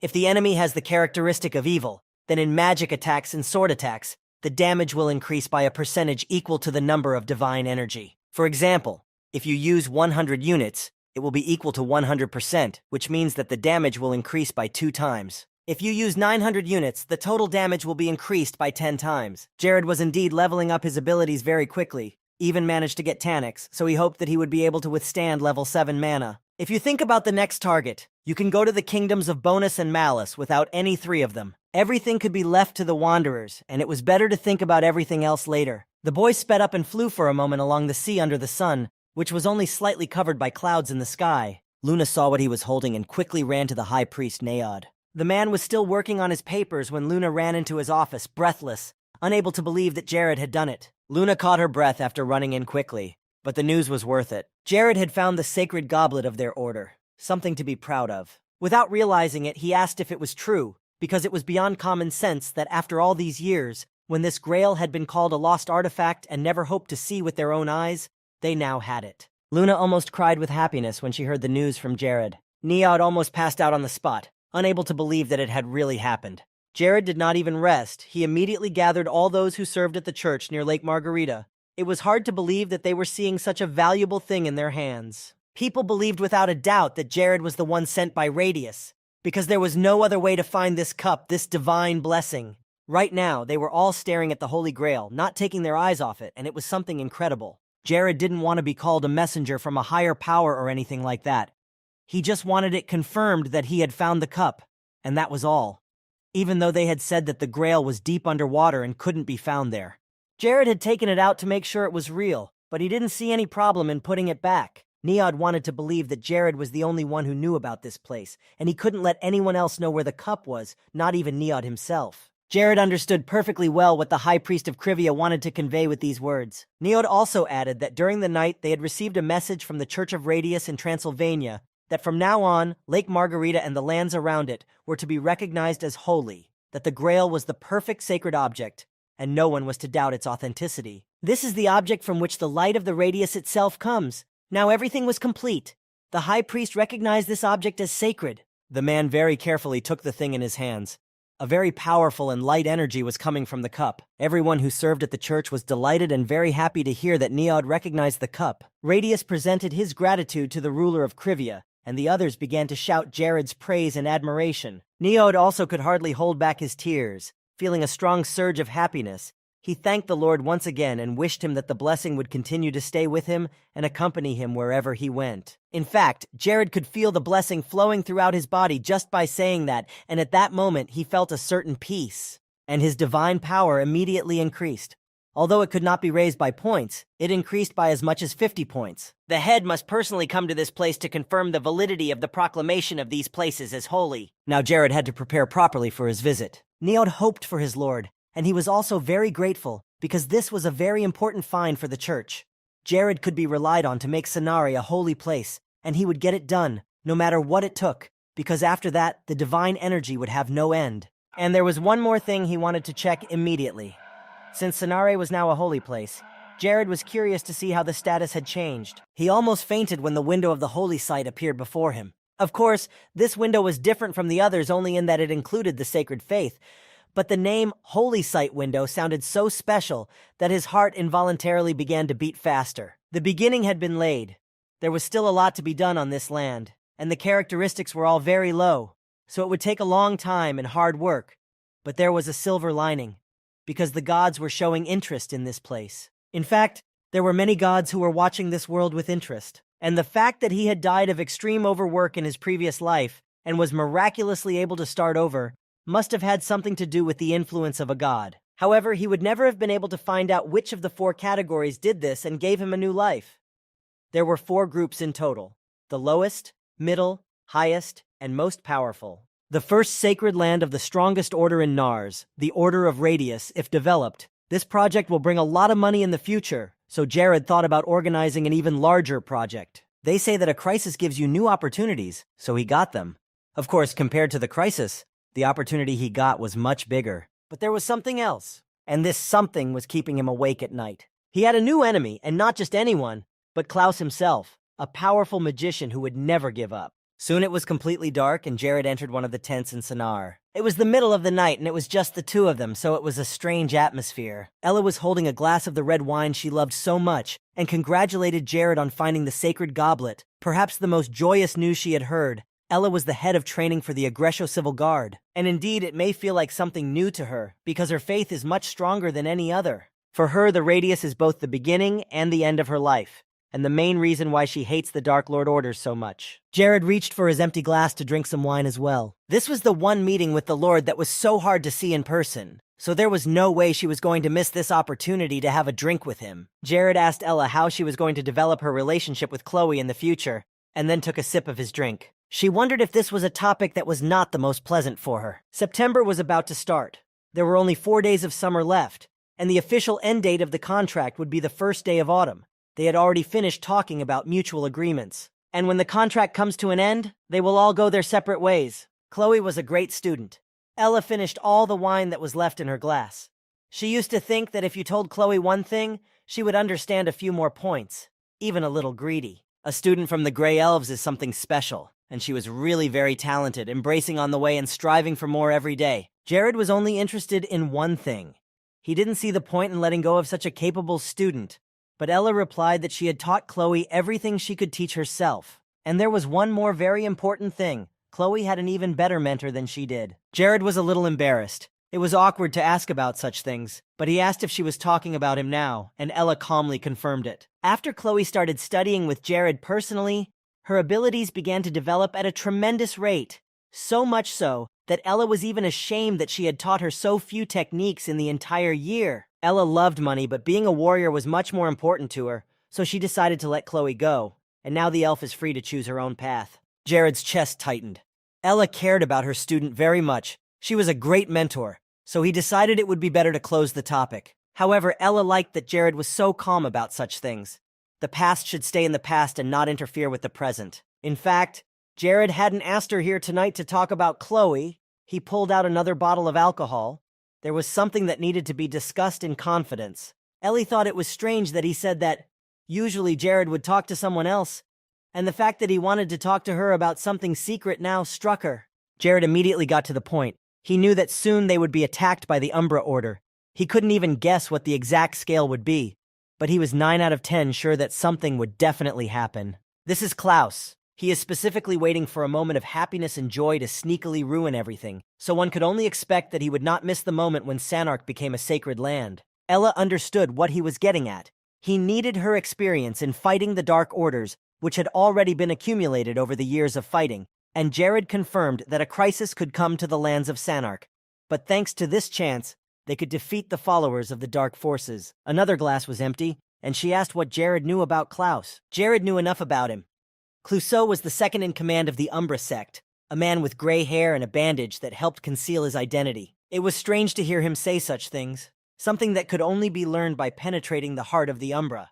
Jared immediately thought of a way to justify this moment, and said that he had simply had a great interest in the Dark Orders since childhood, and that was why he knew such facts. But this answer did not dampen Ella's interest. But in any case, she was willing to do what she could. Jared smiled as he began to tell her that Umbra had a very large army, but not enough money. So he suggested using the golden stones as a trap to lure Klaus and his men here. And as always, Jared guaranteed a good salary for the work done. Ella's eyes lit up the moment she saw a large bag filled with gold coins in front of her. Ella was ready to get started and asked Jared if he was free tonight. The question stumped him, and he was embarrassed and unable to answer, his face and eyes showing that he was in a state of shock. So Ella added that she would like to discuss the tactics and strategy of her actions, because an operation of such a large scale needs to be analyzed to the smallest detail. If some point is not worked out, then only one problem will happen later. Jared laughed slightly, pretending that everything was fine, and agreed to talk to her. 2 days had passed since then, and more deliveries were being made in Sanare. Jared continued to make the potion and sell it to the neighboring kingdoms. There were also a lot of pure magic stones in Sanare, which helped Jared a lot in his defense. A lot of provisions and gold bars and coins were brought into the territory, and today it was time to go into battle. Ella was ready to make sure that the next shipment of food would reach them in one piece. The Aggressio guards cheered her on with loud shouts, but her facial wounds still hurt from time to time. Jared had managed to do this during their training, so she must have underestimated his abilities. But in that case, and with those capabilities, Klaus would be hard to get to. He was definitely even stronger than Jared. Then it definitely wasn't the level 1 missiles that Ella had initially thought. If they were just magic missiles, there wouldn't have been more than 5 of them, and she counted at least 80. She smiled. It was a shameful past, but as she said, the past should stay there. So Ella confidently exclaimed that right now they were starting their operation. She gave the order to speed up so that even if someone was hunting them, Ella and Aggressio could trap them and kill them. Each of them had to focus on the front line and not look around. The warriors heard her order and prepared to fight. Ella turned her back to them and stood in front of them.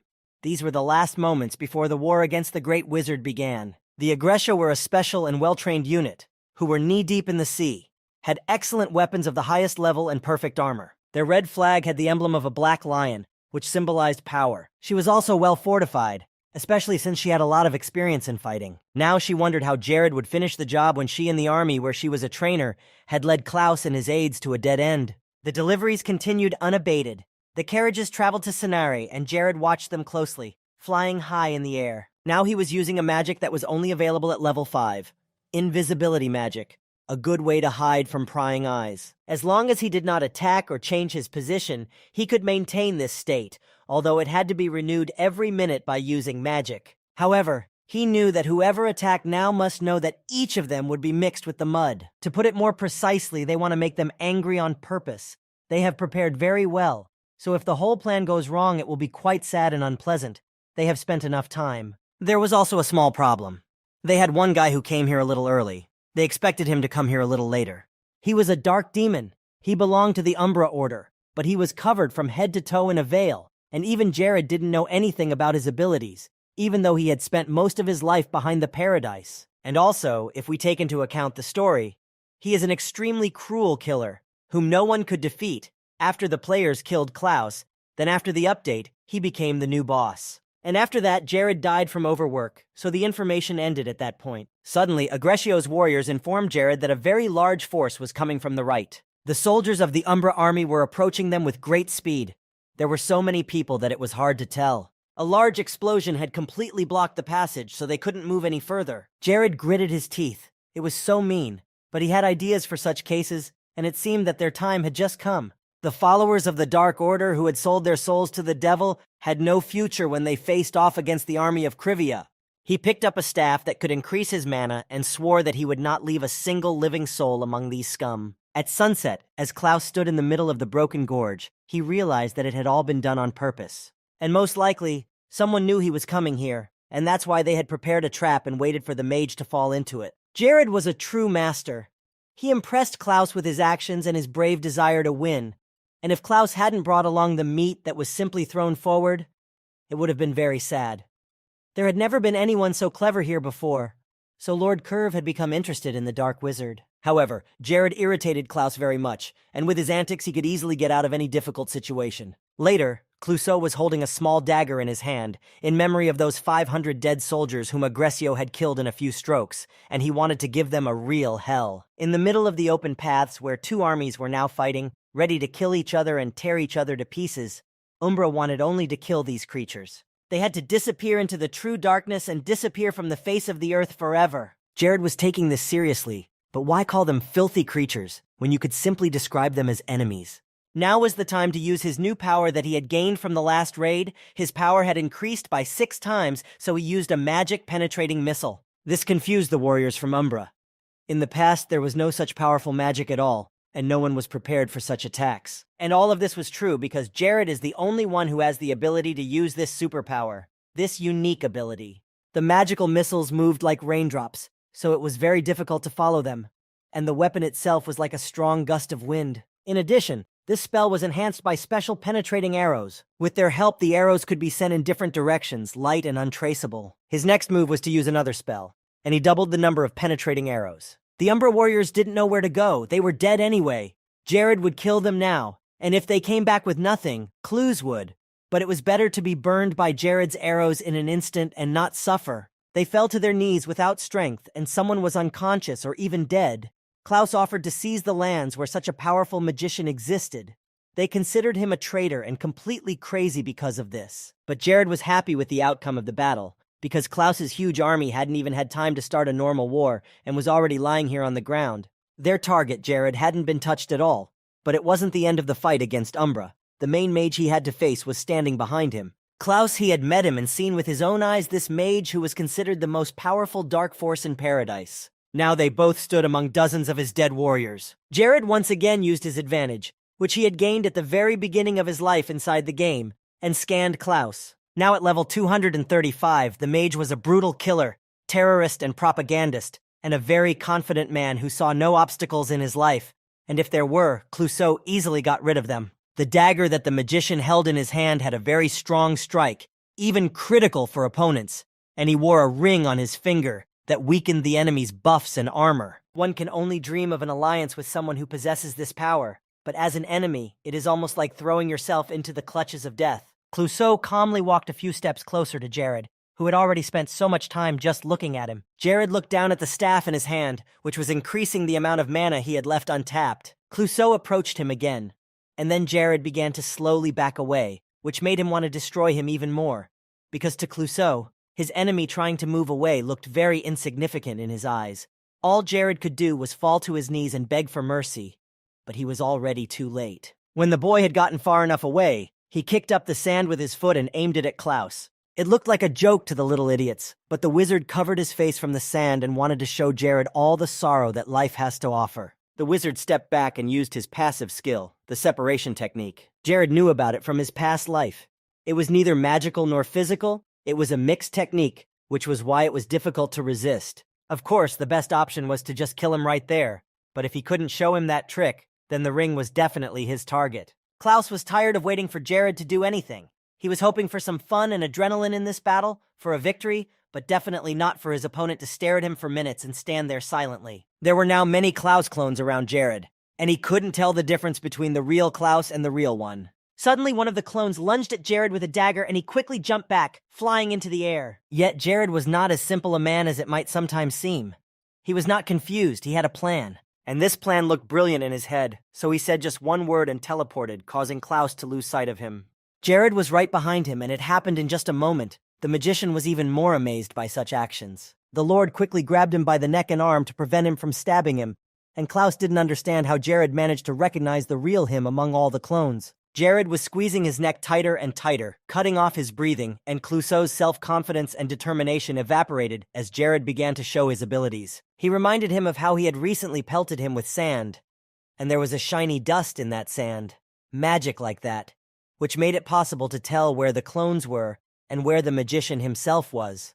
All the moves were thought out in advance. Jared knew that Klaus was just perfect in the distribution technique, and he also knew that this technique had a drawback, a weakness.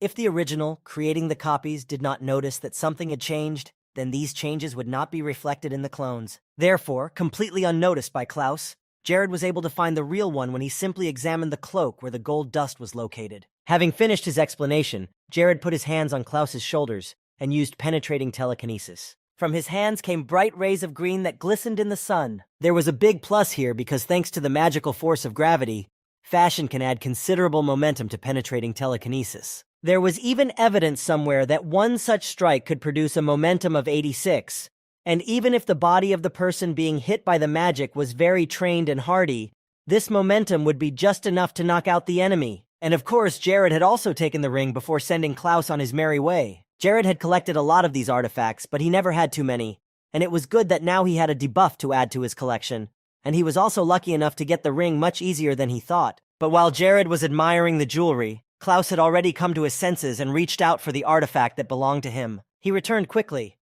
In fact, Jared had expected a slightly longer effect from his magic, but apparently Klaus was indeed too strong a magician for such an effect to last long. The wizard was already subject to this magical force of gravity, but he had never felt anything like what Jared had made him feel before. This was the first time it had happened. Jared didn't understand why Klaus was picking on him so much, especially not with a fight, but simply asked where the source of his powers was hidden. Klaus didn't wait for an answer and immediately asked another question, wondering if there was someone in the Radius Church who could create a final covenant and share his powers. But Jared wasn't going to tell him anything about it. Instead, he just called his army completely pathetic and dropped Klaus's hands from his shoulders. The mage was too tired to continue the fight, which hadn't even begun. Jared had offered him one thing. If Klaus managed to defeat him, all of Jared's soldiers would become his army, which should have made the mage fight harder. But then the boy glanced at Klaus's dagger, which he kept on the post. All this time, no one had wanted to see and discover the true and full powers of Clouseau that he had been hiding. In the last few decades, no one had ever seen Clouseau use his magically transformed body. Jared prepared himself that Clouseau would soon be attacked. The boy stepped back a little for safety. And then Klaus's body began to gradually transform. His hands grew larger, and Jared watched with horror and some curiosity. In a few more seconds, the magician was completely transformed into a large monster, a rather frightening sight. But Jared could not take his eyes off what was happening in front of him. As soon as the transformation was complete, Klaus was at it again, shouting death wishes at Jared. He ran right at him and continued to growl like a beast. It was good that Jared was a little farther away from Klaus, and he managed to use the spatial portal door that appeared right in front of him. And then, more and more of these doors appeared, spreading them everywhere as Klausy moved closer by the second. For a brief moment, the monster stopped, seeing the doors of the 10th dimension in front of him, as if he began to go even more insane. He was now completely possessed by aggression and evil. Most of all, he wanted to defeat the one who had destroyed his army and disrupted his plans. But Jared's desire to win was also very great. He wanted to do everything in his power, to give his best to prevent the plans of the Dark Church of Umbra from becoming a reality on the Nars continent. Gathering all his strength in his fist, Jared loudly shouted a spell to double the world arrow. Everything around him caught fire. He stood among the fire, creating a large sphere of flame. Klaus stopped this move. He had already learned that Jared was a strong and difficult opponent, not like the others, but this fireball scared him too much and was a very powerful spell even for a powerful mage. And perhaps this was the first time that this had ever happened, as Clouseau himself had never seen such a thing before. and he was witnessing someone using such a rare technique. In addition, Klaus was constantly watching the spatial doors. He could not understand what was going on here. Since there were so many of them, it was impossible to understand which portal was connected to which one, and this was a disincentive for the magician to fight to the fullest, because all his thoughts were occupied with not getting into these portals. Jared was only a 5th-level mage at first glance, not even on the level of Klaus, the leader of the Umbra sect, and Klaus could only rely on the strength of his altered body. This might be the last battle of the great mage, but he wanted to kill Jared, even if he died in the process. The boy could see that the big monster was already closing in on him, so he cast another spell that created even more spatial doors and doubled light arrows. Klaus didn't let this stop him. He was only motivated by the desire to end this battle with a victory, so he kept going. As soon as the magician got close enough to him and there were only a few meters between them, Jared used teleportation to get behind Klaus, who was about to jump on him. The spatial doors began to merge into a single one, the magic working. She began to pull Klaus towards her, not letting go of him. He could not get out of the spell's grip. His body was covered with scratches, and the opponent's magic was beginning to drain him, but he did not want to submit to Jared's power so easily. But with every second he seemed to lose the ability to move, as if something was holding him back. Besides, he was stuck in place, and now it was impossible to move at all. The magician tried his best to get out, and Jared calmly approached him from behind, using telekinesis to immobilize the monster and take away his ability to move. And to be more precise and more detailed to this description, now Klaus's body was controlled by telekinesis, and he was in Jared's hands. And now this telekinesis made the magician stand still. Without losing this opportunity, Jared approached him, using the magic of light arrows. He shot them straight at Klaus's body, which was barely able to move. It was something incredible and almost impossible, a powerful mage standing in front of Jared, who was only level 5, but winning. Clouseau was getting more and more tired as the fight went on. The monster, even if he ran it all through his head 100 times and assumed that Jared could be a level 6 mage, still couldn't believe such power. It was too much for such magic. Jared's magical abilities were on a completely different level compared to the time when the guy was killing Klaus's followers. Most likely his level was about 2 times higher than before, and it seemed that Jared's mana had no limits at all. After making these assumptions, the transformed Clouseau looked Jared up and down, holding the staff of Muditus, the ring of Deluca on one finger, and the ring of absolute weakening on the other. Then Jared approached the mage from behind, using the ring of total weakening. With this artifact, one could completely destroy one's enemy if one used the opportunity correctly. Klaus still couldn't move, but now not only was magic an obstacle, he was very impressed that Jared had learned the capabilities of this ring. Now the great wizard's body began to deform again, and Jared stepped away from him, completing the spell. Klaus tried his best to fix everything and defend himself. He wanted to use a defensive stance, but he was unable to complete the spell. Jared felt victory was already in his hands. Clouseau looked so pitiful and worthless, and seemed to have completely lost his mind, afraid to play and die. Then Jared decided to end the fight by picking up a knife. The wizard could only move his eyes now, and he saw that Jared was holding a stellade. It was a magical tool of Master Bullet, a thing made of stellade, a material stronger than the soul stone, and it could even cut the stone, engrave a mark on it, or a magic circle. It could also be used to inflict a fatal wound that would leave the opponent bleeding to death. Jared added a few words after he stabbed him. He said that if Klusk's body had been transformed as before, this knife would not have been able to hurt him too badly, and it would definitely not have been fatal. But since Jared had used total destruction, the mage was now completely defenseless against him. Jared had already walked away, but suddenly remembered something else when he turned to Klaus. He sat down next to him, saying that he would take his dagger for himself. Klaus was still bleeding, holding on with his last strength, and even breathing was difficult because of the wound. Jared took the mage's weapon and stabbed him in the back. He did it to make sure that he was finished and that Klaus would never again interfere with the peaceful life of the Nars continent. The mage screamed out loud in great pain. Many innocent people died or suffered from the actions of Klaus, who was greedy and cruel, committed evil at every opportunity and abused others, so he could hardly ever repent for his actions. Klaus's body transformed back to its normal form. The magician fell to the ground. He still had no strength to start and continue the fight, but Jared's speech even made him laugh a little, and he was amused that someone like Jared was still a common lord of a small territory of the kingdom of Krivia. Finally, he added that if he had known at the beginning that Jared would be such a powerful mage, and that Klaus would not be able to defeat him, he would not have tried to fight him. Jared also wouldn't have started all this if he was sure that Clouseau was too strong an opponent. Surprisingly, Clouseau was the only one who fully knew the full capabilities of these rings. He tried to say something else, but Jared spoke first. He said sternly that Clouseau's body would be decapitated and then sent all over the land so that people could express all their anger. Klaus laughed again. He didn't understand what it would do for these insignificant little people to take out their anger and rage on a corpse. Even if they did, it wouldn't bring back those who had already died at Klaus's hands. They died because they were weak and not good enough for Clouseau. The magician started laughing again. He was losing the feeling in his limbs. Jared agreed that they would not get anything out of it by hating on his corpse. It would not help. Suddenly, Jared walked over to Klaus again and sat down next to his body. The magician didn't understand what was happening. Jared put his hand to his heart, using the magic of total healing.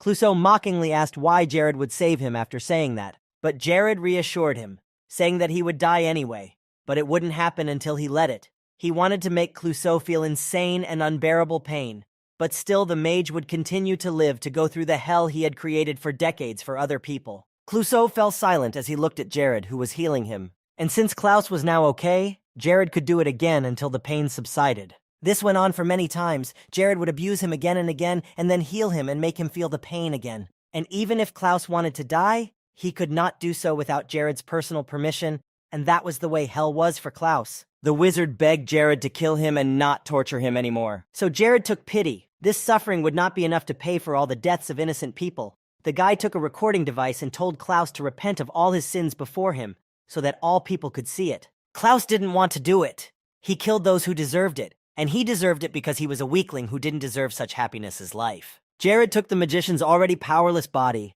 telling him to say his last words. All Klaus said was that even if he died, the Umbra sect would still exist and would definitely avenge the murder. But that only made Jared feel better and more satisfied because he hated people like these sectarians to his very bones. He wanted to put an end to all those who sided with evil with Clouseau and followed the dark faith of the Umbra Church. Clouseau laughed again, this time in agony, as he said that he would be waiting for Jared in the other world, in hell, where they would meet. Jared's only reply was that he had no desire to follow Klaus to hell. He didn't think he deserved it. When the boy put Klaus's dagger to his throat, the magician cursed him. He hated this bastard who started protecting weak people. At this moment, signs appeared in front of Jared's face, the bark notifying him that he had reached level 100, but the boy decided to postpone checking the status window for now. First, he had to get Klaus's body out of here. Jared exhaled a calm breath, realizing that everything was over and that his main and most powerful enemy was already dead. It was time to return to the real battlefield now. Ella and the Knights had become mere spectators at some point, and Jared didn't need any help, even if he was fighting alone, in front of Aggressio and their coach. When the fire came, they stepped back a bit, but after that, the soldiers began to overwhelm their lord. There were top-level mages and those who were considered invincible, but their lord was the best of them all, and the fact that Klaus, the king of evil and chaos, himself died at his hands would be a real sensation. Jared said it was all right. Now Klaus was dead and no longer causing trouble across the continent. The other supporters of the Umbra sect were extremely angry, excited, but now very helpless. They could not believe their eyes as they watched their leader die. Ella herself could hardly believe that such a magician had been killed in front of her eyes.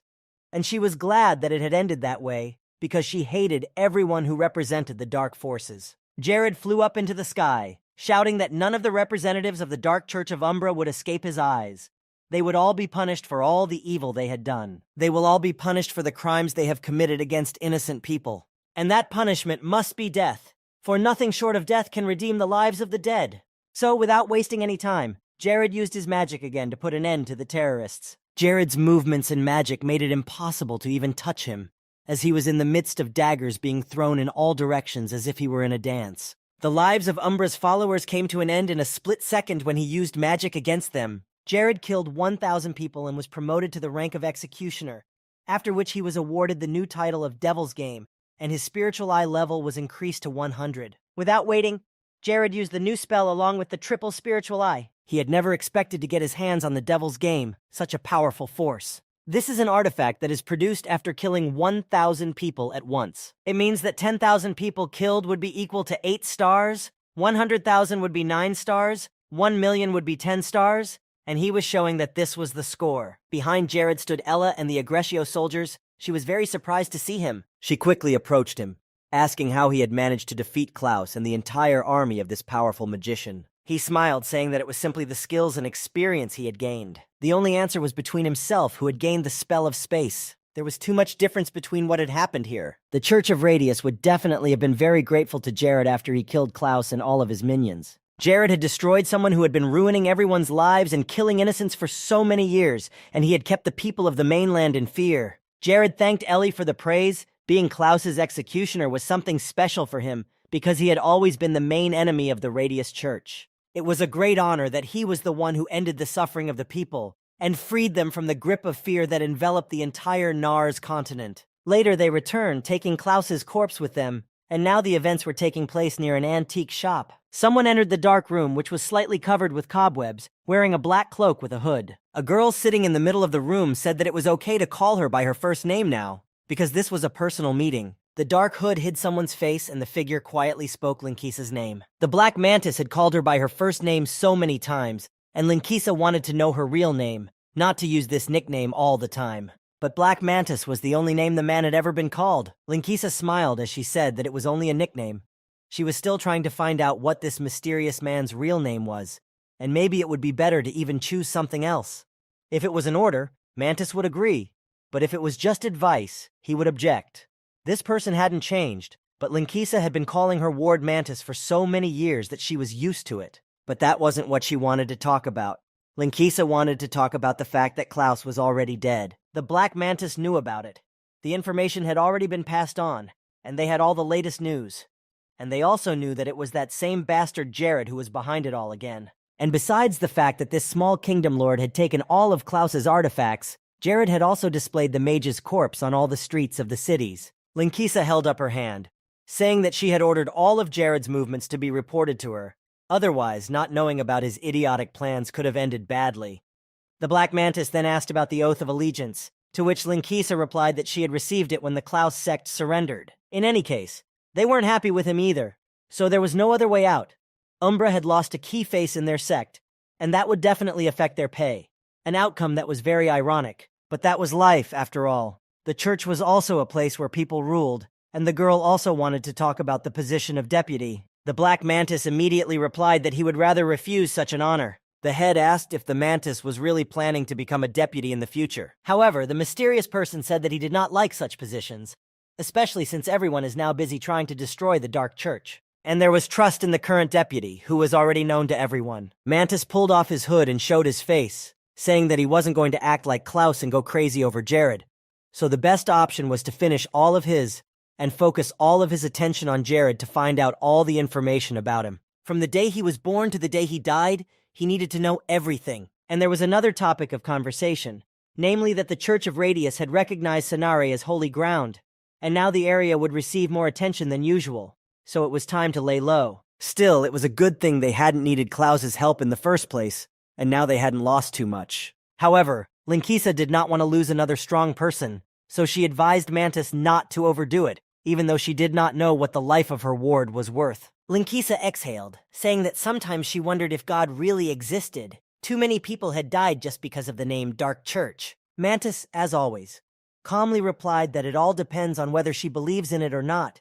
But whatever it is, or wherever other deities other people believe in, the God Mantis believes in is right in front of her eyes. Linkisa smiled and took this as an attempt at flirtation. However, this thought was too stereotypical. It was not in this man's style to praise people for nothing. Ending the conversation, the Black Mantis said not to look for her until he could complete his investigation. As for Jared, it would take quite some time. Linkus was sometimes annoyed by such coldness, and there was no need to pretend to be such a hard-working person in front of her. She would also be fighting in the dungeon tomorrow. And the head of the church was talking about the cave of the Spider Queen Morgina. She was going to meet the Red Queen there, and they planned to attack the dungeon together. The Mantis was worried about the security. This Spider Queen and her wards are very dangerous people, but Linkisa proudly stated that this was not the first time she had contacted her, so there was no need to worry. Linkisa was the head of the Umbra Church, which meant that she was the one who held everything together, so she shouldn't be so safe. The whining and unnecessary words were getting to her, and she yelled at her to go where she was going and leave her alone. Once the red-haired girl was alone in the room, she breathed a sigh of relief. Her hatred for Jared grew. Even his simple name irritated Linkisa, but she knew that she would kill him one day, no matter what the cost. Later, as the summer ended and September 1st arrived, Jared was at the main mansion in Krivia. He had been so busy delivering and reading the new First Awakening alerts that he hadn't had time for anything else. The notifications kept coming, but the one that caught his eye the most was the one in the golden frame. Jared had once again received the new title of First Crisis Survivor, and he was drawn to it primarily because he knew that the system in Paradise only gives out this title when a player has an important change. He also received a part of the map of Tristis Island as a reward. Jared took the paper in his hands, looking at all the markings there, and at the same time he tried to remember what kind of island it was. This island was not very far from the lands of Krivia. It was located to the west of the continent of Nars, and there was a large continental dungeon called the Great Labyrinth of Nars. However, what he had just been given was a map that could destroy part of this labyrinth, a place that attracted absolutely every player in Paradise. Seeing this place seemed to be a real challenge and simply impossible to pass by. The Great Labyrinth of Nars is a very notorious dungeon with many deaths. First of all, it is a structure that goes down underground to suit its creator's tastes, and Jared liked their prisons very much. At the underground entrance was a measuring door that changed color every minute. This meant that the labyrinth that a person entered a minute ago and the labyrinth that he would enter the next minute were completely different places. The starting point of the dungeon was connected to a spatial door, and it also changed its color. The problem was that it was impossible to match the type and color of the door. And even when preparing for an attack, in accordance with the type A maze, you could end up in a type Z maze due to simple bad luck. If yesterday the light door was type A, today it might be a dark measured door. However, now he had the solution to this labyrinth, the initial instructions, the correlation between the date, the color of the portal, and the type of labyrinth, all of which was classified information. The Great Labyrinth of Nars belongs to absolutely all people on the continent, and should not be subject to any concerted force or country. The forces and countries that violate this law and occupy the Great Labyrinth of Nars will be expelled by joint forces from the entire continent of Nars. They will be considered as mean, greedy, and evil criminals, so anyone could judge him and not sacrifice their honor. This was very important information that no one else had access to. But Jared realized that he couldn't attack the maze right now, so it was better to wait for the right time. Besides, he remembered that Chloe should have come to see him by now, but she wasn't here yet. She was standing right outside the door, very nervous, and that's why she couldn't get in. Suddenly, Hayes approached Chloe, who was already on edge, and started asking her questions about when she would return. Chloe became even more nervous, saying that she had just come here, and Hayes exclaimed that she should go to the Lord immediately, not hang around here. She smiled and said that Chloe had been waiting for Jared for a long time, and she wanted to take her out, but Chloe stopped her. She was worried that Jared might order her to leave the mansion. Chloe's feelings were surprising to Hayes, but then she continued to talk and said that she would like to learn some more things from Jared. Hayes listened to her and told her that she didn't need to worry. She should just tell Jared what she was telling her now. She shouldn't keep these worries and feelings inside. Hayes advised her to be honest and tell the truth. After wishing Chloe good luck and courage, Hayes quickly ran down the hall to her room. She had to practice to continue to improve her skills. The elf was left alone. She tried to calm down and soon entered Jared's office, starting to talk. Jared asked her how her training was going, and if she had practiced deception and disguise. Chloe answered quietly enough that she practiced every day. Then he decided to move on to the topic that was on her mind, because Jared could see that she still had some questions. Jared continued to talk, and Chloe, as always, answered briefly, often with just one word, yes. This made him jokingly consider calling her a yes bot, and she laughed, saying that she would then answer the opposite to his last question. They soon put these jokes aside and got down to the topic that had brought Jared to see her today. He could really use her skills in the future. The mansion needed talented people with great potential like her. Of course, he knew she was a gray elf and could return to her clan's lands at any time. But even though he knew that, Jared was proposing. Chloe left her hometown to gain new experiences in the human world. And from now on, everything that happens inside and outside the mansion will greatly expand her knowledge. The Great Labyrinth of Nars was the dungeon that Jared wanted to clear before he died, and Chloe would be a great help in this endeavor. That night, he talked about this situation with Ella, and it seemed that Chloe would accept his offer after all. She thought about it, but she was very insecure. Chloe had never thought about it, so she thought it wouldn't work out, and she wanted to leave tomorrow. Jared froze in his tracks. Hearing her confess this, it sounded very strange. In fact, based on what he had heard yesterday, Hayes, Isabel, and Lena were planning to attack the Nightmare Forest. He was beginning to think that she was raising the price just to keep herself alive. Then Jared exhaled, smiled, and told Chloe that she was worrying too much about the situation. The elf was indeed the right character for him, so she could stay here as long as he needed. Jared wanted her to help him with the mansion and in the battles. Despite the fact that Chloe was indeed a strong warrior, she did not believe in her own strength, so the fact that she was needed here was very impressive to her. She looked down, not knowing what to say or do. Chloe was worrying too much and imagining non-existent scenarios, sometimes shaking from such experiences, so Jared tried to somehow convince her that she was really needed here. There was no one around who specialized in murder and disguise as well as Chloe. And that wasn't all. Jared was trying hard to convince her to stay. She looked up at him again, waiting to see what Jared would say this time. In addition to his own advice, he was going to find someone who could be a better teacher for her.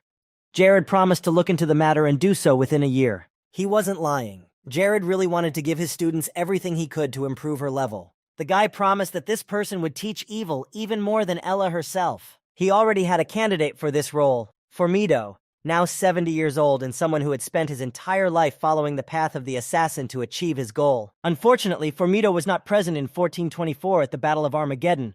The man died of illness when he was 79. In any case, he suggested that Zelaya should stay and not worry about anything.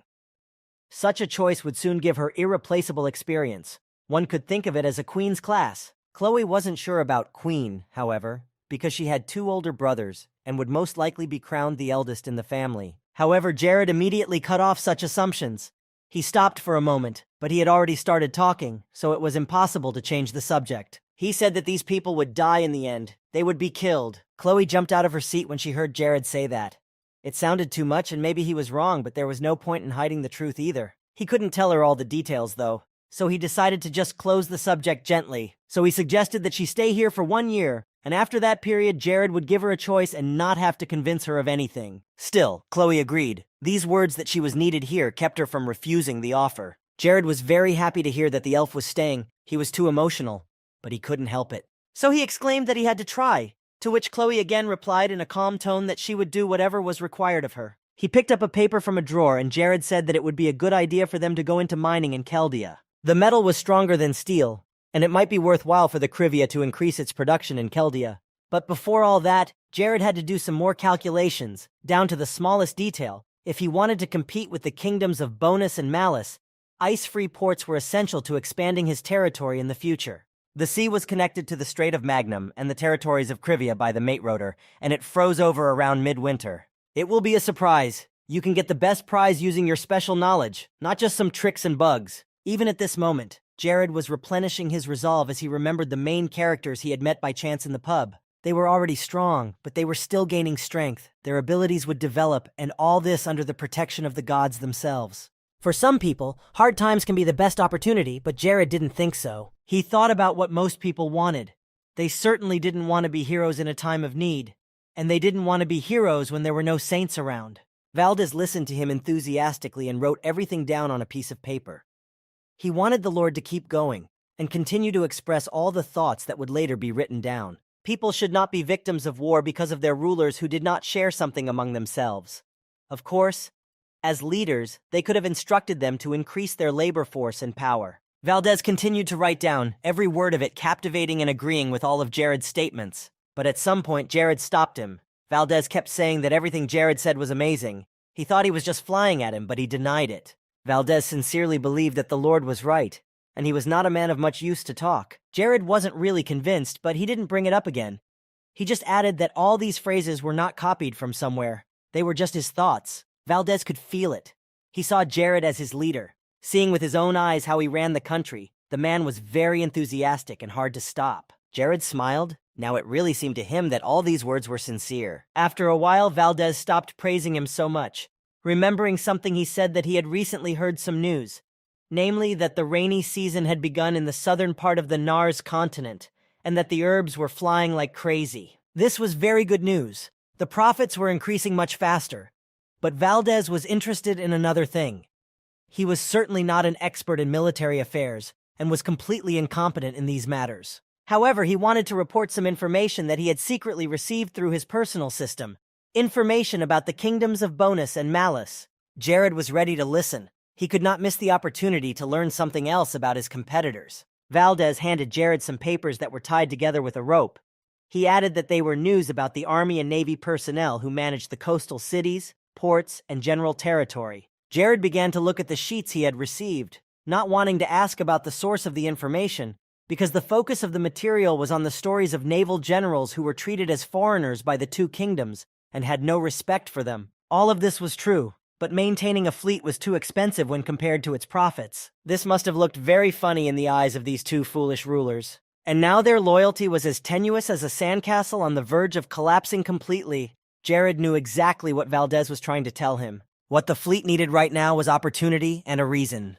If the curve could give them the kind of affirmation they needed to abdicate and elect a new leader, these people would move on to a stronger, more robust ship without any second guessing. Suddenly, the door to Jared's office opened. No one knocked at all, but he immediately started shouting loudly that everything was ready, and after proofreading, they would ask celebrities to read it and leave recommendations.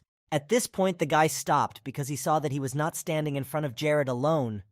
But then he changed the subject again and said that he had found the one they had been hunting for so long. Acero was the blacksmith that Jared had told him to find, and he was now right there in the Plenus mine, and his joy was hard to contain. Jared was surprised, asking if they had checked everything well and if there was any mistake, because there could be another person with that name. But the boy only got more angry because he thought that Jared didn't believe him anymore. He had come all this way himself, so it was all true. Aki looked quite convincing, although Jared still had some doubts about it, but the boy insisted that it was true. Acero was one of the few blacksmiths who knew how to handle this material properly.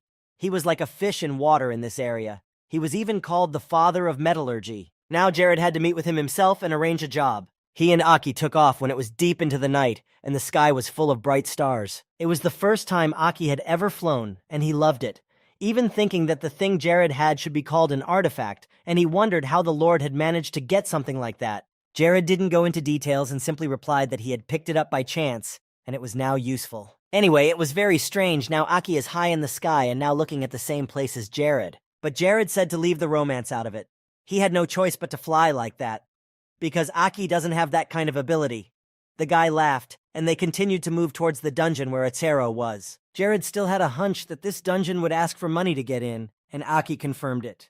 From the doorman to the supervisor, there was not a single clean person there, and then they said that if you give them money, they will be able to manipulate the production cards of the managers. This place was rotten from the inside. They all used the money to buy new positions and were only interested in that. The king's greed simply had no limits. All of these countries were very close to the territories of Krivia, and Jared already knew that both the kingdoms of Arthenia and Faufur had a very high level of corruption.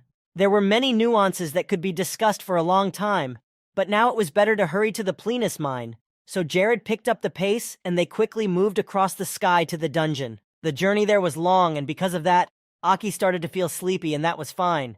But the snoring was too loud, and it was disturbing Jared. So he decided that now was the time to test Tanex's abilities. But when he put the helmet back on his head, he realized something was different. He had noticed this, but he did not know that all the data on his movements and other activities were being collected and monitored by an elf from Tatar Island. She was excited to see Jared go on his next mission and actually already knew many of his plans. In any case, he would be happy to get at least some information that would provide feedback to the transcendental body. And if the system was used correctly, it might become even more interested and perhaps even come after him. Suddenly, Jared felt that Aki was about to fall out of his arms, so he decided to hold him tighter. The boy didn't say anything, and it seemed as if he couldn't hear Jared at all. It also seemed that Aki had become much heavier, and Jared thought that it was his own fault and that he had overstretched his assistant. So in the future, it would be better to include a training course for him. It was quite difficult, but they did see the Plenum mine on the horizon after a while. At the center, among countless people, was a talented man whose abilities had not yet fully blossomed.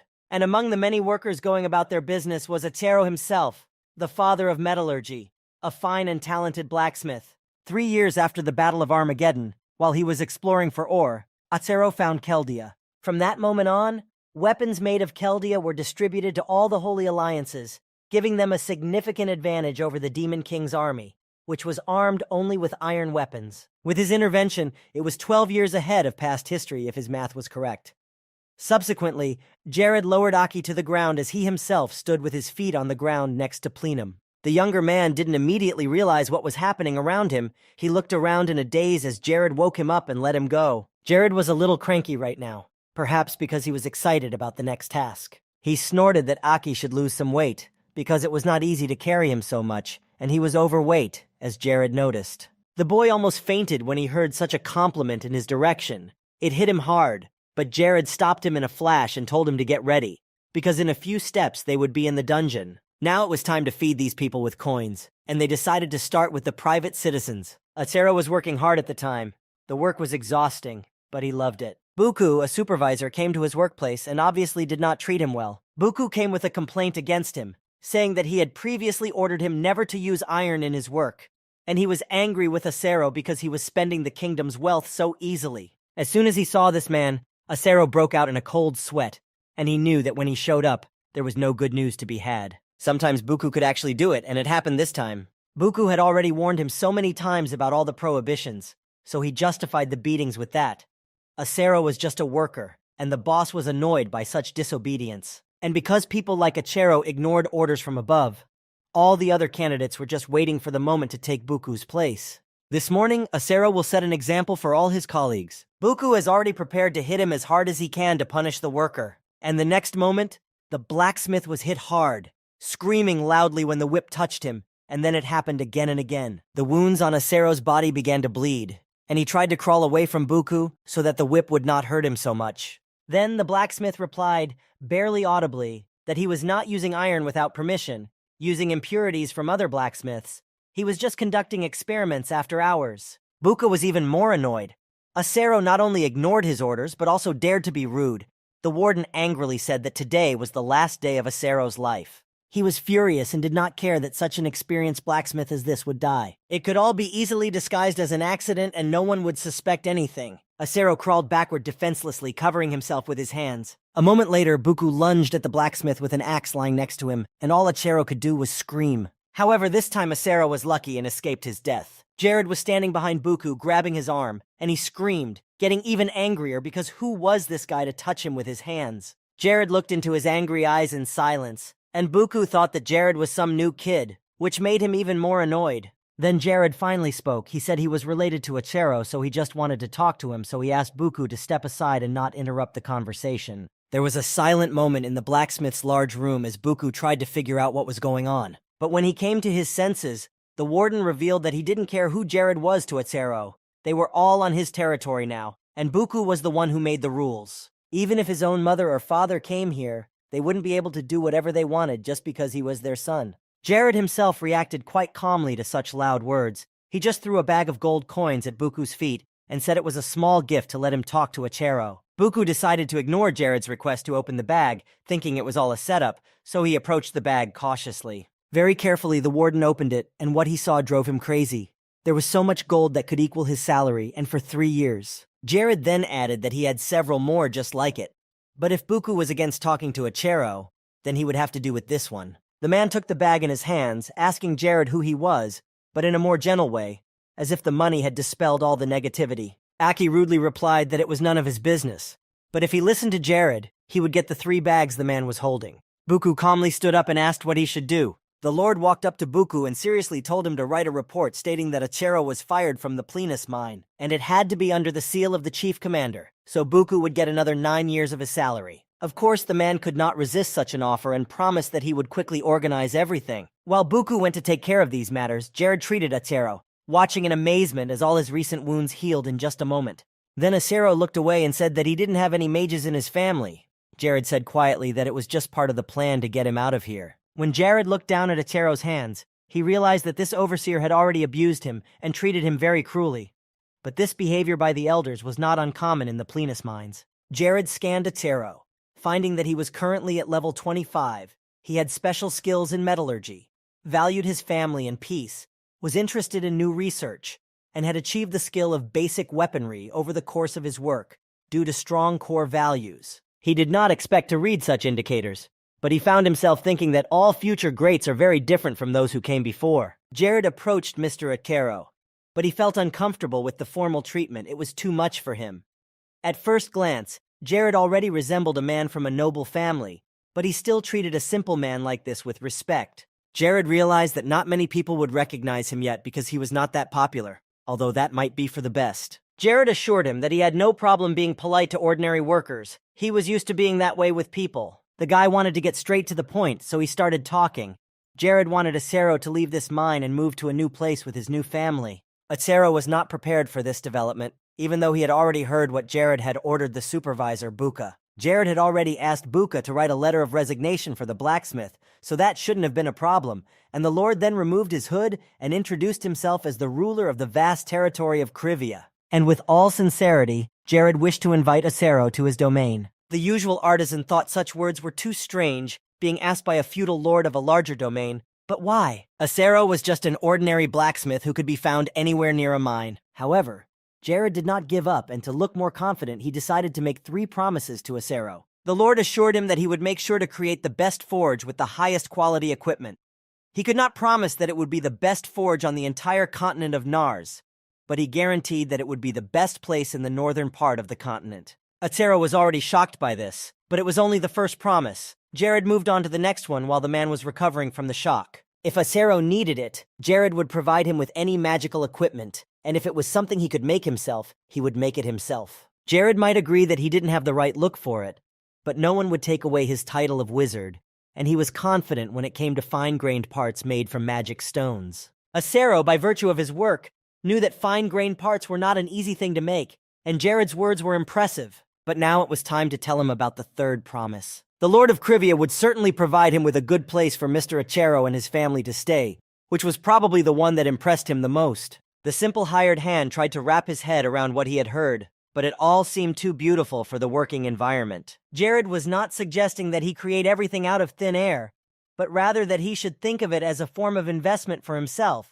because he would have the opportunity to do research and manufacture different types of metals, both of which were Atsuro's favorite activities. Although Jared couldn't tell us exactly what Atsuro would be working with, he could guarantee that it would be much stronger than steel. The amount of inventory that Curvature had was more than enough to make anything on a large scale, and Jared pulled out a sword that was one example of what Atsuro would be able to make. Atsuro could barely hold it in his hands out of surprise, but asked to do a little test for himself. Jared gave the go-ahead and moved away with Aki, giving the blacksmith more space. The man walked over to the weapon his friends had given him in honor of his 10 years in the field. Then he swung with all his might to test the power of the sword Jared had given him.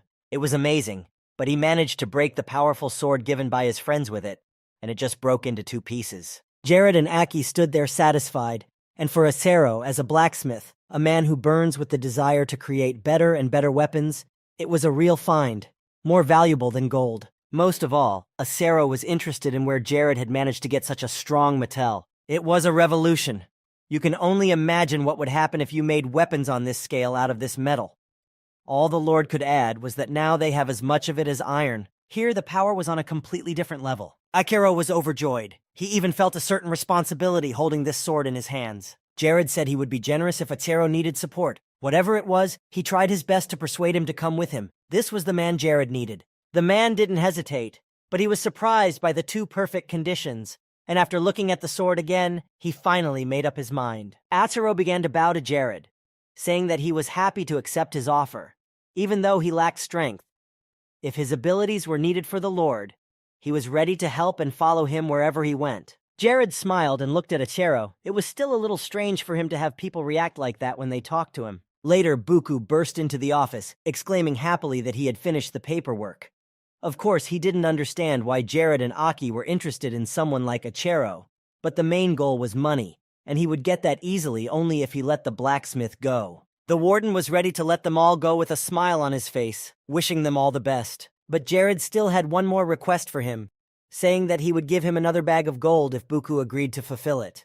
Because of his excessive love of money, Buku agreed, asking what exactly the Lord wanted. The request was very simple. Jared just had to hit Buku once. That was all he needed. The Lord laughed, thinking that life had been good to Jared's face, and he was stressed out to ask such a thing. But Buku agreed.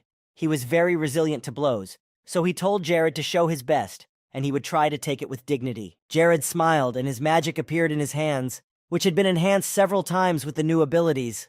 When Buku was ready, Jared punched him in the face with all his might, which was probably not exactly what the man had expected. He was thrown back with such force that he quickly flew somewhere far away from Jared. Along with magic, the protagonist of his favorite game used transcendental reinforcement, which further enhanced his punching power. He wanted to show that violence is not the answer, and this punch was a retaliation for all the abuse that innocent workers endured. Jared threw another bag of gold coins in his face, but warned him that Buku should never dare to attack innocent people again. After the work was completed, Jared turned to Achero and Aki, saying it was time to leave for Krivia. The three of them started walking to the exit of the mine.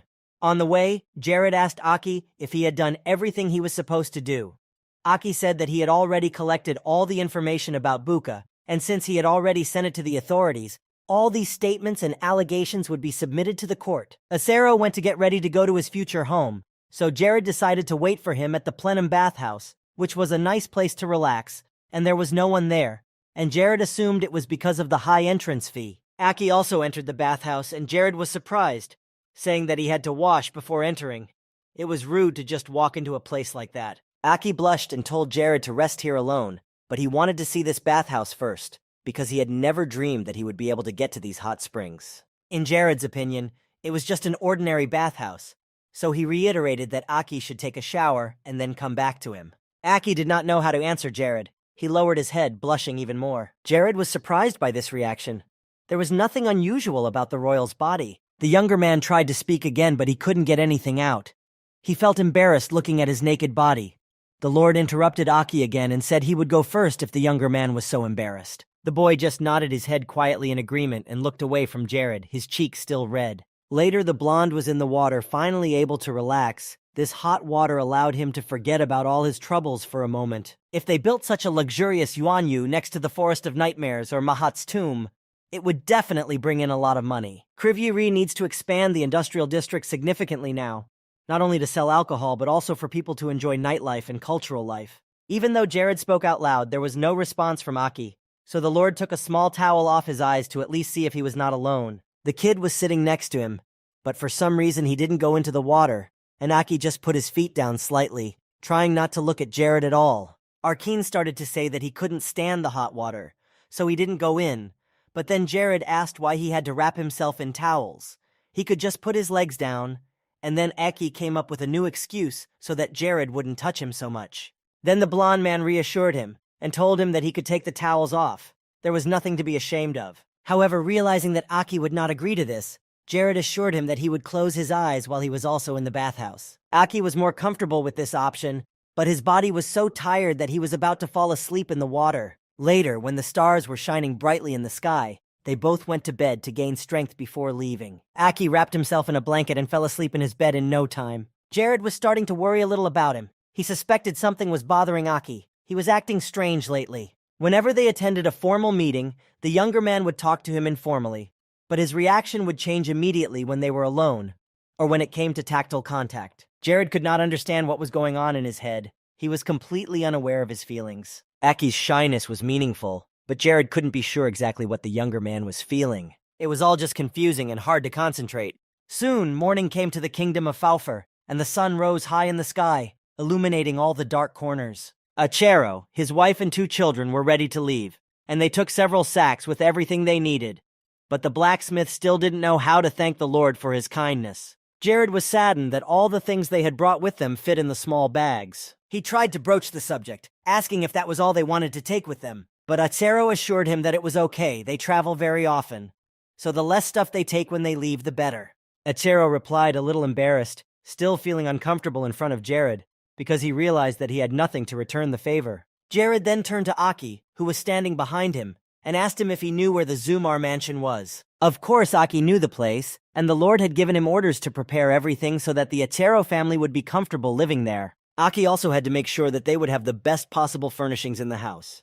Everything they needed. Aki understood the order, and then Jared turned his attention back to the blacksmith. But then Aki interrupted him, asking Jared why he wasn't coming with them. The guy was going to use a large teleportation circle, so it wouldn't take long to get there. But Jared said that he had some unfinished business to attend to right now. He promised to come back as soon as he was done. Aki was surprised by Jared's sudden departure, as he hadn't said anything about any urgent business until then. Later on, Jared left them, leaving the matters concerning the Acero family to Aki. The Lord himself was already in the place where he had to fulfill his task. As soon as he reached the premises, the guard stopped him, saying that he had to pay for the entrance first. Jared gave him a gold coin, which should have been more than enough. Jared thanked him for the work he does here every day and continued on. But the knight in armor stopped him again at the door. Before letting Jared in, he needed to search him. Those were the rules. Jared grinned broadly, thinking that he was very tired by now, having been standing here for a long time.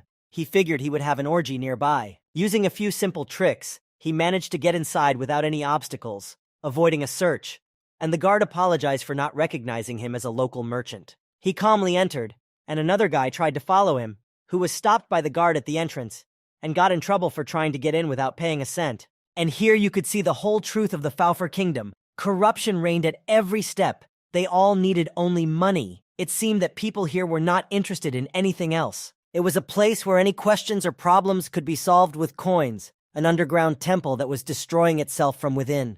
And it was the dungeon that Jared had been planning to conquer even before he met Acero, but to get in you had to wait in line, which was quite long. So Jared decided to get around it all in a different way. He approached one of the guards and handed him a piece of bread, saying that if he was hungry, it would be a good peroxide. The guard took it in his hands, wondering what Jared had to say. And inside it, the guard noticed a gold coin. He almost shouted in surprise. The knight immediately realized that Jared was a nobleman and ordered all the people to disperse and let him pass. In his mind, Jared knew that if he did not change this country, the absurdly corrupt structure would never fall. In the end, he wanted to bring change to this kingdom, to bring it with his own hands. Everyone around Jared started shouting after him that he could only meet death on this path. The survival rates for courses A and B were too different, but he knew that, and that's why he was going there.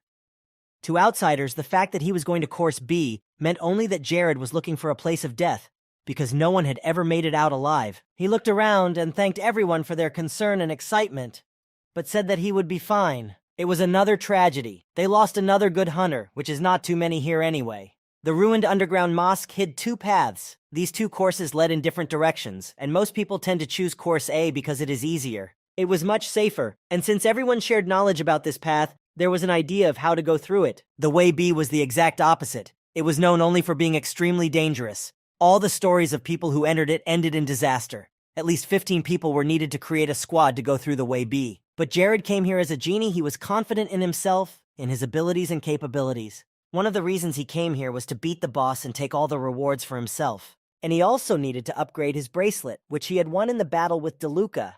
In the present tense, it had 810 out of 1,000 nightmares. So Jared decided to try to increase his stats while he was here. He didn't know when he would have to face someone or something more challenging. The continent of Nars was very large, and there were a lot of different monsters, some weak ones that anyone could fight, and some that you just couldn't survive. Jared was haunted by various thoughts, but there was no fear that he would not be able to.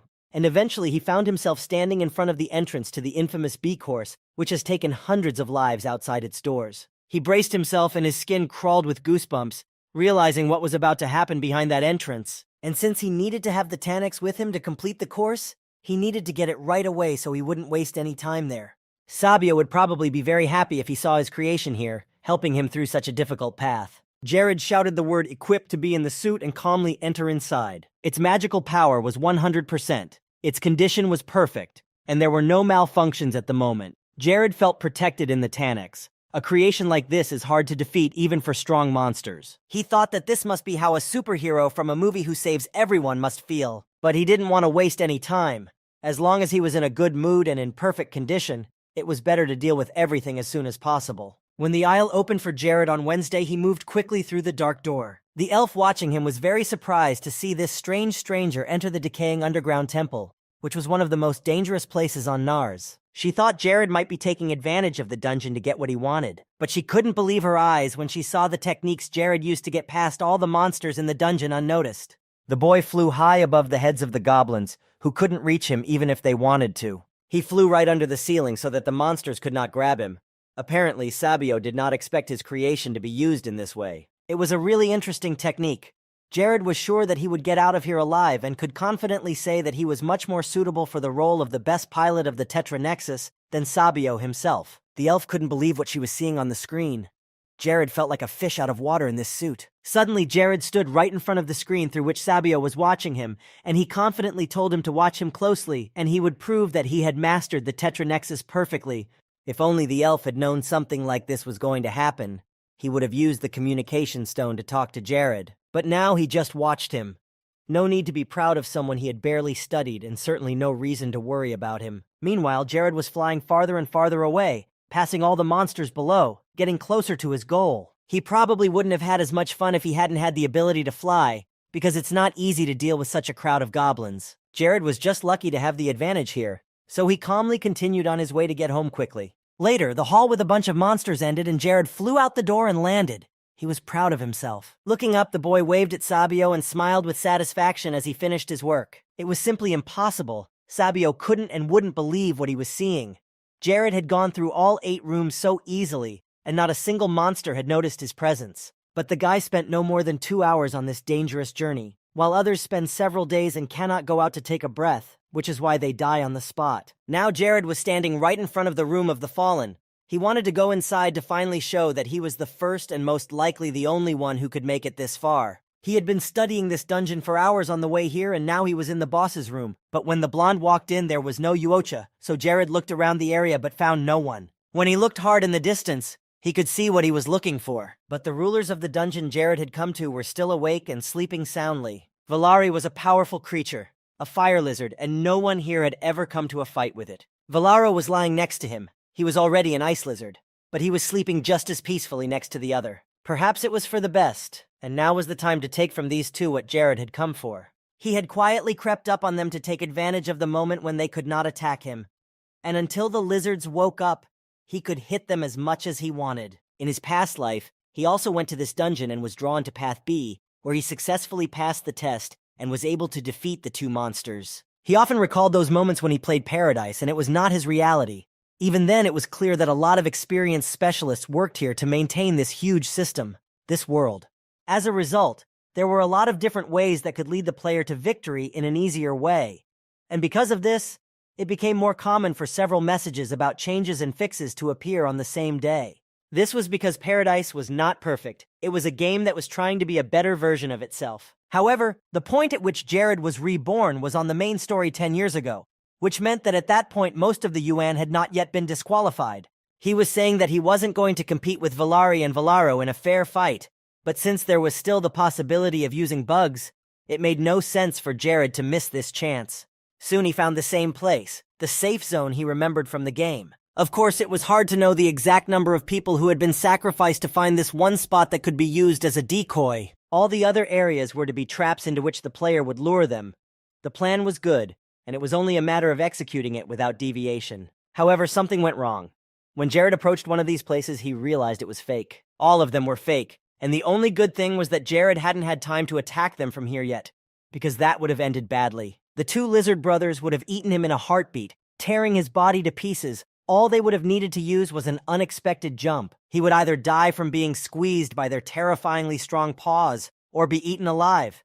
And while these monsters would enjoy the taste of fresh human flesh, Jared would slowly die of excruciating pain.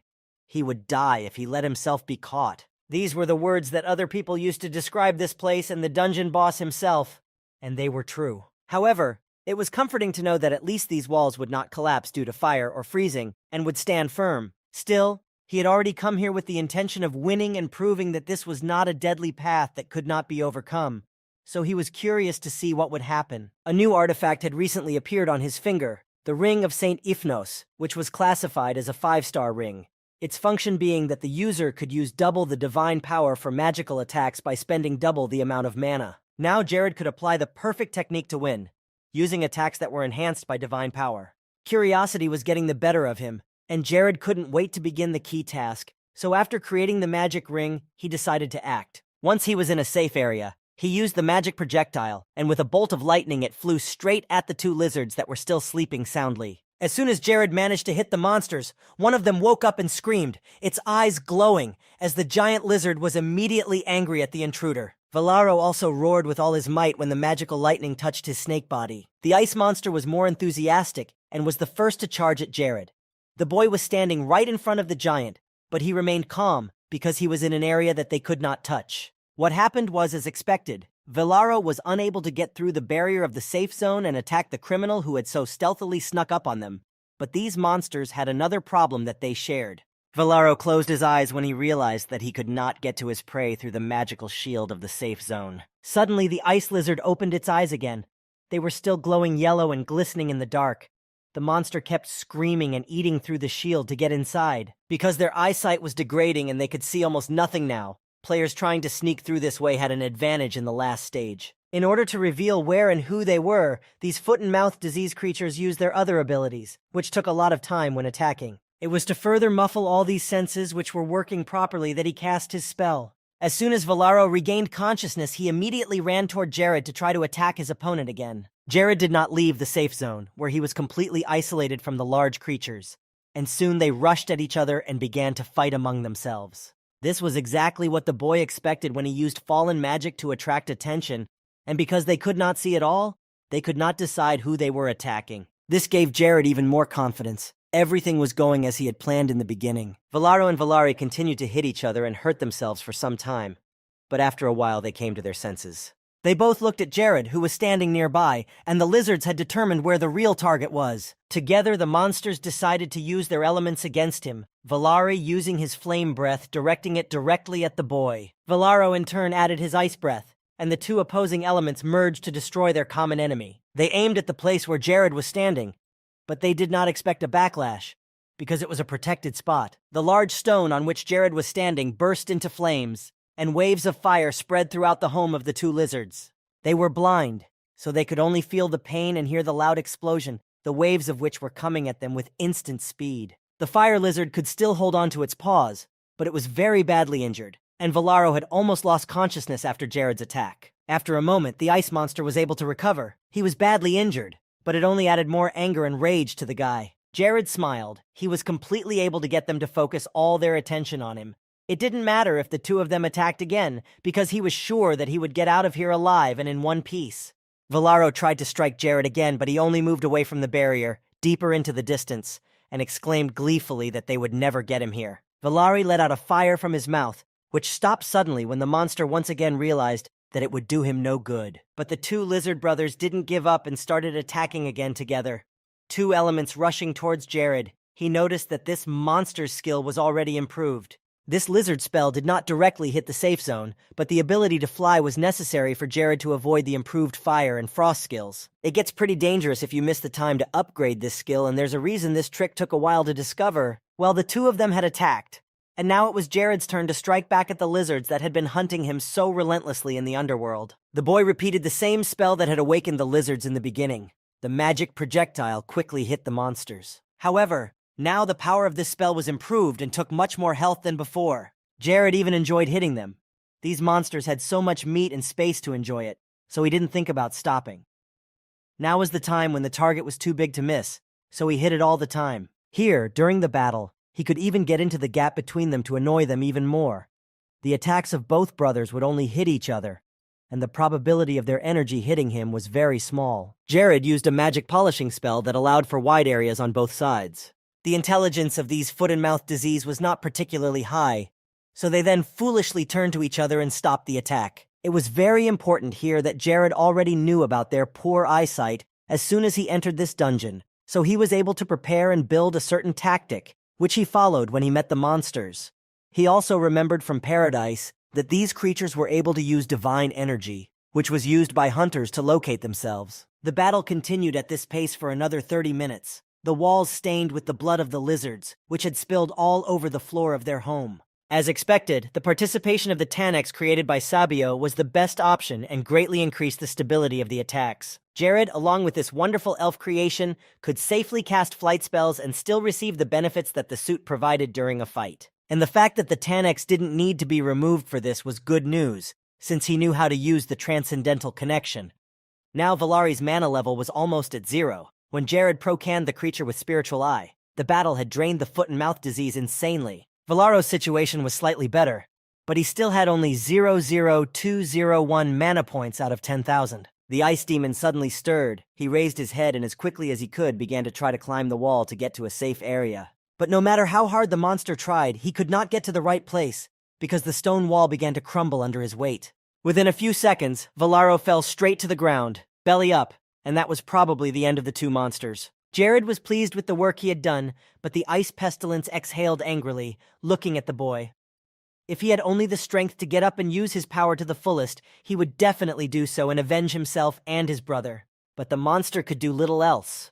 It turned over and stood on its paws, beginning to approach its target again. Together with Valari, the lizards tried to attack Jared again, but he again reacted calmly and easily, even though he was no longer in a safe place. But he was here to finally end it all. He wanted this dungeon to not sow fear among ordinary people and hunters.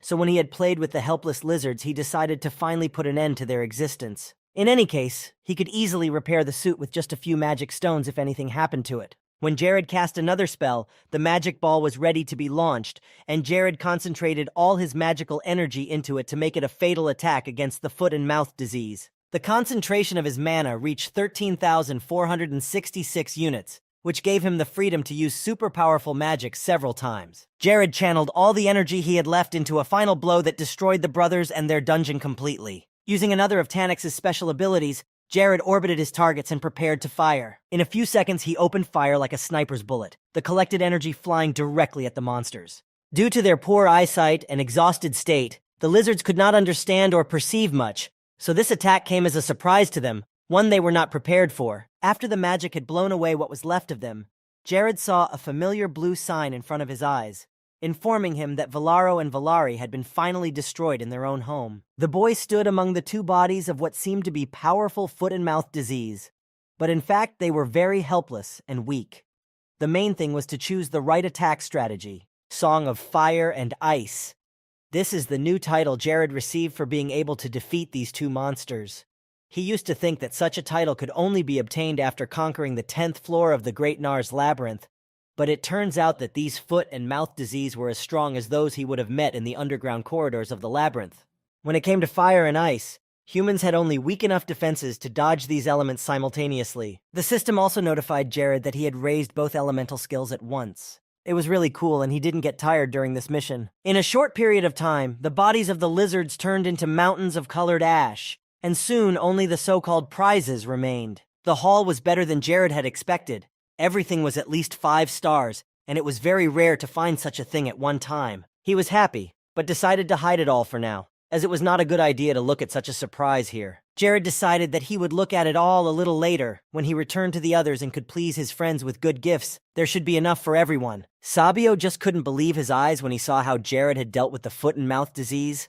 The guy was just crazy, because the elf didn't know how else to do it. Of course, Sabio already knew that Jared was an extraordinary person, but what had just happened in front of him exceeded all expectations. What was most striking and puzzling was that Jared knew exactly where the safe zone in the dungeon was, and he was just playing with 2 bosses that no one else could even reach. On top of that, the total damage to his body was only 2% of his health, which he lost. And these were the results in the battle with the famous and powerful monsters of the Fallen Dungeon, Valari and Valaro. It was only now that Sabio began to really worry about it all.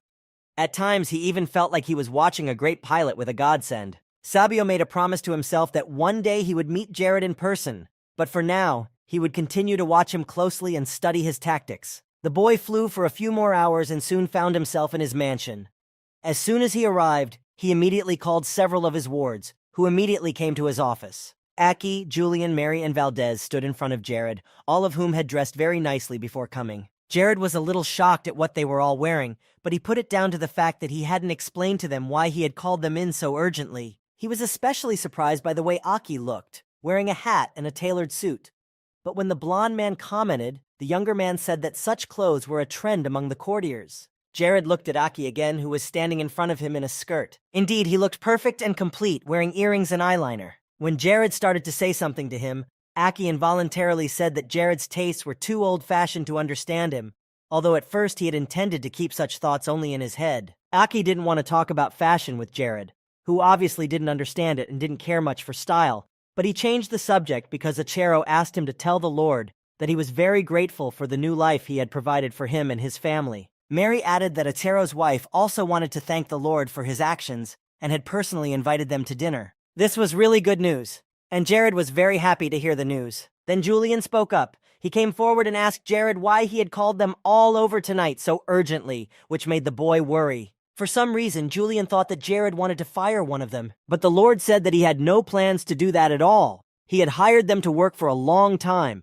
not to fire them, which reassured Julian at least a little. But he was still waiting for Jared to tell him why he had called them all here, because right now, everyone here was worried about it and expecting more bad news than good. Jared looked over at Aki, Mary, and Valdez, who were also shifting from one foot to the other in their anxiety. Jared decided not to give them any more food for thought, and motioned for Julian to come closer. who seemed to panic even more. Julian tried to smile, but there were a lot of emotions inside him that did not let him rest. And everything turned out to be not as scary as he expected. Jared simply held out his hand with a pendant, saying that it was a gift, and asked him to accept it. After a moment, Julian pushed his hair forward and hooked the jewelry around his neck. It was strange, but immediately afterwards he had a refreshing and inspiring feeling of freedom that made him dare to do all the things he had avoided before. This pendant was supposed to give its owner just such an effect, so Jared told Julian to wear this artifact whenever he performed his tasks. It would sting him with inspiration for future accomplishments. When Arkans came up to Jared, he handed him the Diary of Fortune, a gift that surprised the younger man even more. It was the famous trader Fortuna, and Aki had wanted to get it all his life and read the man's notes, but he could not find a single copy wherever he looked. Perhaps for Aki, who was so passionate about trading, this was the best gift he could have received.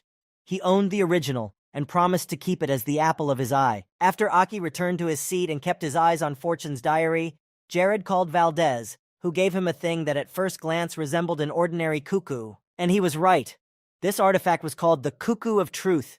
You didn't need to play it. To use its powers, it was enough to keep it with you. The idea behind it was that the more truth Valdez told, the better his people skills would become, which would help him in negotiations. Now Mary came up to Jared. He had purposely left her last because now everyone but Mary had to leave Jared's office. He suggested that they try to use their artifacts alone. The three thanked him and walked out the door. And Valdez added that he would always tell the truth as long as he had the cuckoo's cage with him. Now Mary was left alone with Jared, and he waited until the door closed on the other side. Jared started the conversation, though he didn't look very confident at the moment. But she was distracted by Mia, who started screaming outside the door and calling for her mom because Uncle Lakis was already looking for her all over the mansion. Mia burst into the room and loudly announced that her boyfriend was looking for her mom, and Mary only managed to say that she was not alone here, and Jared didn't need to know. Jared laughed awkwardly, feeling out of place in this conversation. He had put a puzzle together in his head when Mia called Lakis Mary's boyfriend. Mary hadn't been looking to get into a relationship with anyone before. She thought she just didn't need to. And since Lakis had canceled all his training, he hadn't been able to meet new people. As for Mary herself, while she was pregnant with Mia, her husband died of a serious and terminal illness. Although she had rejected Lakis several times, at some point she decided to open her heart to him. He did not insist on anything, and took his time until Mary was willing to accept his proposals. But Lakis tried hard to get Mary's attention, and finally succeeded.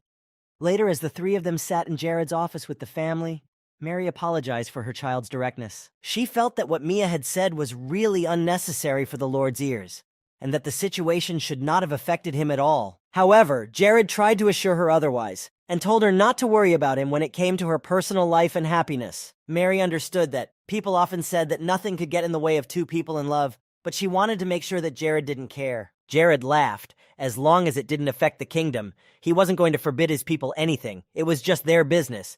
Then Jared found it funny himself that he wasn't even interested in his personal life, but he was worried about making those who lived with him comfortable. Especially, he didn't want to be the one to get in the way of lovers. Mary also smiled, but she was still embarrassed by what Mia had said, so she apologized again. The little girl sat next to her mother and asked Jared if her mother had done something wrong. She was already getting ready to scold her. This made the Lord laugh even more. The blonde man broke into a smile. Jared put the tea down by addressing Mary by her first name, but then corrected himself by calling her head chef. He just wanted to say once again that he would be only too happy to have her share with him her fond memories of the man she loved, and as long as she disciplined herself to do her job even better, he swore on his own title of Lord that he would continue to support his charges. She apologized again, and then thanked him for his understanding. But he also wanted to tell Mia something else, namely that if her mother and her boyfriend had a fight, she should run quickly to report it to him. Mary's daughter smiled and said that she would tell him everything, even without her mother knowing. They just laughed at Mia's comment. Jared had forgotten that he was supposed to give Mary a gift in the form of a special artifact, so when he remembered, he immediately handed her the ladle. Like all the other artifacts that the Lord gave to his wards, this ladle was unusual. It had previously belonged to Saint Ifnos. In addition, the object had healing magic. He hoped that Mary would continue to work with it so that the other mentees and Jared could enjoy the meals she prepared under her guidance. She made a promise that she would, but she also felt warm and energized just holding the ladle in her hands. Jared then drew attention to her important position in this place. He emphasized that sooner or later there would come a time when her abilities would become essential and indispensable, and he told her to be prepared for that time to come very soon, so she had better be ready. Mary nodded and then patted her daughter on the head, and she promised to do everything in her power when the kingdom needed it. Jared realized even then that if they could make and sell her concoctions in large quantities, it would bring them a lot of income and help, whether they were on the battlefield or not. Unlike the conventional potions they had always used, Mary could create a recipe and prepare food that could increase the healing and restorative powers of those who ate it. Later, Jared and Mia walked out of the mansion, and he led her by the hand and asked her if she was doing well in her training. She happily replied that besides spending time with her mom and eating, she was practicing hard and working on her magic. Then he remembered the next question. He wanted to know if Mia still practiced only wind magic, and the girl's answer was yes. In her opinion, elements such as ice and fire were very boring, so she did not pay attention to them. Now her dream was to become the best at using wind magic, so that in the future she could meet the wind elemental face to face. Even after trying different types of magic, Mia had settled on just one, wind magic. Her current level was 65. Her characteristics were very good, especially considering that she was still a child, but Jared saw great potential in her, and knew that she was already capable of great things. The most impressive thing was that the girl was able to reach rank 5 in the wind song in just a year and a half. Then Jared realized that all these trainings gave her incredible results. She was talented and spent a lot of time on improvement, and it paid off. But according to his calculations, such progress would have taken at least 3 years, even in paradise. Mia couldn't hold out for long because of her rather low mana levels, but if you looked at the child's magical abilities alone, she was unbeatable. Jared looked at her with a very serious expression on his face, which confused her a little. He suggested that she go on a trip to the Animos Plateau by next spring. Hearing the name made her light up. Mia had heard that cool and refreshing breezes roamed there, and there were many beautiful flowers in the field. Jared stopped, adding that there he would teach her how to maximize the effectiveness of the wind power. Mia was so excited that she couldn't wait for the moment they would go on the trip. But now it was only September on the calendar, and spring was still 6 months away, so she suggested January, the girl's birthday. So she suggested going then, and that convinced Jared to agree. After the walk with Mia, Jared went back to his work. He studied in detail everything that was in the open sources about the Dimios magic unit and their fleet. He thought about what Isabel had said, to recruit a personal army that would consist of strong mages, just like Agressio's guard, which included unrivaled swordsmen. After that, you can create a fleet that is large enough to defend against attacks from the river. Since the Kingdom of Cinders protected them from the south like a solid barrier, it shouldn't have been a problem for Krivia to take advantage of the kingdoms of Bonus and Malus. Jared began to mark something on his map on his desk. In 1416, the Kingdom of Bonus would be Krivia's first target. Jared stuck his pen into the map and left the office. That night, he met with several vassals to discuss everything in detail. The Lord also gave them some artifacts that would support their existing abilities. After that, he visited the Acero family. He prepared for the implementation of his plan for 4 months, and then on the continent of Nars, Jared celebrated another new year inside the game. He decided to celebrate this holiday just like last time. He took the rapier potion and sat down in a chair. After waking up, Jared was already experiencing the 3rd new year here. Just like then, he drank it and his level instantly improved. He was lucky that he could see his own stats. Jared was very happy with the fact that he could literally improve his skills endlessly. Jared was looking at himself in the mirror when someone entered his office. Ella was standing in the doorway, all armored, leading the Aggressio army, and they were already preparing to move out. When everyone was in place and the parade began, Jared wanted to thank all of his followers from all corners of the curve. It was only because they supported him that he could dream of a happy future for this state. The Aggressio Guard had updated their flag, and instead of a lion, it now had an emblem of flowers. The flag of the upstart Dimios mages was exactly the same, but the flowers were on a red background. Jared made a loud announcement that he would provide them all with the necessary and powerful weapons, and in return, they were to bring pride to their families. Jared also asked to be allowed to use the chassis and make an oath. The children applauded loudly and made a noise in the courtyard as Jared began to speak. The time will soon come when their power will be channeled into a new and much-needed direction. Until that day, they must train to perfect their abilities to the maximum, and then show their capabilities on the battlefield. He urged everyone to refrain from doing anything that would ruin Kriviri, and told them to keep their heads held high. With that, his speech almost came to an end, and the wards supported their lord and promised to bring glory to their lord's name. The magicians of Dimio shouted his name loudly. These 2 units were assembled for a reason. They included the people who could lead Krivia to victory. Aggressio repeated the same thing. Jared had already been convinced of them for a long time. He knew what these people were capable of. After a few minutes, Jared could exhale and sit down to rest. He took a bottle of water and sat down in a chair. Although the kingdom had gathered the mages of Dimios, unlike Ella and Olsen, who were the only ones capable of leading the Aggressio. They lacked a leader. Jared would have to look for such a person in the near future. Opening the water, he took a few sips. At the same moment, Isabel approached him, and he wished her a happy new year, after which Jared gave her a bottle of water to drink. She took it but did not drink it, thinking that Jared had put something strange in it. She started to tell him about her assumptions that he might have put some kind of potion in it that would make her tell only the truth or something. So Jared suggested that he could drink some in front of her to make sure it was just pure water. But she winked at him and said it was all a joke and she would tell him the whole truth without any serum. And then Isabel took a few sips of water. She had been in a very good mood lately, no breakdowns or anything like that. Isabel thought it was all thanks to the guild she had formed. She was really enjoying making new friends in the place she used to live. Even though these people are no longer the people who lived in her neighborhood, they are the children or even grandchildren of these people. Jared was surprised by her eagerness to tell him about her past. Apparently, Isabel did not remember what she had told him before. The less he knew, the better it was true. But still, it was good that now Isabel was no longer trying to hide her past and was talking about it so easily. After she told him, Jared asked about the name of the shaman's guild, Daraj, wondering why she had chosen it. Anyone could have read his name just backwards. But then Isabel told him that she had actually taken the name from the ancient word Daraj, which meant honor. Isabel laughed when Jared thought she would use his name, only backwards for the guild's name. However, without explaining the truth that Isabel had put into the name, all the members of the guild thought the same as Jared. But they were grateful that thanks to the Lord, they could settle in better conditions and start a new life. Jared was pleased to hear this, but Isabel continued to speak, saying that she had recently developed a new goal, namely, that all people should always remember the name Daraj.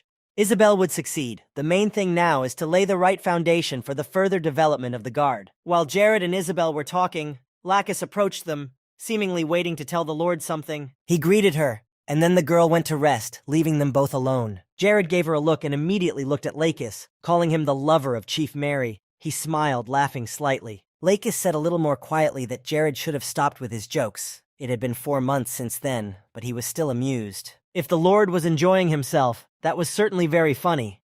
But Lacus hadn't come here for another round of such unfunny jokes. He handed Jared an envelope he had recently received, with the name Sabio on the front. Lacus suspected that Jared knew the name. When he opened the envelope, he saw a secret document sent to them by the Arcane Guild, so the letter was sent to the Lord immediately. He read everything carefully, but the first few lines were enough to realize that the time had come. Jared had been using Tanex for more than 4 months now, and Sabio was eager to meet such a person in the port of Mate. The elf said he was ready to wait for him until the Count died. There were many things Sabio would like to ask him, so he asked him to come to the destination as soon as he had free time. Jared felt that this letter was too arrogant, and he clutched the paper in his hands, bending the edges. The Lord knew that Sabio valued his knowledge of magical skills, but he never thought that the elf would send such a letter of order. Despite his words, Jared agreed to the meeting and was soon in Port Mate with Lacus. Lacus asked Jared if it was okay if they didn't bring at least a few more soldiers for protection. Jared assured him that it was okay. Sabio was not an elf he had a bad relationship with. Jared could see how worried Lacus was, so he let him go for a walk and visit some local people who worked near the beaches. But even before he left, Lacus said it would probably be difficult to get the attention of the Admiral of the Northeastern Navy of the Bonus Kingdom and win him over. He wasn't the kind of man who could be easily lured by a small pile of money. He was a soldier from birth, but that didn't mean that hope was completely gone. Jared suggested finding some reason for the Admiral to betray his country. Apparently, in this case, it was impossible to avoid bloodshed, and if so, it would be sure to demonstrate the great difference in power between the two kingdoms. Lacus added that over the past 2 years, they have been able to gather information that the budget of both kingdoms for their navy has hit rock bottom. And with the current strength of the Krivia, the army should be capable of conquering the coastal cities of the Kingdom of Bonus and Malice. Jared thought about it and looked at Lacus silently. He said that for now, they needed to wait a bit. The Lord wanted to make sure that the state would be able to control a constant source of Keldia to provide the troops with the necessary weapons. Lacus and the rest of the military were watching very closely to make sure that Achero remained safe, and after a short conversation, Lacus left to fulfill Jared's request. The Lord was left alone in the middle of the fleet, with only a short time to go before Sabio arrived. Then he thought that it would be good to appear before the elf in Tanex to show the creation to his master. Sabio, like Chloe, was the being who held the keys to the future. And if the research data he's been collecting all this time is handed over to the Dark Church, then there really won't be a future for humans. Hundreds of soldiers with technology similar to that of the Tanex We'll face defenseless people on the battlefield, and then the real carnage will begin. And even if Sabio dies, his research data will resurface, proving that his death was in vain. Jared was flying high in the sky, and below his feet he saw Sabio coming to meet him. He had finally found him. Sabio was wearing a dark robe and moving forward, but Jared was ahead of him. He turned his head and looked at him and smiled. Sabio clapped his hands as soon as he turned around and saw Jared, who had so strongly interested him in person. He hadn't expected to see Jared in person, but he was genuinely surprised when he came to meet him at TAMING. Despite everything, Sabio smiled and greeted the heroic Jared, whom he was glad to meet. The elf extended his hand to him, introducing himself again and telling him his age, now 27 years old. After that, they both shook hands. Jared didn't make a fuss and spoke to Sabio very calmly, and he added that they were the same age. After that, the Lord of the Kingdom of Krivia assured Sabio that he could address him without a title, only by his first name, because the worlds in which they lived were very different. The elf was satisfied with this offer, so he continued. Sabio watched Jared very closely in the dungeon and paid attention to the way he used the Tanix. But he didn't understand one thing, and that was how Jared could know he was being followed. Then Jared pointed to the top of the Tanix that covered his head and said it was because of the little hole there. The guy noticed that there was a small device that was transmitting all the images from Jared's location to Sabio. Sabio calmly agreed with this statement, even though he was going to place the device in a place where no one would notice. But Jared had a sharp eye. Sabio actually admired Jared's abilities. He had realized that this guy was special the first time he used the Tetranex. The dark elf held out his hand to Jared, paused for a moment, and then started talking again. The most impressive thing was that from the very beginning, Jared knew how to use the Thanix and all the features of this invention. The thief of the Tanix smiled as he asked its true owner if he had managed to cope with the piloting. Sabio was still very emotional, but that was understandable, because in all the time he had been observing humans, he had never seen a pilot so skilled, and no elf or human before him had ever been able to use the Thanix so well. Sabio had the impression that Jared had known about all the capabilities of the Tetranexus many years before the device itself had been introduced to the world. In general, these assumptions were quite correct. But of course, the boy could not tell him the truth about what had happened to him and how he knew everything. Sabio started his experiments at the age of 19, and more than 8 years have passed since then. He had to spend a lot of time and effort on the development of Tanix, but the fact that the elf had no idea whether he had chosen the right path or was on the right track was troubling. And the fact that Jared was able to easily control the Tetranexus aroused great interest in Sabio. The elf tried to use his creation so often that at some point he lost count. He never managed to use the Tetranexus to its full potential, no matter how hard he tried, but there were always some limits that held him back. However, Jared was able to prove that all of Sabio's efforts over the years were not in vain. The last 8 years of his hard work had met all expectations, and now it seemed to Sabio that they had been exceeded. Jared listened to the elf's long monologue in silence, and after it was over, he asked if Sabio had wiped off the Tanix, to which he immediately answered with a firm no. The dark elf only wanted Jared to continue using the Tanix if Tetranex was so comfortable with it. Sabio really liked it when Jared used this suit.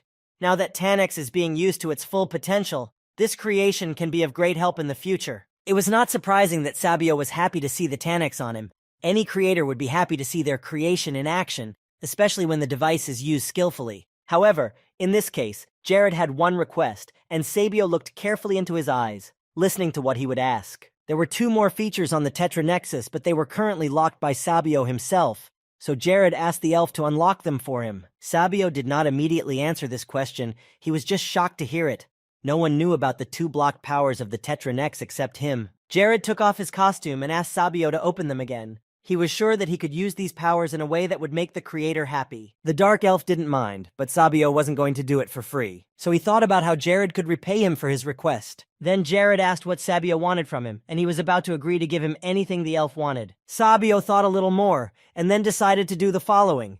If Jared could pass one test that the elf would prepare for him, then the powers of Tetranexus would be unlocked. Lord Krivia agreed, asking what the test was, and the elf replied that he would only need to kill the guardian of the Island of Chaos. Sabio was talking about Nemesis, a large monster who protects the island from uninvited guests. The elf did not think that Jared would even know the name of this giant, but Jared was again helped by the knowledge from his past life, which he had foolishly lost. The Island of Chaos was located very far to the north of the Island of Tatters, and many of the locals did not know the name. Jared didn't have anything to say to that, because he had to hide the truth, which would hardly be taken seriously here. But in any case, Jared had agreed to the following conditions. If he succeeded in this task, Sabio would be forced to unlock the blocked abilities of the Tanix in order to use the suit to its fullest potential. The elf was still surprised by Jared's self-confidence, but he merely offered to sign a contract. If the boy defeats Nemesis, Sabio, as the creator of the Tanix, will recognize him as the official pilot of the Tetra Nexus. And if the task is unsuccessful, then Jared must immediately return the costume to its owner and pay any amount specified by the elf. Well, the contract was agreed upon, so it was time to start the task. Sabio said that Jared would need time to prepare for the mission, so he asked how long he should wait. However, 2 days was too much for Jared. He was ready to go right now, without waiting for any 2 days. So in a few minutes, they were on the island of Chaos using teleportation. They set off as soon as Sabio had stated his terms.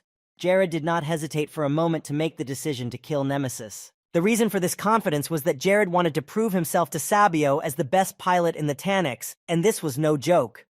He really enjoyed using the Tetra Nexus, so he wanted to prove himself worthy of the role of pilot. Sabio came up with this task for a reason. The fact is that Nemesis was a great threat to the Dark Elves. The monster never attacked. It used other methods to cause damage. He sent his monsters every 3 months, which surrounded the island of Tatar from all sides and did not allow the elves to live in peace. If these monsters came from the sea, the Dark Elves would at least have time to build a fleet and use it to stop them on the coastal areas. But the problem was that Nemesis simply teleported these monsters directly to the elves' home. It was not easy for Sabio to talk about this, although such events were frequent and very painful for them. But he was glad that Jared knew well the actions of the monster, who sends his wards at the most unexpected moments, and that was the worst part, because they did not know where exactly and when the enemies would attack. Then Jared asked Sabio if their relations with the Dark Elves would improve if he managed to defeat Nemesis. Sabio, of course, could not guarantee anything, but they definitely had a chance to improve trade, because Krivia had a trump card, Archinis, who was well versed in these nuances. If Ibanaba agrees to this, then negotiations with all the others will be a little more difficult. However, Sabio encouraged Jared to try, because if he succeeded, their lord might be interested in him, and the Dark Elves would definitely be grateful to Jared for doing so. Still, it wasn't hard for Jared. The monsters of Chaos Island weren't the strongest anyway, so he figured he could try, since he had nothing to lose. There wasn't a single monster that could get Jared if he attacked from the sky, but Sabio was more worried, and he warned him that it was quite dangerous, so it was better not to be too careless. The Dark Elves' army had tried to deal with Nemesis once, but they hadn't succeeded. Jared smiled as he heard this information and looked at Sabio, who had come up with such a dangerous task, despite knowing full well how it could end. The elf immediately responded to him, saying that he could give him another task if Jared was afraid or not ready to do it. Jared didn't like that. He didn't want Sabio to even think that he was afraid, so he said that he was thinking about how to deal with this monster. Nemesis was described as a big red monster that had a rhinoceros head and walked on its hind legs. And to kill it, you need to act with non-standard tactics. No matter how many blows you strike it, it will do little good. You need to hit it only once, but hard, and then you can expect victory. This monster is not as weak as some others. It cannot be defeated by cunning or simple traps. And all this is thanks to its ability to absorb the basic damage it receives, so any weak tactics will bring almost no result. In addition, Nemesis has very good regeneration, so it is difficult to do anything with arrows or magic, because even if you hit him, his body will recover in a flash. But usually spells were useless at all because of his thick skin, which did not let them through. The only weakness of this big man was his sharp, accurate, and powerful attacks. Sabio asked once again if Jared was sure he was ready for this. He did not insist on performing this particular task because he knew the danger behind it. But realizing that Jared would still be committed to this mission, he asked if he should take the seal on Tetra Nexus before Jared started the battle with Nemesis. The boy shook his head, which meant that he was absolutely against it. If the elf had done so, then Vasya would have made their deal meaningless. Jared advised Sabio to just get ready to fulfill his part of the agreement, because he was satisfied with the terms. But the elf was still worried. Anything could happen. Until Jared's death, Sabio could not rule this out, knowing all his abilities and the possibilities of his creation, which would be with Jared in battle. But the king of the small territory of Krivia told him not to worry. He was not that easy to kill. But there was something else Jared wanted Sabio to do before the fight began. He needed Sabio to increase his ability to concentrate his energy projectiles so that his punch would be more powerful, so that he could concentrate all his energy in one point and only then shoot. Jared had mana balls in his hand, and Sabio recognized them. Jared's request sounded simple enough, but the elf did not see it as an easing of the work. On the contrary, it could only complicate the task, because after that, Jared would no longer be able to use other tactics. However, the boy asked him to just do it, and didn't ask any questions, so as not to waste time. Perhaps the best option was to get all the answers after a successful operation, especially since Jared needed to get back to his territory. Sabio took his hand in his own and did as he was asked to increase the concentration of his magic. The elf noticed that Jared was very excited about all this, but also scared, although he tried to hide all these emotions. Jared really wanted to prove himself right, to show what he was capable of, so that Sabio could be sure that Tanix was in the hands of a reliable person. The guy was very excited that this time he was not just watching the situation from the sidelines, following Sabio. Now Jared has the opportunity to become the main character of the Dark Elf story, thus earning respect in his eyes. Later, the modification was completed and Sabio calmly let him go, hoping that everything would go smoothly and end in a satisfying outcome for all the elves living on Tatar Island. Jared was mesmerized by Sabio's skill. Just as he had been when he sat in front of the screen and admired him, the elf was able to modify the device so quickly, despite the fact that this shalva was not easy. Jared warned Sabio that he was very much using the Tetra Nexus to its maximum capacity, because he suspected that the elf had never been on the battlefield with this suit. And without the Tanix, it was a place to die, so Sabio had better stay back and watch. However, the elf did not like to be considered only the creator of an ingenious device. He was a warrior. Like all Dark Elves, Sabio knew how to fight and did it well. Suddenly, very unexpectedly for Jared, the elf flew upward, kicking up a mountain of sand beneath him. This was unexpected, because the shoes worn by the elf looked quite ordinary, but in fact they were tearing off something more. It was only upon closer inspection that one could see that the shoes were unique and encrusted with magical stones on the soles. That was a relief, so Jared exclaimed even more enthusiastically that it was time to go. Sabio was still hesitant after all. This was not the first time he would face the powers of Nemesis. The elf knew what it was like no one else, so he was worried. Jared was confident in his abilities, of course, but he said he could still escape if things got really bad, so Saiwil should hurry up if he was going to run.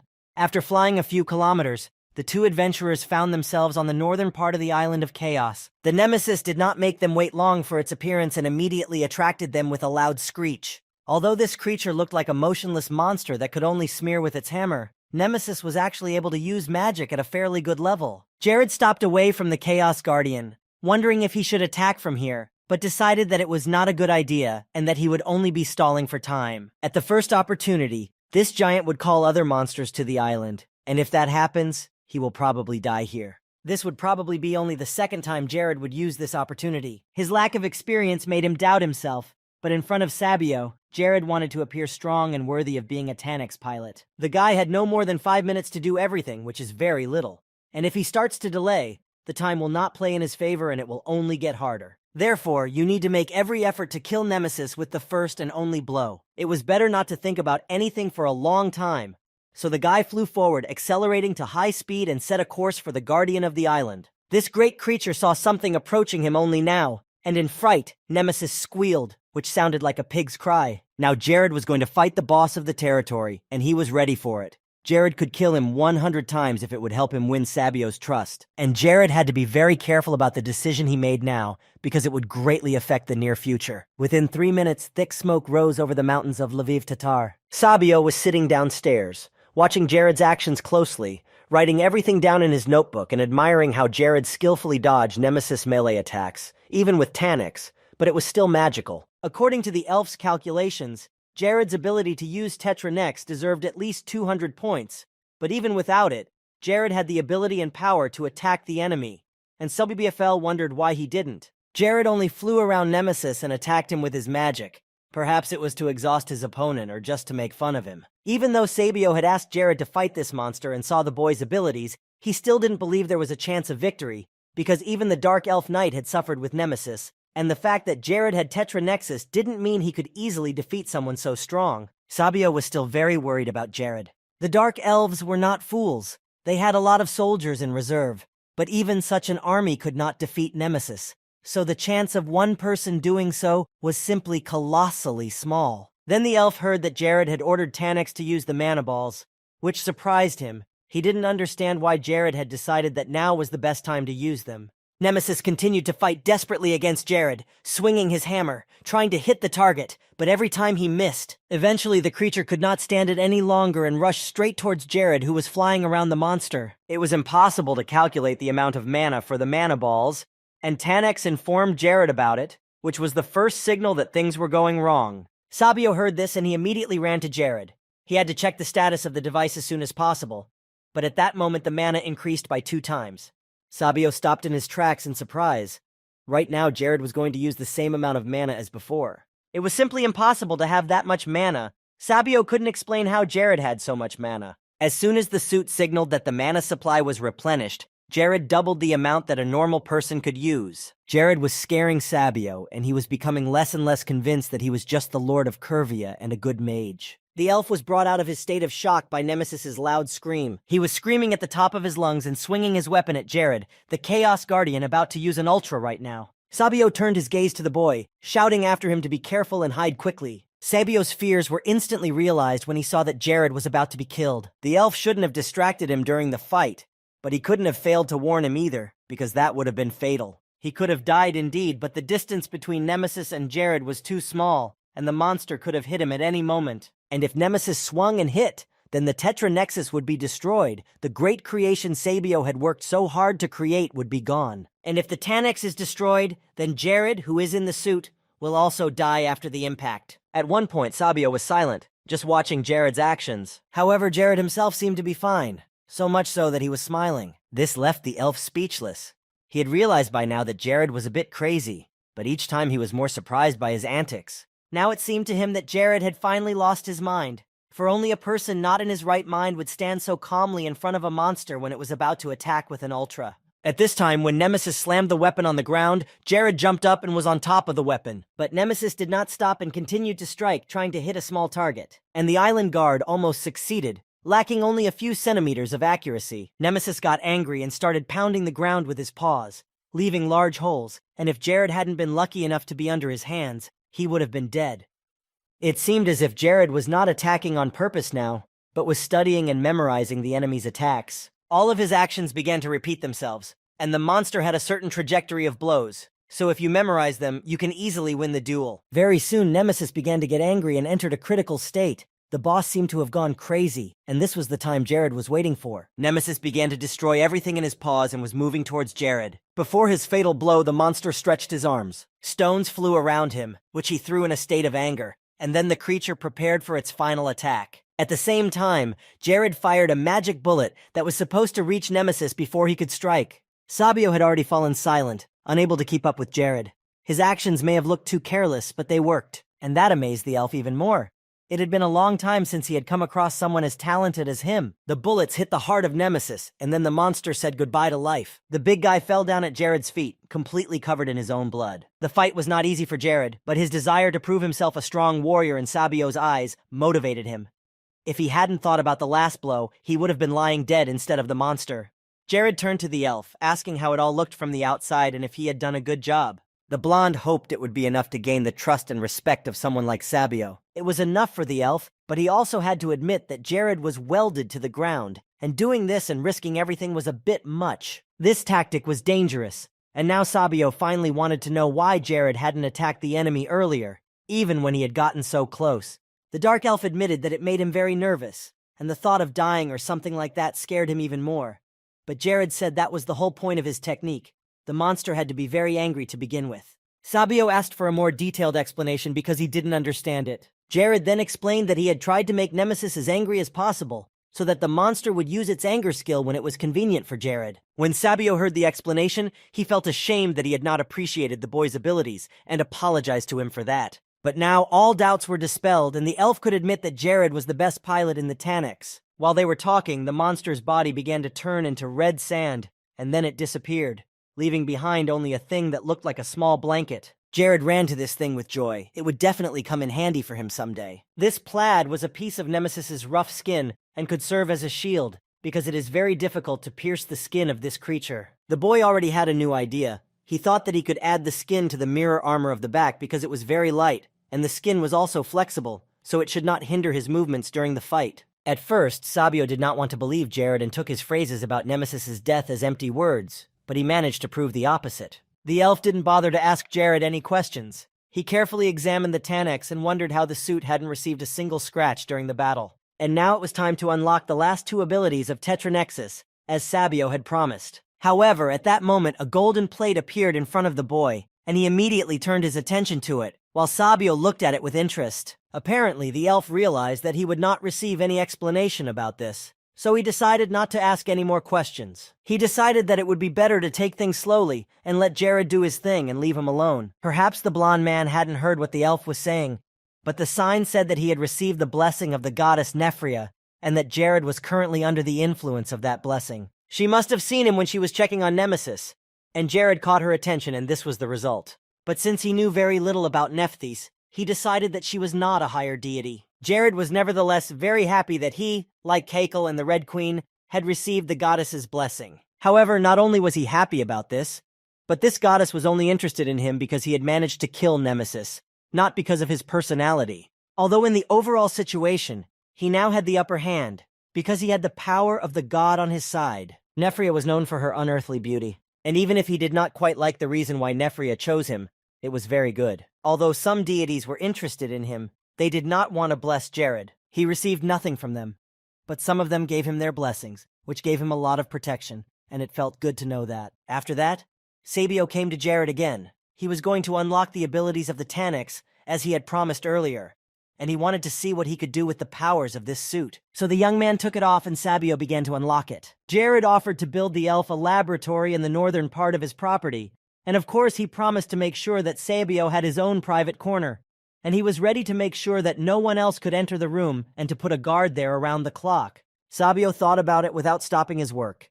He realized that Jared was asking him to come with him mostly because he wouldn't be able to get to the depths of Tatar Island by himself, and the elf didn't mind traveling between the islands. Then Jared added that he would sponsor every experiment Sabio did, give him as many magic stones as he needed, and personally help him when he had time. Sabio didn't see any reason to turn down such an offer, so he said he would accept, and when the lab was ready, he would talk to the Dark Elf Lord about improving relations with Krivia. And if the elf tells his lord that Jared was the one who saved his people from Narcissus, he will be delighted. Now all that was left was to hope that they would both be completely satisfied with the final outcome, and that they would finally be able to make a fair treaty. Sabio smiled, saying that he had completed the unlocking so Jared could try out the abilities. Now the suit was an improved version of itself and would be even harder to defeat. Jared was excited about what was about to happen. He could only dream of such a chance. Suddenly, Tanix began to speak, calling himself Ola. In a short period of time, everything about Paradise was downloaded into Tanix's system. Jared finally put the suit on, hearing a very familiar and pleasant voice from his past life. Ola was the artificial intelligence that lived inside the Tanix. And even though there was no pilot inside, she was smart enough to pilot herself. Ola also memorized the pilot's combat techniques and attacks, allowing her to use them when needed. Now Jared has another way to use the suit. He can use Ola to scout the area whenever necessary. As for the Tetra weapon, Jared will need it in the near future. Under certain conditions, he may even be able to use it as a weapon against assassins who play key roles. For example, against the dictators who are destroying the kingdoms of Malice and Bonus. Later, Jared returned to the port of Mate where Lacus was waiting for him. Sabio was with him, and the elf added that he was going to use the laboratory that Jared would build to make parts for the Thanax that might be needed. The elf also mentioned the two lords Jared had mentioned earlier, Lord Hayes and Archness, and if he couldn't reach Sabio, he could turn to them. One way or another, the connection would not be lost. The creator of Tanix had yet to warn about some of the cases when Jerabud will activate Olu Tetra Nex. She always uses the magic stones when she's activated. But Jared knew about that. So he told Sabio not to worry, and just watch what would become possible with this monster. The elf will know everything that happens to Tanix. Although Sabio himself was worried, Jared tried to reassure him that everything would be fine. Since Sabio was actively involved in various research projects, he promised to study combat golems, which they could put into mass production. This was good news, so Jared offered to take responsibility for the supply of materials for production. But then the elf replied that these experiments were not for Jared's eyes. He should not get involved.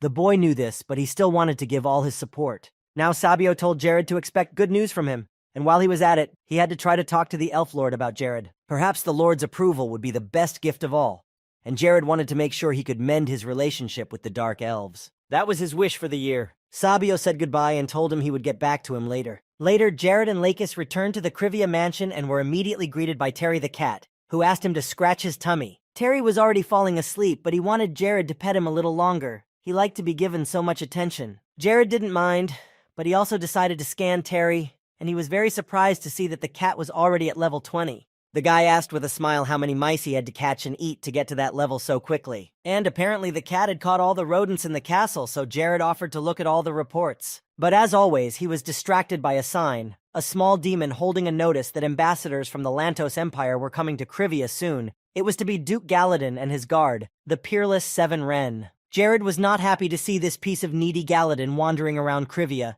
and he did not know what this duke wanted with him, because Krivia is just a small, independent state. Jared remembered Galadin Rasmutin from the game Paradise, and he was not the most pleasant character there. The man who was known by this name was a great swordsman, and he was also the leader of the Knights of the Lantos Empire. And as a militarist, Galadin was the reason why the Empire had so much power, because his influence instilled fear in the citizens. The fact that the leader of the Knights of Lantos chose to appear here in the territories of Krivia means only that it was by order of the Emperor himself. First of all, Galadin loves war, and the only thing that was constantly on his old man's mind was newly conquered lands. This is sad news, even though the army of Krivia has grown significantly and become stronger, but still. The news reminded Jared of something he had posted about Galadin on his blog once. This was it. Start either as enemies or as allies. In the end, the result will be the same.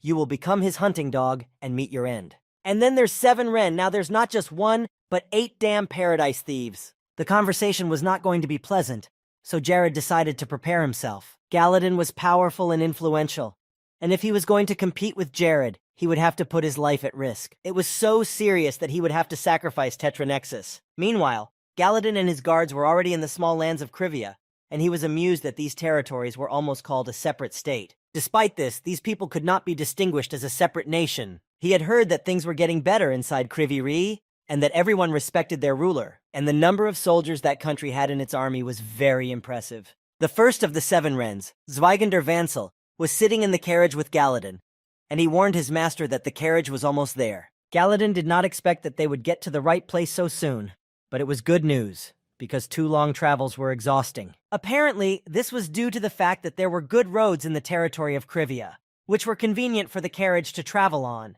and Galadin himself was impressed by the quality of the roads. Galadin remarked that this young lord should not be treated too lightly. He seemed to be no ordinary man. Vansel also did not think that a small kingdom would have such good roads. Galadin asked them to speed up, since they could accelerate the carriage here, and he wanted to meet Jared as soon as possible. During this time, the Lord gathered all his wards and warned them of the arrival of an important person, so after a while they were already standing in his office. And soon each of them saw with their own eyes this cruel lover of war, Galadin. The leader of the Knights of the Lantos Empire looked unfriendly and frighteningly strong, and at level 601. He no longer looked like a person, but rather a glowing steel wall. Jared asked to make tea for his guest and himself, and when they sat down to talk, Galadin noticed that Jared was rather silent. He was holding his tongue because he was not sure what he should say and what he should keep quiet about. Besides, the territory of Krivia and the Lantos Empire were quite far from each other, and Jared could already guess why Galadin had decided to visit him. His goal might have been to get the people of Krivia to fight on their side. Galadin wanted to use Jared as a device to achieve his own goals, and the main topic for this conversation would most likely be the Kingdom of Cinders. After listening to Jared, Galadin decided to move on to the reason why he had come to the Krivia mansion. The knight asked if Jared was building up his power and army in order to increase the territory of his own domain, and the Lord of the Small Kingdom agreed. This was exactly the answer Galadin needed, and he set his cup on the table and smiled. His next offer was to go over to the side of the Lantos Empire and fight with their warriors against the soldiers of Cinders. And if Krivia managed to cover Lantos's rear, it would not be so difficult to overcome the already weak kingdom from within. Galadin had expected Jared to agree, or at least he wanted to believe so. But the lord of these territories could not answer the question like that right off the bat.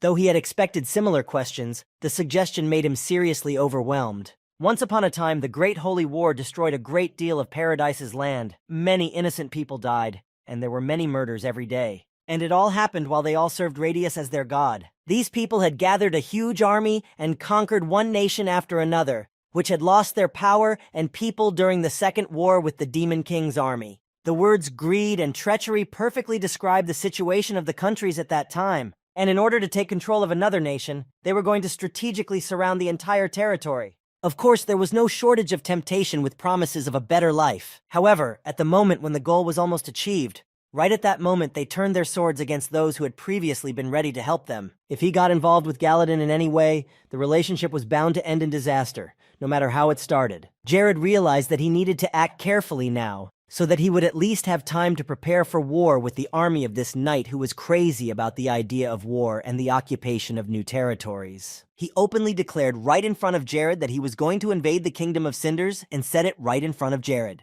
And Galadin said that it did not matter whether Jared knew about it or not. This man was so confident in his abilities. The knight did not speak rashly. Most likely he was just playing intellectual games. It was not long after the civil war in Cinders, and due to the damage caused by numerous floods, the nation's strength had plummeted, and the northern parts of the kingdom were very difficult to secure and protect. With the fate of the nation on his shoulders, Ezreal would leave the northern front, and then the northern regions could be taken under control. And after the occupation of Cinders, the next target will obviously be Krivia. No matter whether Jared agrees to help now or not, his kingdom will still suffer from Galadin in the future. Jared was silent for a long time, so the knight said that he did not expect an immediate answer from him. He did not want to rush. But he asked him to think about it again and give an answer, starting to tell tales of a common army again. Jared promised to think about it, but to give an answer a little later. Galadin was surprised that it would take Jared so long to decide on this question. The answer was obvious in his mind. He was probably going to say that he already knew the answer. He just needed to talk it through. But he objected and said that Jared would have many advantages if Krivia sided with Lantos. Cinders and his army would hardly be able to defeat the Empire, especially since they had recently experienced so many floods and a pandemic. Jared realized that it would be very difficult for the kingdom because the difference in power was obvious. Lantos would definitely win, it's just a matter of time, and Kyria can speed up that time. And if you think about it rationally, going to forgive Lantos didn't make any sense. Jared interrupted Galadin and wanted to ask him a question. The Lord of Krivia asked what Galadin would do if the territory of his kingdom was next to Cinders. He wondered if Galadin would be so confident of his victory if the situation were like that. But Jared's judgment offended Galadin. Then Jared proudly said that their state had not yet expressed its intentions. He said it only because Galadin was 100% sure that Krivia would join them, but it all seemed like complete madness. The Knight of the Empire laughed. He had to admit that Jared was brave enough to say such a thing. But there was one thing. The moment the Lantos Empire took action, even if Kyria offered them its assistance, they would not be able to help but suspect Jared of ulterior motives. Because it was not too late, Galadin insisted that Jared give his answer now, while there was still time to reconsider. Jared apologized, saying that he was not happy with such requests and suggestions, so he promised to let Galadin know if he changed his mind. But for now, the decision would remain as it was. The Duke of Lanstosa could have taken this as Jared's refusal to do anything officially, and Jared assured him that if he thought so, it was so. He wouldn't have believed him anyway if the Lord had said no. Galadin asked Lord Jared to take this small nuance into account, and he reiterated that it would be better to reconsider the decision. However, before the man could even finish speaking, Jared wished him a safe journey and told him to be careful on his way home. This behavior made Galadin angry, and he could not keep this anger to himself. The Duke silently got up from the table without saying another word to Jared. He was not even happy to look at him. Jared was pleased with himself. Those who humiliate others and love power to such an extent cannot tolerate when someone refuses them. Now Lord Krivia needs to use the Kingdom of Cinders to keep Daniel's empire on the hook. Then he won't need to use his own forces, and he can keep the balance between them. As soon as Galadin left the office, followed by his men, Lakis ran to Jared asking if he was okay. The atmosphere in the office didn't seem very pleasant, so Lakis began to worry. Indeed, the magic of the double advantage of fighting fear, mastering fear, was a necessity in these negotiations. But Jared told Lakis that the territory of Krivia had nothing to worry about with regard to Galadin's visit. Rather, it is the Lantos Empire that has reason to reflect on its behavior and future actions. Of course, Lakis was reassured by the Lord's words, as he considered him a good leader and trusted his judgment. Galadin and his soldiers went back to the carriage. Vansel, sitting next to his duke, asked why he did not kill everyone in the palace, but simply decided to retreat. He was annoyed that this insignificant lord behaved as if he were the most important among kings. Galadin explained that even though Jared was acting so respectful, he was still trying to maintain good relations with Cinders, and that was how he was winning over the warlord from the north. The Duke knew that Jared had recently even built a shrine, so if Galadin killed him and the wards of Krivia, the Empire would only make enemies from all other nations. Especially the power of the Holy Kingdom of Radius could not be ignored. Until then, it would be better to lie low. So Galadin advised Vansel to get rid of this anger. But the Duke couldn't get the conversation with Jared out of his mind. He believed that everything was not as simple as it seemed, and that he would definitely start acting against the Lantos Empire after a while. Vansel couldn't help but accept his order, so he decided to just trust Galadin's decision. Another girl from Galadin's 7 bodyguards asked him if today's information would reach Cinders himself. because that would be a failure. Most likely it would, but it didn't matter, because if it did, they would simply consider Jared's kingdom part of Cinder's territory. That would be even better, because they would be able to kill two birds with one stone. Looking at Jared, one could see that he was trying to play the leader of the barren northern lands. Compared to the Lantos Empire, which owned the vast and rich and productive lands of the continent, Jared and his curve were nothing more than a swamp under their feet. The day would come when Lantos would put that bastard in his place and show him who was in charge. But until then, we must actively gather all the information we can find about the Lord. The wards nodded, obeying the Duke's order. Galadin promised that one day he would definitely crush Jared like an insect. He would pay for his arrogance. Meanwhile, night had fallen in the Kingdom of Cinders, where people were gradually recovering from past disasters. Eziel had recently received a letter handed to him by his servants, and he opened the paper and read it. Jared informed him about Galadin's visit to Krivia and told him about the Lantos Empire's intentions for Cinders. Sister Mera entered his room and he asked her to come over when he received the letter. Eziel asked her to order large quantities of mines from Jared, and Mera was surprised, asking what had happened this time. Her brother told her the bad news that the Lantos Empire was going to visit their kingdom with its army. In the meantime, Jared gathered all his students and warriors to tell them the plan of action for the Krivias against Lantos. Parasina was a city in the Kingdom of Malice, and Lyrica was a coastal city in Bonuso. Jared was going to attack these 2 points, and that's why he gathered everyone here. Hayes listened to his explanation in silence, shocked by everything that had happened. Jared noticed that she was worried, so he tried to calm her down, assuring her that everything would be fine. Right now, preparations for the upcoming war were in full swing. The soldiers were getting ready, and Atero was actively manufacturing powerful weapons in large quantities. February 1416. This is the date on which the start of the major operation was scheduled. The preparations were actively continuing, but the problem with the 2 kingdoms was not the only thing that worried Jared, and not the only thing he had to do. The Lord had recently promised Mia to go on a trip, and she persuaded him to start it in January, because that month was the girl's birthday.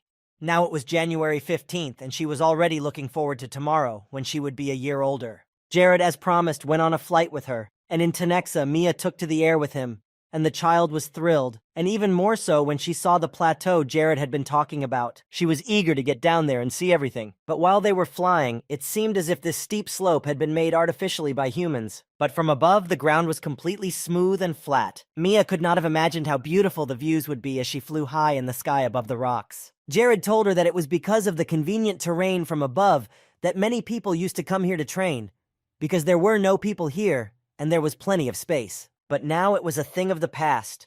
The rocks were home to wild animals, living in peace and away from cruel people. When Mia saw the boars, she was even more surprised. She liked the animals and wanted to get closer to them. Jared smiled, glad to be able to give her a good experience, like a birthday greeting. When they got a little lower, Mia called out to Jared, pointing to the little boar next to them. But suddenly the animal stood on a strange thing, and the ground beneath it began to glow. Then the ground began to tear up and the grass caught fire, and Jared immediately took Mia higher into the sky, running away from the explosions. But Jared tried to reassure the child, saying that they would not be trapped because they could only move in the air. The girl looked at him, not letting go of Jared, and asked who had done this, who had set the traps in such a beautiful place, and most importantly, why. They were quite dangerous, and if you stepped on them, you could get quite badly injured or even lose a limb. Jared explained to Mia that about 30 kilometers north of this plateau lived the Blue Dragons, and it was they who had placed these treacherous traps on the ground. Mia called these creatures bad because it was rude to just throw traps that anyone could fall into. These traps could easily kill a person or animal that lived here, Jared agreed, but they could not understand what was going on in the dragons' minds. However, sometimes these creatures killed people for fun, maybe even for revenge against humans, just as the humans themselves had stood on innocent ants and killed them. Mia was once again convinced of how bad the Blue Dragons were, but that was the law of the jungle, and she had to survive somehow. Jared encouraged her to train hard to outmatch the Blue Dragons in strength and defeat them so that justice could reign. This was his personal goal as well. He wanted to become a wizard who would be better than the dragons themselves. There was nothing more magical. The Lord warned the girl that they would be flying a little faster now, and he assured her that he would close the window against the wind so Mia could enjoy the scenery. Jared created a small barrier around them both to protect them from the wind, and then he accelerated and flew forward. After a while, he spotted what they had come to see. It was an incredibly beautiful and fascinating place.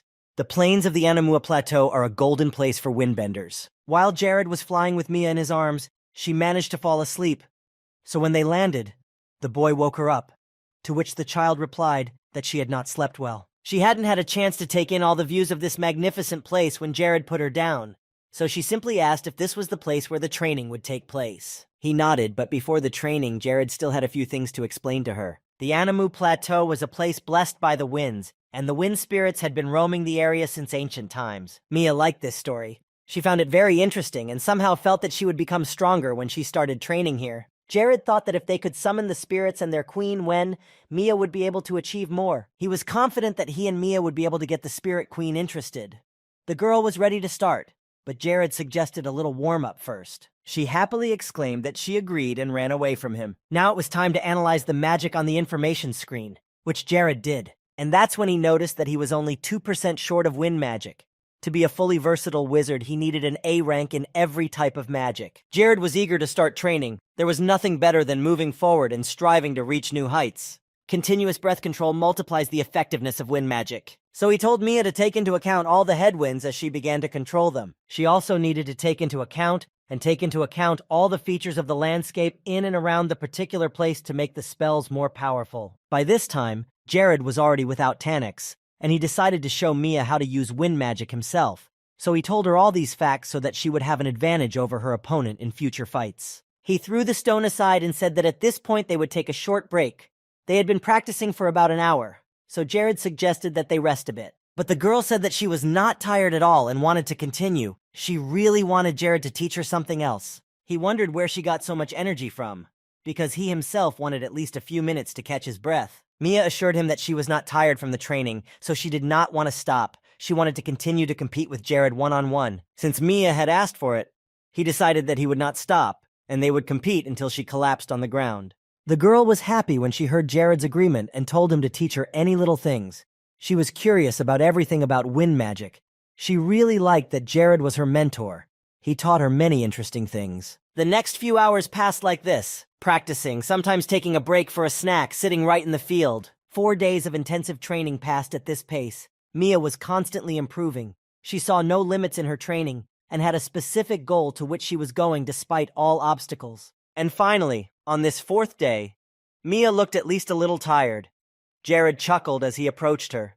She was as if under hypnosis, and still thinking only about improving her magic. It was the first time Mia had ever said she was getting a little tired. While she was lying on the ground resting, a shadow appeared over her head, and Mia sat up, looking up. Then she showed Jared, a little embarrassed, what she saw high in the sky. Jared could not believe his eyes at first, for the Queen of Spirits herself had appeared before their eyes. Vina, the ruler of the wind spirits, had personally come down to them. She was flying down to the earth with several of her subordinates. If Jared was pleased with her arrival, Mia was a little scared.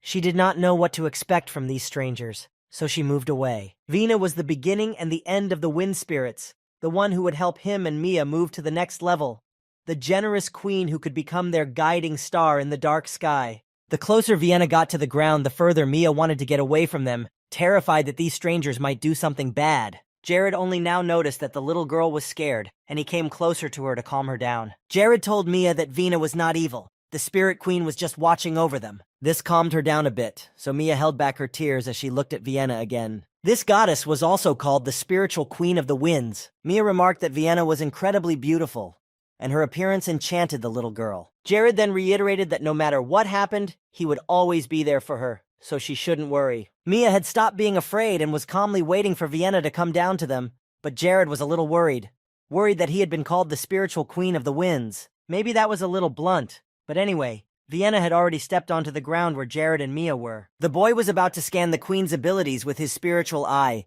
but due to the many blessings, that was impossible, so the two of them stared at Vienna in awe. The Wind Queen greeted them and said she was very happy to meet them, but immediately apologized for appearing so suddenly and frightening Mia. After that, she introduced herself, calling herself a noble queen who controlled all the wind spirits. Behind her were many subjects, and Vina extended her hand to Jared and Mia, smiling sincerely. Mia panicked a little when she saw the queen so close, but she immediately said her name and added that she was very happy to see Her Majesty in front of her. The girl asked Vienna awkwardly how to address her, as she began to call her the Queen and Your Highness at once, and simply by her first name. The queen laughed and patted the younger girl on the head, saying that Mia could just call her Vienna. Even though she was much older than her, she didn't mind, as Paradise's history told her that the queen was 300 years old. Mia was excited, and the queen replied that she was very pleased to meet her. Then Vienna turned her attention to Jared. She didn't want to seem too rude, but she had no idea who was standing in front of her. Jared then introduced himself and said his name while looking at Vina. She then said that she had been watching her and her family train for a while now, and that as soon as the two of them came in, they caught her eye. Jared and Mia interrupted their training only to sleep and eat, and spent the rest of the time practicing wind control. Jared said with a smile that they had come here for training, because nowhere were the winds as noble as on the Anamua Plateau. Then Vienna turned to him with a question, asking if he fully felt the blessing of the winds on this plateau, with which Jared was in full agreement. He was also incredibly happy to see such a person with his own eyes, adding that the noble winds had accompanied them both throughout the training. Vienna was surprised that Jared could even feel that. To this shock, he replied to Vienna that a mage has no right to overlook such details that seem small at first glance. Especially for a magician who controls the winds, it was only natural for them to focus on the state of the environment. And in fact, Vienna was truly surprised by what she had seen during these 4 days of training. She watched closely as Jared taught Mia. She was especially impressed when he showed her the ultimate spells, the apotheosis of magic, something not everyone could do. Vina had long been a lurker in the winds, watching the magic of the various mages who came here to train and improve their skills. But this was the first time she'd ever seen anyone who could control wind magic so well. And Mia was nothing like Jared, as Vina had pointed out. The queen could sense that the girl was very closely connected to the wind and could communicate with it with just one breath, as if she had an innate talent for it. Vina came closer to Mia, and Jared, on the contrary, stepped back a little. He didn't want to make a sound. Realizing that it looked like Vienna was about to bless Mia, the queen asked her to come a little closer. She wanted to add something to the melody of the winds that Mia had. The younger one approached Vina a little nervously, wondering what the Wind Queen was going to do. Vina liked the fact that Mia was very sincere. This childlike purity of soul that had no evil intentions inspired her. So Vina took Mia's hand and suggested that they feel the beautiful, refreshing wind together. The moment the queen picked the girl up, they soared above the ground, and a strong wind rose around them, and Mia waved to Jared, saying that she would be back soon. Jared watched with a smile as Mia and Vienna disappeared into the clouds. When they were out of sight, Jared turned to Vina's wards, still standing on the ground in the middle of the field. One of them responded in a rather rude manner, glaring at Jared. Jared then made his request. He said he would like to practice using a certain method of using the winds, so he asked them to help him with it. The boy was amused. He laughed, asking why Jared was so interested in wind magic. Jared realized that he couldn't just answer the question in the affirmative. It wouldn't have the same effect if he laughed sarcastically, which wouldn't be good either, so he didn't know what to do. So he decided to simply answer that he had always thought that wind was the most important attribute. This answer amused them all, and they called him a good magician after he said that. Jared laughed, realizing that even spirits can flatter. They were now more friendly to Jared and even happy to help. One of the spirits remarked that Jared's wind magic was fascinating, so she asked if he would show them some more spells. The spirits soared a little higher, continuing to watch Jared from the sky. Jared gladly agreed to do it again. He felt a great responsibility, because he was being watched by the real masters of wind magic. But he was beginning to worry that Vienna and Mia were very late. He still hadn't seen them return. But Jared exhaled, thinking that Vienna wanted to teach Mia something very important. That was even better, but maybe the boy was just trying to calm himself down with that. Suddenly, one of the wind spirits that Venus had controlled spoke to him again. The spirit decided to give Jared one piece of advice. Never block the flow of the wind by force to change its direction. Instead, it was better to banish the wind, to make a new path for it. And now the spirit personally decided to show Jared an example by practicing the wind magic response. When the spirit asked Jared to repeat it, all the spirits were amazed at his skill. He was teaching them more than they were teaching him. Jared sincerely thanked them from the bottom of his heart for their attention and for such advice. Then the guy who had been actively talking to him before started talking again. He wanted to see what Jared could do, so he cast a spell, telling the magician to be careful and try to stay on his feet. Jared assured him that he could safely attack and not worry about him. The boy smiled slyly and directed all his mighty wind power toward Jared. At first, Jared was surprised at how powerful the energy was coming at him from the heavens. The rules were as follows: adapt, direct, capture, and remain calm to maximize the effectiveness of the attack. All of these instructions were deeply ingrained in his mind, and he knew them like the back of his hand. So Jared began to carefully pave the way for the wind, allowing it to find a new path and continue on the new path. It was like dancing with the wind. He stopped trying to overcome nature by force and began to interact with it. And when he began to act on the spirit's advice, it was as if Jared was in a trance. He felt that he was one with the wind and simply paved the way for it. He had to do a lot of work to get the wind spear back, and everything went back to the way it was. Jared released the wind and it flew in new directions, soaring higher and higher into the sky. The gust of wind also touched the spirits, who watched in fascination as the wind broke through new paths further. It was really exciting. Jared was taking in all the information on the fly. Jared happily asked them if he had succeeded, and the spirit replied that everything had gone perfectly, although the technique of wind manipulation was difficult even for 9th grade mages. The boy was very happy when a sign appeared, informing him that he had met all the requirements and was ready to move on to the next level, level 6. Jared bowed to the wind spirits, thanking them for the lessons and the time they had spent with him. These short lessons had given him a lot of new knowledge and confidence. On the plateau, he learned exactly what he needed to achieve 6th grade magic. But even after this achievement, Jared also received a new quest called the Hard Adventure. Lord Curve had to complete all the quests offered to him to be reborn as a 6th level magician, 3 in total. The first of these 3 quests he had to complete was a task involving fire, namely to find the Fire King Ignis, pass his test and understand the essence of fire, and after learning, Ignis would send him to the next test. It sounded like some kind of curse. The first thing he had to do was meet Ignis, whose middle name was Pride. This king did not recognize modesty. And during this time, while Jared was being trained, Vina and her family returned. The girl exclaimed that she was delighted with this trip. She really liked what Vienna had shown her. It was probably the best birthday present she had ever received in her hard training. Jared waited for them on the ground and greeted Mia when they were close by.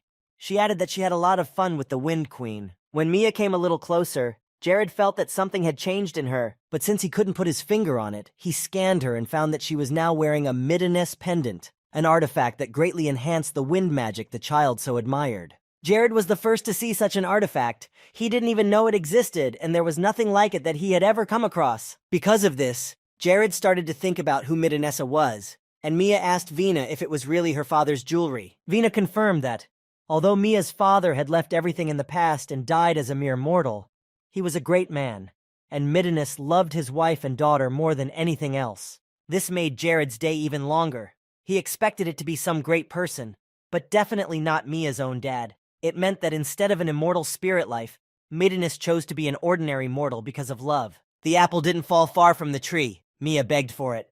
Just a few years ago, she had trouble perceiving mana, and now she is a full-fledged magician. After that, Vina asked Jared to give her some more time. He, of course, agreed, because he could not refuse her, and then the Queen of the Winds came up to him and took his hands in hers. After that, only 1 second passed, and they were both flying high in the air, while a warm breeze enveloped her. Vienna only began to speak at the moment when they were rapidly moving higher and higher from the ground. The Queen said that even spirit monarchs can sometimes show interest in people. They want people to love magic and the elements. Magicians often did not take the wind seriously and thought it was very easy to control.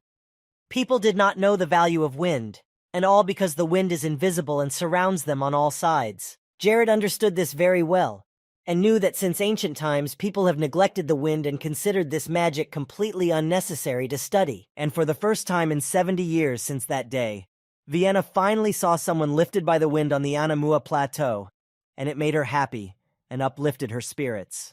Jared was also honored to meet the Queen of the Winds herself. Then Vina flew closer and said she wanted to give him her gift to share with Jared. The Queen asked if Jared wanted to, looking into his eyes. Of course, the boy would be very happy to receive such a great gift from Vienna. It is a great honor and responsibility. Vienna put her hand to the boy and said that she would closely monitor his development, and then the Queen blessed him. Jared accepted her blessing with great gratitude. He had finally reached the point where higher beings were interested in him and could give him their energy. Jared's wind magic increased greatly, and a special wind barrier magic appeared. Vina opened her eyes, asking if Jared could feel this energy in him. He nodded his head.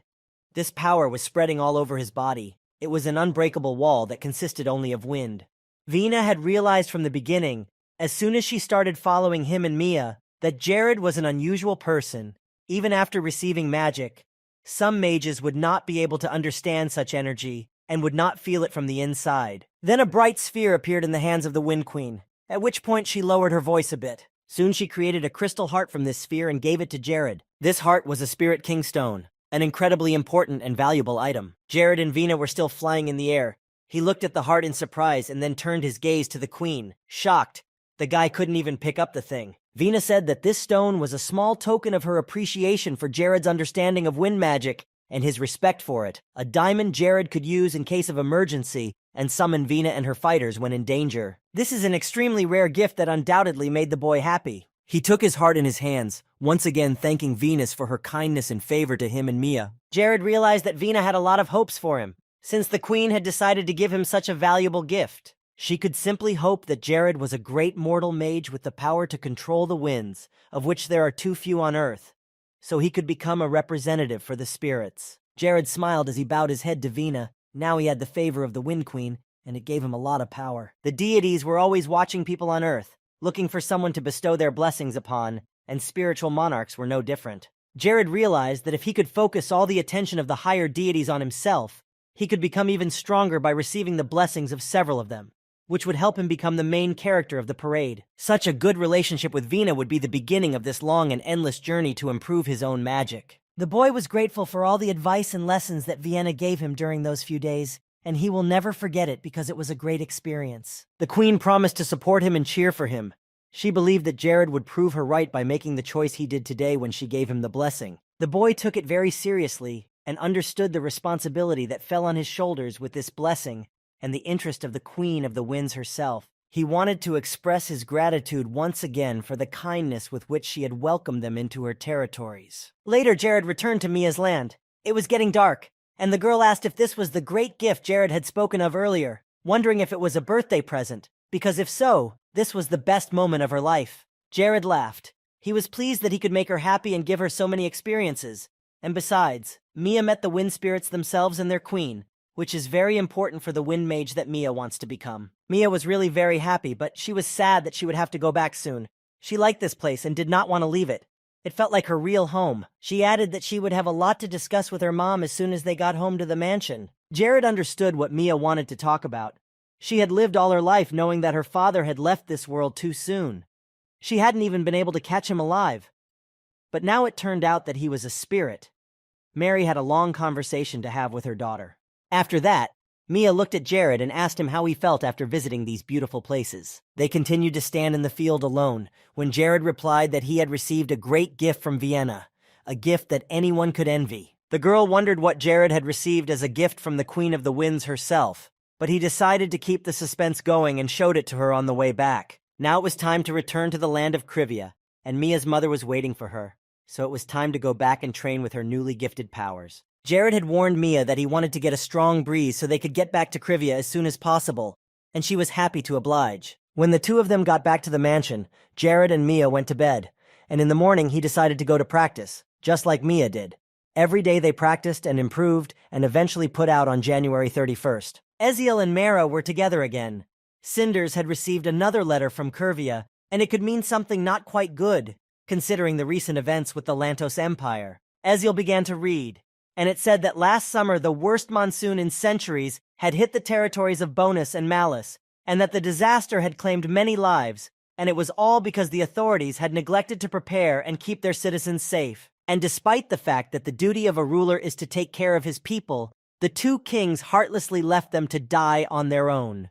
In order to help the people who suffered from these horrors, refugees began to flee to the territory of Krivia, and the kingdom had to spend a lot of resources on this. They sent numerous requests at the official level and warnings with demands to resolve the situation, but they never received any response. So in this regard, Krivia came to its decision, because both kings of different nations neglected their position and destabilized the already difficult situation in the kingdom of Krivia.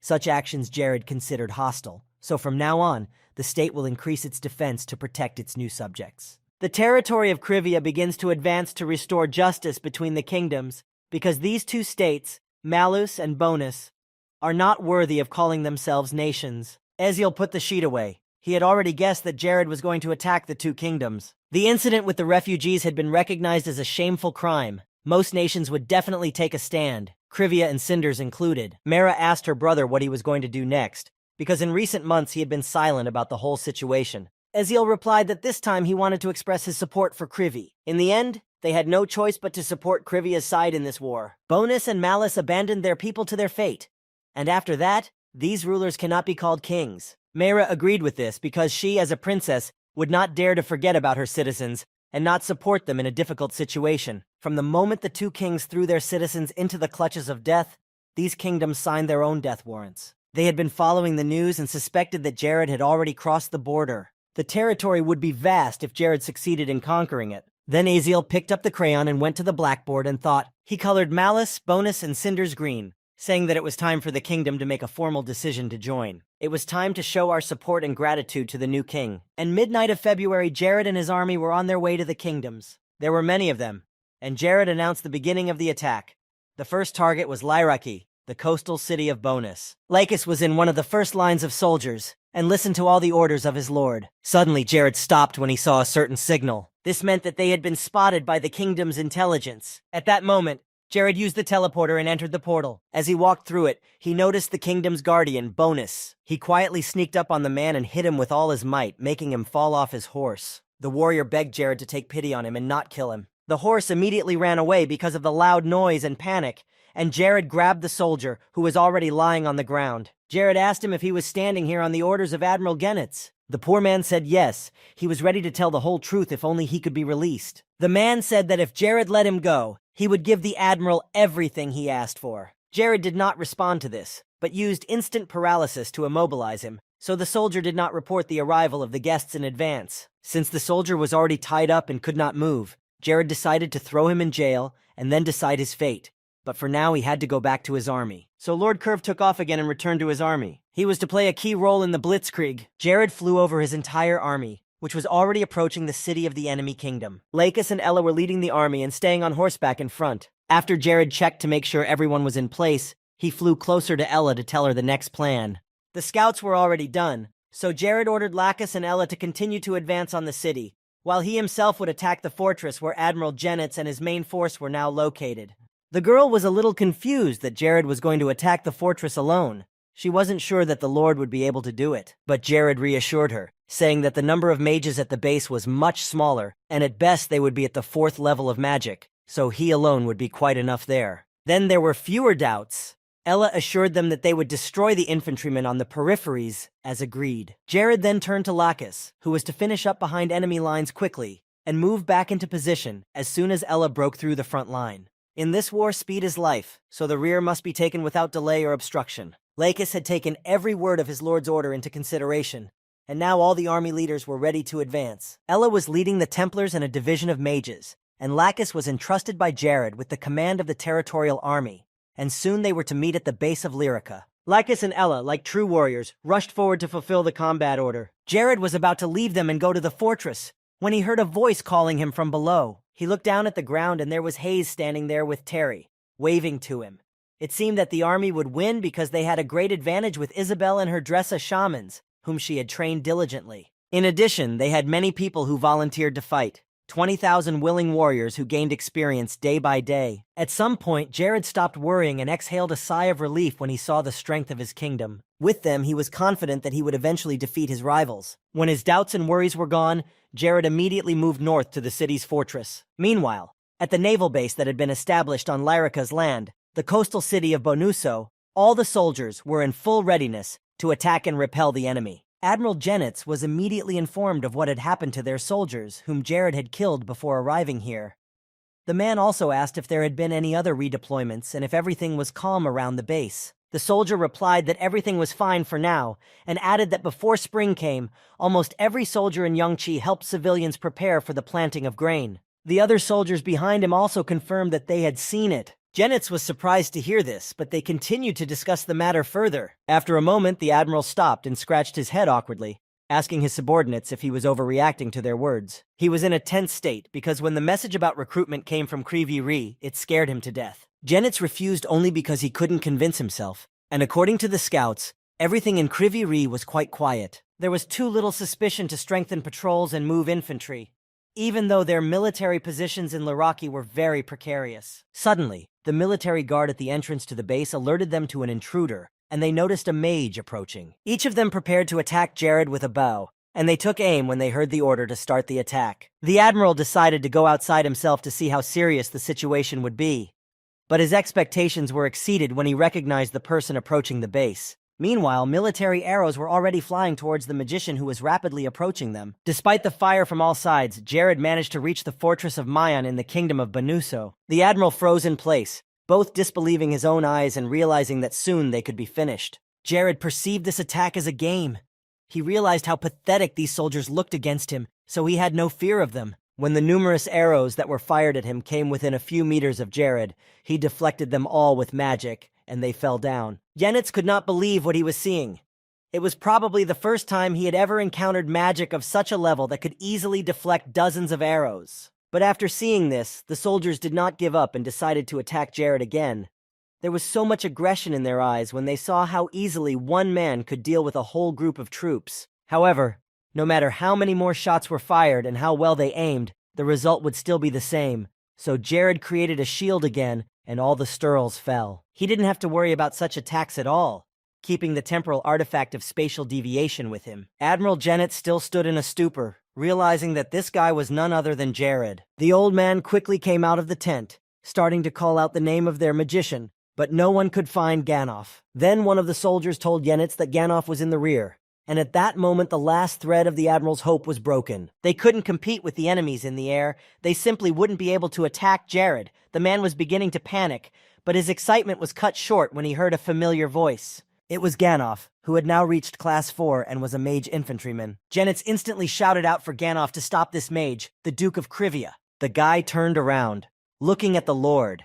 At the same time, he was relieved to realize that Jared was alone, but it also scared him, because you need to lose your sanity to come alone to an army with mages. Ganoff was confident in his abilities, so he took to the air, telling the Admiral that he would quickly deal with the Duke. But this confidence disappeared almost immediately, because as soon as Hanoff's feet left the ground, Jared began to use magic again, which seemed unreal to this world. It was strange for Yenitz to see Jared fighting off Ganoff, who he thought was a strong magician by himself. Then the mage ordered everyone else to pull out their shields and defend themselves, and Jared's attacks should only be dodged because it was almost impossible to resist directly. Ganoff told his soldiers to defend the Admiral, but the army could not gather because of the powerful attacks. One by one, they lost their balance and fell, unable to defend themselves against the attack. Ganoff was almost injured in a nearby explosion, but he still did his duty and protected Yenitz. Everything around the Laraki military base was on fire, and there were already many corpses of people lying next to the tents who had tried to protect their admiral. Yenitz was incredibly angry, cursing Jared for everything he had done here. Ganoff's patience was also running out. He shouted loudly for everyone to attack Jared as one. He was sure there was a chance to win if they attacked together. The magician said that he would capture him, and it would be a warning to the others, and then all the soldiers would rush into battle. Then Ganoff took off in the air, trying to get close to Jared, followed by the other magicians. However, the situation got worse when Jared put on his Tetranex and used it to fire machine guns at his enemies. Ganoff was forced to step back to avoid getting hit by the rain of bullets. Each mage created a shield, but Jared's abilities scared her more and more. Ganoff was annoyed with Jared, annoyed that he was lowering him in the eyes of his admiral and the army. But when the leader of the mages was distracted for just a brief second, Jared was already close to his face. Then Ganoff seemed to go mad. A strange smile appeared on his face, and he proudly said that Jared would die here and now at his hands. In Paradise, one conceptually important indicator was rarely used: the morale of the soldiers. If the level of this indicator falls, the physical and mental condition of the soldier also falls. In addition, the level of morale is greatly influenced by the leader, who can be an admiral, commander-in-chief, centurion, or general. Therefore, if you defeat Ganoff in front of all the people, the whole morale of Admiral Jenitz's soldiers will start to deteriorate and soon disappear completely. But there was one small problem: Ganoff was thinking exactly like him. Soon the two of them were even higher up than everyone else. And this attitude of Ganoff Jared's was a little disconcerting. However, the Lord of Krivia himself did not want to retreat. He had come here to put the wizard in his coffin, not to be defeated. This conversation only provoked Ganoff to do something more, which would make him use the full power of his magic and prove to everyone that there is someone stronger. To him, it was all just empty talk. Ganoff wanted to act and get this annoying duke who had scared the admiral almost to death over with, so he cast one of his spells.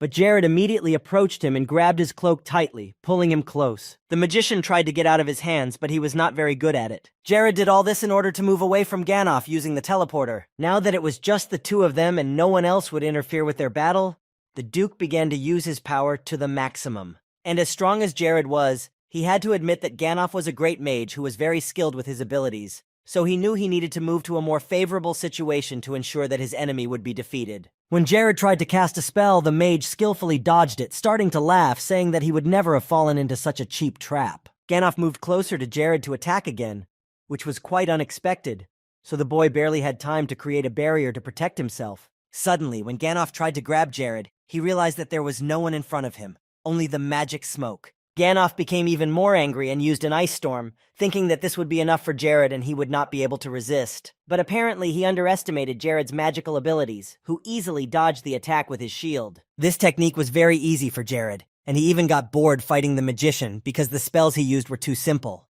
Gandalf was shocked when he noticed that Jared had blocked his ice storm, which he considered to be one of his best spells. But when he looked more closely, he realized that Jared had simply slowed down his magic, and that only a certain artifact could produce such an effect. When the storm ceased to exist, Jared took the shield and smilingly told his opponent to give up. He would never defeat the Duke. It would all be a waste of time. What Gandalf saw confirmed Jared's words, but at the same time irritated him greatly.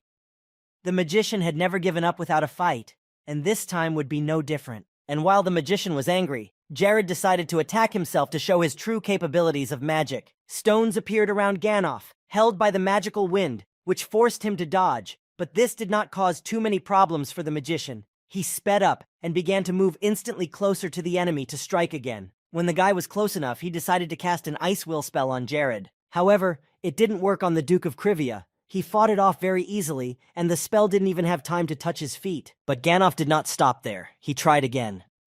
This time, the ice storm was coming at Jared much faster than before, which made him a little worried. The Lord quickly jumped even higher to break away from the ice. Even though the magic was fast, it was still too slow to catch him. The battle was only getting fiercer. The competition and desire to win was growing. Gandalf wanted to prove that he was strong enough to overcome a wizard like Jared. And this time he almost managed to injure his competitor. He got very close, as never before. At the very last moment, Jared managed to shield himself with a barrier from the shards of the ice storm that were coming at him at breakneck speed. No matter how hard Gandalf tried, he failed to hit or even slightly injure the Duke, who was still unharmed, even though the mage was getting very close to him. When the spikes of ice ended, Jared exhaled calmly, but he was prepared for an even more difficult fight. When the Lord was just going to the fortress and expected Class 4 mages, he did not expect that this level would be so difficult to overcome. Gandalf stopped. He noticed that Jared's reaction was much slower this time. It was very different from the previous one. He couldn't give an exact answer to that. But it was good, because this behavior could indicate that Jared would eventually back down due to lack of strength. He grew more confident that maybe now was the moment when Gandalf would be able to finish him off. However, something happened that he did not expect at all. Jared did not retreat. He put on the Tetranex again and opened fire on him. The mage reacted instantly and created a shield, ordering the others below to protect themselves and the Admiral, not just stand there and look up at the sky. Gandalf tried to catch up with Jared, who was moving even faster in the Taniks than he had without the suit, but he couldn't get close enough to attack. He stopped, looking down at the army and realizing that they were all just pathetic soldiers, useless. They couldn't even get together and try to attack. Now Gandalf and Jared were on the same level, and now they were definitely on their own. Since the magician would not get help from the army, the Duke looked down at the soldiers with a laugh, then turned to his opponent, asking him if these poor people would lose hope and faith if Gandalf did not have the strength to stop him. He made no reply but cursed and picked up his staff again to attack. Dozens of ice arrows began to emerge from the magical object which Gandalf aimed directly at Jared. But none of them reached their target, shattering into fragments as soon as they approached the boy. All the magician's efforts were in vain. He was only wasting a lot of energy to do the impossible. Gandalf's anger grew with each failed strike. Jared was acting so arrogant, and it seemed his pride had no limits. The wizard was sure that sooner or later he would pay a high price for such an attitude. Another blow of the ice storm hit Jared in a blur, and there were more sharp fragments touching his skin, so he tried to at least cover his face. This time he had to admit that Gandalf had done better and had at least wounded the Duke. He was able to outplay Jared using his tricks, and that kept his hopes alive. Gandalf then decided to attack the guy at close range, so that he would not be able to slow down the blow in advance. Holding the staff in his hands, the magician used a lightning spell to create a sword that could neutralize the enemy with tactile contact. Then he used slow motion and rushed toward Jared before he could recover from the previous blow. There was a lot of magical smoke below them, which prevented the army from observing the fight below, but it would help Gandalf to confuse his opponent. It was quite fun and funny that in order to defeat Jared, all he had to do was get closer to him and attack from there. Of course, Gandalf didn't know if the artifact was stolen from the dragons, but he wanted it for himself. So the magician promised Jared to talk to him about this magical thing once he had defeated him. However, Jared wasn't scared by all the smoke and attempts to confuse him. Although mages are supposed to keep their distance, he could fight up close, so this outcome was fine with him. Gandalf began to panic when the plan began to fall apart. And according to the calculations, it was not yet time to attack, but Jared was already close to him and ready to attack. That's why he had to take advantage of those secrets that no one would even guess about. Those advantages that would allow him to get ahead. But as soon as the magician got too close, he was hit hard on the back. It was reckless on the part of such an experienced magician, and he paid for it. Jared was calm, and that was his advantage, because Gandalf spent too much time worrying about nothing. This blow prevented Gandalf from continuing the fight. It was harder to move, and he couldn't explain how Jared managed to predict his actions. With each successive attack, Gandalf realized that he was dealing with a real monster. Jared turned to the magician, saying that every time Gandalf used a jump, he put his foot forward. The guy immediately noticed it. Jared added that he recognized the strength of his opponent, who was probably one of the best in the academy, but reminded him that such habits could easily kill him, not help in the fight. After a short monologue, Jared turned to wind magic, the very spells he had learned from the wind spirits. He used an upward wind strike, and Gandalf was blown away and pulled down. The other wizards below noticed that Gandalf had been hit, and it came as a real shock to them. Some even thought it was an illusion, refusing to believe that a wizard like him could be injured. But most were panicking and already realizing that they were doomed to die. Now Jared was alone looking around the area when something hit him in the head. He picked up the object and scanned it, and it turned out to be a divine ring, which had the ability to increase divine power by 200 and help to double the healing effect of medical spells. The boy was very excited to hold such an artifact in his hands. He immediately thought of Hayes. This ring was perfect for her, and besides, her birthday was coming up on February 14th, so she would be thrilled to receive such a gift. The Duke hid the artifact because the end of Hannoff did not mean the end of the whole battle. Now it was time to move on to the next target, and that target was Admiral Genitz, whom Jared had come to fight for in the first place. The man was shaking with fear of what was about to happen. Now his hopes for victory had fallen to zero, because Hannoff was no longer around, and his army was almost incapable of doing anything without a leader. Genitz looked terrible. The sight of Jared made his knees tremble. And now that the chief mage had been killed, the admiral was completely helpless. Right now, it was time to put an end to this and neutralize the problem, so Jared turned to magic again. The more Jared showed mercy, the more blood his allies would spill. So this time, the Duke promised himself to be cruel and cold-blooded. Meanwhile, while Jared was dealing with the defenders of the base, Ella, along with the mages and the army, fought the rest of Lyrica's troops. The soldiers could barely hold out against Ella. She was very strong, and such power frightened them. The only hope of these worthless soldiers was Gandalf and his squad, but they did not know that the mage was dead. Aggressio also confronted the warriors of Banuso from the proud army of his kingdom, but they were not capable of anything but such brave words. Even their swords could not withstand the blows of the swords that Aggressio's soldiers were equipped with. The weapons of Banuso's army simply fell apart when the swords of Aggressio's guards touched them. Now almost the entire army was stationed on the outskirts of the kingdom, but nevertheless, they all felt proud to call themselves soldiers of a respected state. They thought that well-sharpened swords were the pride and the way to win against any enemy. However, they did not take into account that there might be someone stronger than them. Someone who would simply smash their school of weapons into small pieces and win easily. Now that pride was gone, leaving only deep scars and the bitter taste of defeat, the soldiers no longer knew what to do. All that was left was their armor and hopes for miracles that would help them win this battle. Bonuso outnumbered Krivyi, and they considered the enemy army weak and defenseless against them. But now they themselves were left unarmed before the swords of their rivals, who were fighting their way forward with fighting spirit and confidently following the orders of their commanders. Bonuso's soldiers reflexively began to retreat back, having nothing in their hands. Some armor and weapons solved almost everything. If you add the genius of people, the army can be considered invincible in steel, and the infantrymen who cross swords with each other are well aware of this. Good care of the weapon no longer mattered if the sword, bow, or anything else was inferior in quality. When you realize that your enemy's weapon is perfect and has no weaknesses, it is too late. Sometimes even to just weave. Jared hadn't just been preparing for the attack for a long time. The new weapon of the Krivius, which was made by a new blacksmith, was extremely powerful, because it was made of Keldia, a new generation of material. It's like fighting with an iron stick against a few twigs. The result is obvious. You come away with nothing. The clever ones ran away, lucky if they were far from the front, because it was much harder to escape. Those who saw that their weapons were no match for the swords of their rivals left them and ran deep into the forest, wherever they could be found. And as a result, those who remained simply died. The best solution was to try to run away from the enemies and hide somewhere so far away that they would forget about you and pass by. Meanwhile, all the heads of the kingdom were informed of the disastrous consequences of the attack on Bonuso by Krivia, and one of them arrived at the front barracks. The captain of Bonuso's army was Karpa. He gathered his soldiers and ordered them to report on the results of the first battle. He thought that his troops had come out of it with victory, but the soldier reported that things were going downhill. The Ottoman captain listened to the soldier's account of the latest developments. The soldier said that the Krivia defense line had been broken instantly, led by 2 captains. Now Bonuso's soldiers could not even regroup, because many simply threw down their weapons and fled. It was desertion. And according to all laws, fugitive traitors were subject to the death penalty. But their infantry and cavalry simply could not cope with the enemy army. The soldiers of the kingdom of Krivia were advancing very quickly, which gave them no chance to outmaneuver them. Karpa immediately ran out of the barracks.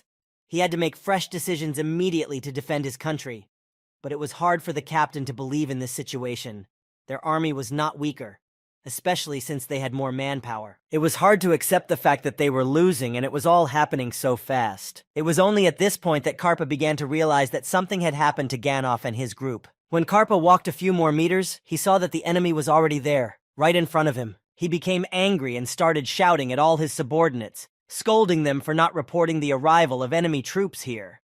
He was most angry with Captain Chen, who was doing nothing at all, although he was supposed to be at the head of the army. Then one of the soldiers Karpa attacked frightenedly replied that Chen was dead, as was most of Bonuso's army. The guy turned back even more frightened and pointed to Ella, the one who had killed them all one by one. To meet Ella in her path meant only one thing: instant death by her weapon, which she used with great skill. No matter how many warriors attacked her, she fought them all off. It was like a game for her, very exciting, but still too easy. Karpa looked at Ella, realizing that she was in charge. This girl was the biggest threat to the entire army, because it took her a few seconds to tear apart the bodies of soldiers. So the captain took the bow and arrows of his subordinate, who could not move from his seat in fear, and went forward. He understood what was needed to restore the morale of the Bonuso army. Karpa aimed his bow, and if he could kill her, Bonuso would have a chance to win. Killing the enemy commander was the only way to prove to his army that there was still something worth fighting for. Karpa has almost fulfilled his plan, but catching Ella is not as easy as he thought. Having dealt with another enemy, the girl turned back, catching sight of Captain Karp, whom she was looking for. The soldiers standing nearby and Karpa himself panicked when she caught their eyes. They were about to scatter, just to avoid her hot hand and sharp sword. Ella stepped a little further away from the group of soldiers, keeping her sword at the ready. And then Captain Bonuso ordered everyone here to take their swords and attack her, surround her, and kill her to get rid of Commander Krivia. There was no other option than to obey and fulfill his order, so the unfortunate soldiers surrounded her from all sides. But it did not work. With one swing of her sword, the girl cut their bodies in half and killed several enemy soldiers at once. The soldiers began to panic and emphasized that they would not last that long and that they had to retreat immediately, but Karpa realized that if they retreated now, the Bonuso kingdom would definitely not have a chance. Ella turned in their direction, then abruptly jumped off her horse and thrust her sword forward. She quickly ran straight for the group of soldiers where Karpa was, intending to kill them as well. Karpa could not take it anymore.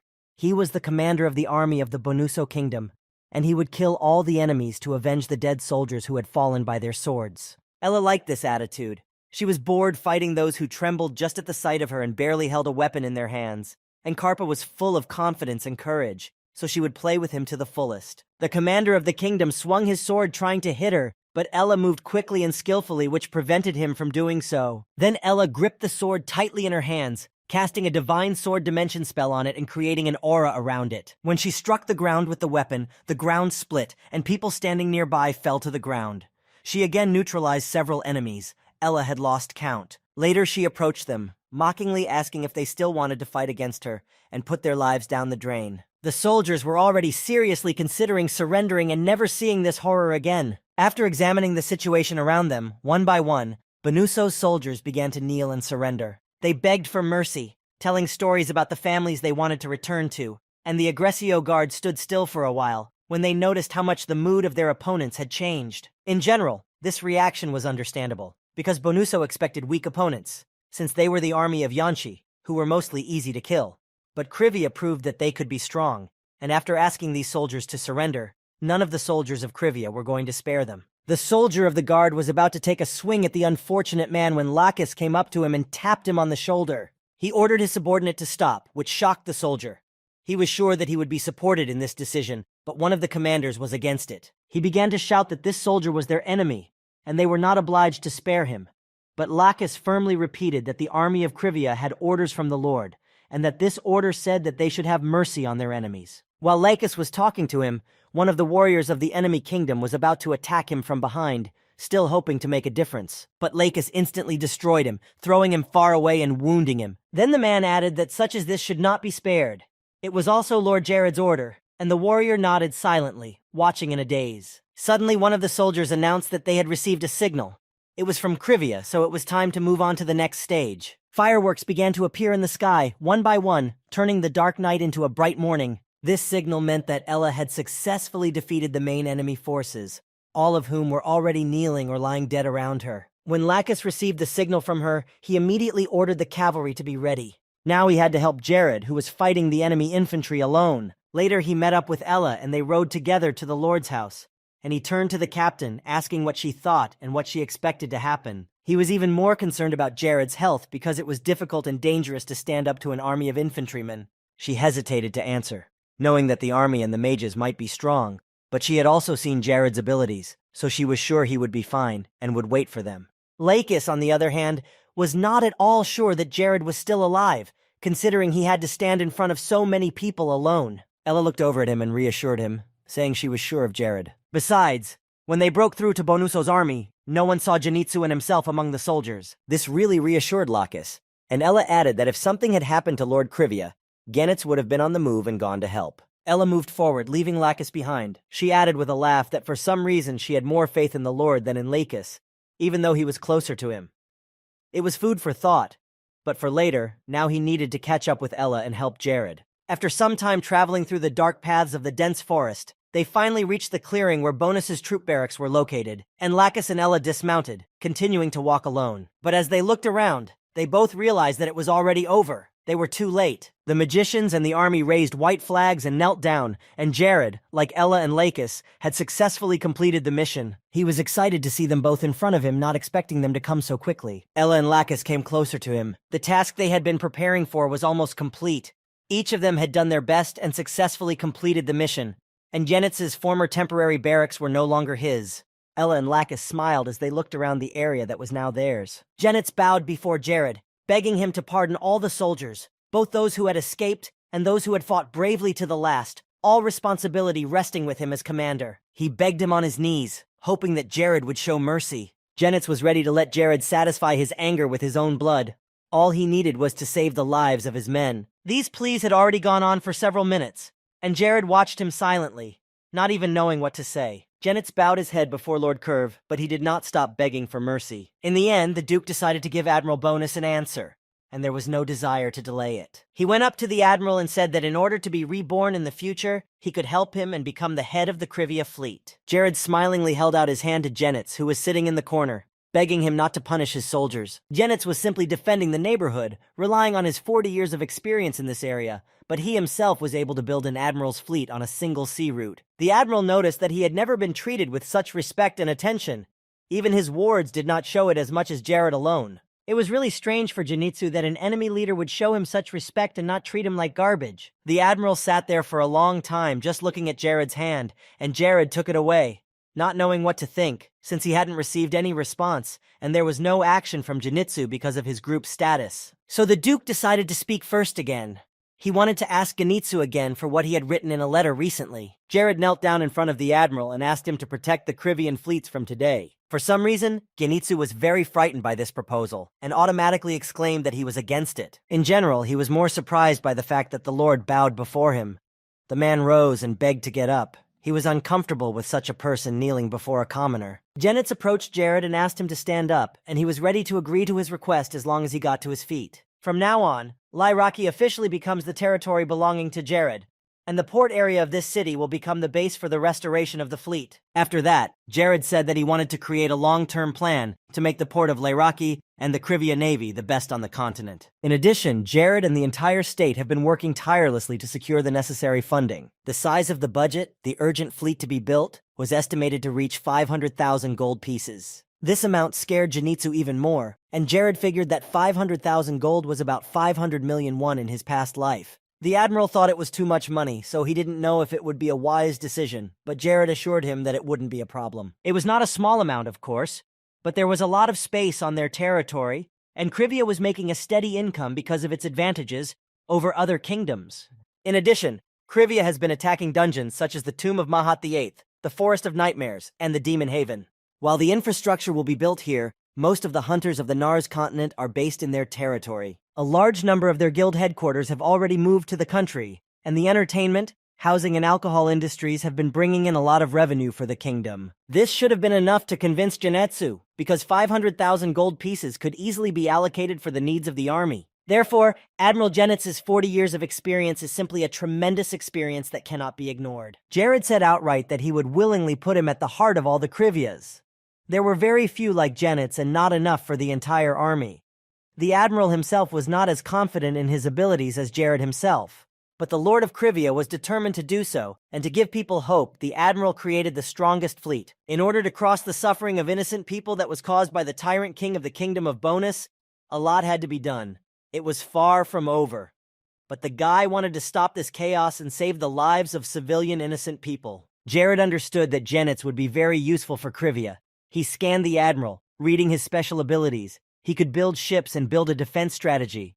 Besides, the man was well versed in the ocean currents. Zenitsu knew a lot about the sea routes of the northern and western parts of the Nars continent better than anyone else. Jared mentally hoped that Zenitsu would accept his offer and go over to the side of the curve. The admiral hesitated but decided to help Jared.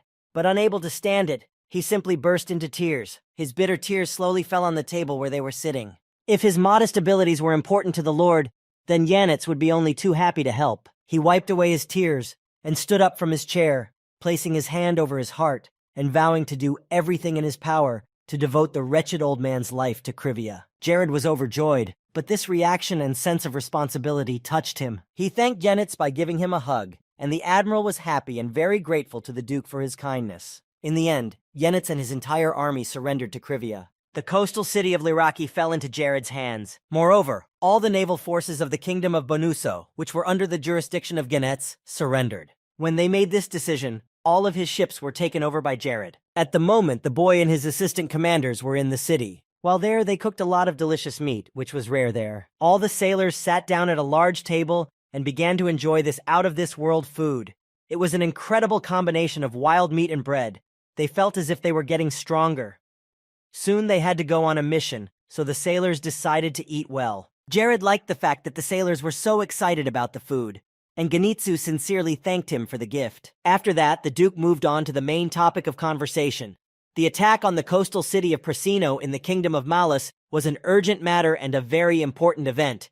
Jared suggested that Zenitsu also rest before starting, but the old man's only response was that Prasino was run by an admiral like himself, and that he and his friend Luke had been friends for 40 years. Jared was surprised by the admiral's confession and stared at him with round eyes, confused. Zenitsu asked if the Lord could trust him to send him to Prasino himself. He was sure he could definitely get his friend to Jared's side. Jared still looked at the admiral in shock. He had planned a war and to capture the coastal city, of course, but the option to do it without bloodshed was even better. The Duke agreed to this proposal. He added that all conditions and treatment of Luke would be the same as for Zenitsu, no revenge and no cruelty. The admiral bowed his head to the Lord and promised to bring his friend to him, and it had to be done as soon as possible. But suddenly Jared had another idea. He cautiously asked the admiral if he had ever flown. Soon after, Jared found himself on the outskirts of Krivi near the barracks. He walked over to one of the tents that were pitched on a small area. He walked closer and gently opened the door, looking inside. Ella, Lakis, Isabel, and Hayes were there, all of them very tired and falling asleep as soon as they got inside. Then Jared quietly came out and closed the tent, giving them a chance to rest. Suddenly, a blue sign lit up right in front of his face, catching his eye. It was a notification that Jared had caught another title, this time called Mage Slayer, which increased his magic powers by 500, a title given when a player killed 10 or more 4th-class mages. His achievements were frozen after Jared killed Akron, and this battle apparently fulfilled all the conditions. A 500 magic boost, this result was simply unbeatable. Of course, the guy wasn't sure that it would achieve all his goals, but it was much more than he had been. In general, the status of killer was given only after killing more than 100 people. And to earn fighter, he would have to kill 1,000 people. All the useful achievements in Paradise were earned in this way, and Jared liked them very much.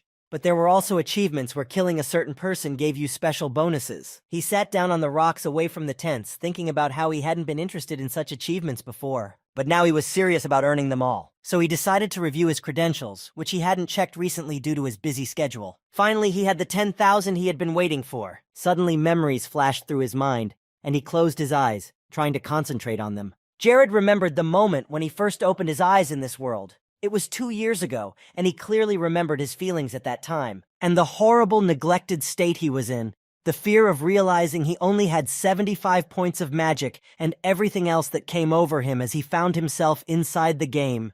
But over these months of diligence and tireless work, Jared managed to get stronger and improve his skills, and became strong enough to defeat a 6th-grade wizard. Like all the other characters who could potentially be the main characters in this story, he has been training hard and doing his best to become better than he was yesterday. And now the time had come when Jared would have to fight her, and he was strong enough to do it. He was thinking of a 6th-grade mage, a girl who had been assigned by the Kingdom of Malice to his neighborhood, and her name was Naomi Grace. Just as Jared entered the tent where Ella and the others had already entered, he was again distracted and unable to speak to them. When Jared was called, he immediately ran to meet Genitz, who had already returned from a small errand. Ola, the artificial intelligence, accompanied him throughout the flight, and finally they arrived back. And there was another man next to Genitsu and Ola. Jared guessed that it was Admiral Luke, so he was happy to greet him. Commander Prasina was also very friendly and eager to greet the Lord. The Admiral got down on one knee, showing all the respect for the Duke, and when he called him Lord, it immediately calmed Jared down, because he realized that everything went well and Genitz had managed to convince him. Jared smiled, telling him to get off his knees, and that he had been waiting for him to come for a long time. Luke thanked him and got to his feet, then asked Jared to accept his gift. The man handed Jared the Admiral's seal, and he also handed him a map of Prasino, and a brief information about the coastal city. The only thing Luke asked was that he spare the soldiers of this city, as Jared had done with the troops of Genetsu. Of course, the Lord kept his promise and did not intend to endanger the lives of Luke's soldiers. Yet Jared had decided to make a personal statement. He was determined not to let the disaster and tragedy happen again. Jared took his hands in his own and swore before the god of Radius to keep his promise and do everything he could to save lives. And his strategy was to keep his friends close to each other and to keep his rival's enemy close to him. And that's how Jared managed to take over some of the territories of the Kingdom of Malice. As soon as the power passed to Jared, life began to boom in this place. It flourished every hour. The new lord gave an order to start repairing old ships that were just standing idle due to certain malfunctions. It would take a lot of money to annex 2 cities to Yanchi in a year, but it would also bring a lot of benefits. It was not certain that they would get a better opportunity in the future, so they needed to move as quickly as possible and take control of the nearest towns. Then Jared returned to the tent and told the plan. Ella asked what else he needed. If he had already managed to capture 2 cities in one day, a state that owns Chaldea and creates weapons from it on a mass scale can be sure of nothing. It is a new generation metal, which gives them a big advantage over other kingdoms. Lakis agreed with Jared's speech, but preparing for the speech would take a few days at best, and even though Genitz and Luke were sincere, Curvia needed to keep a close eye on the 2 of them. Jared had gathered all the major people who played the most important roles in the kingdom to discuss the matter, and he agreed with Lakis that they needed to be careful with the admirals. War was declared, and they both lost their cities before they could even blink. And no matter how stupid the kings of both kingdoms were, they would not let this situation go. Jared knew full well that even if the king did not know about the admirals, they would not turn a blind eye to his next move. The Lord said that everyone should be ready to fight at any moment. It would be necessary if the enemy withdrew his troops, and this would obviously happen soon. But he himself was not going to just meet the enemy. The Duke decided to prepare a small surprise for them. Isabel, like everyone else, was still sleepy, tired, and barely listened to Jared's stories about the offensive and the enemy's troops. It was bound to happen because they had enemies on both sides, so it was not profitable to sit still. The Kingdom of Malice and Cinders were enemies with a common border, so the question was whether they would send a large and powerful army to the neighborhood in such circumstances. If they did, the Kingdom of Cinders could easily attack across the open border. At the same time, the kings of Malus and Bonuso would face a dilemma, because none of them would be able to fight on two fronts, and if they decided to defend themselves, they would never be able to break through the defenses of Krivia, unless they want to blow up a crowd of soldiers on landmines and send them to their deaths. Jared and the others discussed the situation calmly, but the peace was interrupted when a soldier ran into the tent with an urgent report. The soldier quickly told us, almost in one breath, that the army of the Bonuso kingdom had urgently gathered its infantry and was on the move. Jared stood up, asking him how many men had gathered. Fortunately, there were only 4,000, but they had also been joined by several mages and knights from the kingdom's capital. But there were only 200 of them. Jared had one more question. He was interested in whether the commanders of the knights and mages of the Bonuso kingdom had personally appeared, and the soldier said that they did not appear personally, and that the deputy captain led them into battle. Jared tried to recall the names of these two people, and after some thought, the names Carson and Kent came to mind, but in general, it didn't matter much. It was important to focus only on the number of the army. But in any case, the advantage in the struggle will be with the one who is smarter and knows how to build a strategy, not just attack. Later, another report came in, and it turned out that only 3,000 infantrymen had gone into battle, but on the way, they had turned north and were now moving east. Something strange was happening. Jared had expected the army to come straight here, but for some reason they decided to turn to the royal palace of Cinders. And according to the information that Krivia had received, the troops of the Kingdom of Cinders had also moved out. They had already moved toward the borders, gathering their army. Jared hadn't expected Eziel and Mara to help him in this difficult battle, but he could not help but be pleased with the synergy between their two kingdoms. After thinking about it for a while, Jared gave an order to his men. It was to set up an outpost on the outskirts of the coastal towns they had captured, while the Duke himself would build a line of defense along the mountain range. The Lord ordered many mines to be laid along the main road along which the enemy troops would march to prepare for the defense as best as possible. Ella was very excited about the new battles. It seems that she does not mind taking part in them every day. After gathering a team of Ella, Isabel, Lakis, and Hayes, they went to fulfill Jared's order. Meanwhile, in the place where Ed was at Naomi's academy, it was raining heavily, and there was a thunderstorm. Naomi stood by the window, looking out into the deep darkness behind the glass. For some reason, she was far from happy and looked sad. She was angry because of everything that had happened since she had once said a few words about the king's tyranny. It was the only time she spoke about the dark machinations and corruption in the state, but immediately after that, she was accused of treason, honor, pride, and everything that the magicians had built for so many centuries were lost, and she felt partly responsible for that. There was nothing more Naomi could do for the good and happy future of her kingdom. Suddenly, the deathly silence was broken by an alarm that frightened all the rats in the small room. She felt that a very powerful wizard was approaching from the north, and there were fewer of them after the great massacre. Naomi guessed that it was the same Duke Jared from Krivia, about whom she had heard quite a bit. To her, he was the most hated person in the whole world, but the fact that he was approaching her was a good thing. She needed a punching bag to take out all her anger and rage on. Now was the perfect time for Naomi to get rid of him and be the death of Jared. She walked out of the small room, opened the window wide, and took off in the direction where she felt Jared's energy. For some time, Naomi had to fly in the pouring rain, hearing thunder in the dark depths of the night, and watching the bright glare of lightning in the distance. But soon she found Jared, who was also flying alone high in the sky. The guy was flying south and didn't even seem to be aware of her presence. Naomi continued to keep her distance from him and watched from afar, then prepared to attack him by surprise. She sincerely wanted Jared dead. Naomi hated him with all her heart, so she wanted to end him and make sure his name was forgotten as soon as possible. It was only when she created a large, bright sphere in front of her that Jared looked back and noticed Naomi, and it was only because his alarm alert magic had been triggered that he saw her. The 6th grade water storm magic was so close that he was almost blown far, far away. Jared instantly reacted and created his most powerful shield, but even here he wasn't sure he could withstand the attack. Indeed, it was much harder than mages of his level. He was literally swept into this storm, lost his balance, and had already stopped orienting himself in space. This water storm and the rain was too much for him to handle.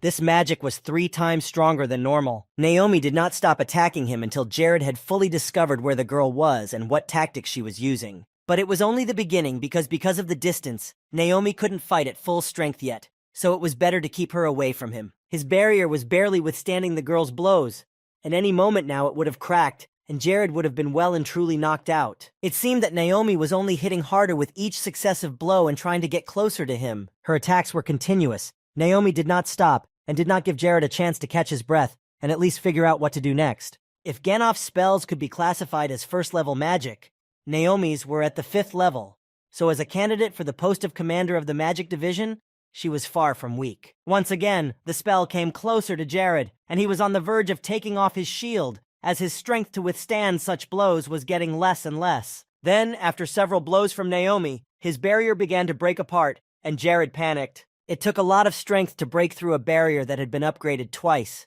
and it was almost the first time Jared had ever done it. It turned out that people were right about how you become a real and powerful magician only after you reach the 6th level, but he was only at the 5th level, and he had to compete right now, so he was going to solve this problem in a different way. When he finally removed the barrier, the aerial ropes instantly flew at him, and Jared immediately regretted taking the shield away because they could have hurt him badly. But on the other hand, the whole situation made him very interested. He had heard a lot about Naomi and wanted to see her live one day, and now he had the opportunity to fight her. Now it was time for the debut of the powers that Vienna had given him, and Jared cast the spell of flight to its fullest potential. Even when the wind was blowing or the rain was pouring down, he could make his way through the air, and even Naomi would have a much easier time of it. When he had more space in front of him that wasn't covered by rain, Jared began to give. He shouted another wind path spell, and then everything around him became too bright to keep his eyes open. Now Jared could approach Naomi more confidently and try to attack her first, instead of just defending himself or dodging her blows. Right after that, Jared used the change in wind direction to confuse Naomi more. Now was the time to take advantage of the chance he had. So Jared moved forward. The wind spells he had learned from the spirits, and Vienna had been very helpful and useful against one of the most powerful wizards. Now, although Naomi was strong, she would have a harder time fighting, and the rain was the main problem. Naomi couldn't see as well because of the heavy downpour, so she relied more on feeling its energy to hit her target. Everything was going well, but after a while she noticed that Jared managed to deflect her attack and was not hurt. Or rather, the guy just changed the direction of the magic. It was unlikely and a scenario Naomi had never imagined, but now her own mania was backfiring on her, and a strong wind was moving directly in her direction. In addition to her own air whips, Jared added his own. Though his magic was weaker, it definitely distracted her attention from the main attack. Now the sorceress had only one option to get out of this unexpected situation. It took her only a few seconds to distance herself from Jared so that the impact was less, and then Naomi used an absolute shield, one of the most powerful barriers available to wizards. This shield was going to work perfectly in front of the whips that were just approaching her, so she concentrated all her magic on it. The fire shield was really good at deterring attacks, but it seemed as if a dozen more of them would make it disappear. She might not have survived the whips. They flew with such speed and energy that they could have killed her. Naomi stepped back, leaving a barrier in front of her to deter the attack. She decided to go to extreme measures to defeat the hated Jared. She was ready to do anything to kill the enemy of her country. What Jared was going to do to her cities irritated her even more, and the anger in her heart grew. Naomi took out the Eve pendant that she always had with her for moments like this, which happened now. This artifact would lead her to the desired result and finally kill the pitiful Duke. When she was still a small child, her mother, who had been ill for a long time, told her daughter to take this pendant for herself. In her small hands was a valuable and powerful artifact, which was also a memory of her mother. With the help of this thing, she would be able to choose any visible target and instantly use teleportation to wherever she pointed. After Naomi hid it, she asked her mother why she decided to give her the artifact, but she interrupted her because she had something else important to say. Her mother emphasized that this important artifact could only be activated by the magical energy that was concentrated inside it, something Naomi had to remember for the rest of her life. And one more thing, it would take a whole month to fill Eve's pendant with magic again, so the artifact could only be used in an emergency. The little girl screamed, telling her mother not to say another word. It was already hard for her to speak, and Naomi was very worried that the thing she feared most might happen soon. She could not die, leaving her little daughter alone. Naomi cried a lot when her mother got worse again, and later she just lay in bed. But Naomi continued to believe that her mother would recover. But this strong desire was not destined to come true. That day her mother died was the worst day of Naomi's life. It was a hard blow, and after that she was left alone. But it made her so confident, because from a young age she had to fight on her own and survive without her elders. Eve clutched the pendant tightly in her hand. Jared was the reason for so many problems in the country. He was the reason why all the mages lost their dignity and some of them died. And he had to be punished for all the things he had done. Anger was boiling in her blood, and Naomi would never miss this opportunity to kill the enemy of her people. She commanded all the powers that were inside the artifact to come out and show their true power. The rain was no longer visible around her, but a very bright light appeared that blinded both her and Jared, who was far away. When the light slowly began to fade, Jared realized that Naomi had disappeared from his sight, which was something unusual because he could see that it was not like a normal teleportation spell. The guy knew about the Eve pendant from the world of paradise. It was similar to the effect of it, but he was not at all sure that this artifact existed in reality. He was caught. He was trapped, but he was in control. Everything was fine, and Jared was trying to think clearly. In such a situation, he would most likely not be able to use any kind of evasion magic, and whether it was a jump or teleportation, Jared needed to concentrate as much as possible. Naomi will soon seize the moment and start attacking herself, for example, releasing her magical energy. If he is caught in this attack, his body will be cut to pieces. Or Jared will find himself in a distorted dimension from which there is no escape, and that is where his last years will be spent. After all, he could die again, a thought that didn't scare him so much, since after his last death, a new life was waiting for him. In general, it didn't matter much what spell Nalif chose to use now. On one of his fingers was a ring of luck. With its power, the owner of the jewelry could dodge any attack that would lead to instant death. This artifact could be used only once, and this ability of the ring would disappear immediately after use. And Jared would use it without any doubt. Now was the moment when this artifact was really useful to him and could save his life. So he threw himself under Naomi's attacks, and she in turn began to aim even more carefully and use the most powerful spells she knew. Naomi summoned all her strength and cast a chain lightning spell, directing it directly toward her hated opponent. Jared had a triple enhanced paralysis spell on her, and it seemed like it was over. Naomi thought it was a victory for her. A victory for the enemy of her entire kingdom, who had started a war and devalued all the magicians in the territory. But it wasn't that simple. It was Jared's plan, and throwing himself directly under the sorceress's attack was one of the steps to victory. It was only in a few seconds that Naomi realized that she had lost, and that the one who was weaker had won this battle only because she was overcome with anger and rage. She had not followed the strategy to the end. In fact, there was no strategy at all because Naomi just wanted to kill her opponent, and her eyes were clouded by all the memories of what he had done. Besides, she had no idea that Jared might be keeping some secret evasive artifacts around. Naomi had thought that all the legends about such artifacts were just that, legends, and that no such thing actually existed.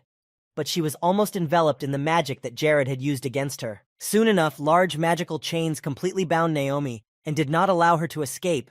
She was too disfigured by her defeat before such a weakling and enemy of the kingdom. She could no longer move, and her magical powers began to leave her. All the energy that had been bubbling up in Naliv instantly disappeared, and no trace of aggression remained. The pressure from these chains, which were covered by the opponent's spell, was squeezing her too much, which was reducing her chances of escaping the trap with every passing second. Usually, immobilization could tie her up for 5 seconds or less, but now it was already lasting more than 10 seconds and the chains were not easing the pressure. Such an effect could only happen when the opponent uses a double paralysis, which Jared used, realizing that this was almost the only chance to defeat a strong magician. Few people were able to create magic of this level, and soon chaos began to create in Naomi's head. Her eyes involuntarily closed, and her energy was running out. It was the same with the air loops. Jared's spells were 2 or 3 times more powerful than those of 5th grade mages. She'd been a mage since birth, so she had a good idea of what kind of magic an average person could use, and Jared's was nothing like the standard set of spells people learn to use. Naomi was slowly falling down, realizing that she was going to die anyway, and there was no chance of escape. However, no matter what happened, this idiot king had no idea that he was in great danger on her land.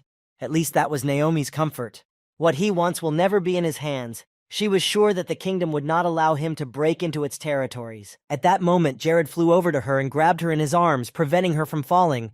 This surprised Naomi even more, but what made it worse was that this person she hated was now so close. Jared wasn't so angry, and in fact was in the mood to just talk for a bit. He smiled and asked if she didn't mind talking. Naomi stared at him, dumbfounded. Now only the paralysis spell she had cast was keeping her from hitting Jared and ending this. After a moment, he partially disengaged the paralysis so that Naomi could respond, but it was too dangerous to remove the spell completely because Jared knew exactly what would happen after that. Then he continued, saying that he hadn't come here to kill Naomi. Jared had only come here to talk to her, but she had other plans, and that's what started the fight. Naomi was still unable to form even a few words into a sentence, which was due to shock. because it was unusual to see your competitor treating you well, so it took Jared a while to get a response from her. In general, she was uncomfortable being in this position, in the hands of her enemy and with a paralyzed body. It is not the most pleasant feeling. However, this situation was not the most surprising at the moment, because the state of the Kingdom of Malice, which already suffers dozens of people every day due to disasters and pandemics, is still getting worse. And even more so, the king does not even notice the best mage Naomi in his country. She didn't have the energy to tell him everything she wanted to right now, so she just asked him what he was trying to say and where he was going with it. Jared spoke again, and he was also brief, saying that he was here to win Naive Grace's heart. With every word he said, she wondered more and more, not understanding where he was going with this conversation, and why he was avoiding the main topic of the conversation by 10 ways. Still, she agreed to talk. She had nothing to lose, so Jared was glad. But first they had to get out of the rain, which was getting worse. They found a dark place and built a fire, and Jared told her that he hadn't used his paralysis just because he wanted to. He was going to talk, but Naliv had opened an attack, so there was no other choice, and he had come here to discuss something very important. Naomi stood away from him. She didn't want to get close to her enemy. She was still angry and hated him just as much. Naomi said that if he was going to kill her, it was better to get it over with and not drag it out. She would not accept defeat, especially to someone like Jared. It seemed to her that the only reason he didn't kill her right away was because he wanted to enjoy the fruits of victory and savor them. Naomi didn't care if he decided to go after Malus or changed his mind. She wasn't afraid of being contaminated by his nasty hands. Jared was surprised by how angry she was with him. It was even a little scary. He thought that Naomi would be a little easier to take it all now, but he was wrong. He turned to her, not saying a word, and continued to think about how to respond to her reaction. Naomi stood farther away from him, folding her arms and watching his actions intently. But Jared didn't know how to bring her into a normal conversation. But despite her rude behavior, Jared smiled at the sorceress. This surprised her even more. He seemed to be crazy and laughing when he was treated like this, which confused Naomi. Breaking the silence, which was only broken by the crackle of the fire, Jared said that in the future his territories would be much larger than they were at the moment. He was going to continue to expand his holdings, and it was not because he was a war-mad psychopath, as she might have thought. He just wanted to create a world where everyone could live happily in peace. She stood there for a while, thinking that Jared had managed to convince her to come over to his side, but Naomi said again that his ideas were insane, and she wanted nothing to do with him. His plan was to make the world perfect, too perfect. And he agreed. The girl was right about that, and maybe it all seems unrealistic and ridiculous, but it was his dream and Jared sincerely wanted to achieve it. However, whether these grandiose dreams would really come true or remain forever just dreams of perfection, he could not answer for sure, and he would never know the answer to that unless he tried to make them all come true. Naomi asked again, unhappily, if he was doing it to stand out and be different from all the other people, and Jared smilingly replied that he was indeed completely different. At the very least, he was definitely much better than the king Naomi had been under. Deep down, she knew that, and even agreed with that statement, but when she heard it, she wanted to argue against it. But in the end, she didn't, because it was the truth, which she may not have wanted to admit, especially to the enemy. But there was no point in staying in this kingdom that was doomed to destruction because of its ruler. Apart from the fact that all the money allocated by the state treasury went to only a few aristocrats, King Malusu did not care about the common people at all. He did not care how they lived and whether they had enough money for basic bread. The king turned a blind eye to the division into factions and kept only sycophants near his throne who were beneficial to him. Jared held out his hand to Naomi and asked if she really liked the form of government under which she lived. The girl clenched her hand into a fist, realizing that every word Jared spoke was a hard truth to acknowledge and to realize the horrors of. If things continue at this rate and the king does not recover and continues to be guided only by his own preferences and not thinking about the country, the kingdom of Malice will fall without the help of Jared and the army of Krivia.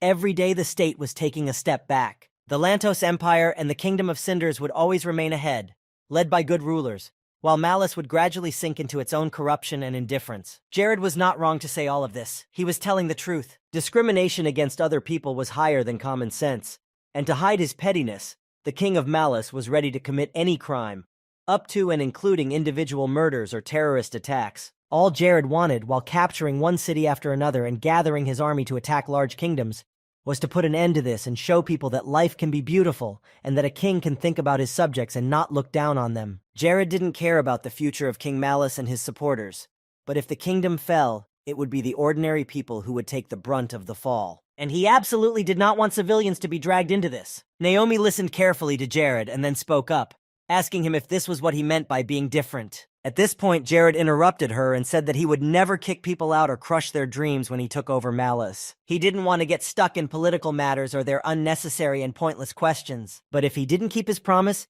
Jared assured him that Naliv could take his life himself. He dreamed of prosperity and wealth for the common people, dreamed of a world where ordinary people are the basis of everything. Perhaps this story was too obvious and uncomfortable to explain word by word, especially since mere words would not be enough to prove his desires. Jared calmly asked what Naomi wanted from him, what he could do to convince her that his dreams were sincere and real, and she replied that he needed to prove his worth once again. It was obvious that he was much stronger than other 5th-level mages. This strength was driving, but it was just an ability as a mage. It had nothing to do with the kingdom. In other words, she wanted Jared to prove to her his strength as a leader. If he failed to turn his ideas into reality, then all his words were empty talk, worthless. Jared then returned to the fire, saying that very soon the army of the kingdom of Krivia would attack Malice. The enemy soldiers outnumbered them, but Naomi said that this was the reason why Malice was a kingdom and had a large and strong army that would stand at the front, and this should not be taken too lightly. In other words, if Jared manages to win this war that he has started, Naomi will agree to come over to his side and support Krivia. But she told him not to talk ahead and not to invent anything new until he proved himself to her.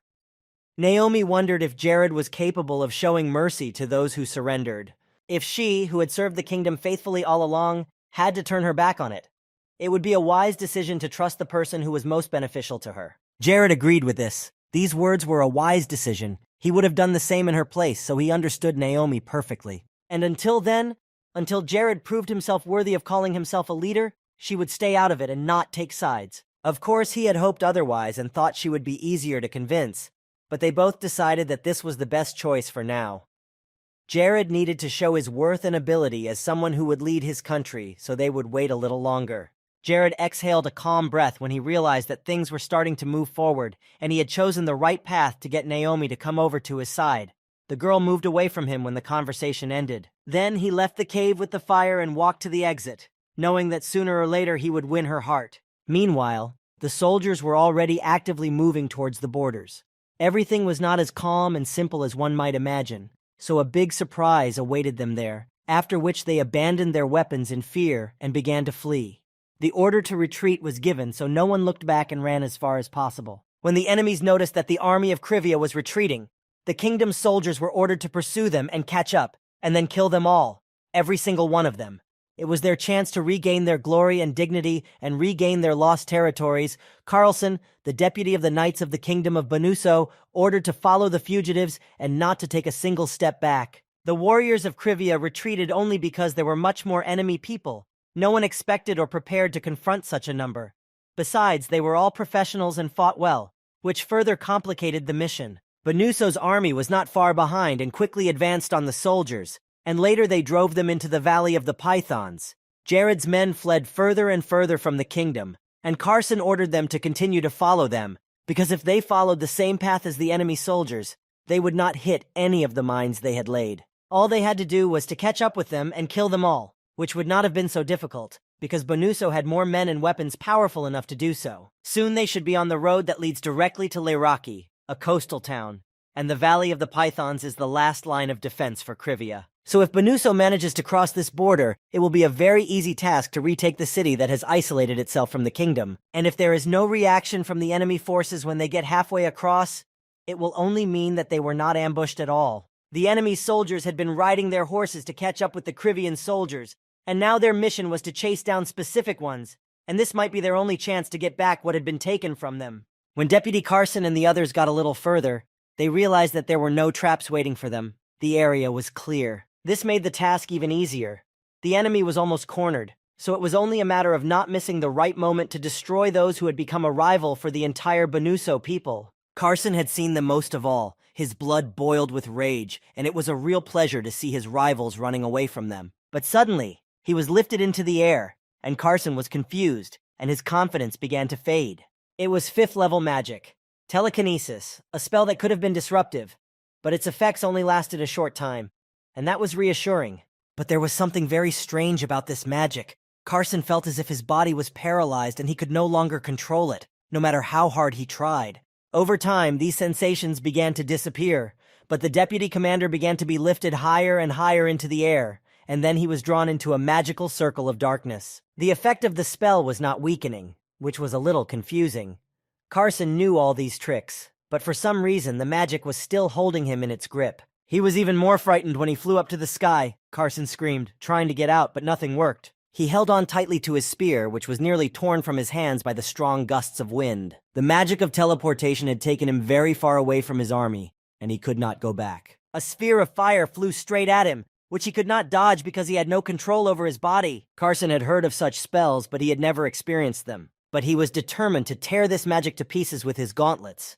So he picked up his spear and prepared to repel the attacks he encountered in enemy territory. When he touched the sphere with his hand, he realized that it was like ordinary magic, light and simple, and it shouldn't be that hard to get rid of these spells. Already bravely, Carson held back one of the fire spheres with his hands, realizing that it would be easy to fight back. But a few seconds after that, he began to be engulfed by fire from all sides, as if absorbed inside him, and Carlson was afraid. The man's head caught fire, and there was nothing he could do about it, which made him panic even more. Carlson screamed and tried to put out the flames, but his attempts were in vain. His helmet, which was on his face, was severely deformed, and his face began to burn. The pain was unbearable, but it was impossible to get rid of it. When Carson could no longer understand much, as he could see absolutely nothing and was losing consciousness due to the pain, Jared appeared next to him and caught him by the arms like a prey. He held him, happy that his opponent had fallen into his trap so easily. After taunting him for a while, Jared let him go from a great height so that he would fall and be finished with him. When Jared looked down, he saw Isabel standing in the clearing with the other magicians. She had brought the Dressa shamans here to help as soon as she heard the signal that the enemy army was on its way. This tactic they chose to lure Banuso's army to their side and lead the enemy right into a trap was simply excellent and worked well. The deputy commander of the Banuso army was successfully eliminated. Jared was holding what was left of Carson in his hands. As expected, he lacked knowledge of magic and easily fell into the trap. More than 10 shamans used a special group spell called Violent Explosion, so the man was unable to react. After that, Jared flew on to follow the army, which was now without its leader, but they continued to move forward. Of course, their morale was broken, and they were now in a state of shock, making it easy to take them down one by one. In an instant, Jared used sound amplification while remaining in the air above the soldiers of the Banuso kingdom. When the spell was cast, he shouted loudly for all the troops to immediately attack the enemy. The soldiers of Krivia quickly responded to their lord's order and raised their weapons and marched directly at the enemy's troops. Later, this quick war ended as expected, with Krivia winning, and 3 days later, Jared arrived at the palace of the Banuso kingdom. He was holding a cup of hot tea and sitting calmly in a chair, telling me that at first he was only going to defend himself and did not want to open fire. But this greed and anger of the soldiers turned out to be even worse for them. They wanted blood to be shed, so they would not accept any compromise, and that's why they had to start attacking. Later, things turned the other way around, and Banuso's soldiers fled from Krivia as fast as they could and soon found themselves back in the Valley of the Pythons. One of the warriors shouted loudly that Carson, the leader, was dead, and Krivia's soldiers overran them, and he ordered them to give up and retreat. But when they all moved back, they noticed that the road was blocked and there was nowhere to go. There would not have been enough time to go around, because they would have been overtaken, so the army was trapped in a dead end. Wherever they went, it was the same thing. They always faced the fact that the road was completely blocked, but the soldiers were going to use every chance to escape and check all known roads. They ran as fast as they could, having received orders that if any of the troops did not keep up and fell behind, they would simply be abandoned. Jared calmly put his cup down on the saucer. His troops did not miss the opportunity to counterattack the enemy and managed to defeat them to the ground, and then the guy laughed. This peacefulness in the room was broken by Hayes, who burst in loudly and told Jared that the conference had already begun. He smiled, saying that he had heard that Valdez had arrived here at dawn. Apparently, his video had been broadcast on big screens and at public events. Jared stood up, asking Hayes if she wanted to go with him. She was quite excited to hear Jared's offer, saying she was eager to watch. Valdez had tried to make the video in such a way as to showcase all of Lord Curve's accomplishments. Jared modestly and quietly replied that there were only a few of these great achievements. Hayes always liked to exaggerate a bit. To be completely honest, Hayes had a real talent for seeing the good in people. She was very positive. Because she trained so much and developed her healing abilities, many soldiers quickly recovered from their wounds in the war, and every soldier expressed their gratitude to her. And because she never stopped showering Jared with compliments, the soldiers began to believe in their commander even more. Hayes was doing her best to help her kingdom, and she was trying hard. Later, when they reached the place where Valdez was speaking and showing his video, the man asked everyone to focus and look at the happy faces of the refugees who had come to Krivia for help. Some people thought that all these people had died long ago because there was no good news from the kingdom of Malus and Bonuso, but now those who managed to escape to Krivia were really happy. The screen showed a photo of a happy family smiling, and Valdez added that it was all due to the fact that their lord had blessed the land. The crowd heard dissatisfied shouts from the audience, which were addressed to the kings of the neighboring kingdoms. They called them arrogant aristocrats. Expelling their people and not caring about their fate is what they have always done, and after such actions these two have no right to call themselves kings. This guy was approached by another refugee who had found shelter in Krivia, who tapped him on the shoulder and told him that the current lord had cut all taxes by 50%, and that this would be valid for a whole year, and that Jared had also cut off all additional special taxes. The guy had already heard about the new decision, and he was worried about what his family would eat and whether they would be able to afford to live in these territories. However, if all these rumors are true, he doesn't have to worry about it anymore. But he was worried that all these laws sounded too cool to exist. The older man waited until the boy finished talking and offered him to start his own business if the authorities allowed it. He was still worried about the fact that some people from the kingdom were still here, but the man reassured him, saying that they should not think about the bad things and just hope for a better future with the new lord. The guy pointed to a building nearby, asking his friend if he had ever heard of a glowing stone before, and then added that they were going to install one right now, so that the residents of these areas could walk the streets safely and securely even in the dark. It seemed that the world would change for the better very soon and they would all live happily. Everyone was looking forward to it. Meanwhile, Valdez continued his speech and showed people the video, talking enthusiastically about the Lord. Suddenly, the event was interrupted when someone loudly asked people to disperse and make way for 2 carriages with military men in front of them. People were distracted from Valdez's video and started discussing what had just happened. They could not see who was inside the carriage, but suspected it might be the ambassador. They looked at the flags flying above the carriages and thought that the kingdom might send another large army here soon. But even that conversation was interrupted, and they turned around when they heard a voice from behind them say that they shouldn't worry about it. Jared assured them that there would be no war. Most likely the kingdom had sent a delegation here to negotiate a ceasefire. The 2 girls looked at him in shock, not expecting to see Lord Curve here. Jared added that it was better not to think about bad things and go about their business, and Hayes stood happily next to him, watching the people. After a while, Jared got to the room. Apparently, he knew the reason why the opponent stopped attacking them and surrendered. Jared sat next to Lakis, saying that Cinders had probably quadrupled the garrison on the border. However, Lakis saw more than just good news here. He suggested that Malice had suspected an agreement between Cinders and Krivia, but that this outcome was to be expected. Also, the Lord's aide seemed to be impressed by the Chaldean weapons production, and Admirals Genitz and Luke said almost the same thing. Jared agreed with him completely, and then thought about it. In fact, he no longer had plans to advance any further, but he still continued to gradually push his army forward. Jared had foreseen the current situation and put pressure on both sides, and after learning about the weapons from Chaldea and Carson's death, the kingdom's chances of attacking had been greatly reduced. And Naomi, the strongest mage in the kingdom, who decided to take the neutral side for the time being, further surprised the enemy army and doubled their shock. At that moment, there was a knock at the door, telling the Lord that Ambassador Bonuso was requesting an audience with Jared, and that Ambassador Malusu was also requesting a meeting. Jared said to tell them both to come inside, that it would be better to discuss it together. They entered, greeting Lord Jared politely and bowing. Jared looked carefully at the 2 representatives standing in front of the door. For a while he remembered something, and soon Jared realized that these 2 had come to Krivia for a cure for his illness. The boys also recognized each other. They had been losing cities in the kingdom day after day, but still had the audacity to enjoy themselves in public and laugh heartily. This fully reflected the bitter reality of these kingdoms, because most of them were simply indifferent to ordinary people. Later, the representatives of Bonuso and Malice sat down across from Jared and Lacus to start a conversation. The Lord was not pleased to see them at first, not surprising after all that their kings had planned to do to Krivia and the people of that state, so he folded his arms across his chest and asked them what they wanted from him. The boys fell silent, not knowing what to say to Jared.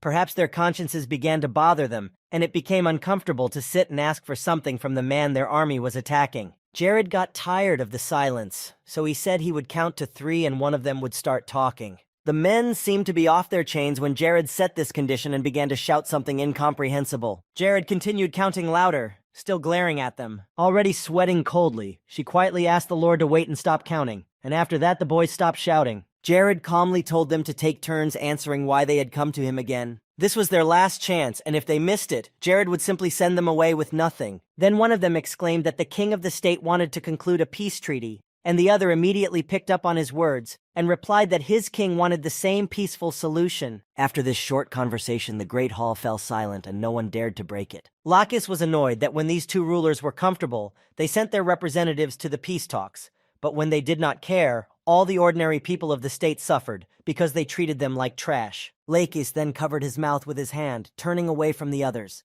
What he had just said just came out of him. He could not keep quiet, even though he knew that such a tone was not allowed in negotiations. But Jared just smiled and patted him on the shoulder. Then the Lord rose to his feet, his expression already changing to one of anger and dissatisfaction. He was not happy with the way these scoundrels were behaving either. They decided to make a peaceful solution only after they realized that the army of the kingdom would kneel before the enemy and achieve nothing.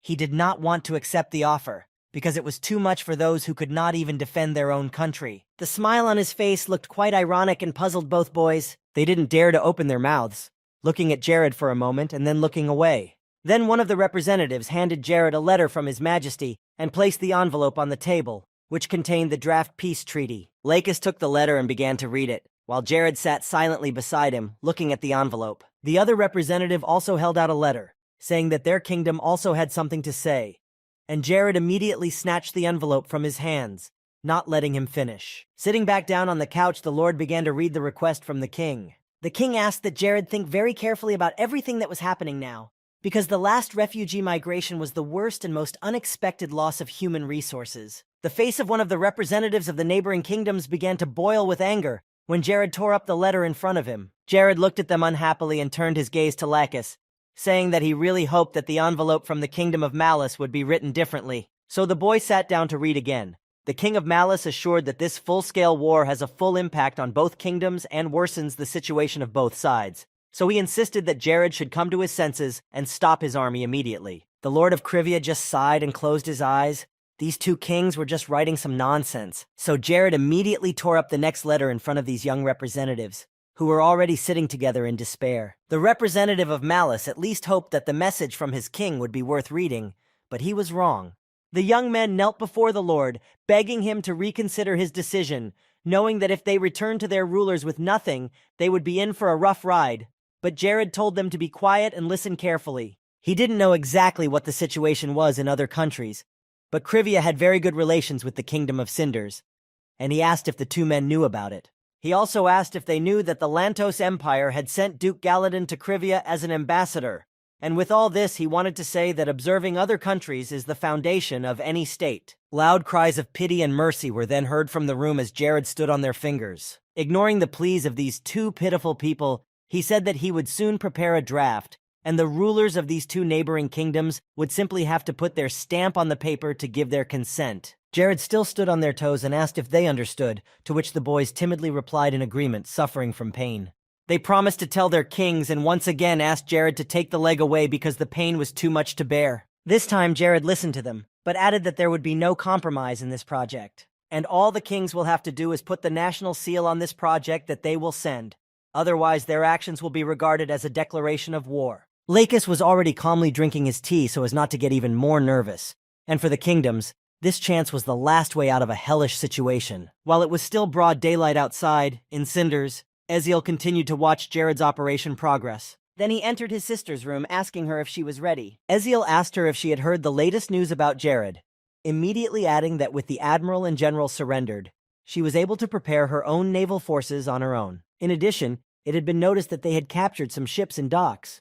Mara said that she had heard of the admiral of this city, and that he was a very honest man. He must have changed his mind about Jared when he realized the nature of his kingdom, which was corrupt from within. Eziel also added that Naomi Grace, the most powerful mage in Malice, had become Jared's vassal now. According to all the rumors that spread across the mainland, he immediately handed her over to take charge of the mages of Deimos. This may have been because of the unilateral agreement that Jared had proposed, and perhaps the king was frightened by all the negotiations and signed the agreement without a second thought. However, Eziel thought the king's actions were quite suspicious, and the same with their kingdom. Cinders could not ignore the Lantos Empire. It seemed very insidious to Mera. As for Jared, and it looked like a betrayal, she felt that, like Cinders, the Lantos Empire was simply being used. Eziel turned away from her to avoid looking into his sister's eyes. He didn't want it to be true, so he added that such lies were hard to refute or confirm. They couldn't be sure, and even if they managed to contact the Empire, it would be too late. If you're going to war, you have to realize that even if you don't want to go to war, you have to do what's necessary. Jared managed to beat both kingdoms, Malice and Banuso. Eziel pulled out the envelope he had handed his sister and asked her to personally hand it to Jared. Mera smilingly agreed. They needed to make Krivia their ally, so she would soon be traveling to that kingdom. But before she did, Ezekiel warned her, telling her to be careful and not to rush into words so as not to provoke Jared. Mera reassured him that everything would be fine, and that he should just trust her and not worry. Her brother was very pleased to see her so happy. She had stopped laughing so much after the recent events when the country was gripped by the pandemic and floods, but it seemed that she was getting better every day. Just the thought of seeing Jared made her happy, and her brother smiled, realizing that she liked him a lot. But she didn't say anything to that, except that it was time to get ready and go on a trip to Krivia. After a while, the princess got into her carriage and started for the neighboring kingdom, and Eziel watched her until the carriage was no longer visible on the horizon.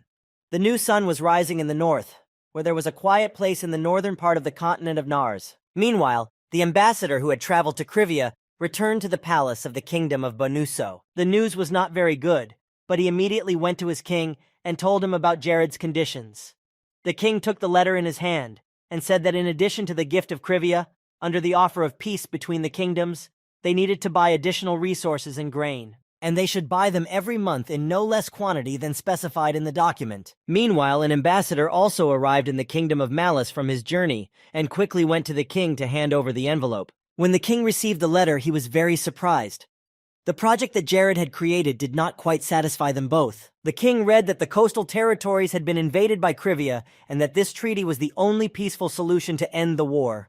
There was no other choice but to sign this project and follow its rules without trying to disobey, especially since no one knew when the Kingdom of Cinders and the Empire of Lantos would start acting again and attacking their states. Now, Kings Banuso and Malice had no room for error, of course, and had signed Jared's decision to at least try to protect themselves. When the seals were already on paper, the worthless rulers decided that they could recover their heavy losses by exploiting the people. The situation was far from ideal, but the decision was agreed upon, and soon it was February 14th, Hayes' birthday. Valdez and Julian were already in the office. They knew that the meeting was still a few hours away, as it was scheduled for 6 o'clock, but since Auburn had sent a text message, they arrived sooner. Along with the two of them was Ella, Lacus, and Avila, who had rushed to come as soon as they heard about the letter. Auburn was the last to arrive, and they were about to begin, but he added that there was something else to do before they did. Everyone sat down at the big table, and then Auburn sincerely thanked everyone who had come before him. The older man was well aware that it might look a bit presumptuous on his part, but he had reasons for urgently gathering everyone here. Ella assured him that they were ready to listen to him and that he could begin. He said that it would be better to start by gathering their thoughts before the Lord joined them, as they would have a difficult decision to make. Everyone present was well aware of this, but they were not happy to have to perform such a task. Auburn unfolded a map of the entire northern continent of Nars in front of them and placed it on the board. As he stood next to her, Auburn began to speak, explaining that Jared had once decided to help Cinders, and that since then, Krivia had been involved in their civil war. Back then, the territory of Krivia itself was quite small, and the development of the state was just beginning to gain momentum. Everyone could only dream of increasing the territory of the land. Lacus exhaled calmly, fully agreeing with Auburn. It used to be that way. Nevertheless, the territory of Krivia increased thanks to the lands of Santuria, which was once considered a useless place, and after that was completely built up. This land has also become sacred and is developing at a tremendous rate, a statement that all present also agreed with. Auburn praised each of them, saying that everyone worked hard and tried very hard to contribute to the development of the state. A lot of effort and time was invested in it. Given all this, it was not surprising that the number of refugees increased significantly. What once seemed impossible has become a reality. The development of Sanari is a great merit of the people living there. The Lord created comfortable conditions for the refugees, and now his kindness has paid off for the state, and his name has been on everyone's lips ever since. However, in reality, their territory had grown too much even for the term great and powerful, and they had also increased their possessions through successful battles. Now Auburn suggested that we look at the map hanging next to him. If you looked at the size of their lands, you could see that they were comparable to the size of the Kingdom of Cinders, which meant only one thing. Julian stared at the map, fascinated, realizing that right now the transition from an ordinary state to an independent kingdom would take place, because Krivia had all the makings to declare it. Oberyn had been leading the whole story to this moment, which amazed everyone. They have decided to declare Lord Jared king, and will use this opportunity to make a decision on the establishment of Krivia as a kingdom and a strong and independent state. Avila added that since the Lord began to govern these lands 2 years ago, their region has undergone very strong changes. The state has developed so much that it can be called a cataclysm. Lakis generally believed that the word God was very appropriate to describe Lord Jared, as if he had been sent by the Neo-Nijas. Jared's mines, magical glowstones, image transmission, a potion against an ominous pandemic, a cure for Ranella's disease. The list of his achievements was enormous. If the kingdoms of Benuso and Malice had such hypocritical and paltry kings, then Jared was more than worthy of it. The scribe behaved like a king just because he had royal blood in his veins, and the rulers disregarded ordinary people and servants, considering them inferior. Oberyn simply could not stand to see this any longer and did not want to put up with it. Everyone supported Oberyn's words about making this important decision, which they had long dreamed of. The man was a little uncomfortable calling Lord Jared king by himself, so he suggested that they join forces and approve Jared for the title. Before doing so, however, Oberyn said that if anyone disagreed with him, they should speak up right now. Lakis, of course, agreed with him.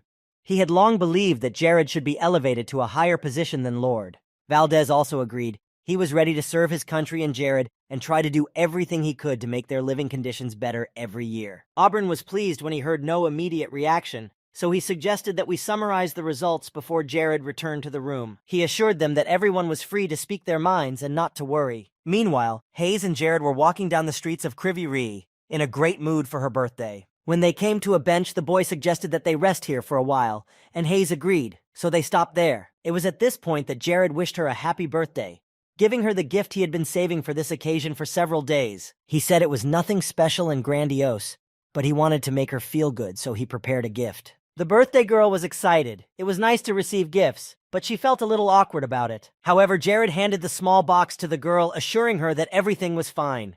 He wanted Hayes to see it as soon as possible, so he smilingly suggested that she open it right away. When she agreed and began to unpack the box of ribbons, she noticed a chocolate candy inside, which surprised her, so Jared told her to try it. After that, something strange happened for her, because when she lifted the candy to her mouth, the chocolate began to glow. Hayes looked at her in amazement, and then a small ring appeared from the candy, which was inside all the time. Jared laughed, saying that it was a divine artifact, and it was supposed to fit her. The girl was fascinated by this gift, which made her feel uncomfortable in front of him. She had not expected such a big gift. Nevertheless, Hayes carefully put it on her finger to see if it would fit her. Only a few seconds passed, and the girl already felt her body filled with divine energy, a feeling that cannot be expressed in ordinary words. Later, she opened her eyes and asked Jared how he got such a valuable artifact. He laughed and said that he was lucky to have found it by chance, and then immediately thought of Hayes and wanted to present it as a birthday present. Jared was very pleased that Hayes had always stayed with him. Despite the hard times, she tried to do her best, and he thanked her for looking after Isabel and Chloe, as well as Mia and Lena for a long time. Hayes didn't understand why he was thanking her so much, because it had been her responsibility since she started working at the mansion. She didn't want Jared to take it too seriously, but he was really touched by her saying that she was ready to stay by his side forever. He asked Hayes if she wanted to get a higher title or start a different life, wondering if she had any such dreams. Hayes did not answer right away. She waited to answer him. She wanted to answer him honestly without any lies, because she believed that this relationship should remain pure. She looked down, telling Jared that she had been imagining something for a long time, but she didn't know how to talk about it. Hayes began to get very nervous. Just thinking about what was going on in her head began to confuse her. After a while, she finally spoke up, wanting to go to sleep and face each new day with Jared. Her words were as sincere as every sentence she spoke, but Jared was struck by her frank confession. She looked down, telling Jared that she had been imagining something for a long time, but didn't know how to talk about it. Hayes began to get very nervous. Just thinking about what was going on in her head began to confuse her. After a while, she finally spoke up, wanting to go to sleep and face each new day with Jared. These words were as sincere as every sentence that Hayes spoke, but Jared was struck by this frank confession. He may have taken it too seriously, but there was no other thought than that Hayes wanted to be with him and be in a relationship at the time of those words. When Jared said it, her face started to burn. Hayes knew what it sounded like, but it was hard to say it out loud. He apologized to her, saying that he was sorry, but that it was unlikely to work out. The guy said that he was already married on their land, so he suggested leaving everything as it is now. The girl was too confused to make a good judgment, but she nervously replied that she still liked it the way it was. Her heartbeat was too fast to breathe, and she could barely make out words. The next moment, Hayes exclaimed that she was not disappointed at all, starting to say that everything was fine. And then she frantically put her hands together and said she would take care of the ring Jared had given her and practice harder every day. It was getting dark, and as they sat outside the mansion, Jared tried to reassure her that she shouldn't be so worried. He tapped her on the shoulder and thanked her again for always being on his side, and only then did Hayes start to feel a little less worried. The past Jared, who was the character in this game, often made fun of her in his other wards, and Hayes herself was brought to tears more than once. But this did not happen with him. But there are no one who is always happy, even if someone pretends to be. She was currently at level 158, and every day she practiced hard to get even higher. When Jared decided to look at her characteristics, he realized that everything was fine, because her level of loyalty and support had increased, and her divine sacrifice had resumed. Sooner or later, Hayes would reach the 4th divine level without any problems. In just the next 2 years, Hayes would become a famous 4th level healer, all thanks to her special talent. Jared spoke her name once more in appreciation and thanked her, making sure she was on the right track. When Jared got up and was about to leave for the mansion, Hayes remained seated on the bench, watching him. He had to get back, because the monthly meeting would start in a few minutes, and he didn't want to be kept waiting too long. Jared then entered the office where everyone else was waiting for him.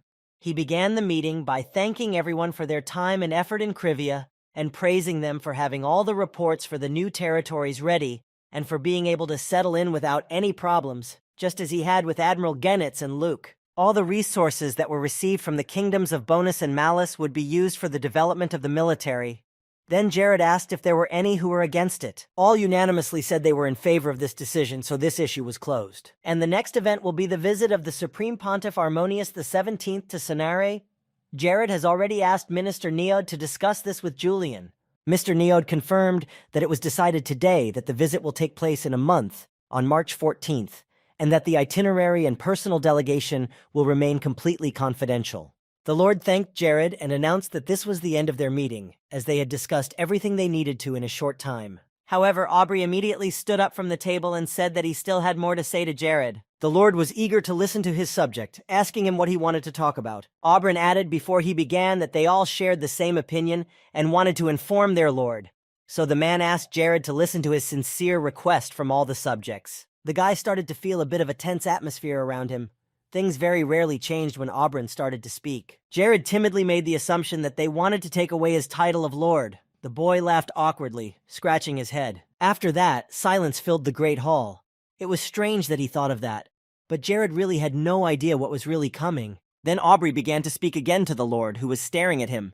The man said that Jared, including all of them and all the people of Krivia, would allow him to serve such a great Lord for the rest of his life and help him rise even higher. These words did not calm Jared down, but on the contrary, the whole situation began to confuse him even more. So he asked Oberyn to stop for a minute, but Lacus could not stand it, and said that they wanted Jared to become the king of Krivia, and to be the one who would restore life on the entire continent of Nars. Everyone supported Lacus and began to say the same thing, and asked Jared to give up the title of Lord, and become a great king who would create a new and beautiful world. Oberyn said the last word and added that each of them sincerely wanted this, and asked Jared to become their leader with a new title. Jared could barely stand up after hearing that. It was hard for him to believe that this was reality and not a beautiful dream. Of course, he thought about moving on to the king title at some point, but he didn't think that this crucial moment would come so soon.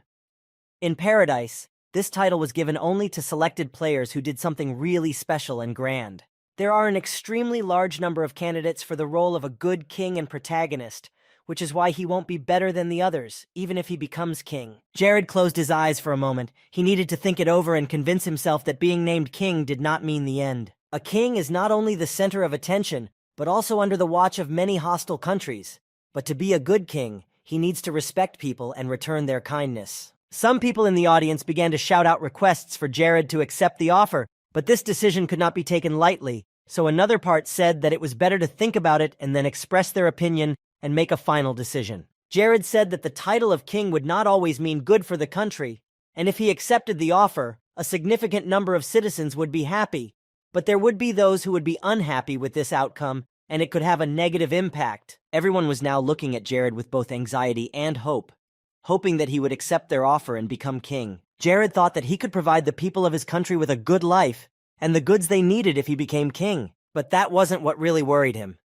Jared wasn't sure he really deserved the title and could call himself such a respected title, but he promised to do his best to become a wise and worthy ruler of Krivia and to make the people proud to call his name and the name of the country they live in. The subjects rejoiced when they heard the approval of their lord and future king, and they were sure that this decision would bring about many good changes. The whole mansion was filled with shouts of joy and compliments, which were showered on Jared. It was the best event in the kingdom in recent weeks. When Jared was declared king, his title was upgraded to gold, and signs began to appear again with different messages the moment he became king of Krivia. Jared smiled.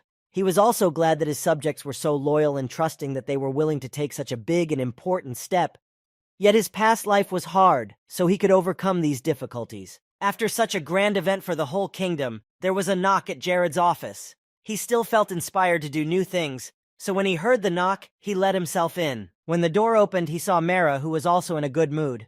As she had another opportunity to see him, she greeted him and moved on. Jared thanked the princess for her visit and offered to sit down on the couch and discuss everything in detail that she wanted. Then the girl took the envelope that Eziel asked her to hand over to Jared personally. She put the sealed letter on the table and said that no one knew about the contents of this envelope except her brother, who had written it. Jared was still in a great mood, and even this letter, which seemed to be something strange and exciting, did not bother Jared so much because of the recent events. The princess added that Eziel had been thinking about what to write on the paper for a long time and spent many days writing it, all of which was done for Jared. And then the Lord realized that there must be something very important in this envelope, since it took so much time to create it. Jared asked Mara if he could read the message now, or if he should do it in private, and the princess said that he could open it right away and take his time. The Lord opened the envelope and took out a piece of paper, beginning to read carefully the message from Eziel. The farther Jared moved, the more he clutched the thin sheet of paper sent from Cinders in his hands. In it, Eziel asked to accept his sincere congratulations, adding that he had never doubted Jared's victory over the other kingdoms. But to see this victory with his own eyes was something amazing. In the next paragraph, Eziel asked how Mara was feeling, adding that she was always looking to the north, and he was very worried that she had not yet come forward. Jared looked at the princess without answering. Mara had been looking at him all this time, not looking away for a minute, but when he turned to her, she immediately looked away. Jared was also embarrassed, but he thought that Eziel had misunderstood the whole thing, and that his sister's constant staring at the north did not mean that she was in love with him. Jared then went on to read the letter again. Eziel decided to get to the heart of the matter and wrote that Jared should proudly announce the birth of his kingdom and ascend the throne with his head held high.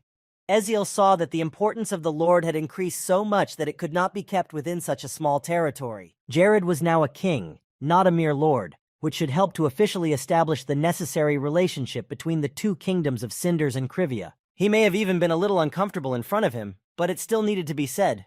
Namely that the kingdom still enjoyed a good standard of living and was stable. The Lantos Empire to the south, and the kingdoms of Banuso and Malice to the east, all of which are enemy kingdoms. Eziel sincerely hoped that Cinders could cooperate well and for a long time with Krivia to maintain balance and friendly relations. He wished to fight against the rivals together to overcome all the supporters of the Dark Church and destroy them from the face of the Nars continent.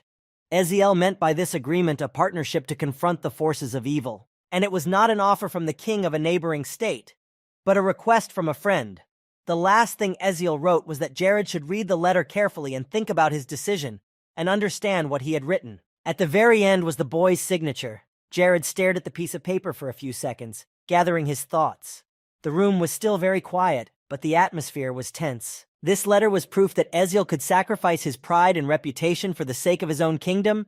Jared was pleasantly surprised by this, as Eziel remained a sensitive and sincere person, despite his status. And the Lord and current king of Krivia recognized that supporting and helping Eziel become king of Cinders was one of his best and most correct decisions. Mara noticed that Jared had already read the letter, but he had not yet spoken to her, so she decided to do so first and thanked him for helping the state so openly, not for the first time. She also added that after receiving the news of the Lantos Empire's suspicion, Cinders had reinforced his troops in the south to avoid a catastrophe. Jared switched to her story and asked her what the situation was there now. The princess said that her kingdom was not going to take the initiative and attack Lantos first. They didn't need those additional problems, but they had to make sure their citizens were safe, so they blocked all possible offensive routes except Zando, which connected them directly to the Empire itself. Jared praised them for this decision, as it was a wise and mature one, and he had hoped that Cinders would do the same. Mara then stood up, recalling the past months, and said that the potion Jared had created had saved hundreds of lives of their citizens, and had prevented the chaos that could have ensued. The princess bowed to the Lord, thanking him for all he had done for her kingdom. But Jared said that she didn't need to bow. It was just what he had to do to save the innocent, and that it was his personal and deliberate decision, so Mara and her brother were exaggerating a bit, in his opinion. The Lord, smiling, added that he would be very happy if the kingdom of Cinders and its lands remained in good friendly relations in the future. He sincerely wished for this. The princess was pleased to hear that Eziel would be pleased to hear such words from Jared, so he said he would be sure to write a reply to this letter before Mara went back to Cinders. The Lord offered her some rest and assured her that everything would be fine, and now the princess could breathe. However, there was something else she wanted to tell him, not knowing if it would be useful under the circumstances, but it was something too important to leave out. Jared agreed to listen to the princess, as she said that this topic was very important to her, so he assured her that everything was fine and that she could continue. The thing was that they had discovered the whereabouts of her brother Jess, who had left the kingdom almost immediately after the people learned the truth about him and his ties to the Dark Church of Umbra. And for the last few months, nothing had been heard from him, but now it was known that the prince was in the Deciman Empire. Jared remembered the energetic young man who had nearly killed him on his first visit to Cinders. Then the Lord of the Curves asked if Jess had any companions with whom he continued his dark path, or if he had simply joined some group. All Mara knew was that he was traveling with a man named Agrid, who was a rather well-known merchant. This information was not good, because Jared remembered that Agrid was even worse than the terrorist mage Klaus. So Jess's association with him could end badly for many people sooner or later. Back when Jared was actively fighting the rocks, goblins, and other evil spirits, one of these monsters told him that Agrid would be the one to avenge him when Jared killed him. Even at that time, Jared was very surprised by this name and could not sleep at night. Just hearing it could make him feel uneasy. Agred is very similar to Klaus, but a stronger character who was created on his model. In the game Paradise, this man was supposed to die during the war with the Demon King. But with all the 8 years of the Holy War with demons, the story has changed a bit. Agrid is alive and has enough strength to lead a bloodthirsty army. Back in his past life, Jared questioned this character and wondered why he was made so powerful, and came to the conclusion that the developers wanted to create another boss. In the end, Jared only uttered a quiet okay. He agreed to help do something about Jess and his new companion, no matter how difficult it was. Jared told Mara to take care of herself, and that she and her brother would create a safe environment for themselves and their kingdom as soon as possible. The princess had already thought about increasing security at the palace, and said she would certainly look into it as soon as she returned home. But no matter how strong the security was, Mara was worried about her brother Eziel, because she knew that Jess was the kind of person who would definitely want to come back and kill him by any means necessary. Jared offered to help, saying that he could think of ways to strengthen the guards and protect the royal family. He had been involved in a civil war before, so he thought he had a hand in what was happening to Jess. But Mara thought differently. Jared may have had a hand in it, but he had done a lot of important things for Cinders, so she wished him strength and told him to be careful, because it was unlikely that Jess would choose to ignore him. After that, Jared immediately suggested that the princess stay a little longer, explaining that he could not prepare for her departure, and that Mara did not mind spending some more time in Krivia as she was curious to see how things had changed. Then Jared smilingly called to Hayes, who was already waiting at the door to meet Princess Mara. The Lord asked the maid to give the princess a tour and make sure everything went well, and Hayes was excited about the new task. The girl approached Mara and asked her to follow her to show her around the mansion and the streets of Krivia, but the princess wanted to ask her one question. Hayes did not refuse her and stood beside her, listening attentively to the princess, before adding that she was brighter than any star in the sky and as beautiful as the full moon shining at night. Hayes couldn't stop praising the princess, who was more beautiful than the flowers in Krivia's garden and in the whole world, so she was willing to do anything that Mara wanted. As the girl continued to praise her, Jared stood next to her, barely holding back his laughter. Hayes's behavior was indeed very cute and infantile, but sometimes it went too far. She was a real compliment generator, and sometimes that generator couldn't be turned off. Some time passed and spring came. The streets of Krivia became even warmer, and then the important day when Jared was to be crowned was already on the calendar. Many people gathered on the sacred ground of Sanare to greet their new king. Maya and Eziel had also arrived, and they were very happy for Jared as they watched the coronation from the balcony. There were a lot of people standing around, including citizens of Krivia and refugees, who saw him as their new ruler. The priest stepped forward with the crown and approached Jared, feeling proud to be a part of such an important event for the whole country. He looked Jared in the eye, holding the crown in front of him, and blessed the new king of the state in the name of the great god Radius. Jared von Euclides will now officially move to his new status. As soon as he was announced as the ruler of Krivia, the audience immediately began to shout his name with joy. The atmosphere was truly festive, but in addition to this celebration, Jared felt that a great responsibility would be placed on his shoulders. And so the moment came when the priest raised the crown over Jared's head. Everyone fell silent as they watched the grand event. Jared got down on one knee and bowed his head, and then the church servant Radius crowned him the ruler of the great and independent state of Krivia. Confetti began to fall on the people, and they shouted loudly again, raising their hands in the air and continuing to shout the king's name aloud. Many of them had been waiting for this moment, for they saw him as someone who could lead the country to a better life. Now he had moved on to a new title and believed that with his arrival, the country would become even better for the ordinary people for whom he had worked. The signs appeared in front of Jared again, this time with many more than ever before, now that his title had been upgraded to king, which he had successfully secured. And below it said that information about all the further effects of such a title would be available after all the necessary conditions were met. Everyone applauded when Jared took the throne, and then a message appeared saying that the god Assos was trying to get in touch with him and offer his support, and Jared had received a blessing from him and was now under his protection. This surprised Jared more than anything else, because Assos was one of the highest-ranking gods. He was the god of war, and Jared had managed to establish a connection with a deity of such a high level, and that was also one of the advantages of ascending to the throne. But now the job was not yet complete, because Jared needed the royal seal to be fully crowned. The end of the coronation ceremony went very smoothly. It was a real celebration for the people. They congratulated the king on his new title and admired him, and with this title Jared has a lot of privileges. And when he returned home from Sanare, he decided that he would use all these advantages in the right way for the welfare of the whole kingdom and his own development, so that he could protect his people in the future. Jared thanked the people for their greetings, and then the ceremony began to come to an end. A few people also gathered in front of the stone statue of Radius, kneeling and praying for Jared and for the well-being of the kingdom. The great celebration lasted for 3 days, including the coronation itself in Sanar. The Kingdom of Cinders sent a very large delegation, including Princess Mayra, to welcome the new king of a country with great potential. Some people from the kingdoms of Benuso and Malice also arrived and greeted Jared, but unlike the others, their greetings did not contain a single sincere word, especially since they sent low-ranking officials as a silent protest. A festive delegation from the neighboring kingdoms of Fafera and Artenia also arrived, and Jared met representatives of these states for the first time in his life. Representatives of the Lantos Empire were also present at the coronation.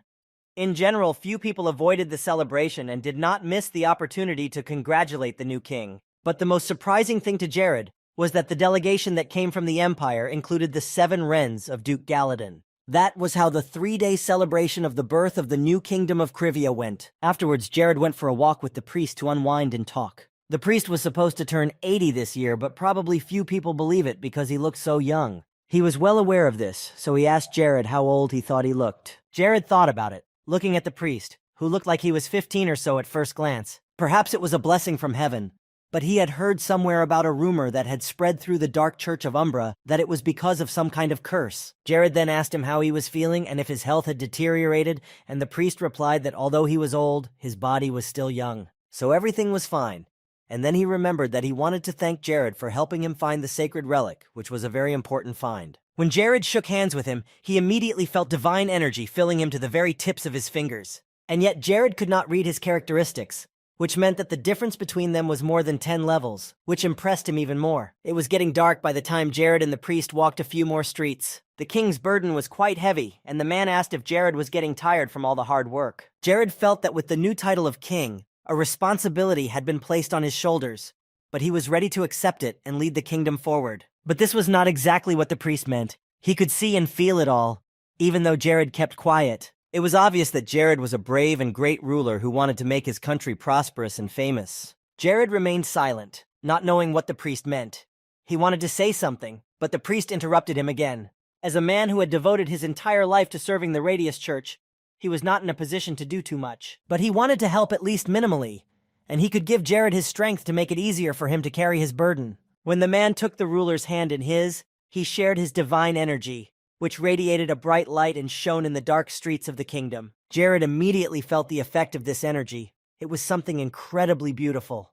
He looked up at the sky, realizing how much strength he had gained after just one touch. This is the gratitude for life, the strength that fills you with energy and inspiration and gives you the desire to live on. Jared recalled his past achievements when he found a sacred relic and killed the great magician Cluse, who was promoting the faith of the Dark Church. He thought that these actions had somehow influenced the Radius Church, and now they were even more favorable to him. Previously, no one in Paradise County had ever received much magic, but now he had a gratitude of joy that craved many new opportunities. This energy could be used to save someone, up to and including complete healing. A person who was on the verge of death could live happily again if this unique magic was used. The priest added that since Jared is now the king, the Dark Church of Umbra will hunt him down, and the desire to kill the ruler will increase, so Jared needs to be very careful. He also promised to select some men and send them to help Jared. The new king thanked him. He was sincerely grateful for his kindness and sincerity, but he assured him that he always prepares for such situations very carefully. Finally, the man told Jared to take care of his kingdom and himself. Jared bowed to him and told him that everything would be fine and he would look forward to their next meeting. The king promised that he would never forget the duty he owed him. The priest also bowed, blessing him once again, and said goodbye. Later, he went to his home and Jared returned to the mansion. The past few days had been hard and he wanted to rest. But he didn't have much time for that because as king, he now had many more responsibilities. So the next morning, he set off for the Desmond Empire. Everything seemed to be in order there, and Jared and Lacus walked the streets of the Empire, looking at every corner of the city. It took them a long time to get there, but they finally arrived at the right place. However, Lacus was not sure that he should accompany the king to the dungeon, so the man asked Jared again if he was sure he wanted to. But the king immediately dismissed his doubts, saying that if Lacus wanted to lead all the knights of the kingdom, he needed to be strong enough to do so. And to be completely honest, he was still lacking a few knightly skills. Jared told him straight out what he was thinking, which made Lacus feel a little uncomfortable. He was very embarrassed that he still lacked the ability to do so, even though he had spent so much time practicing. But Jared didn't blame him for that, and he didn't mean to offend Lacus in that way. All he was saying was that he should train harder and improve his skills. They closed the topic. It was not the time for discussion. They came here with specific intentions, and it seems that Chloe's Crimea worked well, because they remained unnoticed. Especially since an expert in disguise is far from easy to fool, the elf was well versed in the subject. Lacus noticed that quite a few people were passing by as they walked a few more meters. There were rumors that the Decimon Empire was a land filled with despair and grief. Jared and his friends thought it was true, because when they were in these territories and watched people unwittingly, they got that impression. However, there was a big difference between ideology and belief in God that not many people here noticed. Lacus agreed with him, for he had seen the same thing. Jared then looked at the man and said in a quieter voice that he saw hunters here, so he told him to address him differently so they wouldn't be found out. It was better for them not to reveal their true identities, so Lacus started calling him simply Young Master. Suddenly, they both stopped,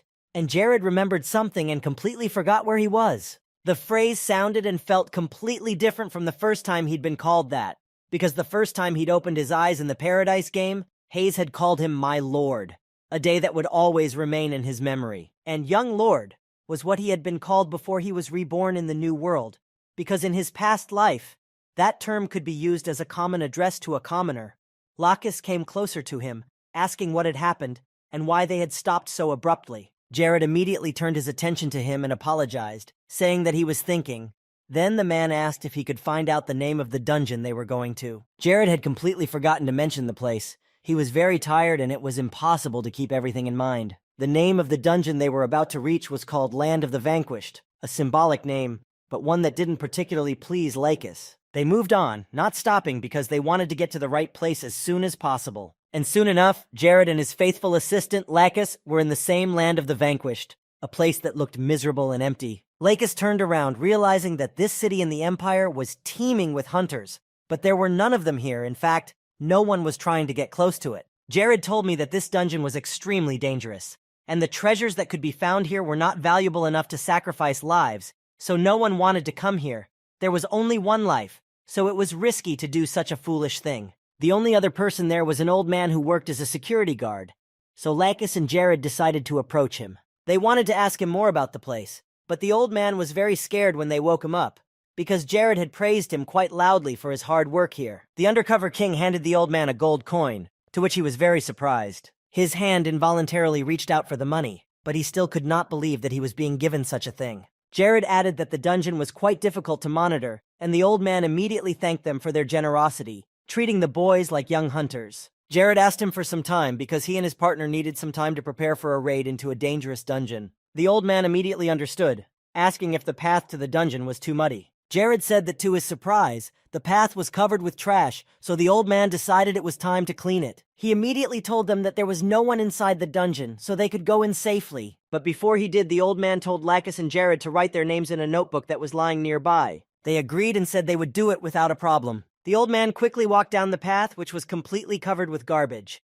But he had a lot of work to do, which had accumulated during the time he had successfully slept through. After that, Jared walked away from Lakis and picked up something in his hand, and Lakis asked the king what he was going to do. Then Jared smiled and said that he just wanted to make the dungeon more difficult, which scared Lakis, knowing how dangerous it had been before. The king reassured his assistant and assured him that he should not be afraid, because he had already thought of everything in advance and, as always, had a plan. Later, the boy drew a large picture on the ground with the help of a magic luminous stone that he had brought with him. Jared was about to summon Helicis, while Lakis stood quietly behind him, realizing that he was about to do something very interesting, but he did not know if he was happy about it. He had summoned the evil that had protected the Red Queen in the dungeon, and that had created all the monsters in the Dark Church. He remembered all of this from his past life.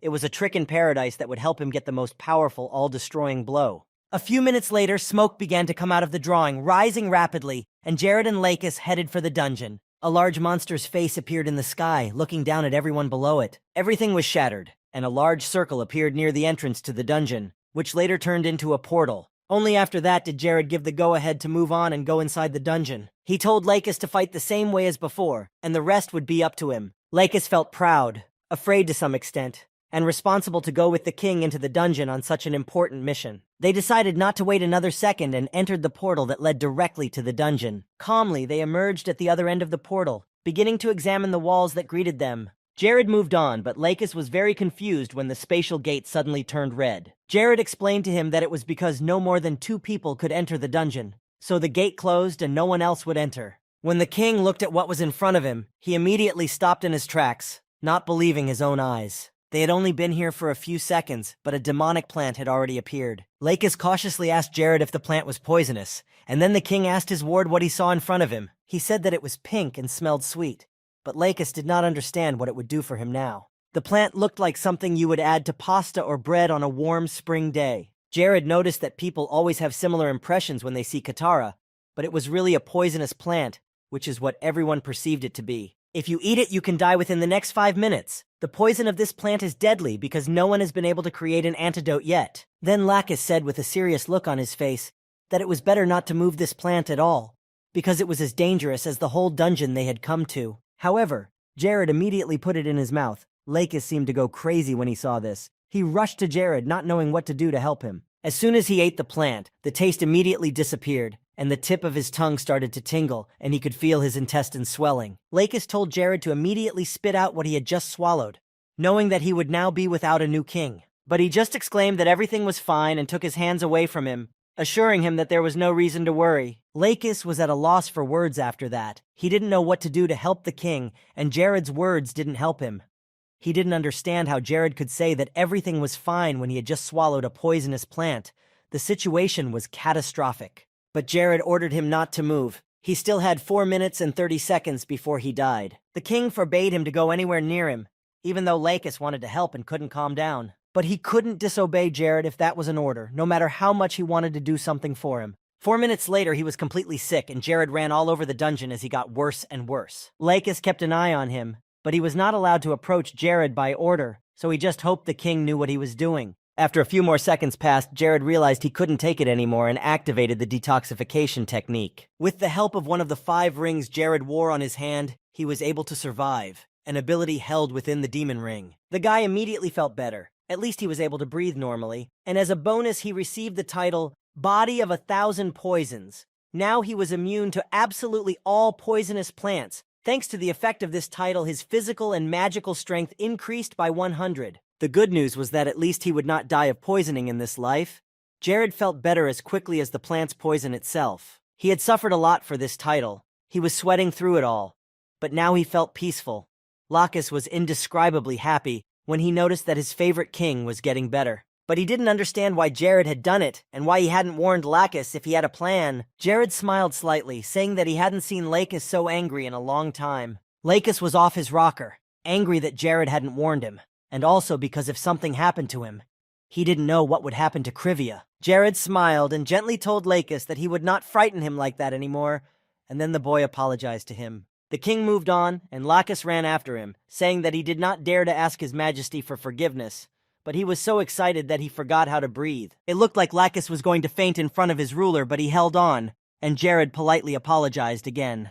However, it was time to begin their adventure in the dangerous dungeon, so they headed deeper into the cave. As they stepped a little closer and looked around, suddenly a skeleton collapsed and fell right under their feet. Lacus reacted instantly and cut it in half. The skull rolled away, and Jared looked at the knight with a smile. He clapped his hands and praised the man for such a quick reaction. His progress was clearly visible even to the naked eye. 2 years ago, the way Lacus wielded his sword had already been admirable, but now, as Jared saw, he was making progress with his use of magic. Lacus almost fell to his knees with delight and such bliss. Just from the king's words, this call meant a lot to him. Jared sat down a little further away from him and picked up a magic stone from the floor, asking if Lacus wanted to deal with it himself. They were now in a reinforced dungeon, which was difficult to get through, so the monsters here would be 2 or 3 times more powerful than usual. But Lacus assured him that it wouldn't be a problem at all, because thanks to the divine gift Jared had received, it shouldn't be a problem at all. Jared pulled off the glove while answering Lacus that this divine energy was indeed helpful,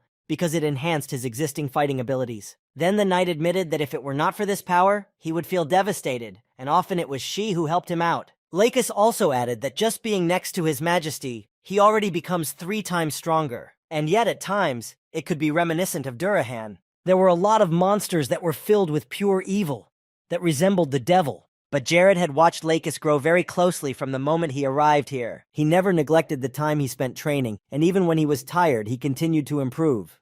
Lacus was worthy of the title of knight. He really put all his efforts into becoming the best of the best. He tried to spend all his free time on the training ground, and was interrupted only by eating, sleeping, and making love. When the two walked a little further, Jared suggested that Lacus rest here for a while, so that he could have more strength to fight the monsters later. The knight was already tired. It had been a long journey. It was hot outside, and he had no water all this time. The only comfort was that it was a little cooler in the dungeon. When Jared went a little further to check his stats, he saw that he had already gained 5,082 points out of 10,000. If you defeat absolutely all the monsters on the Land of the Vanquished, the scale should fill up to the brim. However, if this were any other dungeon, they would hardly have gained even 10% of the required amount, and Jared had already gotten the title he wanted. So everything was going just fine. And Lacus was only 1 lesson away from a 5th grade power level. He'd be able to take over as Secretary of Defense, and it would only be a matter of time before he was a full-fledged Minister of Defense. When Lacus pulled out a handkerchief to wipe his face, Jared turned to him, and he looked at his king. Jared started talking about him and Mary. He had been watching them throughout their relationship. It was hard not to notice these lovers when they crossed paths so often. But that peaceful moment was shattered by the monster pack that burst into their midst, and Lacus quickly forgot about everything but his sword and rushed forward. Now the travelers didn't even have time to rest, so Jared shouted to Lacus that they should head to the boss's room and fight there. Lacus asked if they were going to follow the same plan they had come up with earlier, but Jared objected, and the king said he'd take care of the kids himself, and that Lacus would take care of the rest. The king said he would deal with the kids and Lacus would take care of the rest. The magic the knight used was sometimes similar to what they used, so Jared had him focus on them and be ready to act right away. Lacus had no other desire but to follow his master's orders, so he prepared to attack the monsters that had interrupted their rest. Jared attacked first. These creatures were still different from the Vastera boss. This evil force had specific abilities that distinguished them from other monsters in the neighboring caves. In the fight against them, the main thing was to accurately calculate the blow and its strength to hit the target. So using fire magic, Jared threw the sphere he had created directly at the inhabitants of the local caves. Simply put, it's all about getting the kills you need to level up and get the score Jared wants. Of course, Lacus's battle with these creatures was a life and death struggle, because they are strong and can beat him because of Lacus's little experience in similar situations. The whole day had passed. The whole previous day, the two of them had been fighting monsters that came out of every crevice of this dungeon. The fight was exhausting, but still they were able to defeat most of them. And it seems that at this stage, they will not appear here again. Lacus, who could barely breathe, stood among the numerous corpses of these vile creatures. And Jared had only 1 point left to reach the coveted 10,000, and that's what he was trying to do. If he killed the boss, this scale would be filled completely. It would serve as the last point, so Jared wanted to do it quickly. It was after killing the main monster that he would be able to unlock the last fourth spiritual eye ability at level 150. The fourfold spiritual eye gains abilities in the form of enhanced intuition, improved health, magical and divine power, and the current status of the target were to be displayed in the form of spheres. This was going to be very useful, as seeing the enemy's characteristics is very useful for the adventurer, so he will be able to defeat more opponents that he will have to face here. Jared was very impressed with what this feature looked like once he tried it out on his assistant. And Lacus himself could hardly believe that he managed to kill so many monsters in just 2 days, especially with almost no rest. All the knight's efforts were evidenced by his sword, which already had numerous scratches after the last battles he had fought. Jared could see how much Lacus's skills had improved, and it was good to see, considering that it had taken him only 2 years. To this, the knight replied that there was no limit to his self-improvement,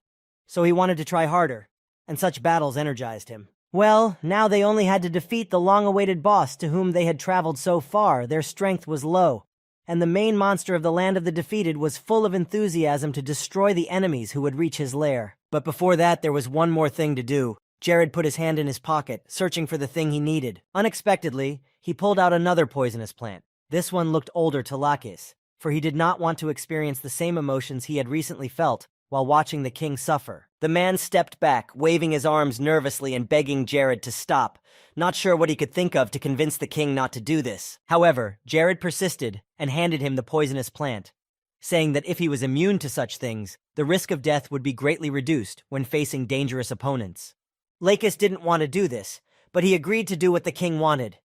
He took a deep breath and reached for the plant, but something pulled him back. In a few seconds, the poison was in the knight's hands, and as Jared had said earlier, the katara contained poison of many kinds. So as soon as Lacus felt the effect of the poison, Jared would neutralize it so that he would not suffer for long, but after that he would become resistant to various poisons because he would be immune. Lacus prepared for the worst. Even though he trusted his king, he was too scared to do it because he knew something could go wrong. Jared interrupted him, already knowing what he was going to ask, and told him to tell Mary that he loved her very much. Jared laughed, saying that it was very romantic, but he hurried Lacus and told him to chew the plant he was holding. First, the knight gently brought the katara to his mouth and smelled it, and then ate it without thinking. 10 minutes had passed since then.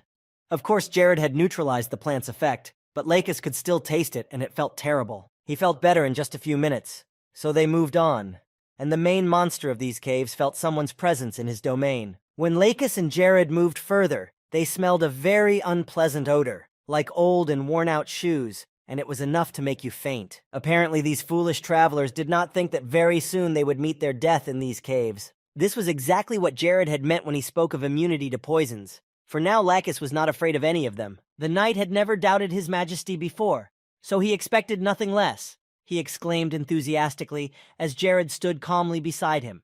The monster was impressed, but it had more than just poisons in its arsenal, so it was not fazed. Neither this fog filled with poisonous gas nor attacks with poisonous liquids would be a problem for these two, so the boss rejected certain tactics. Lacus and Jared were not afraid of any such move. The monster picked up his sword, which he had not touched for a long time because everything was calm. But most of all, the monster was impressed by this blue-eyed mage, whose abilities were undoubtedly admired by this creature as well. Jared had easily managed to dodge the skeleton's attacks more than a dozen times already, and he was not tired of it, so the monster can definitely miss if he attacks rashly. He realized that this time he was dealing with unusual opponents, and he had to work hard to achieve what he wanted, namely victory. Previously, the skeleton thought that he would be able to kill Jared without much effort. Literally hit him the first time, and that would be it. But it turned out to be much more complicated. But he was not afraid of any of Jared's abilities. He is the king of the Death Knights, and no matter what, he will defeat anyone who wants to break into his possessions. Here the advantage is on his side, because having a whole army of the dead can do a lot. He can use all kinds of poisons, And despite the fact that some of his abilities were limited, the monster had a few tricks up his sleeve to get them out at the right time. Now was the perfect opportunity to use the skill he had spent so long perfecting and working hardest on. Without keeping his guests waiting, the King of the Dead used his unique slashing sword mod, which immediately flew straight at Jared. The boy was able to react in time, even though the spell was coming at high speed and could have hit him at any moment. When the sword flew even closer to King Krivia, he simply blocked its effect, and this really impressed the Lord of the Dead, because even a person who was considered a master of his craft or a great magician would have died immediately, with just one blow. The cleaving sword is a magical object, very powerful and rarely used. It combined magical and physical power together, which strengthened its blows. The advantage of using such an item was that this sword, unlike others, easily pierced any defense, even if the magician was really strong. Also, this sword pierced all hits, destroying the person afterwards, so the fact that Jared easily repelled such a strong attack had already begun to worry the King of the Dead. To put it simply, the sword's power was comparable to the weight of an entire dragon, just as powerful and just as invincible. And this sword was made specifically for killing, as its name implied. The King of the Dead was suddenly excited, realizing that now was the time to show these two his trump cards. Meanwhile, Jared was also in a good mood, happily telling the skeleton that his attacks were too weak and could be dodged by anyone passing by. But that wasn't all. From the outside, it might look like the King of the Dead had created a simple wind wall, but in reality, it was a more powerful spell. Jared quickly dodged it again, and it simply bounced off the wall, which didn't hit him at all. Now the skeleton realized that his magic was bigger and stronger than ordinary human magic, because ordinary people cannot use such spells. However, he was still far from elemental magic, and the monster came to the conclusion that this was a unique magic given by the spirits and the Wind Queen Vina. The only thing he didn't understand was how a human could have spiritual magic. He knew very well that unless Jared had personally learned from the Spirit Queen, he could never have gained such magic. Then the King of the Dead turned his attention to Lacus. The knight who had been watching the monster from the side seemed to be an ally of the white-haired mage, so now he had two enemies at once. But while Jared was completely confident in his actions, the King of Death saw a drop of fear in Lacus's eyes that could have led to his death. And indeed, compared to this lively and fast guy next to him, Lacus looked scared. Jared became an interesting competitor for the King of the Dead Knights. He picked up his killing sword again, and confidently said that he would show him something new. However, before he could even reach his enemy, something went wrong. The monster was literally blown away and could not stand on his feet. This move was unexpected, but quite logical. And in fact, the monster had guessed that Jared might do exactly that at some point. The King of the Fallen Knights laughed. He thought that Jared was a strong bastard who came across his path, but some of his blows seemed too primitive. It only took a little bit of observation to realize that Jared only relied on his wind magic. He relied on it completely, so he would definitely react to the demon's spell instantly. He loudly declared that he would kill these annoying mortals and take them to his dead army afterwards. He had the ability to see what was going to happen in the next second, so he could figure out how to attack. And what he saw in the current attack was exactly what he needed. The monster was going to kill Lacus. He is the King of the Death Knights, and he is here to decide who stays alive and who is prevented from entering his dark realm of corpses. The next moment, the King of the Dead threw his slashing sword, which flew into the air. Unexpectedly for him, Jared anticipated his spell and attacked first, using double telekinesis. The next moment, the great and valuable sword fell at the feet of Lacus, who was still staring into the eyes of his death with indescribable terror. He did not know what had possessed him then. But without thinking, the knight picked up this precious and bloodthirsty thing, running his finger along the sharp blade. Despite the fact that he had a powerful weapon in his hands, Lacus still looked uncertain as he looked at this unfortunate monster. Jared soared upwards, continuing to watch the King of Death from there. He was still in a great mood and took it all in as if he was just playing a computer game, not experiencing it in real life. The guy knew about this attack in advance, so it was quite easy to prevent the enemy from using it, especially since Jared knew about all the tricks the walking skeleton was going to pull. And in general, everything Jared thought was right, because the monster decided to simply ignore the strong opponent and take care of the weaker one. It was a strategy of absolute victory, if only Jared hadn't been able to foresee it. Meanwhile, something very strange had begun to happen to Lacus. A change that awakened latent anger and cruelty, and at the same time made him completely forget about loyalty and moral standards. A knight who understands his sword well and plays in unison with it will become invincible, and now Lacus had that sword in his hands. As soon as Jared announced that it was time to move on to the next stage of the plan, all the knight's uncertainty disappeared, and he immediately took a stance and prepared to fight. And now came the perfect opportunity to use the rings that Jared had been searching for all along. First of all, Jared took out the tanics, which would make a good warrior invincible. The costume appeared from a small accessory, and Jared prepared for the next step.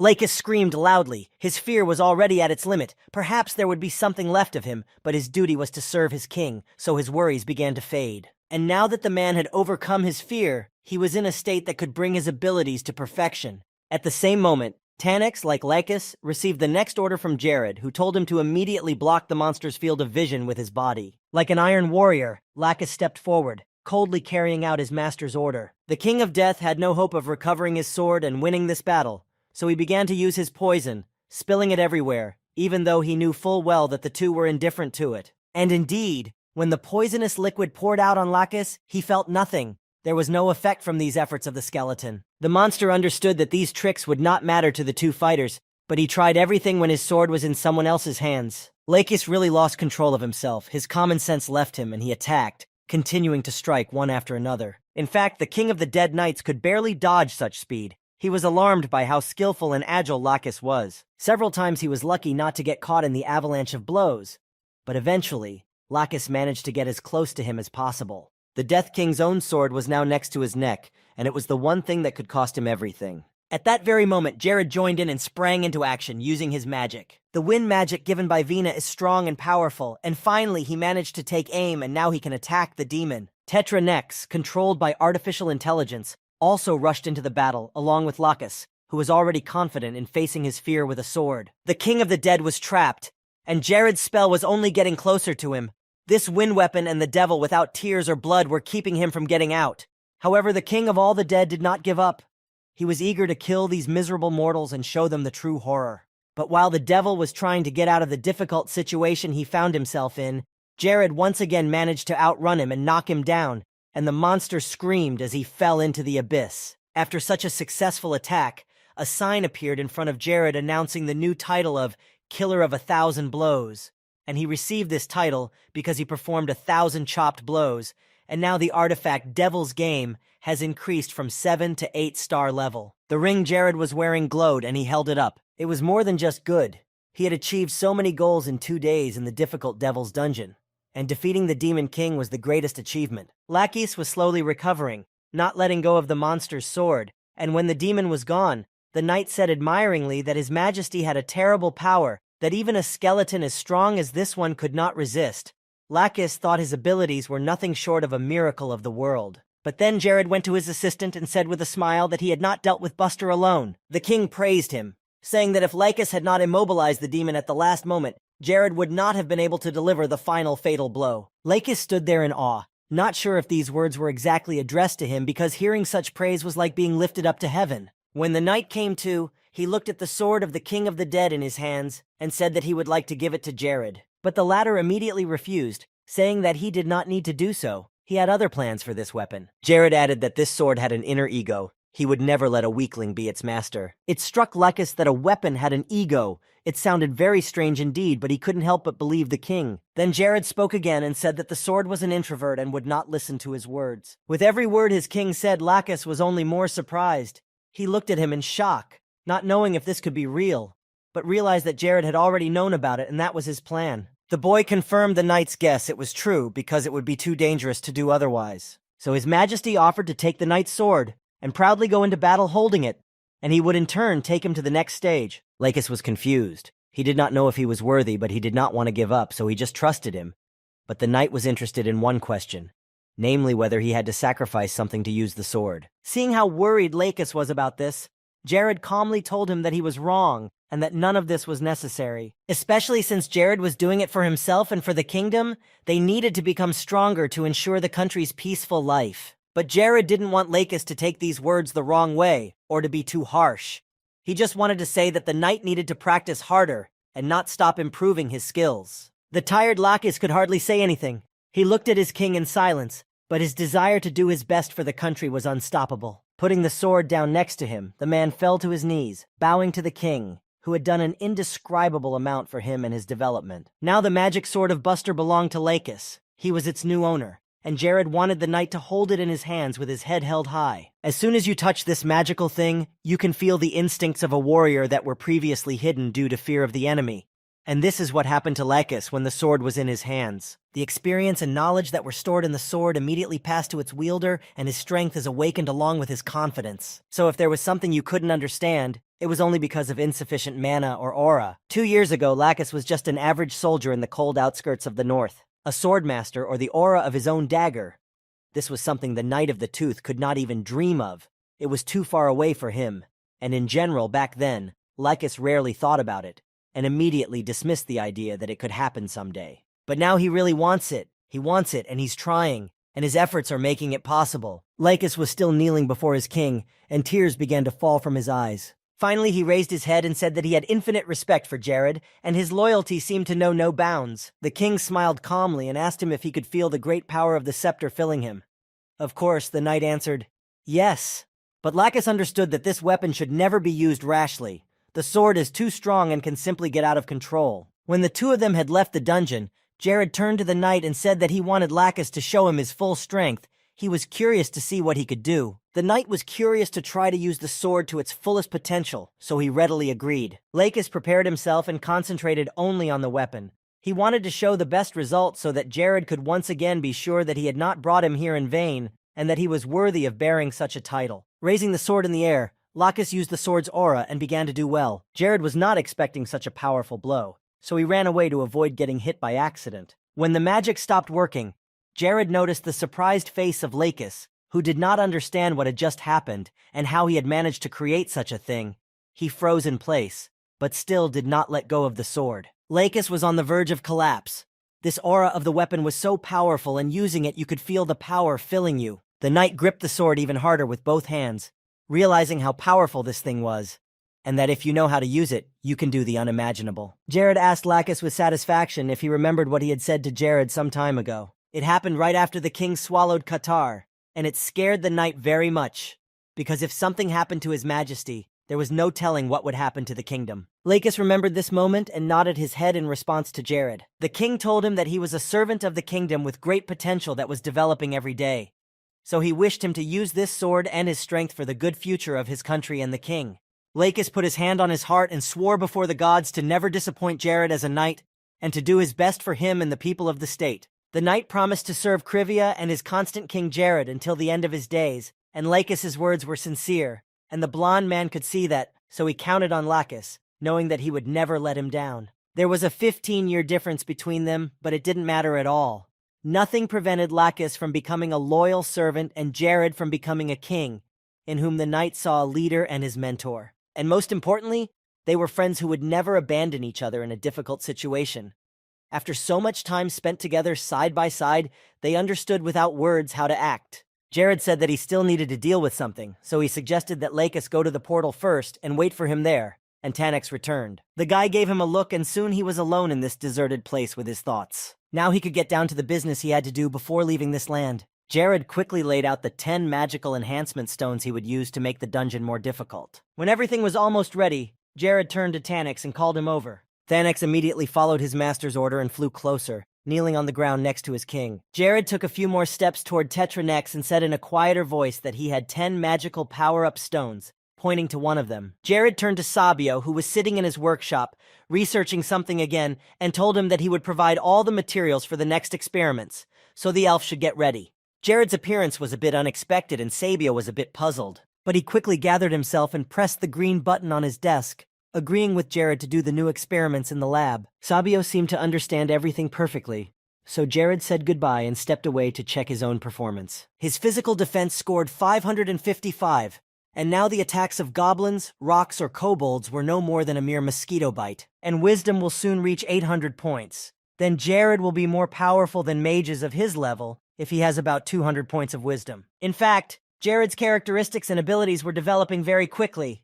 He didn't even expect things to progress so well. But all this was still not enough to become the main character he was striving for. No matter how you slice it, Jared is still a 5th level mage and nothing more. He still had a long way to go to reach the 9th level, and it would take a lot of time and effort, which is why Jared decided to find Ignis as soon as possible. True, he didn't really want to see this idiot, but he would have to if he wanted to achieve something great. Suddenly, a sign appeared for the boy, informing him that the god Helicis was very angry because Jared was playing with divine power and using it in vain. The god Asos and the goddess Nephria were very amused by Helicis's reaction. Jared smiled, realizing that all of these gods were not smart, and he didn't care if any of them got angry with him. The boy turned and walked towards the portal to finally leave the land of the vanquished. Now Lacus would be able to develop very quickly, maybe even catch up with Ella. Although it seemed a very difficult task, given his desire and performance, it could be real. Jared already had a lot of plans for him. He wanted the knight to develop all his capabilities and become his first 5th-class warrior. A little later, Lacus arrived in the city of Zilia, in the Desmond Empire. He entered the house, being very tired. For almost 2 days, the knight had been fighting monsters and had no time to rest. Apparently his age was also showing, but his severe exhaustion was not giving him rest.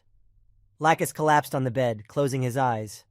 Now he wanted to sleep at least a little and not think about what was coming next. Soon Jared entered the room they had rented to rest. He had returned from an assignment, and when he noticed the tired Lacus, he laughed. He was really tired. However, Jared thought that the reason was that Lacus had gone through another awakening, and this process was really draining the body. The knight didn't hear him anymore, because as soon as he lay down on the bed, he fell asleep. Jared sat down next to him on his own and smiled as he looked at him. It was already night, and only the dim light from the windows of the houses illuminated the streets of the empire. Unlike Lacus, Jared did not want to sleep because of his ring. It did not allow him to feel tired and destroyed the need for sleep. So while his knight friend was sleeping, the boy decided to visit one place. When he entered it, he was greeted by the noise and conversations of people who were having a rest in the restaurant. The tavern was packed to the brim. There were hardly any free tables, but Jared didn't come here to eat or relax. He was looking for someone, and when he entered the room, he felt this unpleasant atmosphere that enveloped him from all sides, and he didn't want to be here anymore. Jared didn't fully understand what was going on and why he felt so uncomfortable here, so he looked around at all the tables where people were sitting. On one side were those who wore an armband with a red rose on it, and on the other side was a lion emblem. Jared wondered where he could sit and started looking around for a place to sit. Later, he came across a sign put up by the waiters, which said that there were no seats available on the first floor, so they asked him to wait. On the second floor, the situation was the same, with a sign saying that there were no seats available at the entrance. A waiter who was standing nearby heard the order to let the young man through, and from somewhere in the distance they asked if he needed to show his documents, but the man immediately denied it, saying that there was no need. He apologized to Jared and said that no one had told him about him, so it was a mistake, but he immediately invited Jared to follow him, and a table would be prepared for him. Jared was surprised when someone said a word for him, as he had no friends here, except for Lacus, who was sleeping in the room. And he was even more shocked when he saw the Red Queen in front of him, slowly approaching him. Jared began to worry that she would not recognize him, but he was reassured by the fact that Chloe was working on the disguise, and he trusted her in such matters, so he tried not to panic. The girl moved closer to Jared, assessing him with her eyes, and realized that he was new here, most likely because she had never met him before. Jared only confirmed her words, saying that he was here for the first time and did not know anyone. After a short conversation, the Red Queen invited him to come with her, pointing to one of the tables nearby. She approached her guard, laughing lightly, and told him not to be afraid. She doesn't bite. The first floors would be too noisy, so she suggested having a drink here. Jared awkwardly apologized for causing her such inconvenience by unexpectedly showing up at this place. The Red Queen only replied that it was better to be kind to people, because sooner or later you would get the same. The whole floor was too big for her alone anyway, so she didn't mind inviting him down here for company. She turned away from him and beckoned him to follow her, saying that they shouldn't stand here. There was a table waiting for them. Jared was a little uneasy about the whole thing, even as he convinced himself that no one here would recognize him because of his disguise. But that wasn't the only thing that bothered him. These guards didn't seem like normal people. There was definitely something off about them. Jared could feel it. And he was right, because these were the 2 dragons. It was unexpected to meet them here and find out that they served the Red Queen. The guards he had met in Cinders with her, and these 2 were nowhere near as strong, and now Jared was curious about them. The 2 men were called dragons, a black one and a white one, and Jared remembered them both from the game. The story said that in ancient times there was a 2-headed dragon after whom these 2 warriors were named, and the reason for this was quite simple. They always walked together and always carry huge swords with dragons engraved on them. And the swords were so heavy that it was difficult to hold them even with both hands. And Jared had no idea how to fight with them. The engraving on these swords was gold and silver, and once a person saw these dragons, he would never confuse them with anyone else. In the end, Jared went after the Red Queen, but at the same time he remembered the story of Paradise, where these two were the bodyguards of the future Empress Natalie. Jared had many thoughts in his head about the development of the story in this world, not in the game itself, but it all seemed very strange. But the logical thing was that the Red Queen was actually a princess of the Deciman Empire. She had very good security, so it would not be surprising if it turned out to be true, even though Jared found it hard to believe. While Jared was thinking so much and trying to understand the situation, he just stood there. The Red Queen turned to him and asked him why he was standing there. It was time to leave. He gave her a short apology and simply obeyed her order, continuing to follow the girl. Later they sat down at the table, where she immediately took a glass of beer and drank a few sips. There was a lot of different food on the table, from soups and meat to sweet cakes. Then the Red Queen called one of the Dragon Brothers and said something quietly in his ear, and then he got up from the table and went away. Instead of ordering them to sit closer, the Queen told them to watch the stranger from the side. Jared remembered the girl's gaze perfectly when he first met her. Only one moment when they crossed eyes made him feel a crazy headache. That time, the Red Queen wanted to crush him mentally, and she succeeded perfectly. And if Jared hadn't had the right artifacts with him, he would have died on the spot. Then the girl seemed to him evil, arrogant and indifferent, and most importantly, a strong competitor for the role of the main character. Today she behaved completely differently. She even treated him with some respect, and he changed his opinion of the Red Queen. She simply had a quiet drink with him, not at all arrogant or cold as she had been then. She wasn't trying to do anything bad, and now she sat down to read a book. And indeed, she was the perfect candidate to take the throne of this empire. Deciman was one of the 5 empires on the continent of Nars, and it was not at all inferior to the other empire Lantos in its power. And this girl, in addition to being a candidate for the throne, also has a dubious past, so in the future she and Jared can easily become sworn enemies. A princess of an empire who hangs out with evil gods, and in a few years will be one of the soldiers in the demon army. She looked up at him, tearing herself away from the book because Jared was looking at her strangely and couldn't look away. He did not stop watching her, so she closed the book and put it aside. The girl did not approach him and continued to sit at her table.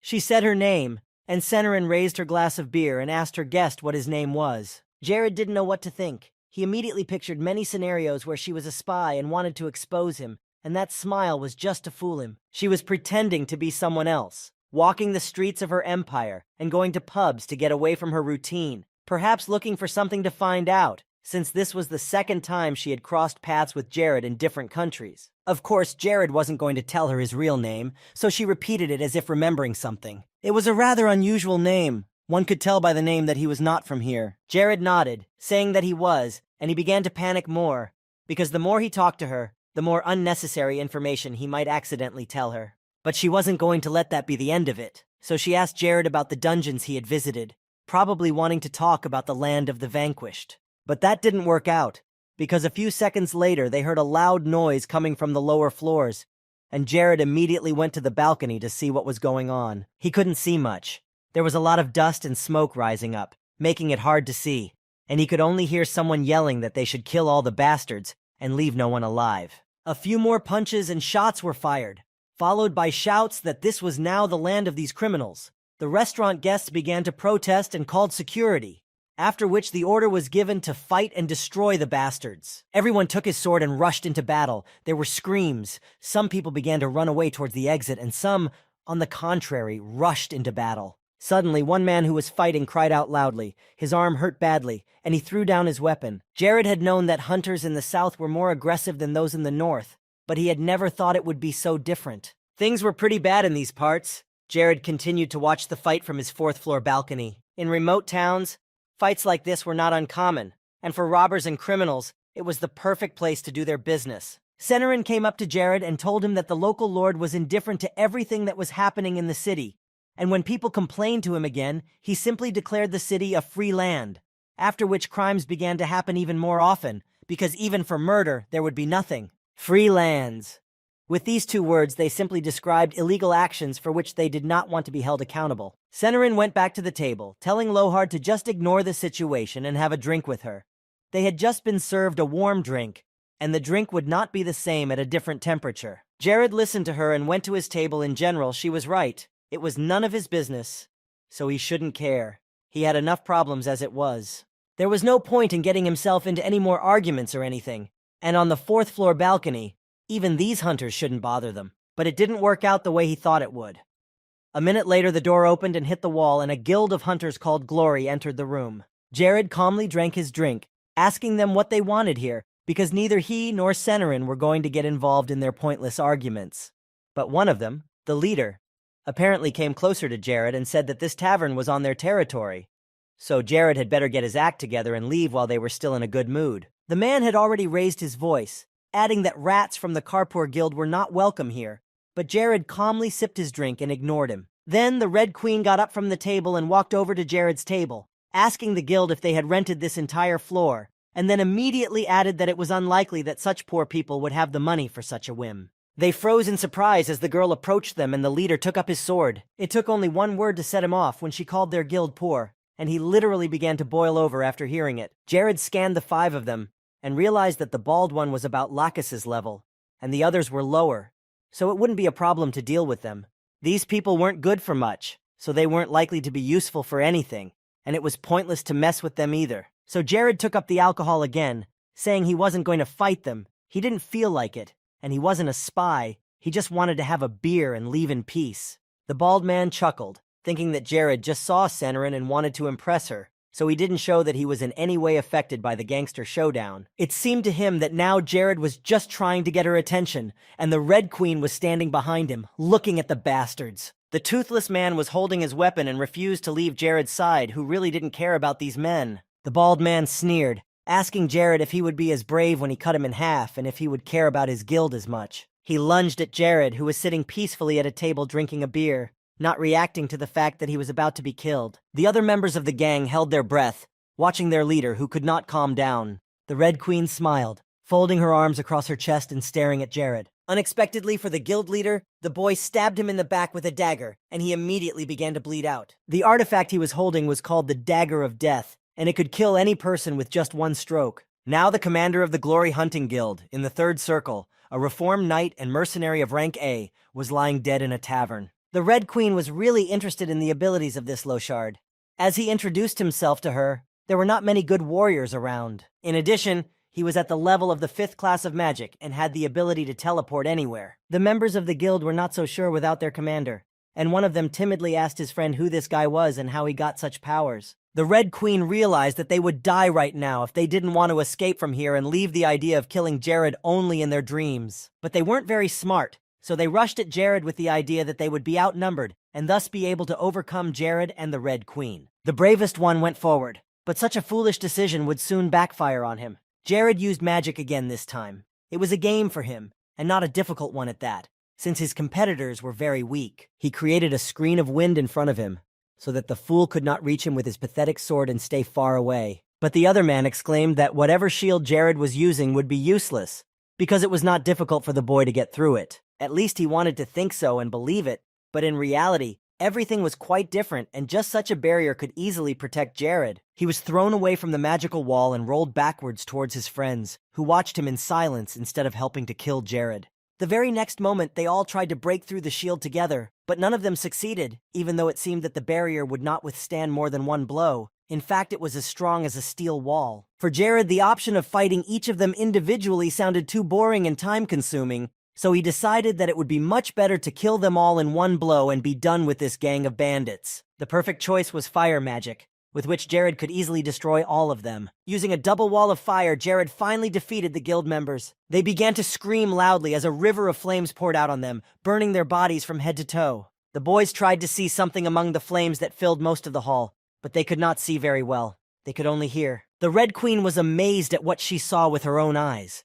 This magical power was incredible and powerful, and she noticed that it was not just a wall of fire. An ordinary wall of fire would never be able to burn people to ashes. Jared stopped with the spells, but he knew it was still not over. To finish the job, Jared, or as Senarin knew him, Locard, used a blast of flame to burn them in an instant. The flames swirled over the bodies of the dead, forming dragon patterns, while somewhere deep in the room, 2 tall silhouettes stood watching. Jared walked over to the skeleton that was left over from the bald man who had attacked him, and Jared had just asked him not to, and then none of this would have happened. Senarin knew for a fact that these guys from the Glory Guild were definitely not weaker than rank A, but Jared had easily dealt with them all. She didn't understand what such a mage was doing here, in such a forgotten town on the outskirts of the Empire, a power truly impressive and worthy of her recognition. There were so many experienced and skilled hunters, but their capabilities were not unlimited. Sooner or later, they all reached their end. And this wall of fire could match the spell of a level 8 mage, of course.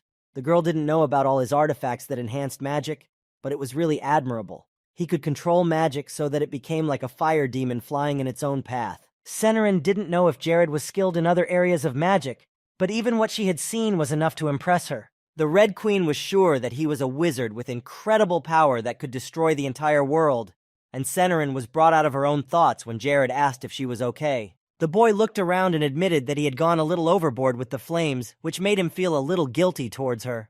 Surprisingly, everything here remained intact, although it seemed that, after the fight, half of this building would not be left for sure. All that was damaged was the door. It was a little blackened, but it was quite easy to fix, so the loss was not great. Jared assured me that he didn't want to do it at all, but their commander's actions were too rude, and he couldn't hold back any longer. In the end, there was nothing to worry about, because on the free land, as the local lord called it, you could do whatever you wanted and not be punished. This actually made the situation better, because the topic would soon be forgotten, and no one would even remember that an entire guild that had been terrifying the townspeople was killed in a nice tavern. This meant that it was the perfect place to compete freely, and kill without any restrictions, without knowing the end of the world. Senarin turned around, saying his last sentence rather quietly and slowly. She didn't mind it either. She was as excited about fighting as Jared was.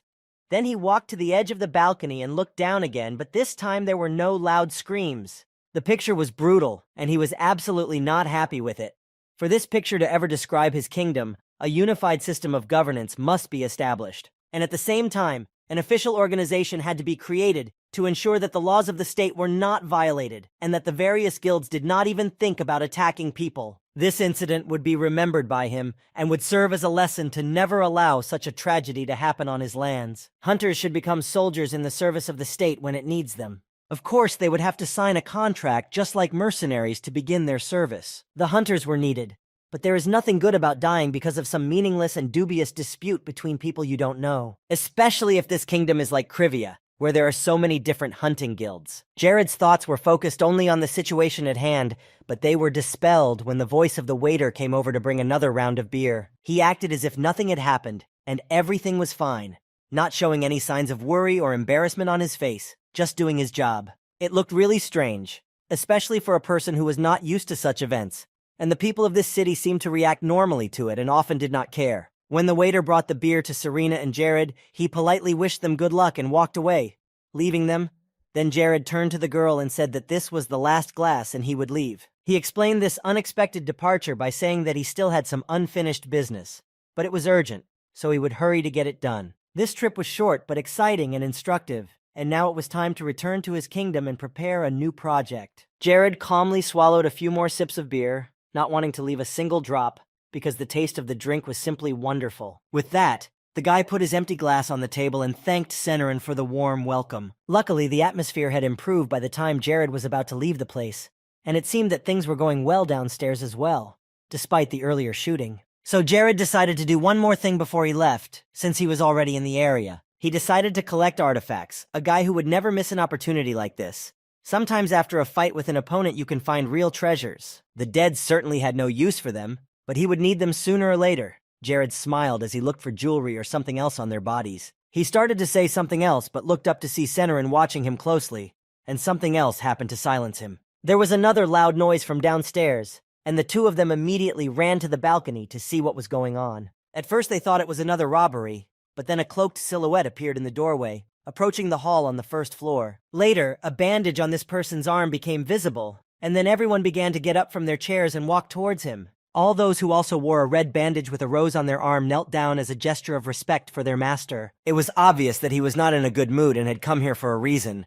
His eyes darted around the room as if trying to find someone. Jared only now realized who was standing in front of him, and his mouth dropped open in surprise. It was Barak Mukask, and in the story, he was also fighting on the side of the Demon King's army. He was the one who organized the genocide of the Radius Order. Barak created a concentration camp like the Nazis of World War II, and what was happening there was absolutely no different from what they did. And everything was done just for the sake of empty slaughter. Almost all but a few of the people detained were brutally murdered. Jared hated violence and all those who actively promoted it, so he had already formed his opinion of this guy. The waiter continued to do his job. He was used to such guests and bloodshed in this tavern. Finally, the bastard showed his face. But if Barrett was alive, then something was interfering with the preparations for the Holy War.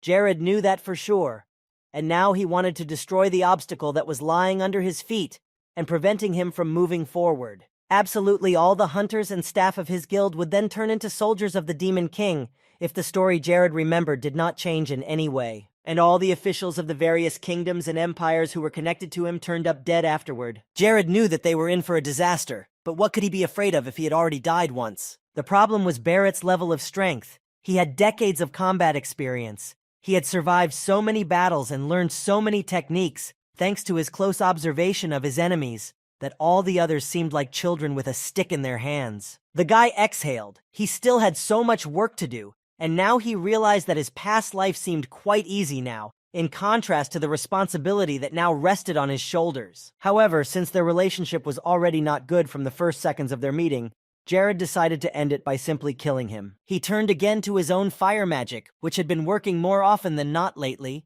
and firmly stated that there was no way to prevent the fight from happening here under any circumstances. Barrett heard Jared's words from the balcony, and he looked at him coldly, realizing that it was the blonde who had killed his men, and that was why the leader had come here. For this, Barat was ready to kill the guy right here and now.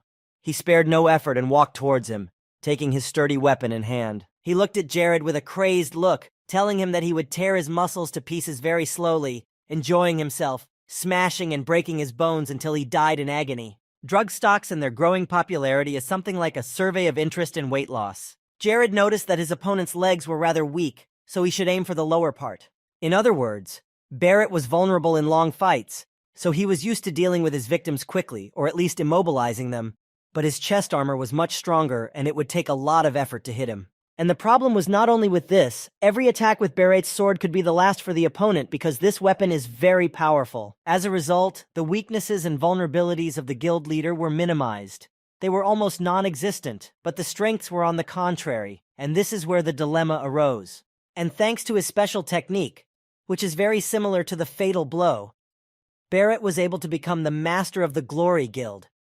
He earned the respect of all members of the group. In addition to all these advantages, Barrett has the skill Sword Aura, so if you look at it objectively, he was not a winning competitor. This made Jared more excited, curious, and eager to start the fight than fearful and afraid for his life.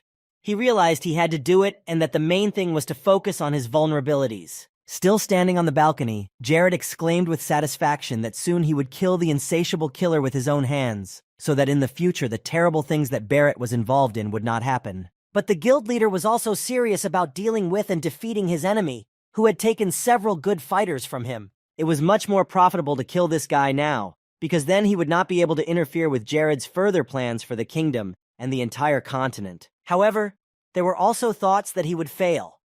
This was not just a fight with a low or mid-level mage. Barrett was a worthy opponent, and this opened up both options for the future: the death of King Krivia, or the defeat of the master of the Great Guild of Glory. If he couldn't make his plans come true, then he could put an end to his kingdom and future dreams. It would be the end. There was no other chance. Of course, Jared wasn't thinking about dying right now. He hadn't realized enough of his plans to end his life, but anything could happen. However, there was a way to get out of this one, and that was the option Jared was going to use today to get around his opponent. The Red Queen had seen too many battles. She stood before the two of them, a fire burning in Barrett's and Jared's eyes that said neither of them wanted to give up, even if it was hard and they were taking their last steps, but they would fight on until the end. She had seen fierce battles, disputes from the criminal underworld, and beatings that seemed worse than hell itself. However, she had never seen anything like this fight. Something unique was about to happen, and this battle would decide the fate of many kingdoms and their people, for a great assassin who would put hundreds of lives in the coffin in the future might die here. Barrett noticed that Jared was aiming at his legs, of course. He didn't let on that this was his weak spot, but he tried to avoid Jared getting there. The king of Krivia didn't care what the bastard was saying to him. He was concentrating only on casting spells to destroy the tyrant and hit him right in the body with a magical projectile. For a moment, Barrett found himself held hostage by the chains created by Jared and screamed, waving his arms and trying with all his might to get out of the trap. Such movements only confused him more. It was a blow below the belt. Jared knew what he was doing, so while Barrett dealt with the chains, he continued his attack. In this battle, they were not fighting with their bare hands. Each could use their advantages as a knight or a magician, and such a fight could end in any number of ways. Jared had plenty of effort and confidence in his actions, but his opponent was getting tired, especially since he saw that he recognized his weaknesses. The magician stood back, and magic dust appeared in his hand, which he intended to use to strengthen his own spells. With the help of this dust, he gained more strength and could move faster.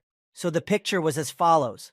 Bharat was injured, and no longer so sure of his victory, because the opponent was not as weak and cowardly as he seemed, and Jared was only improving his abilities to defeat his rival. The guy started moving very quickly, and before the guildmaster could even say a word, Jared had already reached him. The Red Queen watched the fight between the two powerful men with some admiration, but very calmly, a sight that was impressive even to her, who had seen a lot in her life. The two dragon brothers who served as Serenity's bodyguards also noticed that this guy was unusual, and it seemed as if he could read the Golden Eagle's actions in advance. "If this goes on, this fight will be over in seconds," one of the guards said to take Natalia to a safer place. Barrett wasn't going to use it so soon after it started, but there might not be time for him to do so later, so the master used the aura of his own sword.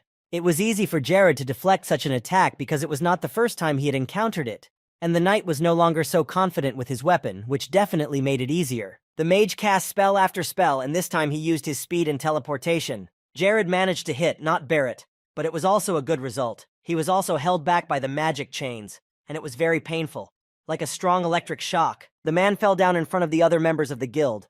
Blood was coming out of his chest, and he was no longer alive. It was a blow to all the members of this group. They looked at him in horror, looking at each other. Natalie walked towards the exit, but it all seemed too strange to her. She had long ago realized that this guy was hiding something, but it was still difficult to know what it was, especially since his techniques seemed to be completely out of the ordinary. Jared's magical power was much weaker now than when he had dealt with the pack of hunters recently. She could see it clearly. Maybe it was all just a trap to lure the enemy in and then strike when he wasn't expecting it. It seemed that Jared was deliberately hiding his true magical power from Barrett, and now his techniques looked different from the last fight. This was all done to make Beret underestimate him and think he was dealing with easy prey.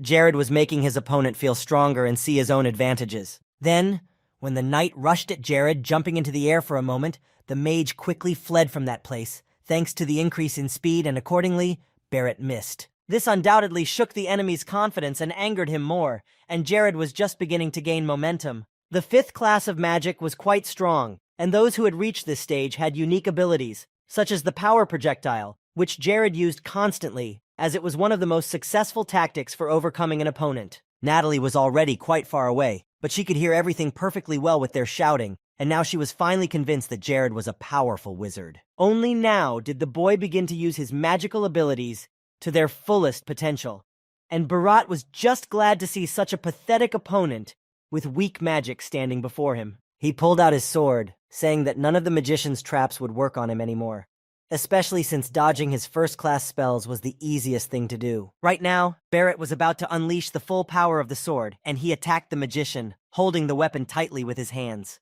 But Jared was going to stop such a strong sword energy with a simple spell. Natalie became afraid for him. She exclaimed that he would die if he did not immediately create a shield. She froze in the middle of the room, looking at the speed with which the power of the weapon was coming towards the magician. At the very last moment, Jared realized that even 5th-class magic would not be enough to deal with Barrett, so it was time to use the last resort he had been saving for last. Thanks to Jared's unique abilities, he was able to create the same power projectile but with 4 times the power. Natalie exhaled and turned away from Jared, closing her eyes. Surprisingly, he was very skilled and agile. Sometimes it seemed like he was using it to survive. However, a mage like him was destined to die, Natalie said in an indifferent tone. She was used to seeing people die, whether they were guilty or not. But immediately after her words, the girl heard a loud explosion behind her, which gave her goosebumps, and it confused her guards. The Red Queen was not expecting this, and now she was curious to see what had just happened. But the fight was already over, and Jared stood over his defeated enemy, who was lying unconscious on the floor, with glimmers of magic still flying in the air. The magician could now breathe out with a calm soul. He not only did not die, but also saved hundreds of innocent lives, including his kingdom. He was using a lot of mana to cast this spell, especially since he had already been in a fight, so it was his last move, which could have been useless. In fact, Jared was already thinking about using the Secret of the Savior if he needed to. but he was holding off until the last minute to avoid doing so. The secret of the savior is a god's protection that is granted to people when their stamina drops to 1. Then the person gains unlimited strength that can block all attacks for the next 10 seconds. However, it doesn't matter whether he would have used it or not. Now other things are more important, especially since he has a safety measure that can protect his life if something goes differently than his plan. Because of this, Jared could feel more free and not be afraid of dying immediately. So he attacked with much more confidence and took big risks, such as this fight. If it had been an ordinary power projectile, Barrett could have easily deflected it with his sword, as most experienced knights would have, and Jared had to admit that if the opponent's weapon had been able to break through his barrier, he would have been finished. He would have simply beheaded him, and that would have been the end of Jared's journey in the story. However, things turned out quite differently, and now it was the end for Barrett, who believed too much in what Jared had come up with. With the last of his strength, the knight opened his eyes, telling Jared that he was a coward who could not fight fair. The magician, after these words, took out the dagger of death, which he had with him, and this blow was really to be the last in Barrett's life. He stabbed the sharp blade into his stomach, and a stabbing pain went through the knight's body, and he wanted to scream involuntarily, but he didn't have the strength to do so. Now we have to think about who is the real coward and idiot here. Jared kept his hand calmly on the hilt of the dagger. In any case, the outcome was always the same. Only the victories or defeats were important, not the methods of achieving them. But Barrett did not hear him anymore. Breathing in the air for the last time, he closed his eyes forever. After that, the magician took the knight by his robe and pulled him along. Later, he used a teleporter to get away from the many faces that filled the room. With his defeated rival in his arms, Jared flew high into the night sky, which was littered with only a few stars and a bright moon. The guild members, who had just seen their master and leader killed in front of them, were very frightened. As long as they could see Jared with the body of their master, they watched him and kept their eyes on the sky. The king of Krivia proudly climbed even higher, holding Barrett, and stopped in front of the lunar full moon. He looked down at the pitiful supporters of this heathen and ordered them to watch carefully what was about to happen. Now his maximum attack was 15 times, which Jared was about to use on his enemy. The guy began to wave the cut body of his opponent while his fanatics looked up with horror in their eyes. Natalie ran outside and called out to Loshard, telling him to stop, but she was also watching what was happening in a daze. Jared did not care. As before, he flew higher into the sky and began to swing Barrett's lifeless body even harder. People looked at their master, who continued to be abused even after his death. Many perceived him as a mentor, and it was difficult and painful to watch. When Jared got tired of it all himself, he threw the knight's body out and it quickly flew down. No one dared to say a word out of shock and concern, except that their leader had been taken away from them, and now they don't know what to do next. He had guided them, and now there was no one to fill that role. When the corpse fell to the ground, Jared also came down and landed next to the puddles of blood, which splashed everywhere.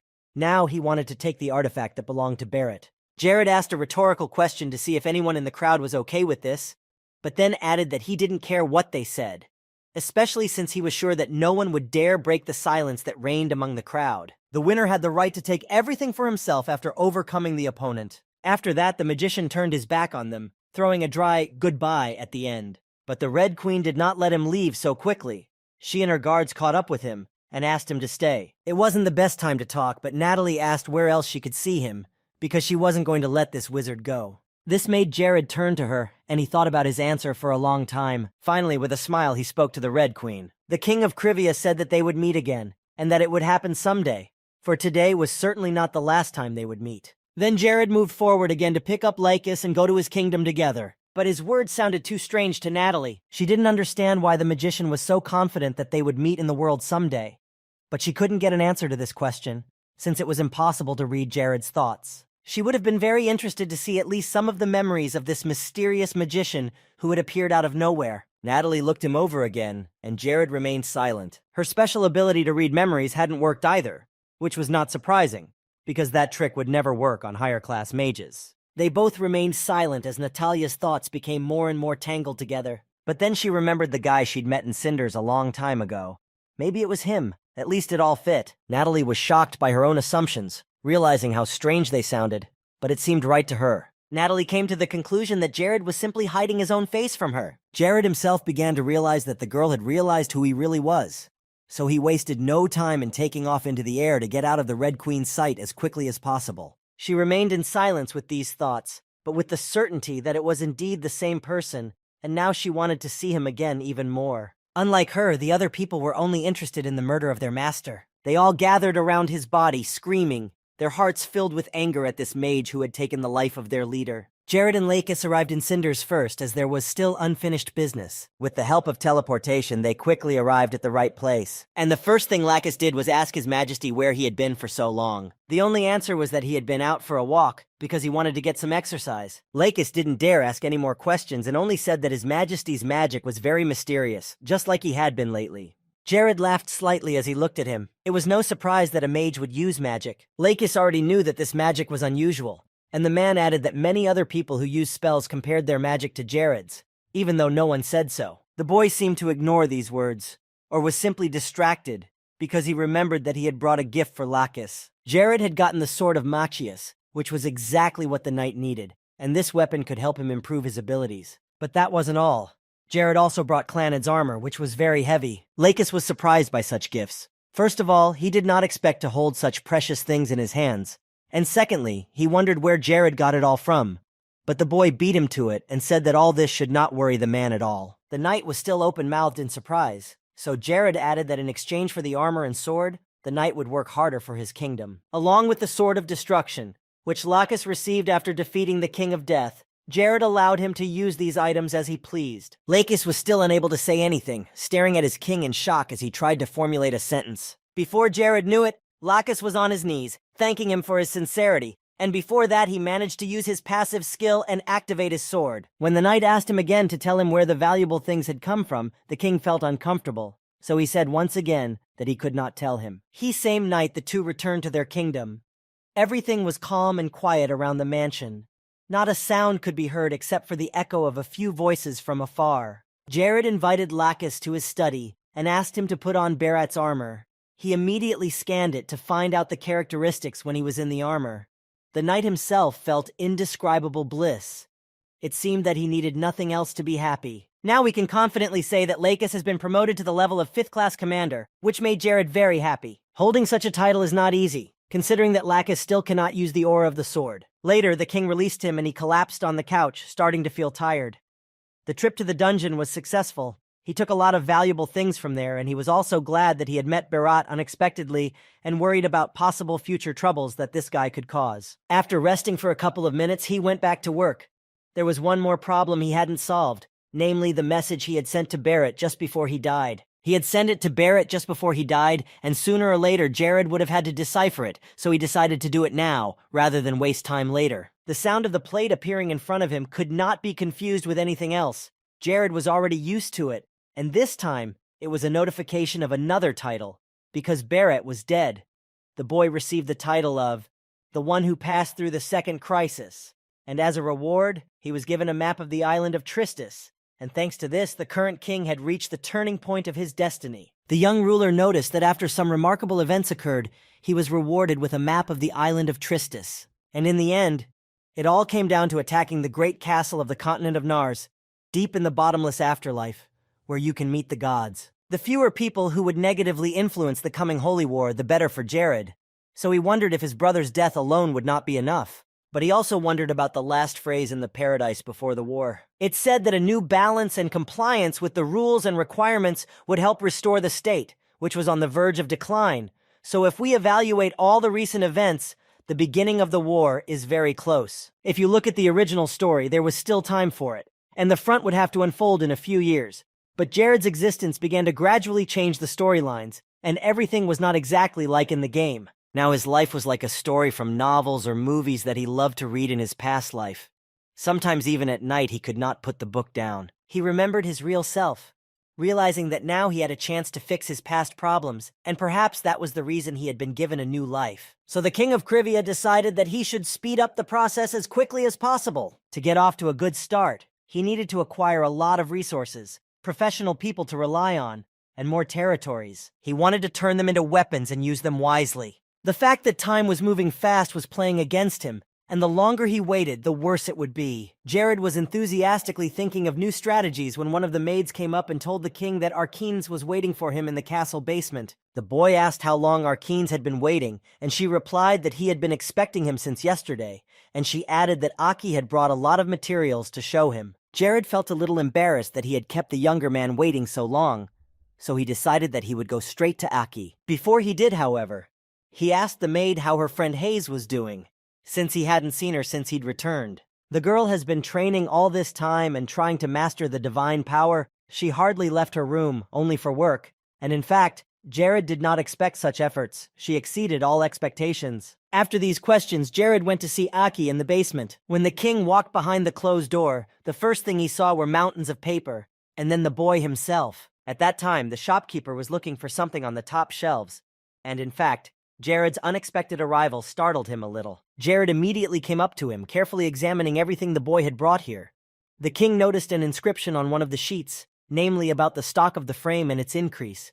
It was all related to the topic of weight loss. Aki began to apologize sincerely to his king, saying that he hadn't noticed it, but the elder assured him that everything was fine and smiled. Then Aki immediately began to look for something he wanted to show Jared, and he looked at all the painted diagrams in front of him. The blond man asked if it was from the Merchants Guild that Aki had collected such data. Everything was correct, and once again Aki called Jared Your Highness, even though he had already emphasized that he should not use such formal addresses. Aki was just jumping for joy.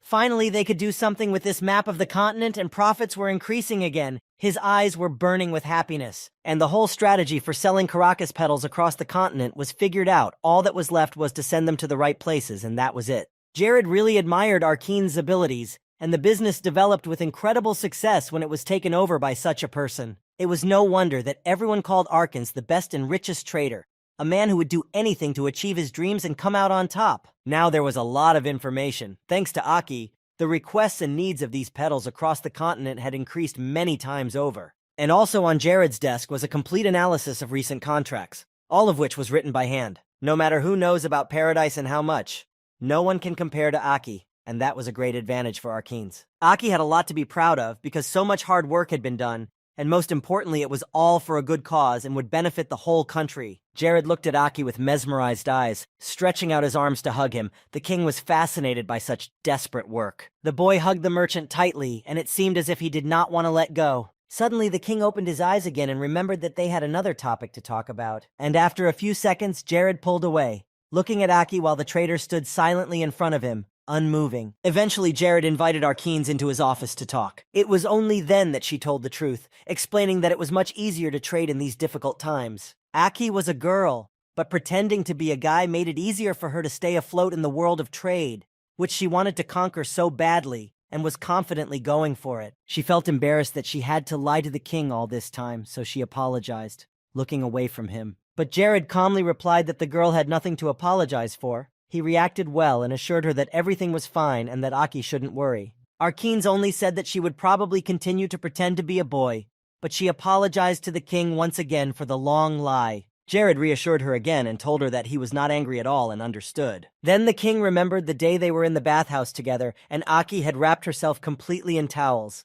Now he understood why she had done it. Aki interrupted him, confirming that it was so that no one would see her and reveal her. Although it was not easy, she managed to do it. And that day, Jared didn't find out anything, although he noticed that Arkenes was acting very strange and worried. Instantly, Jared slightly covered his face with his hand, realizing that then Aki had seen him from head to toe without clothes. He laughed nervously, looking at Aki. She folded her hands in front of her and replied that she didn't want to do that.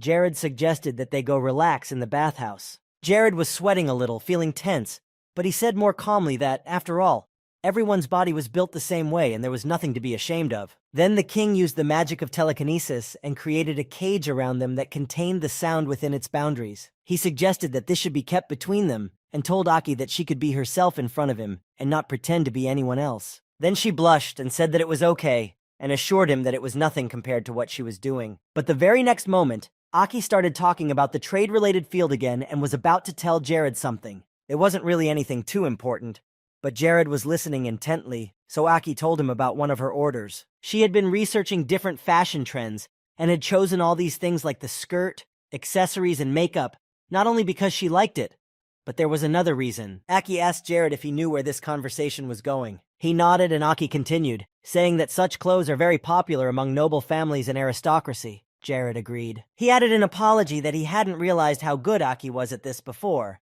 and she smiled back. She was incredibly flattered to hear him say that, and to be praised for her professionalism in her favorite fields. Suddenly, Jared found himself thinking, looking at Aki as she continued to talk and tell him something. He had noticed for a while now that Aki acted very differently when they were alone, or just standing close to each other, or when they had tactile contact. He had noticed how Aki would blush in front of him at such moments, and her behavior would change dramatically. When they finished talking about trade, Jared offered Aki one more thing, namely the title of Baron, and the king asked if she would like it. The girl threw up her hands, saying that she shouldn't do that, because the position she was in now was great. Trade was going well, and Aki was in the right place, holding the position she was in now. She was already the head of the largest merchants guild in the entire kingdom, which had been her lifelong dream, so the title of Baron was hardly necessary here. Jared was in no hurry, but asked her to think about his offer again and give him an answer a little later, and not in a hurry. Since the girl was already the head of the Merchants Guild, especially since their group was very powerful, she could use another noble status. It would only be a plus in her pocket. Aki wanted to add something, but Jared already knew what she wanted to say, so he spoke again. It is true that people who think too objectively and pay attention to all the details in this world do not live long, and can often be killed. However, Jared suggested that we should consider this status as our own weapon, and embrace it, and move forward with it. He even allowed us to create something under his name that would spread throughout the contingent and impress anyone who heard about it. Aki then stood up from her chair, saying that she accepted this status, and would do everything to make the new project the most successful in its history. She was ready to work hard to achieve this result. Jared smiled when he heard these words. He said that Aki reminded him of Lacus, but he sincerely did not understand why everyone said they were ready to make every effort and give their lives for him. The answer was simple. Those who worked with him trusted him completely and were ready to do their best. So Aki enthusiastically exclaimed that it was time to start the briefing right now, because all the preparations for the start of the Caracas Petals sales were ready. Then she added that very soon the continent of Nars would be overwhelmed by a great wave if everything continued in this spirit and more people learned about Krivia. Jared was excited. They had a lot of time to complete the task, so it was time to get to work. So the king asked Aki to tell him everything in the smallest detail and explain his strategy, and he immersed himself in the subject so that the plan could be executed in the best possible way. It got to the point that the petals of the Caracas flower became popular throughout the continent by 1417, and for anyone suffering from obesity, they became a ray of hope. And when Jared first saw them, he immediately had an idea. With her help, Jared was sure that he would be able to become famous a year earlier, so he asked Aki if she had gathered all the right merchants to showcase the entire project, which was now considered the most global in the country. The girl replied that she had not only gathered the entire guild, but had also hired security, as the demonstration was going to be long and big. Jared could rely on her in this matter, so he entrusted her to handle it all on her own, and he also entrusted Aki with the sales negotiations. Aki's spirits were rising with every word he said, and she was so happy to have so many tasks in the area where her heart was and where she felt so needed. And when all the preparations were finally completed, they jointly decided that they would start the briefing itself immediately, both of them in high spirits, thinking about the achievements to come. Very soon, the demonstration of the big project was going to start on the special challenge stage of the Kingdom of Krivia. Many people were waiting in the hall, and Jared and Aki were preparing to perform. Many people had already gathered near the stage. Some of them could hardly believe that the Arcanese group had been the first to hand out invitations, from which they learned that they made unique weight loss apps. And currently there were only 2 known methods of losing weight: exercise or blessing through loss. So many were excited about the new product, because it took a lot of divine energy and concentration to use the blessing through loss. And everyone could use it only once a day, which explained the price that was attached to this method. All of this cost at least hundreds of gold pieces, but the problem was not only money. One could wait in line for months for this procedure, and it happened that people waited for 6 months or even longer. In the end, not everyone wanted to exercise on a regular basis, so people would sign up and wait for weeks for their turn to come. Of course, the requests were very different, and there were people who wanted to lose weight even while eating, which sounded quite strange. And that would never have happened, but this product, which had made Curvia all the rage again, would be the breakthrough of the Arcane Guild. Jared stood behind the stage curtain and prepared to start the demonstration with a parade of people standing next to him. He recalled events that seemed to have happened a long time ago, but in reality only a few months had passed. He saw the faces of the twins Marie and Marin in his mind. They had been eager to help him that day. The 2 of them had taken care of many patients at the clinic that had been built on the sacred land of Sinare. They had very little free time from work, so they ate whatever they could find and when they could.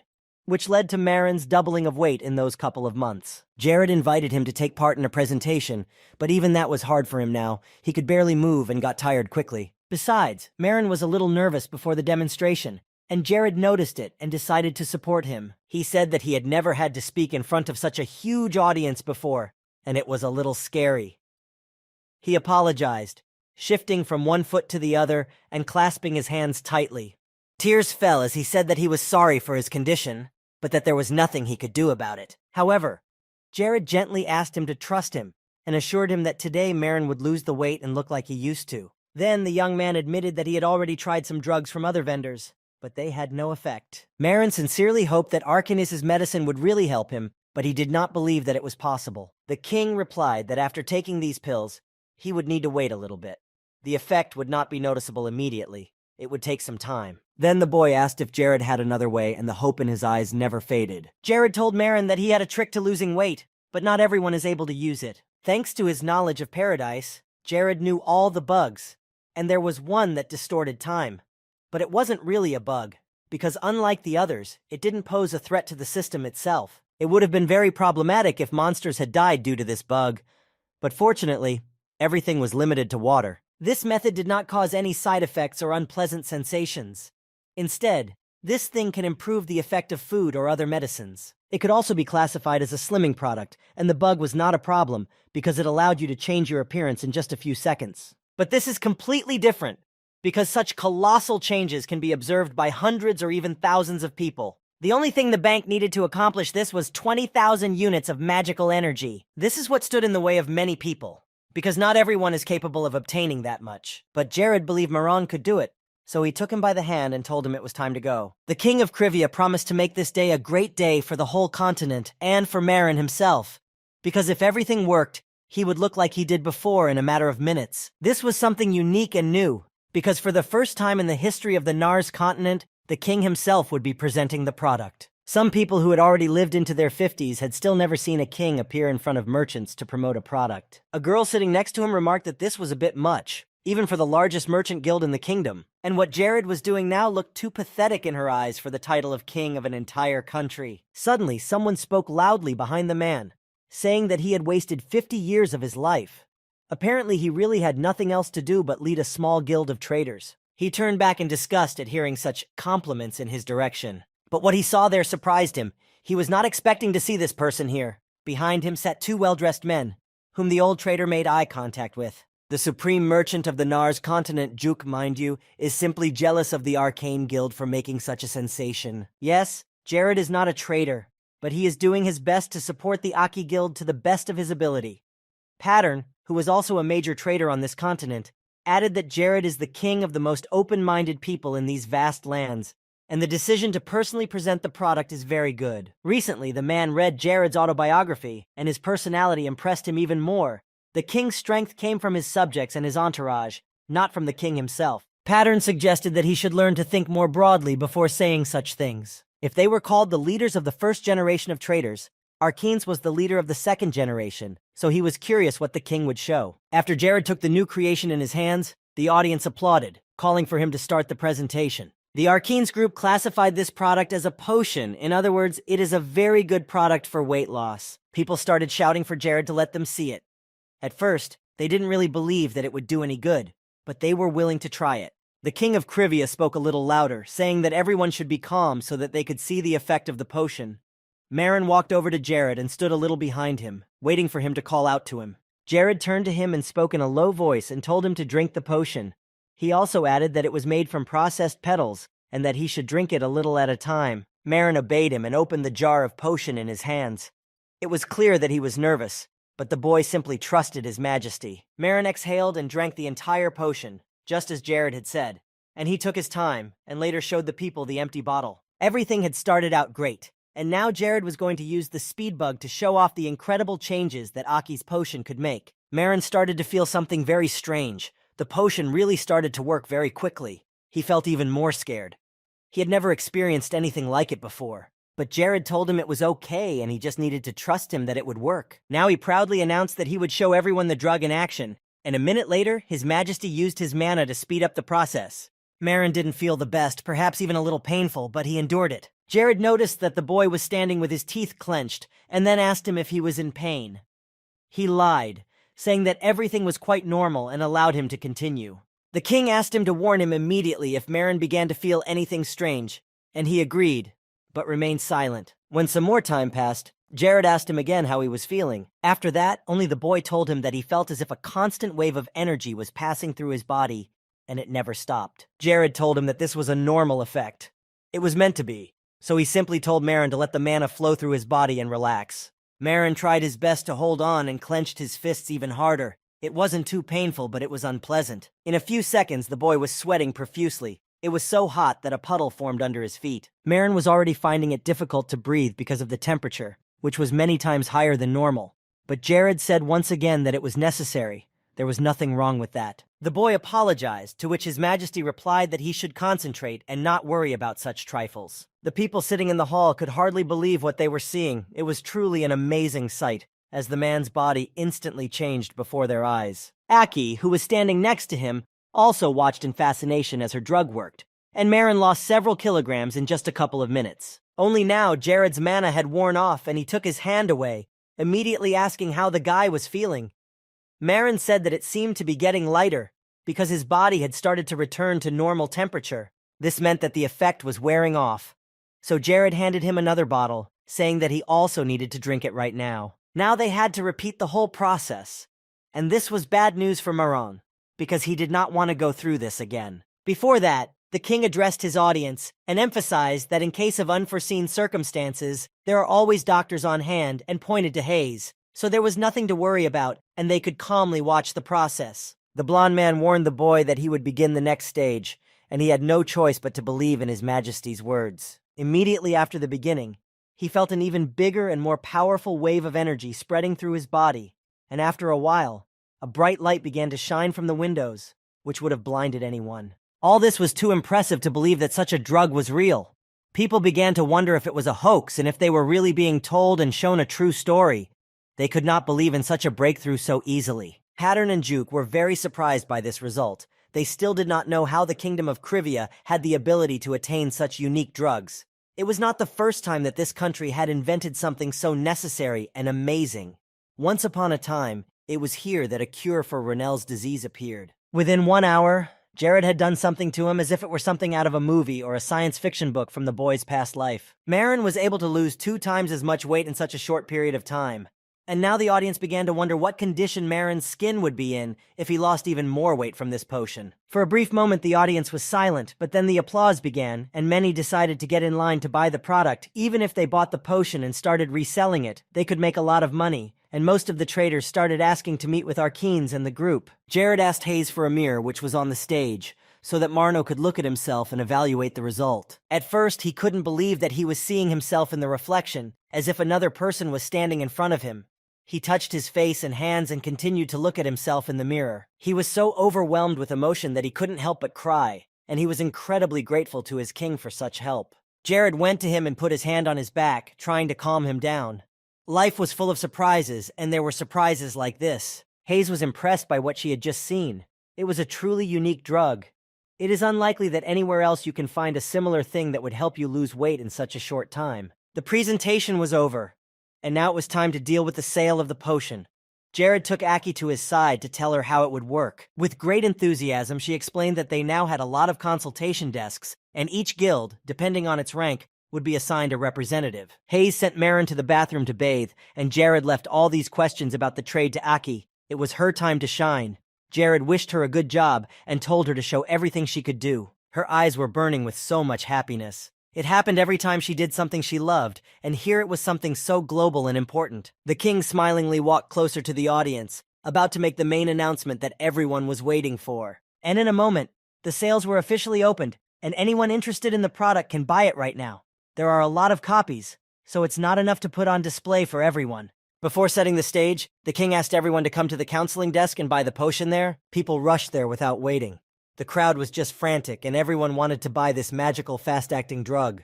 Someone from behind started pushing and ordering them to let them through, because they were the first in line. People put sacks of money in front of them, telling them to hand over as much as they could. They were even willing to pay a higher price just to get the product. It took only a few minutes for Aki to serve the first 100 customers, and then she asked everyone to get in line and not to push in front of others, creating a mess. Only 2 days later, the whole process was completed, and in the evening, Aki and Jared could breathe out and relax a little. As soon as Arkeen was in her bed, she fell asleep in no time, and it seemed as if nothing would wake her up. She was very tired, having had to consult a lot of people and sell a lot of potions in 2 days. The last 2 days had been full of various chores that had taken all her energy. Jared had left her alone in the room to let her rest and sleep, but not even a few minutes later, Aki came to him with some papers. She was very unsteady on her feet, feeling very tired, but she brought the final report of all the contracts signed with the various traders or kingdoms. Jared walked over to her, but before he could take the paper, she collapsed and instantly fell asleep on the floor. Once in bed again, Aki lay down comfortably on the pillow and slept just as soundly. While she was resting, Jared decided it was worth looking at the specifications of Barrett's boots. They were distorted boots, an artifact that increased physical defense but decreased agility and charisma. The knight wore such shoes because his feet were his weakest and most vulnerable point. Besides, such an artifact gave more advantages for the first attack. The boy put them on and thought that Barrett did not know about this possibility of these boots, because otherwise he would have put all his strength into the first blow. But the punch with which Jared's opponent started attacking him was only meant to delay him, so it was easy to dodge. It was just lucky that Barrett didn't realize this possibility, because then he would have thrown a 99.9% bigger and more powerful punch. But it would have been nice to give your old shoes to Naomi or Ellie. Jared set them down next to the couch and went back to his work. If Paradise's story was gradually beginning to change, he should act quickly too, before it was too late. He thought that it would be great to unite the kingdoms and empires in preparation for the Holy War, but for now, those plans would have to be put on hold.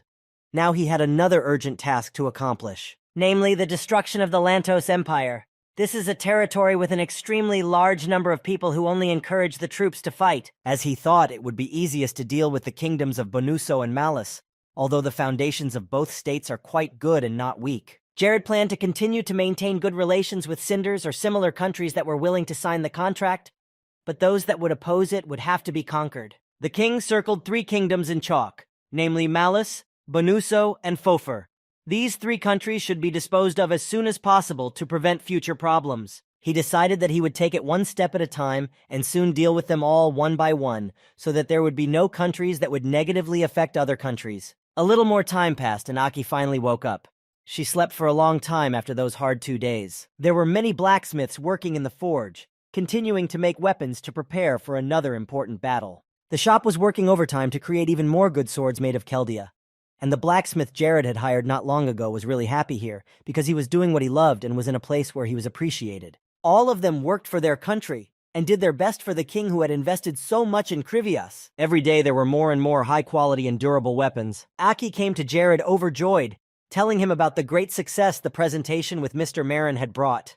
This weight loss product had indeed caused a huge stir among the people of Krivia and other kingdoms. But the king stopped such a rush by telling Aki to talk about everything calmly. No one was in a hurry, and she could barely finish a sentence because she was so emotional. After Jared's request, she stopped and took a breath, then walked closer to him and was about to tell him something. Jared realized without further ado that it would be better to create a barrier around them that would keep the sound out. He had a blue-colored drink in his cup, and Jared put it on a saucer, which made a thin and sharp sound. The boy invited Aki to sit next to him and talk, and now no one would be able to hear them. She walked over to a chair next to the couch where Jared was sitting. He asked her what was bothering her and what she wanted to talk about. Aki sat down at the table and started talking about Mr. Juke and Pattern, who were also present at the presentation. She asked if Jared knew who they were. The king said he did. They were 2 big traders on the Nars continent, especially known in the southern and northern parts of the continent. Once again, she could not help but exclaim with joy that they were going to visit again. At first, the 2 postponed the proposal, but recently they announced that they would come. It was quite a serious visit. The whole world of trade was very cruel, a place where anyone can easily be crushed. Aki was very happy about this news. The thought flashed through her mind that this might be a plan by the elders to keep an eye on that newcomer who had great potential. Maybe it really was. Aki has a lot of experience. Despite the fact that she is still young, she has already completed so many global projects. Whatever the real reason for the visit of the 2 famous traders to Kryvi-Ri, the guild was a leader in the supply of medicines. Not everyone knew about Caracas petals and their effectiveness. They could be used not only for weight loss, These petals also had a medicinal effect, and we had to thank Oberyn, because it was he who bred this type of plant. And because they cannot grow in southern climates, it is very difficult to grow them anywhere else. This was true, but there was a theory that eventually others would become interested in growing Caracas and competitors would appear. However, Jared was calm, because it would be difficult for others to learn about the cultivation of these plants. And that was right, because no one but Aki and Jared knew about the serum. Aki promised that he wouldn't say a word about it, and Jared did the same. He laughed. He said that there was no reason to worry as long as everything was going well and the financial situation of Krivia was only getting better. If you look at the plans that Aki has laid out, by the end of next year the country will be able to monopolize the supply, and in about 3 years, analogs from other manufacturers will start to appear on the market. However, she was confident that the state would be able to capture the market before then, and then no one would be able to compete with them. This strategy sounded great and simple enough, so the king asked if he needed any help. The tactics and sales routes were just great, so Jared gave Aki full freedom of action and allowed her to do what she thought was right. The plus side was that a lot of things were ready to go. All that was left was to put them up for sale. Aki also promised to bring Jared a report as soon as possible. All of the girls' statements were filled with determination and confidence, and this inspired the king to have great confidence in her future plans. But then Jared asked about the contracts. He wanted to know how things were going with them. Aki took another piece of paper in her hands and told him that she had already received 500,000 gold from the contracts themselves. And this amount was very large, which inspired her to do even more. It was a good thing that Jared was sitting down when he heard the amount. He probably would have fallen over, because his legs would have definitely given out from such information. This is some kind of dieting madness. Of course, Jared had expected the excitement of a breakthrough, but he never thought it would bring in so much money in a few days. Aki laughed when she heard Jared say that, and then added that she would be doing it all on her own. For the sake of the king, who supports her, believes in her, and has given her the opportunity to be here and develop her favorite occupation, she wanted to be someone Jared could rely on at any time, and do her best to further develop trade in the kingdom. In fact, the king was honored to have people like her by his side. He was surrounded by those who were professionals in their field and, most importantly, sincerely wanted what they were doing. This was the key to success. Aki was a little embarrassed to hear such compliments. It definitely lifted her spirits. And to hear that Jared trusts her completely in this area was really great. She was ready to get started right away. She didn't want to waste a single minute of her life and achieve the results she had planned as soon as possible. In the end, the presentation, which was supposed to actively promote the sale of weight loss potions and medicines, was successfully completed. Just as Aki had predicted, the product garnered a lot of fans in a short period of time and created a lot of buzz. At dawn the next day, Jared set out on a new journey. Putting on his tanics, he set off on a mission. He couldn't put off this task any longer. It had to be dealt with as soon as possible so that there would be no unnecessary problems later. Still, a little nervousness followed him. This is a 6th grade assignment and it is something new and challenging, so the boy prepared himself for all possible difficulties. He had to meet the King of Fire Spirits, Ignis, and Jared expected a warm welcome from His Majesty, so he was already mentally preparing for the fight. Of course, he had already met the Spirit Queen. He had seen Venus on the Anamua Plateau while training with Mia, but with Ignis it was the other way around. He lived on the active volcano Portia, which made Jared's quest even more dangerous. And this king was notorious for notoriety. Many spoke of his evil nature and dangerous tasks when entering his home. It was more like a visit to hell. Ignis's personality was just the perfect description for the King of Fire Spirits. As fiery and powerful as the element of fire, he tests all those who want to get to him with great passion, especially people. That's why Paradise fans didn't like to face Ignis. And instead of trying to complete the tasks he set, most of them gave up and put the rewards that can be obtained here on the list of impossible for them. Easter eggs, bugs, or some kind of traps. Jared knew many ways that could simplify the task in such a difficult task. The solo bugger player. This nickname stuck to him for a reason during his lifetime. Ingus was no exception. In his kingdom, there were also a lot of bugs to use and simplify the task, even though he is the king of fire demons, who looks down on people and is not as simple a character as those who appeared in the beginning. Jared's intention was to aim for the place where he would really be hurt. Ignis will meet his one and only love very soon. All she had to do was wait. There are always bigger fish to fry, so Jared came up with a good plan to implement. After flying for another hour or so, he reached the palace of Ignis, the king of the fire spirits, and finally set foot on the ground. He hadn't even gone inside yet, but he could already feel this eerie and powerful energy permeating his body from head to toe. The king had flown a long way to get here, so he decided to take a break and check things out before heading into the Inferno itself. When Jared reviewed Lakis's stats, he noticed that the knight was still not up to Galadin's abilities. However, there was some good news. Lakis had definitely reached the rank of S-class, which was a very good result for this period. However, when he turned away from the scorecard, he realized that he had been focusing a little too much on Lakis alone. He seemed to be oblivious to what was going on around him at times. Jared thought that now would be a good time to give some artifact to Lena as well. She must be training her hardest, as she had been doing all this time, to reach a high level and become a strong knight. They hadn't seen each other for a long time, though Jared had nothing to worry about. Lena was always under Ella's supervision, so she was in good hands. All of them were developing, but he was the only one who was not developing his skills. This stumped Jared for a moment. He wanted to be an example for his wards, but it turned out quite the opposite. All the king could think was that when Lakis became captain of the guard, it would be like a blessing from above. The guy was very grateful to his knight for such incredible efforts, but it seems that at this point Jared's joking and relaxation came to an end. He was suddenly attacked. He was lucky that this time he fought back easily. Even though he was in Tanix and his mania wasn't too weak, that wave of fire energy nearly tore through the barrier he had created. As expected, the Fire King's den was filled with various traps, and even Jared didn't know where they were, even though he had a lot of experience in the game. The fire attack continued, so the boy had to continue to stand under defense.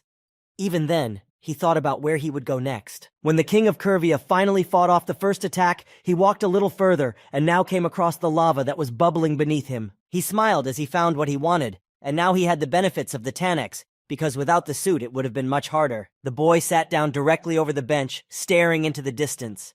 It would be almost impossible for an ordinary person to be here.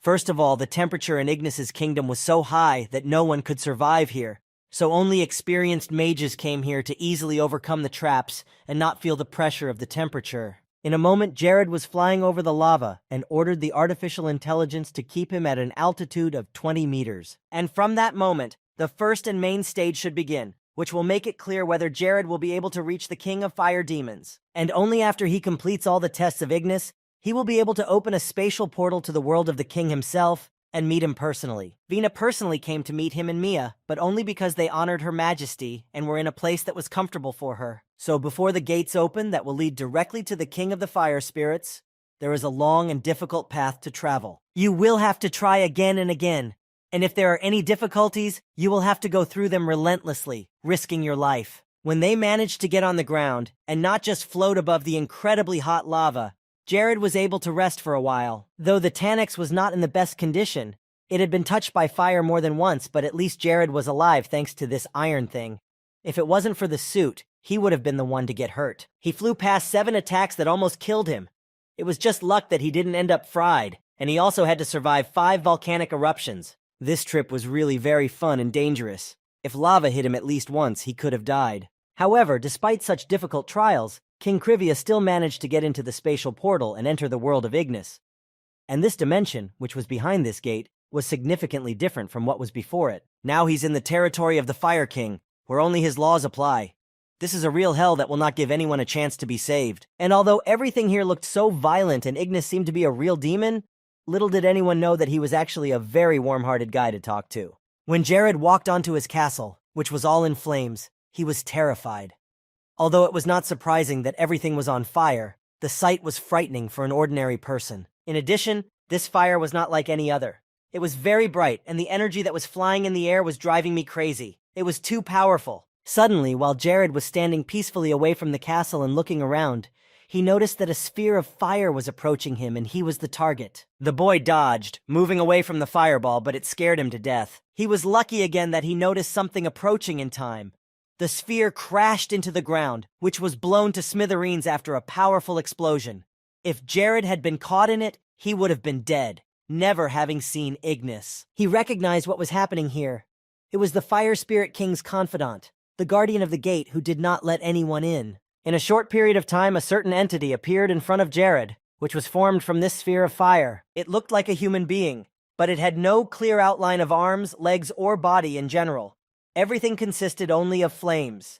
The entity approached Jared, speaking to him. All that could be seen were the outlines of eyes and a mouth. Then the guardian asked Jared if he wanted to meet with the ruler Ignis. The Guardian also noticed that Jared was radiating a very strange energy that he had never seen before. The Guardian was pure fire, and it took Jared's breath away. And to defeat him, you need to try to use the element of water or ice. The main thing is that it must be the opposite element of fire. And Jared's water magic was pretty bad. While ice, wind, and fire were at a good level, water was only up to Class C. But he didn't want to drag this fight out at all, so he'd have to try to deal with the gatekeeper quickly. So Jared approached the entity with more confidence and prepared to attack to get rid of the one who was blocking his way. In addition, Jared asked the gatekeeper very confidently if he wanted to attack first. This behavior did not sit well with the gatekeeper. Calling the guest not the most pleasant words, he rushed to attack. Jared stopped for a minute, not having time to follow him, and turned back, surveying the space around him. The boy had already realized that the guard was quite strong, and it was not a fact that he would be able to deal with him as quickly as he had planned. An ordinary mage would have lost control from something like this, so Jared was happy that at least he had the Tanics and had at least some advantages over this guard, and a chance to get out of here alive. The demon wanted to pour out all the anger, malice, and revenge of the fires of hell on him so badly that Jared was afraid. His opponent was very strong, and besides, this was his territory, and he felt more confident on it. The gatekeeper created something that looked like a tornado of fire, and then directed it at Jared, who was still standing below, and all he could do was watch the enemy. But he realized that he had to act immediately, and the closer the two opposing elements collided, the more powerful the effect would be, and the more likely he would have a chance to defeat this devil. It was quite dangerous, but Jared waited for the spell to get as close to him as possible. There was only a little more to go. Ignis, meanwhile, watched this exciting battle with satisfaction. Of all the people who had visited the port's volcano, there were very few who had captured his attention, and their deaths were quite ironic. Before his eyes, they died at the hands of nature itself, as they fell down and touched the lava, which helped them feel the pain of hell and killed them in the moment. But even if there were some lucky ones who managed to get to Ignis himself, despair dealt with them and nothing remained of these brave individuals. But today the invincible legend lost like the last fool. Ignis was angry. He was not used to losing. If there was any life left in despair, he would rekindle the fire in him. The king of the fire demons was sure that fire would win, but instead, water won. A fiery aura appeared around Ignis, and he became more and more interested in watching Jared. He even wanted to see this magician personally, who was able to defeat despair and break through. He had to be worthy of meeting another deity. Ignis looked at his throne, next to which was another one with snow on it. He was beginning to be amused. It meant that Jared had broken through and was getting closer to the king. Ignis appreciated such perseverance and determination. So in a moment, he teleported out of the throne room, leaving behind only the strong energy of fire. The guy was indeed almost at his target, and then he could take off the Tanax and praise the artificial intelligence of Ola as he hid the suit in his ring. But right after Tetra Nex was inside the jewelry, a swirl of fire appeared above Jared. He looked up, stepping away and keeping his eyes fixed on it. Jared knew it was Ignis, and in his world, he would definitely shine the brightest. Jared had prepared himself for this important meeting, even though he knew it wouldn't happen right away. In Paradise, it was very difficult to get to know Ignis's true character. Jared had already completed this level in the game, but he wasn't that strong and didn't have so many artifacts with him. I was glad to see that compared to his previous life in Paradise, he had become much stronger. The advantage of meeting Ingis was that such a reward was given only to the best players. Newcomers or inexperienced players simply couldn't find it that far. Even though he was a grinder, he was never able to reach the divine rank, not even close. Jared managed to see Ignis only after he was weakened numerous times. And even when Ignis was so majestic and powerful, the players humiliated him and called him sucker. They wanted to attack him and catch him, not perceiving him as a strong opponent. But now none of that mattered, because at the very beginning, Ignis was like the brightest and most majestic star that could dazzle everyone with its radiance. This was exactly what the king of the fire demons was like in his world. This energy could not be confused with any other. It was so strong that only the presence of Ignis made one feel uneasy. The king landed on the ground, standing next to Jared, and looked coldly into his eyes. There was a fiery aura around Ignis that never left his side. Jared silently looked him up and down. There was still a distance of a few meters between them, but this fire, this bright flame, could simply burn everything around them. Jared could feel the intense tension of being close to him, but he tried not to let it show. Jared tried to evaluate his characteristics, but nothing came of it. Ignis was at a high level, so it was impossible for outsiders to know his performance.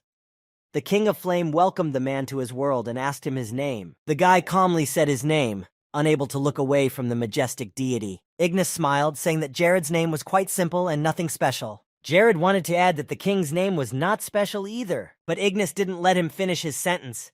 He didn't care about the answer of such a simple man. The King of Fire asked him why he had come to his kingdom, because Ignis hates people. He also added that many people had already tried to find him, being interested in his strength and power, but none of them had succeeded. Then Jared confidently said that he was going to pass his test and let Ignis see the true power of fire. The boy handed the king the crystal heart that Vienna had once given him. With the help of this thing, Jared could once summon her and the wind spirits at the moment when he needed help. The flames around the Spirit King grew even more intense. He laughed, and this laugh was like a goat to the heart. Ignis already thought that Jared simply did not have the patience to die in the test room, which was considered one of the most cruel. Actually, the Fire Demon King didn't mind. Since Jared wanted to, he was going to show the uninvited guest how this world works and how cruel it can be. While Ignis was doing his magic, Jared realized it was time and put Vina's heart forward. At first, Ignis was frightened by what was happening around him. He was distracted from the fact that he wanted to finish Jared. The Fire Demon King covered his face with his hand, unable to stand the bright light. He asked in confusion what Jared was going to do. Then the boy smilingly spoke up, saying that he had a certain question for the king. Perhaps it was a bit unexpected, but he asked Ignis if he had a loved one. The Fire Demon King angrily and sharply replied that he did, but he did not want to continue this conversation. But it was not the end for Jared. He mentioned the name of the Wind Queen, Vina. Ignis was not particularly pleased that this mage was able to learn the name of his beloved, but it really surprised the Demon King. Then Jared said more loudly that in a few minutes he would meet with Queen Vina, of course, all planned by himself. Ignis was now most interested in how Jared had managed to gain Vina's trust and favor, because it was simply impossible for an ordinary person to summon her. Without the Spirit Stone, it would be pointless to even try. And here Jared was about to do it right now, holding only a crystal piece in his hand. Ignis was right.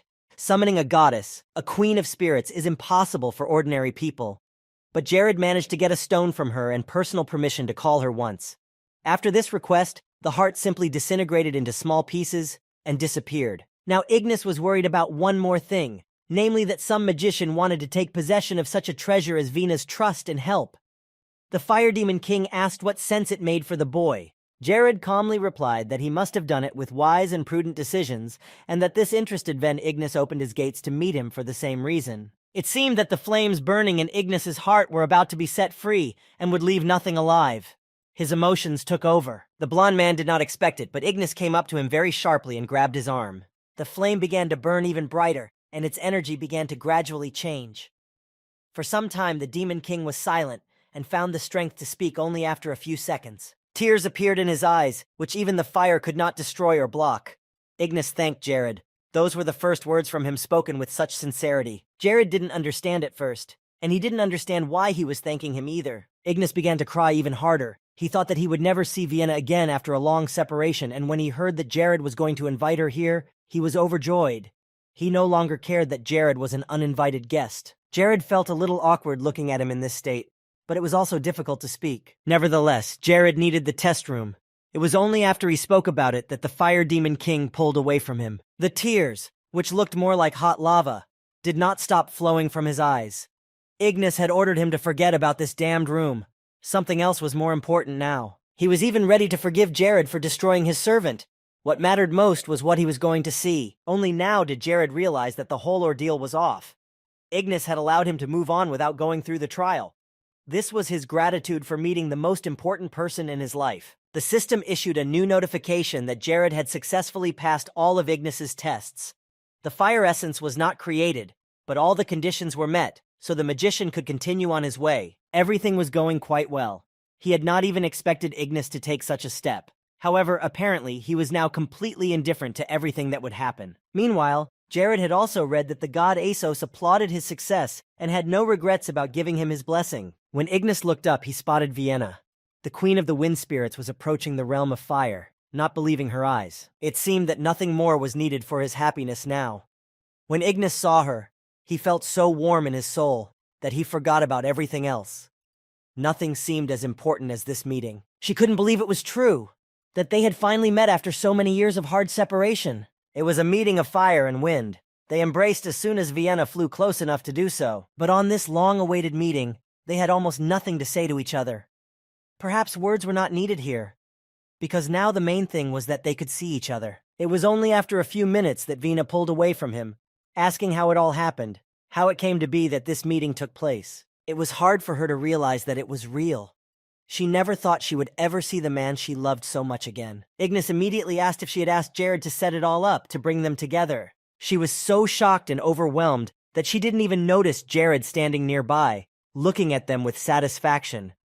He knew that Ignis was not the best person he had met here, but he was happy that Vienna was back together with him and that it made them happy. She thanked Jared for this wonderful opportunity, but asked him why he had done all this. The young man bowed before the queen, greeting her, and replied that he had summoned her because Ignis wanted this meeting more than anything else. But he immediately changed the subject, saying that he had one rather selfish request. In front of Ignis, he didn't care. The man was arrogant enough sometimes, and he didn't really like him. But in front of Vienna, Jared was uncomfortable. But on the other hand, everything went just fine. They are two spirit rulers who have loved each other for a long time. But because Vina and Ignis became rulers of such different elements, they could no longer see each other. The spirits resisted them. It was passed down from generation to generation, and they did not allow the two rulers to come together again. At the same time, these were only their wishes, which had absolutely no subtext. The moment Ignis and Vienna arrange a meeting on their own, a curse will be placed on them. That was the first rule for those who were rulers of spirits. But their meeting now was completely different. Neither of them had any idea it was going to happen. Ignis held her hand tightly, each time worrying that at some point it would all end and any second could be their last. Vina looked up at the sky where her wards were, who had instantly hidden behind the clouds and returned to their home after her request. Then the queen turned to Jared and asked him what his request would be. She was ready to fulfill whatever he wanted after this meeting. Jared said that in order to be promoted from the 5th class to the next, he needed guidance from Ignis. The Fire Demon King was not happy to have to help this idiot who had come to his kingdom once again, but he asked what kind of guidance he wanted to hear. Jared looked at the system where it was written that he needed to ask Ignis about the origin of fire and then listen carefully to his fascinating story. Only then could he get the reward of moving on to the next stage. At the same time, the boy approached the Demon King and said that he wanted to learn more about fire. This request sounded too rude for Ignis, and he got angry again. He did not understand how an ordinary person had the right to ask about such things. Then Vina entered the conversation. She was already well aware of Jared's abilities, and told him that this boy really knew a lot about witchcraft and had great potential. The Queen of Spirits added that he would never regret telling Jared this story. Her words encouraged Ignis to fulfill Jared's request, especially since he had seen for himself that this magician was not a weak person and was far from being a simple man. Ignis agreed, so he briefly told Jared to show him the full power of the fire magic he possessed. Vina will also evaluate his abilities, although now the queen and ruler of the wind spirits is already much more favorable to Jared than Ignis, knowing what he is capable of. So the king told him not to disappoint them both while he was performing his tricks. Vienna assured Ignis that he would be impressed with Jared's skills, since he had already won her blessing, which was very difficult to obtain. Ignis was surprised that Vienna had given him her blessing. He turned to her, looking into her eyes, but a moment later he turned to Jared again, starting to shout and ordering him to show all the strength Jared had. Before he taught this boy anything, he wanted to make sure it would even make sense, so Jared prepared to show off all his abilities and the skills he had been practicing for months. Moving a few meters away from the two rulers, Jared unleashed a firewall that was greatly enhanced by his artifacts and reached the 6th grade level. This was a real surprise to Ignis and Vienna. Jared was skillfully using his powers, and it was already a very good start. After that, the boy was not going to stop. He created a fire boss, summoning it to come here. When everything started burning around him, Ignis became convinced that Jared could be trusted with such valuable information, and that it would not turn out to be a disaster. It is said that the gods bless only the most outstanding people who truly impress them with their abilities and deeds, but this was the first time Ignis had ever had to face this and make sure that such people existed. Vina looked at her lover and asked him to help Jared with what he was asking for. This is truly the kind of person who is worth it. Ignis couldn't say that he was pleased to hear her say that. He was even a little jealous of Jared for being able to impress Vina so much. He began to convince himself that everything was fine. Looking at her, Ignis said that love and mere interest in a person were completely different things, but he still needed confirmation from her. Still, Ignis decided to listen to Vienna and help Jared. He told him to listen very carefully because he would not do it again. Like a little child, Jared was excited and jumped several times on the spot as he approached the Demon King. Then Ignis began his story. In the beginning, the first spirits in the whole world were fire spirits. With this, the king of the fire spirits began his story.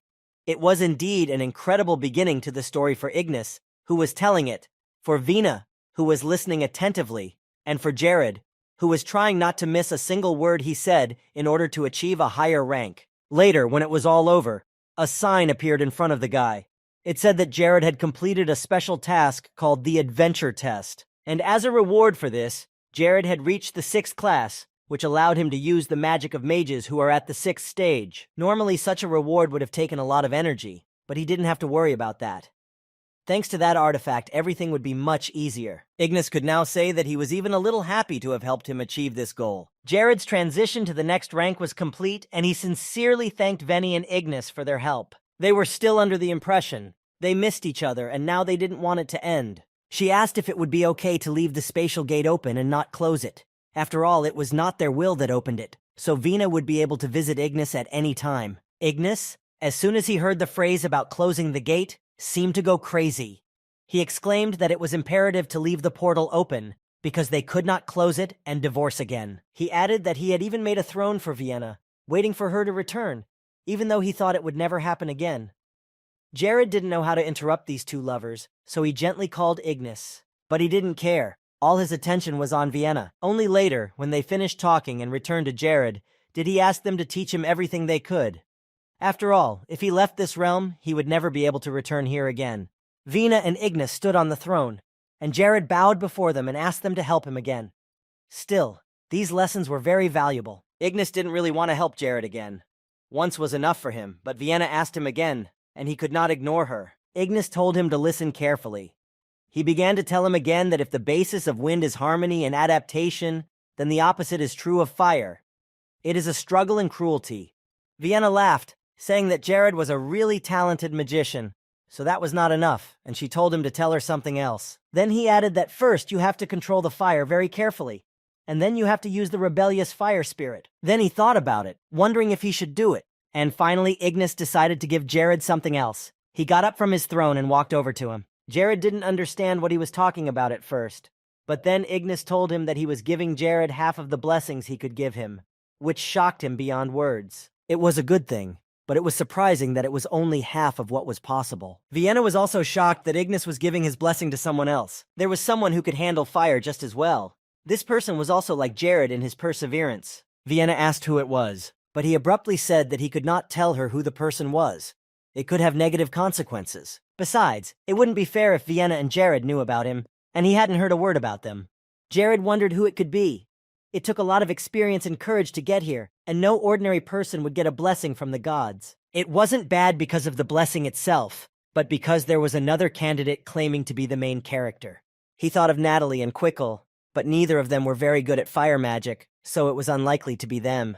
But there weren't that many firebenders on the entire continent. In the end, it wasn't that important to delve into the events of the past. Jared still needed to prepare for the Holy War, and it was pointless to think he was the only one and the strongest, because that would be the end of it. The moment came when Jared once again received a blessing from another god. The fire magic that Jared already possessed was greatly enhanced to the X level, and besides, several blessings are much better than one.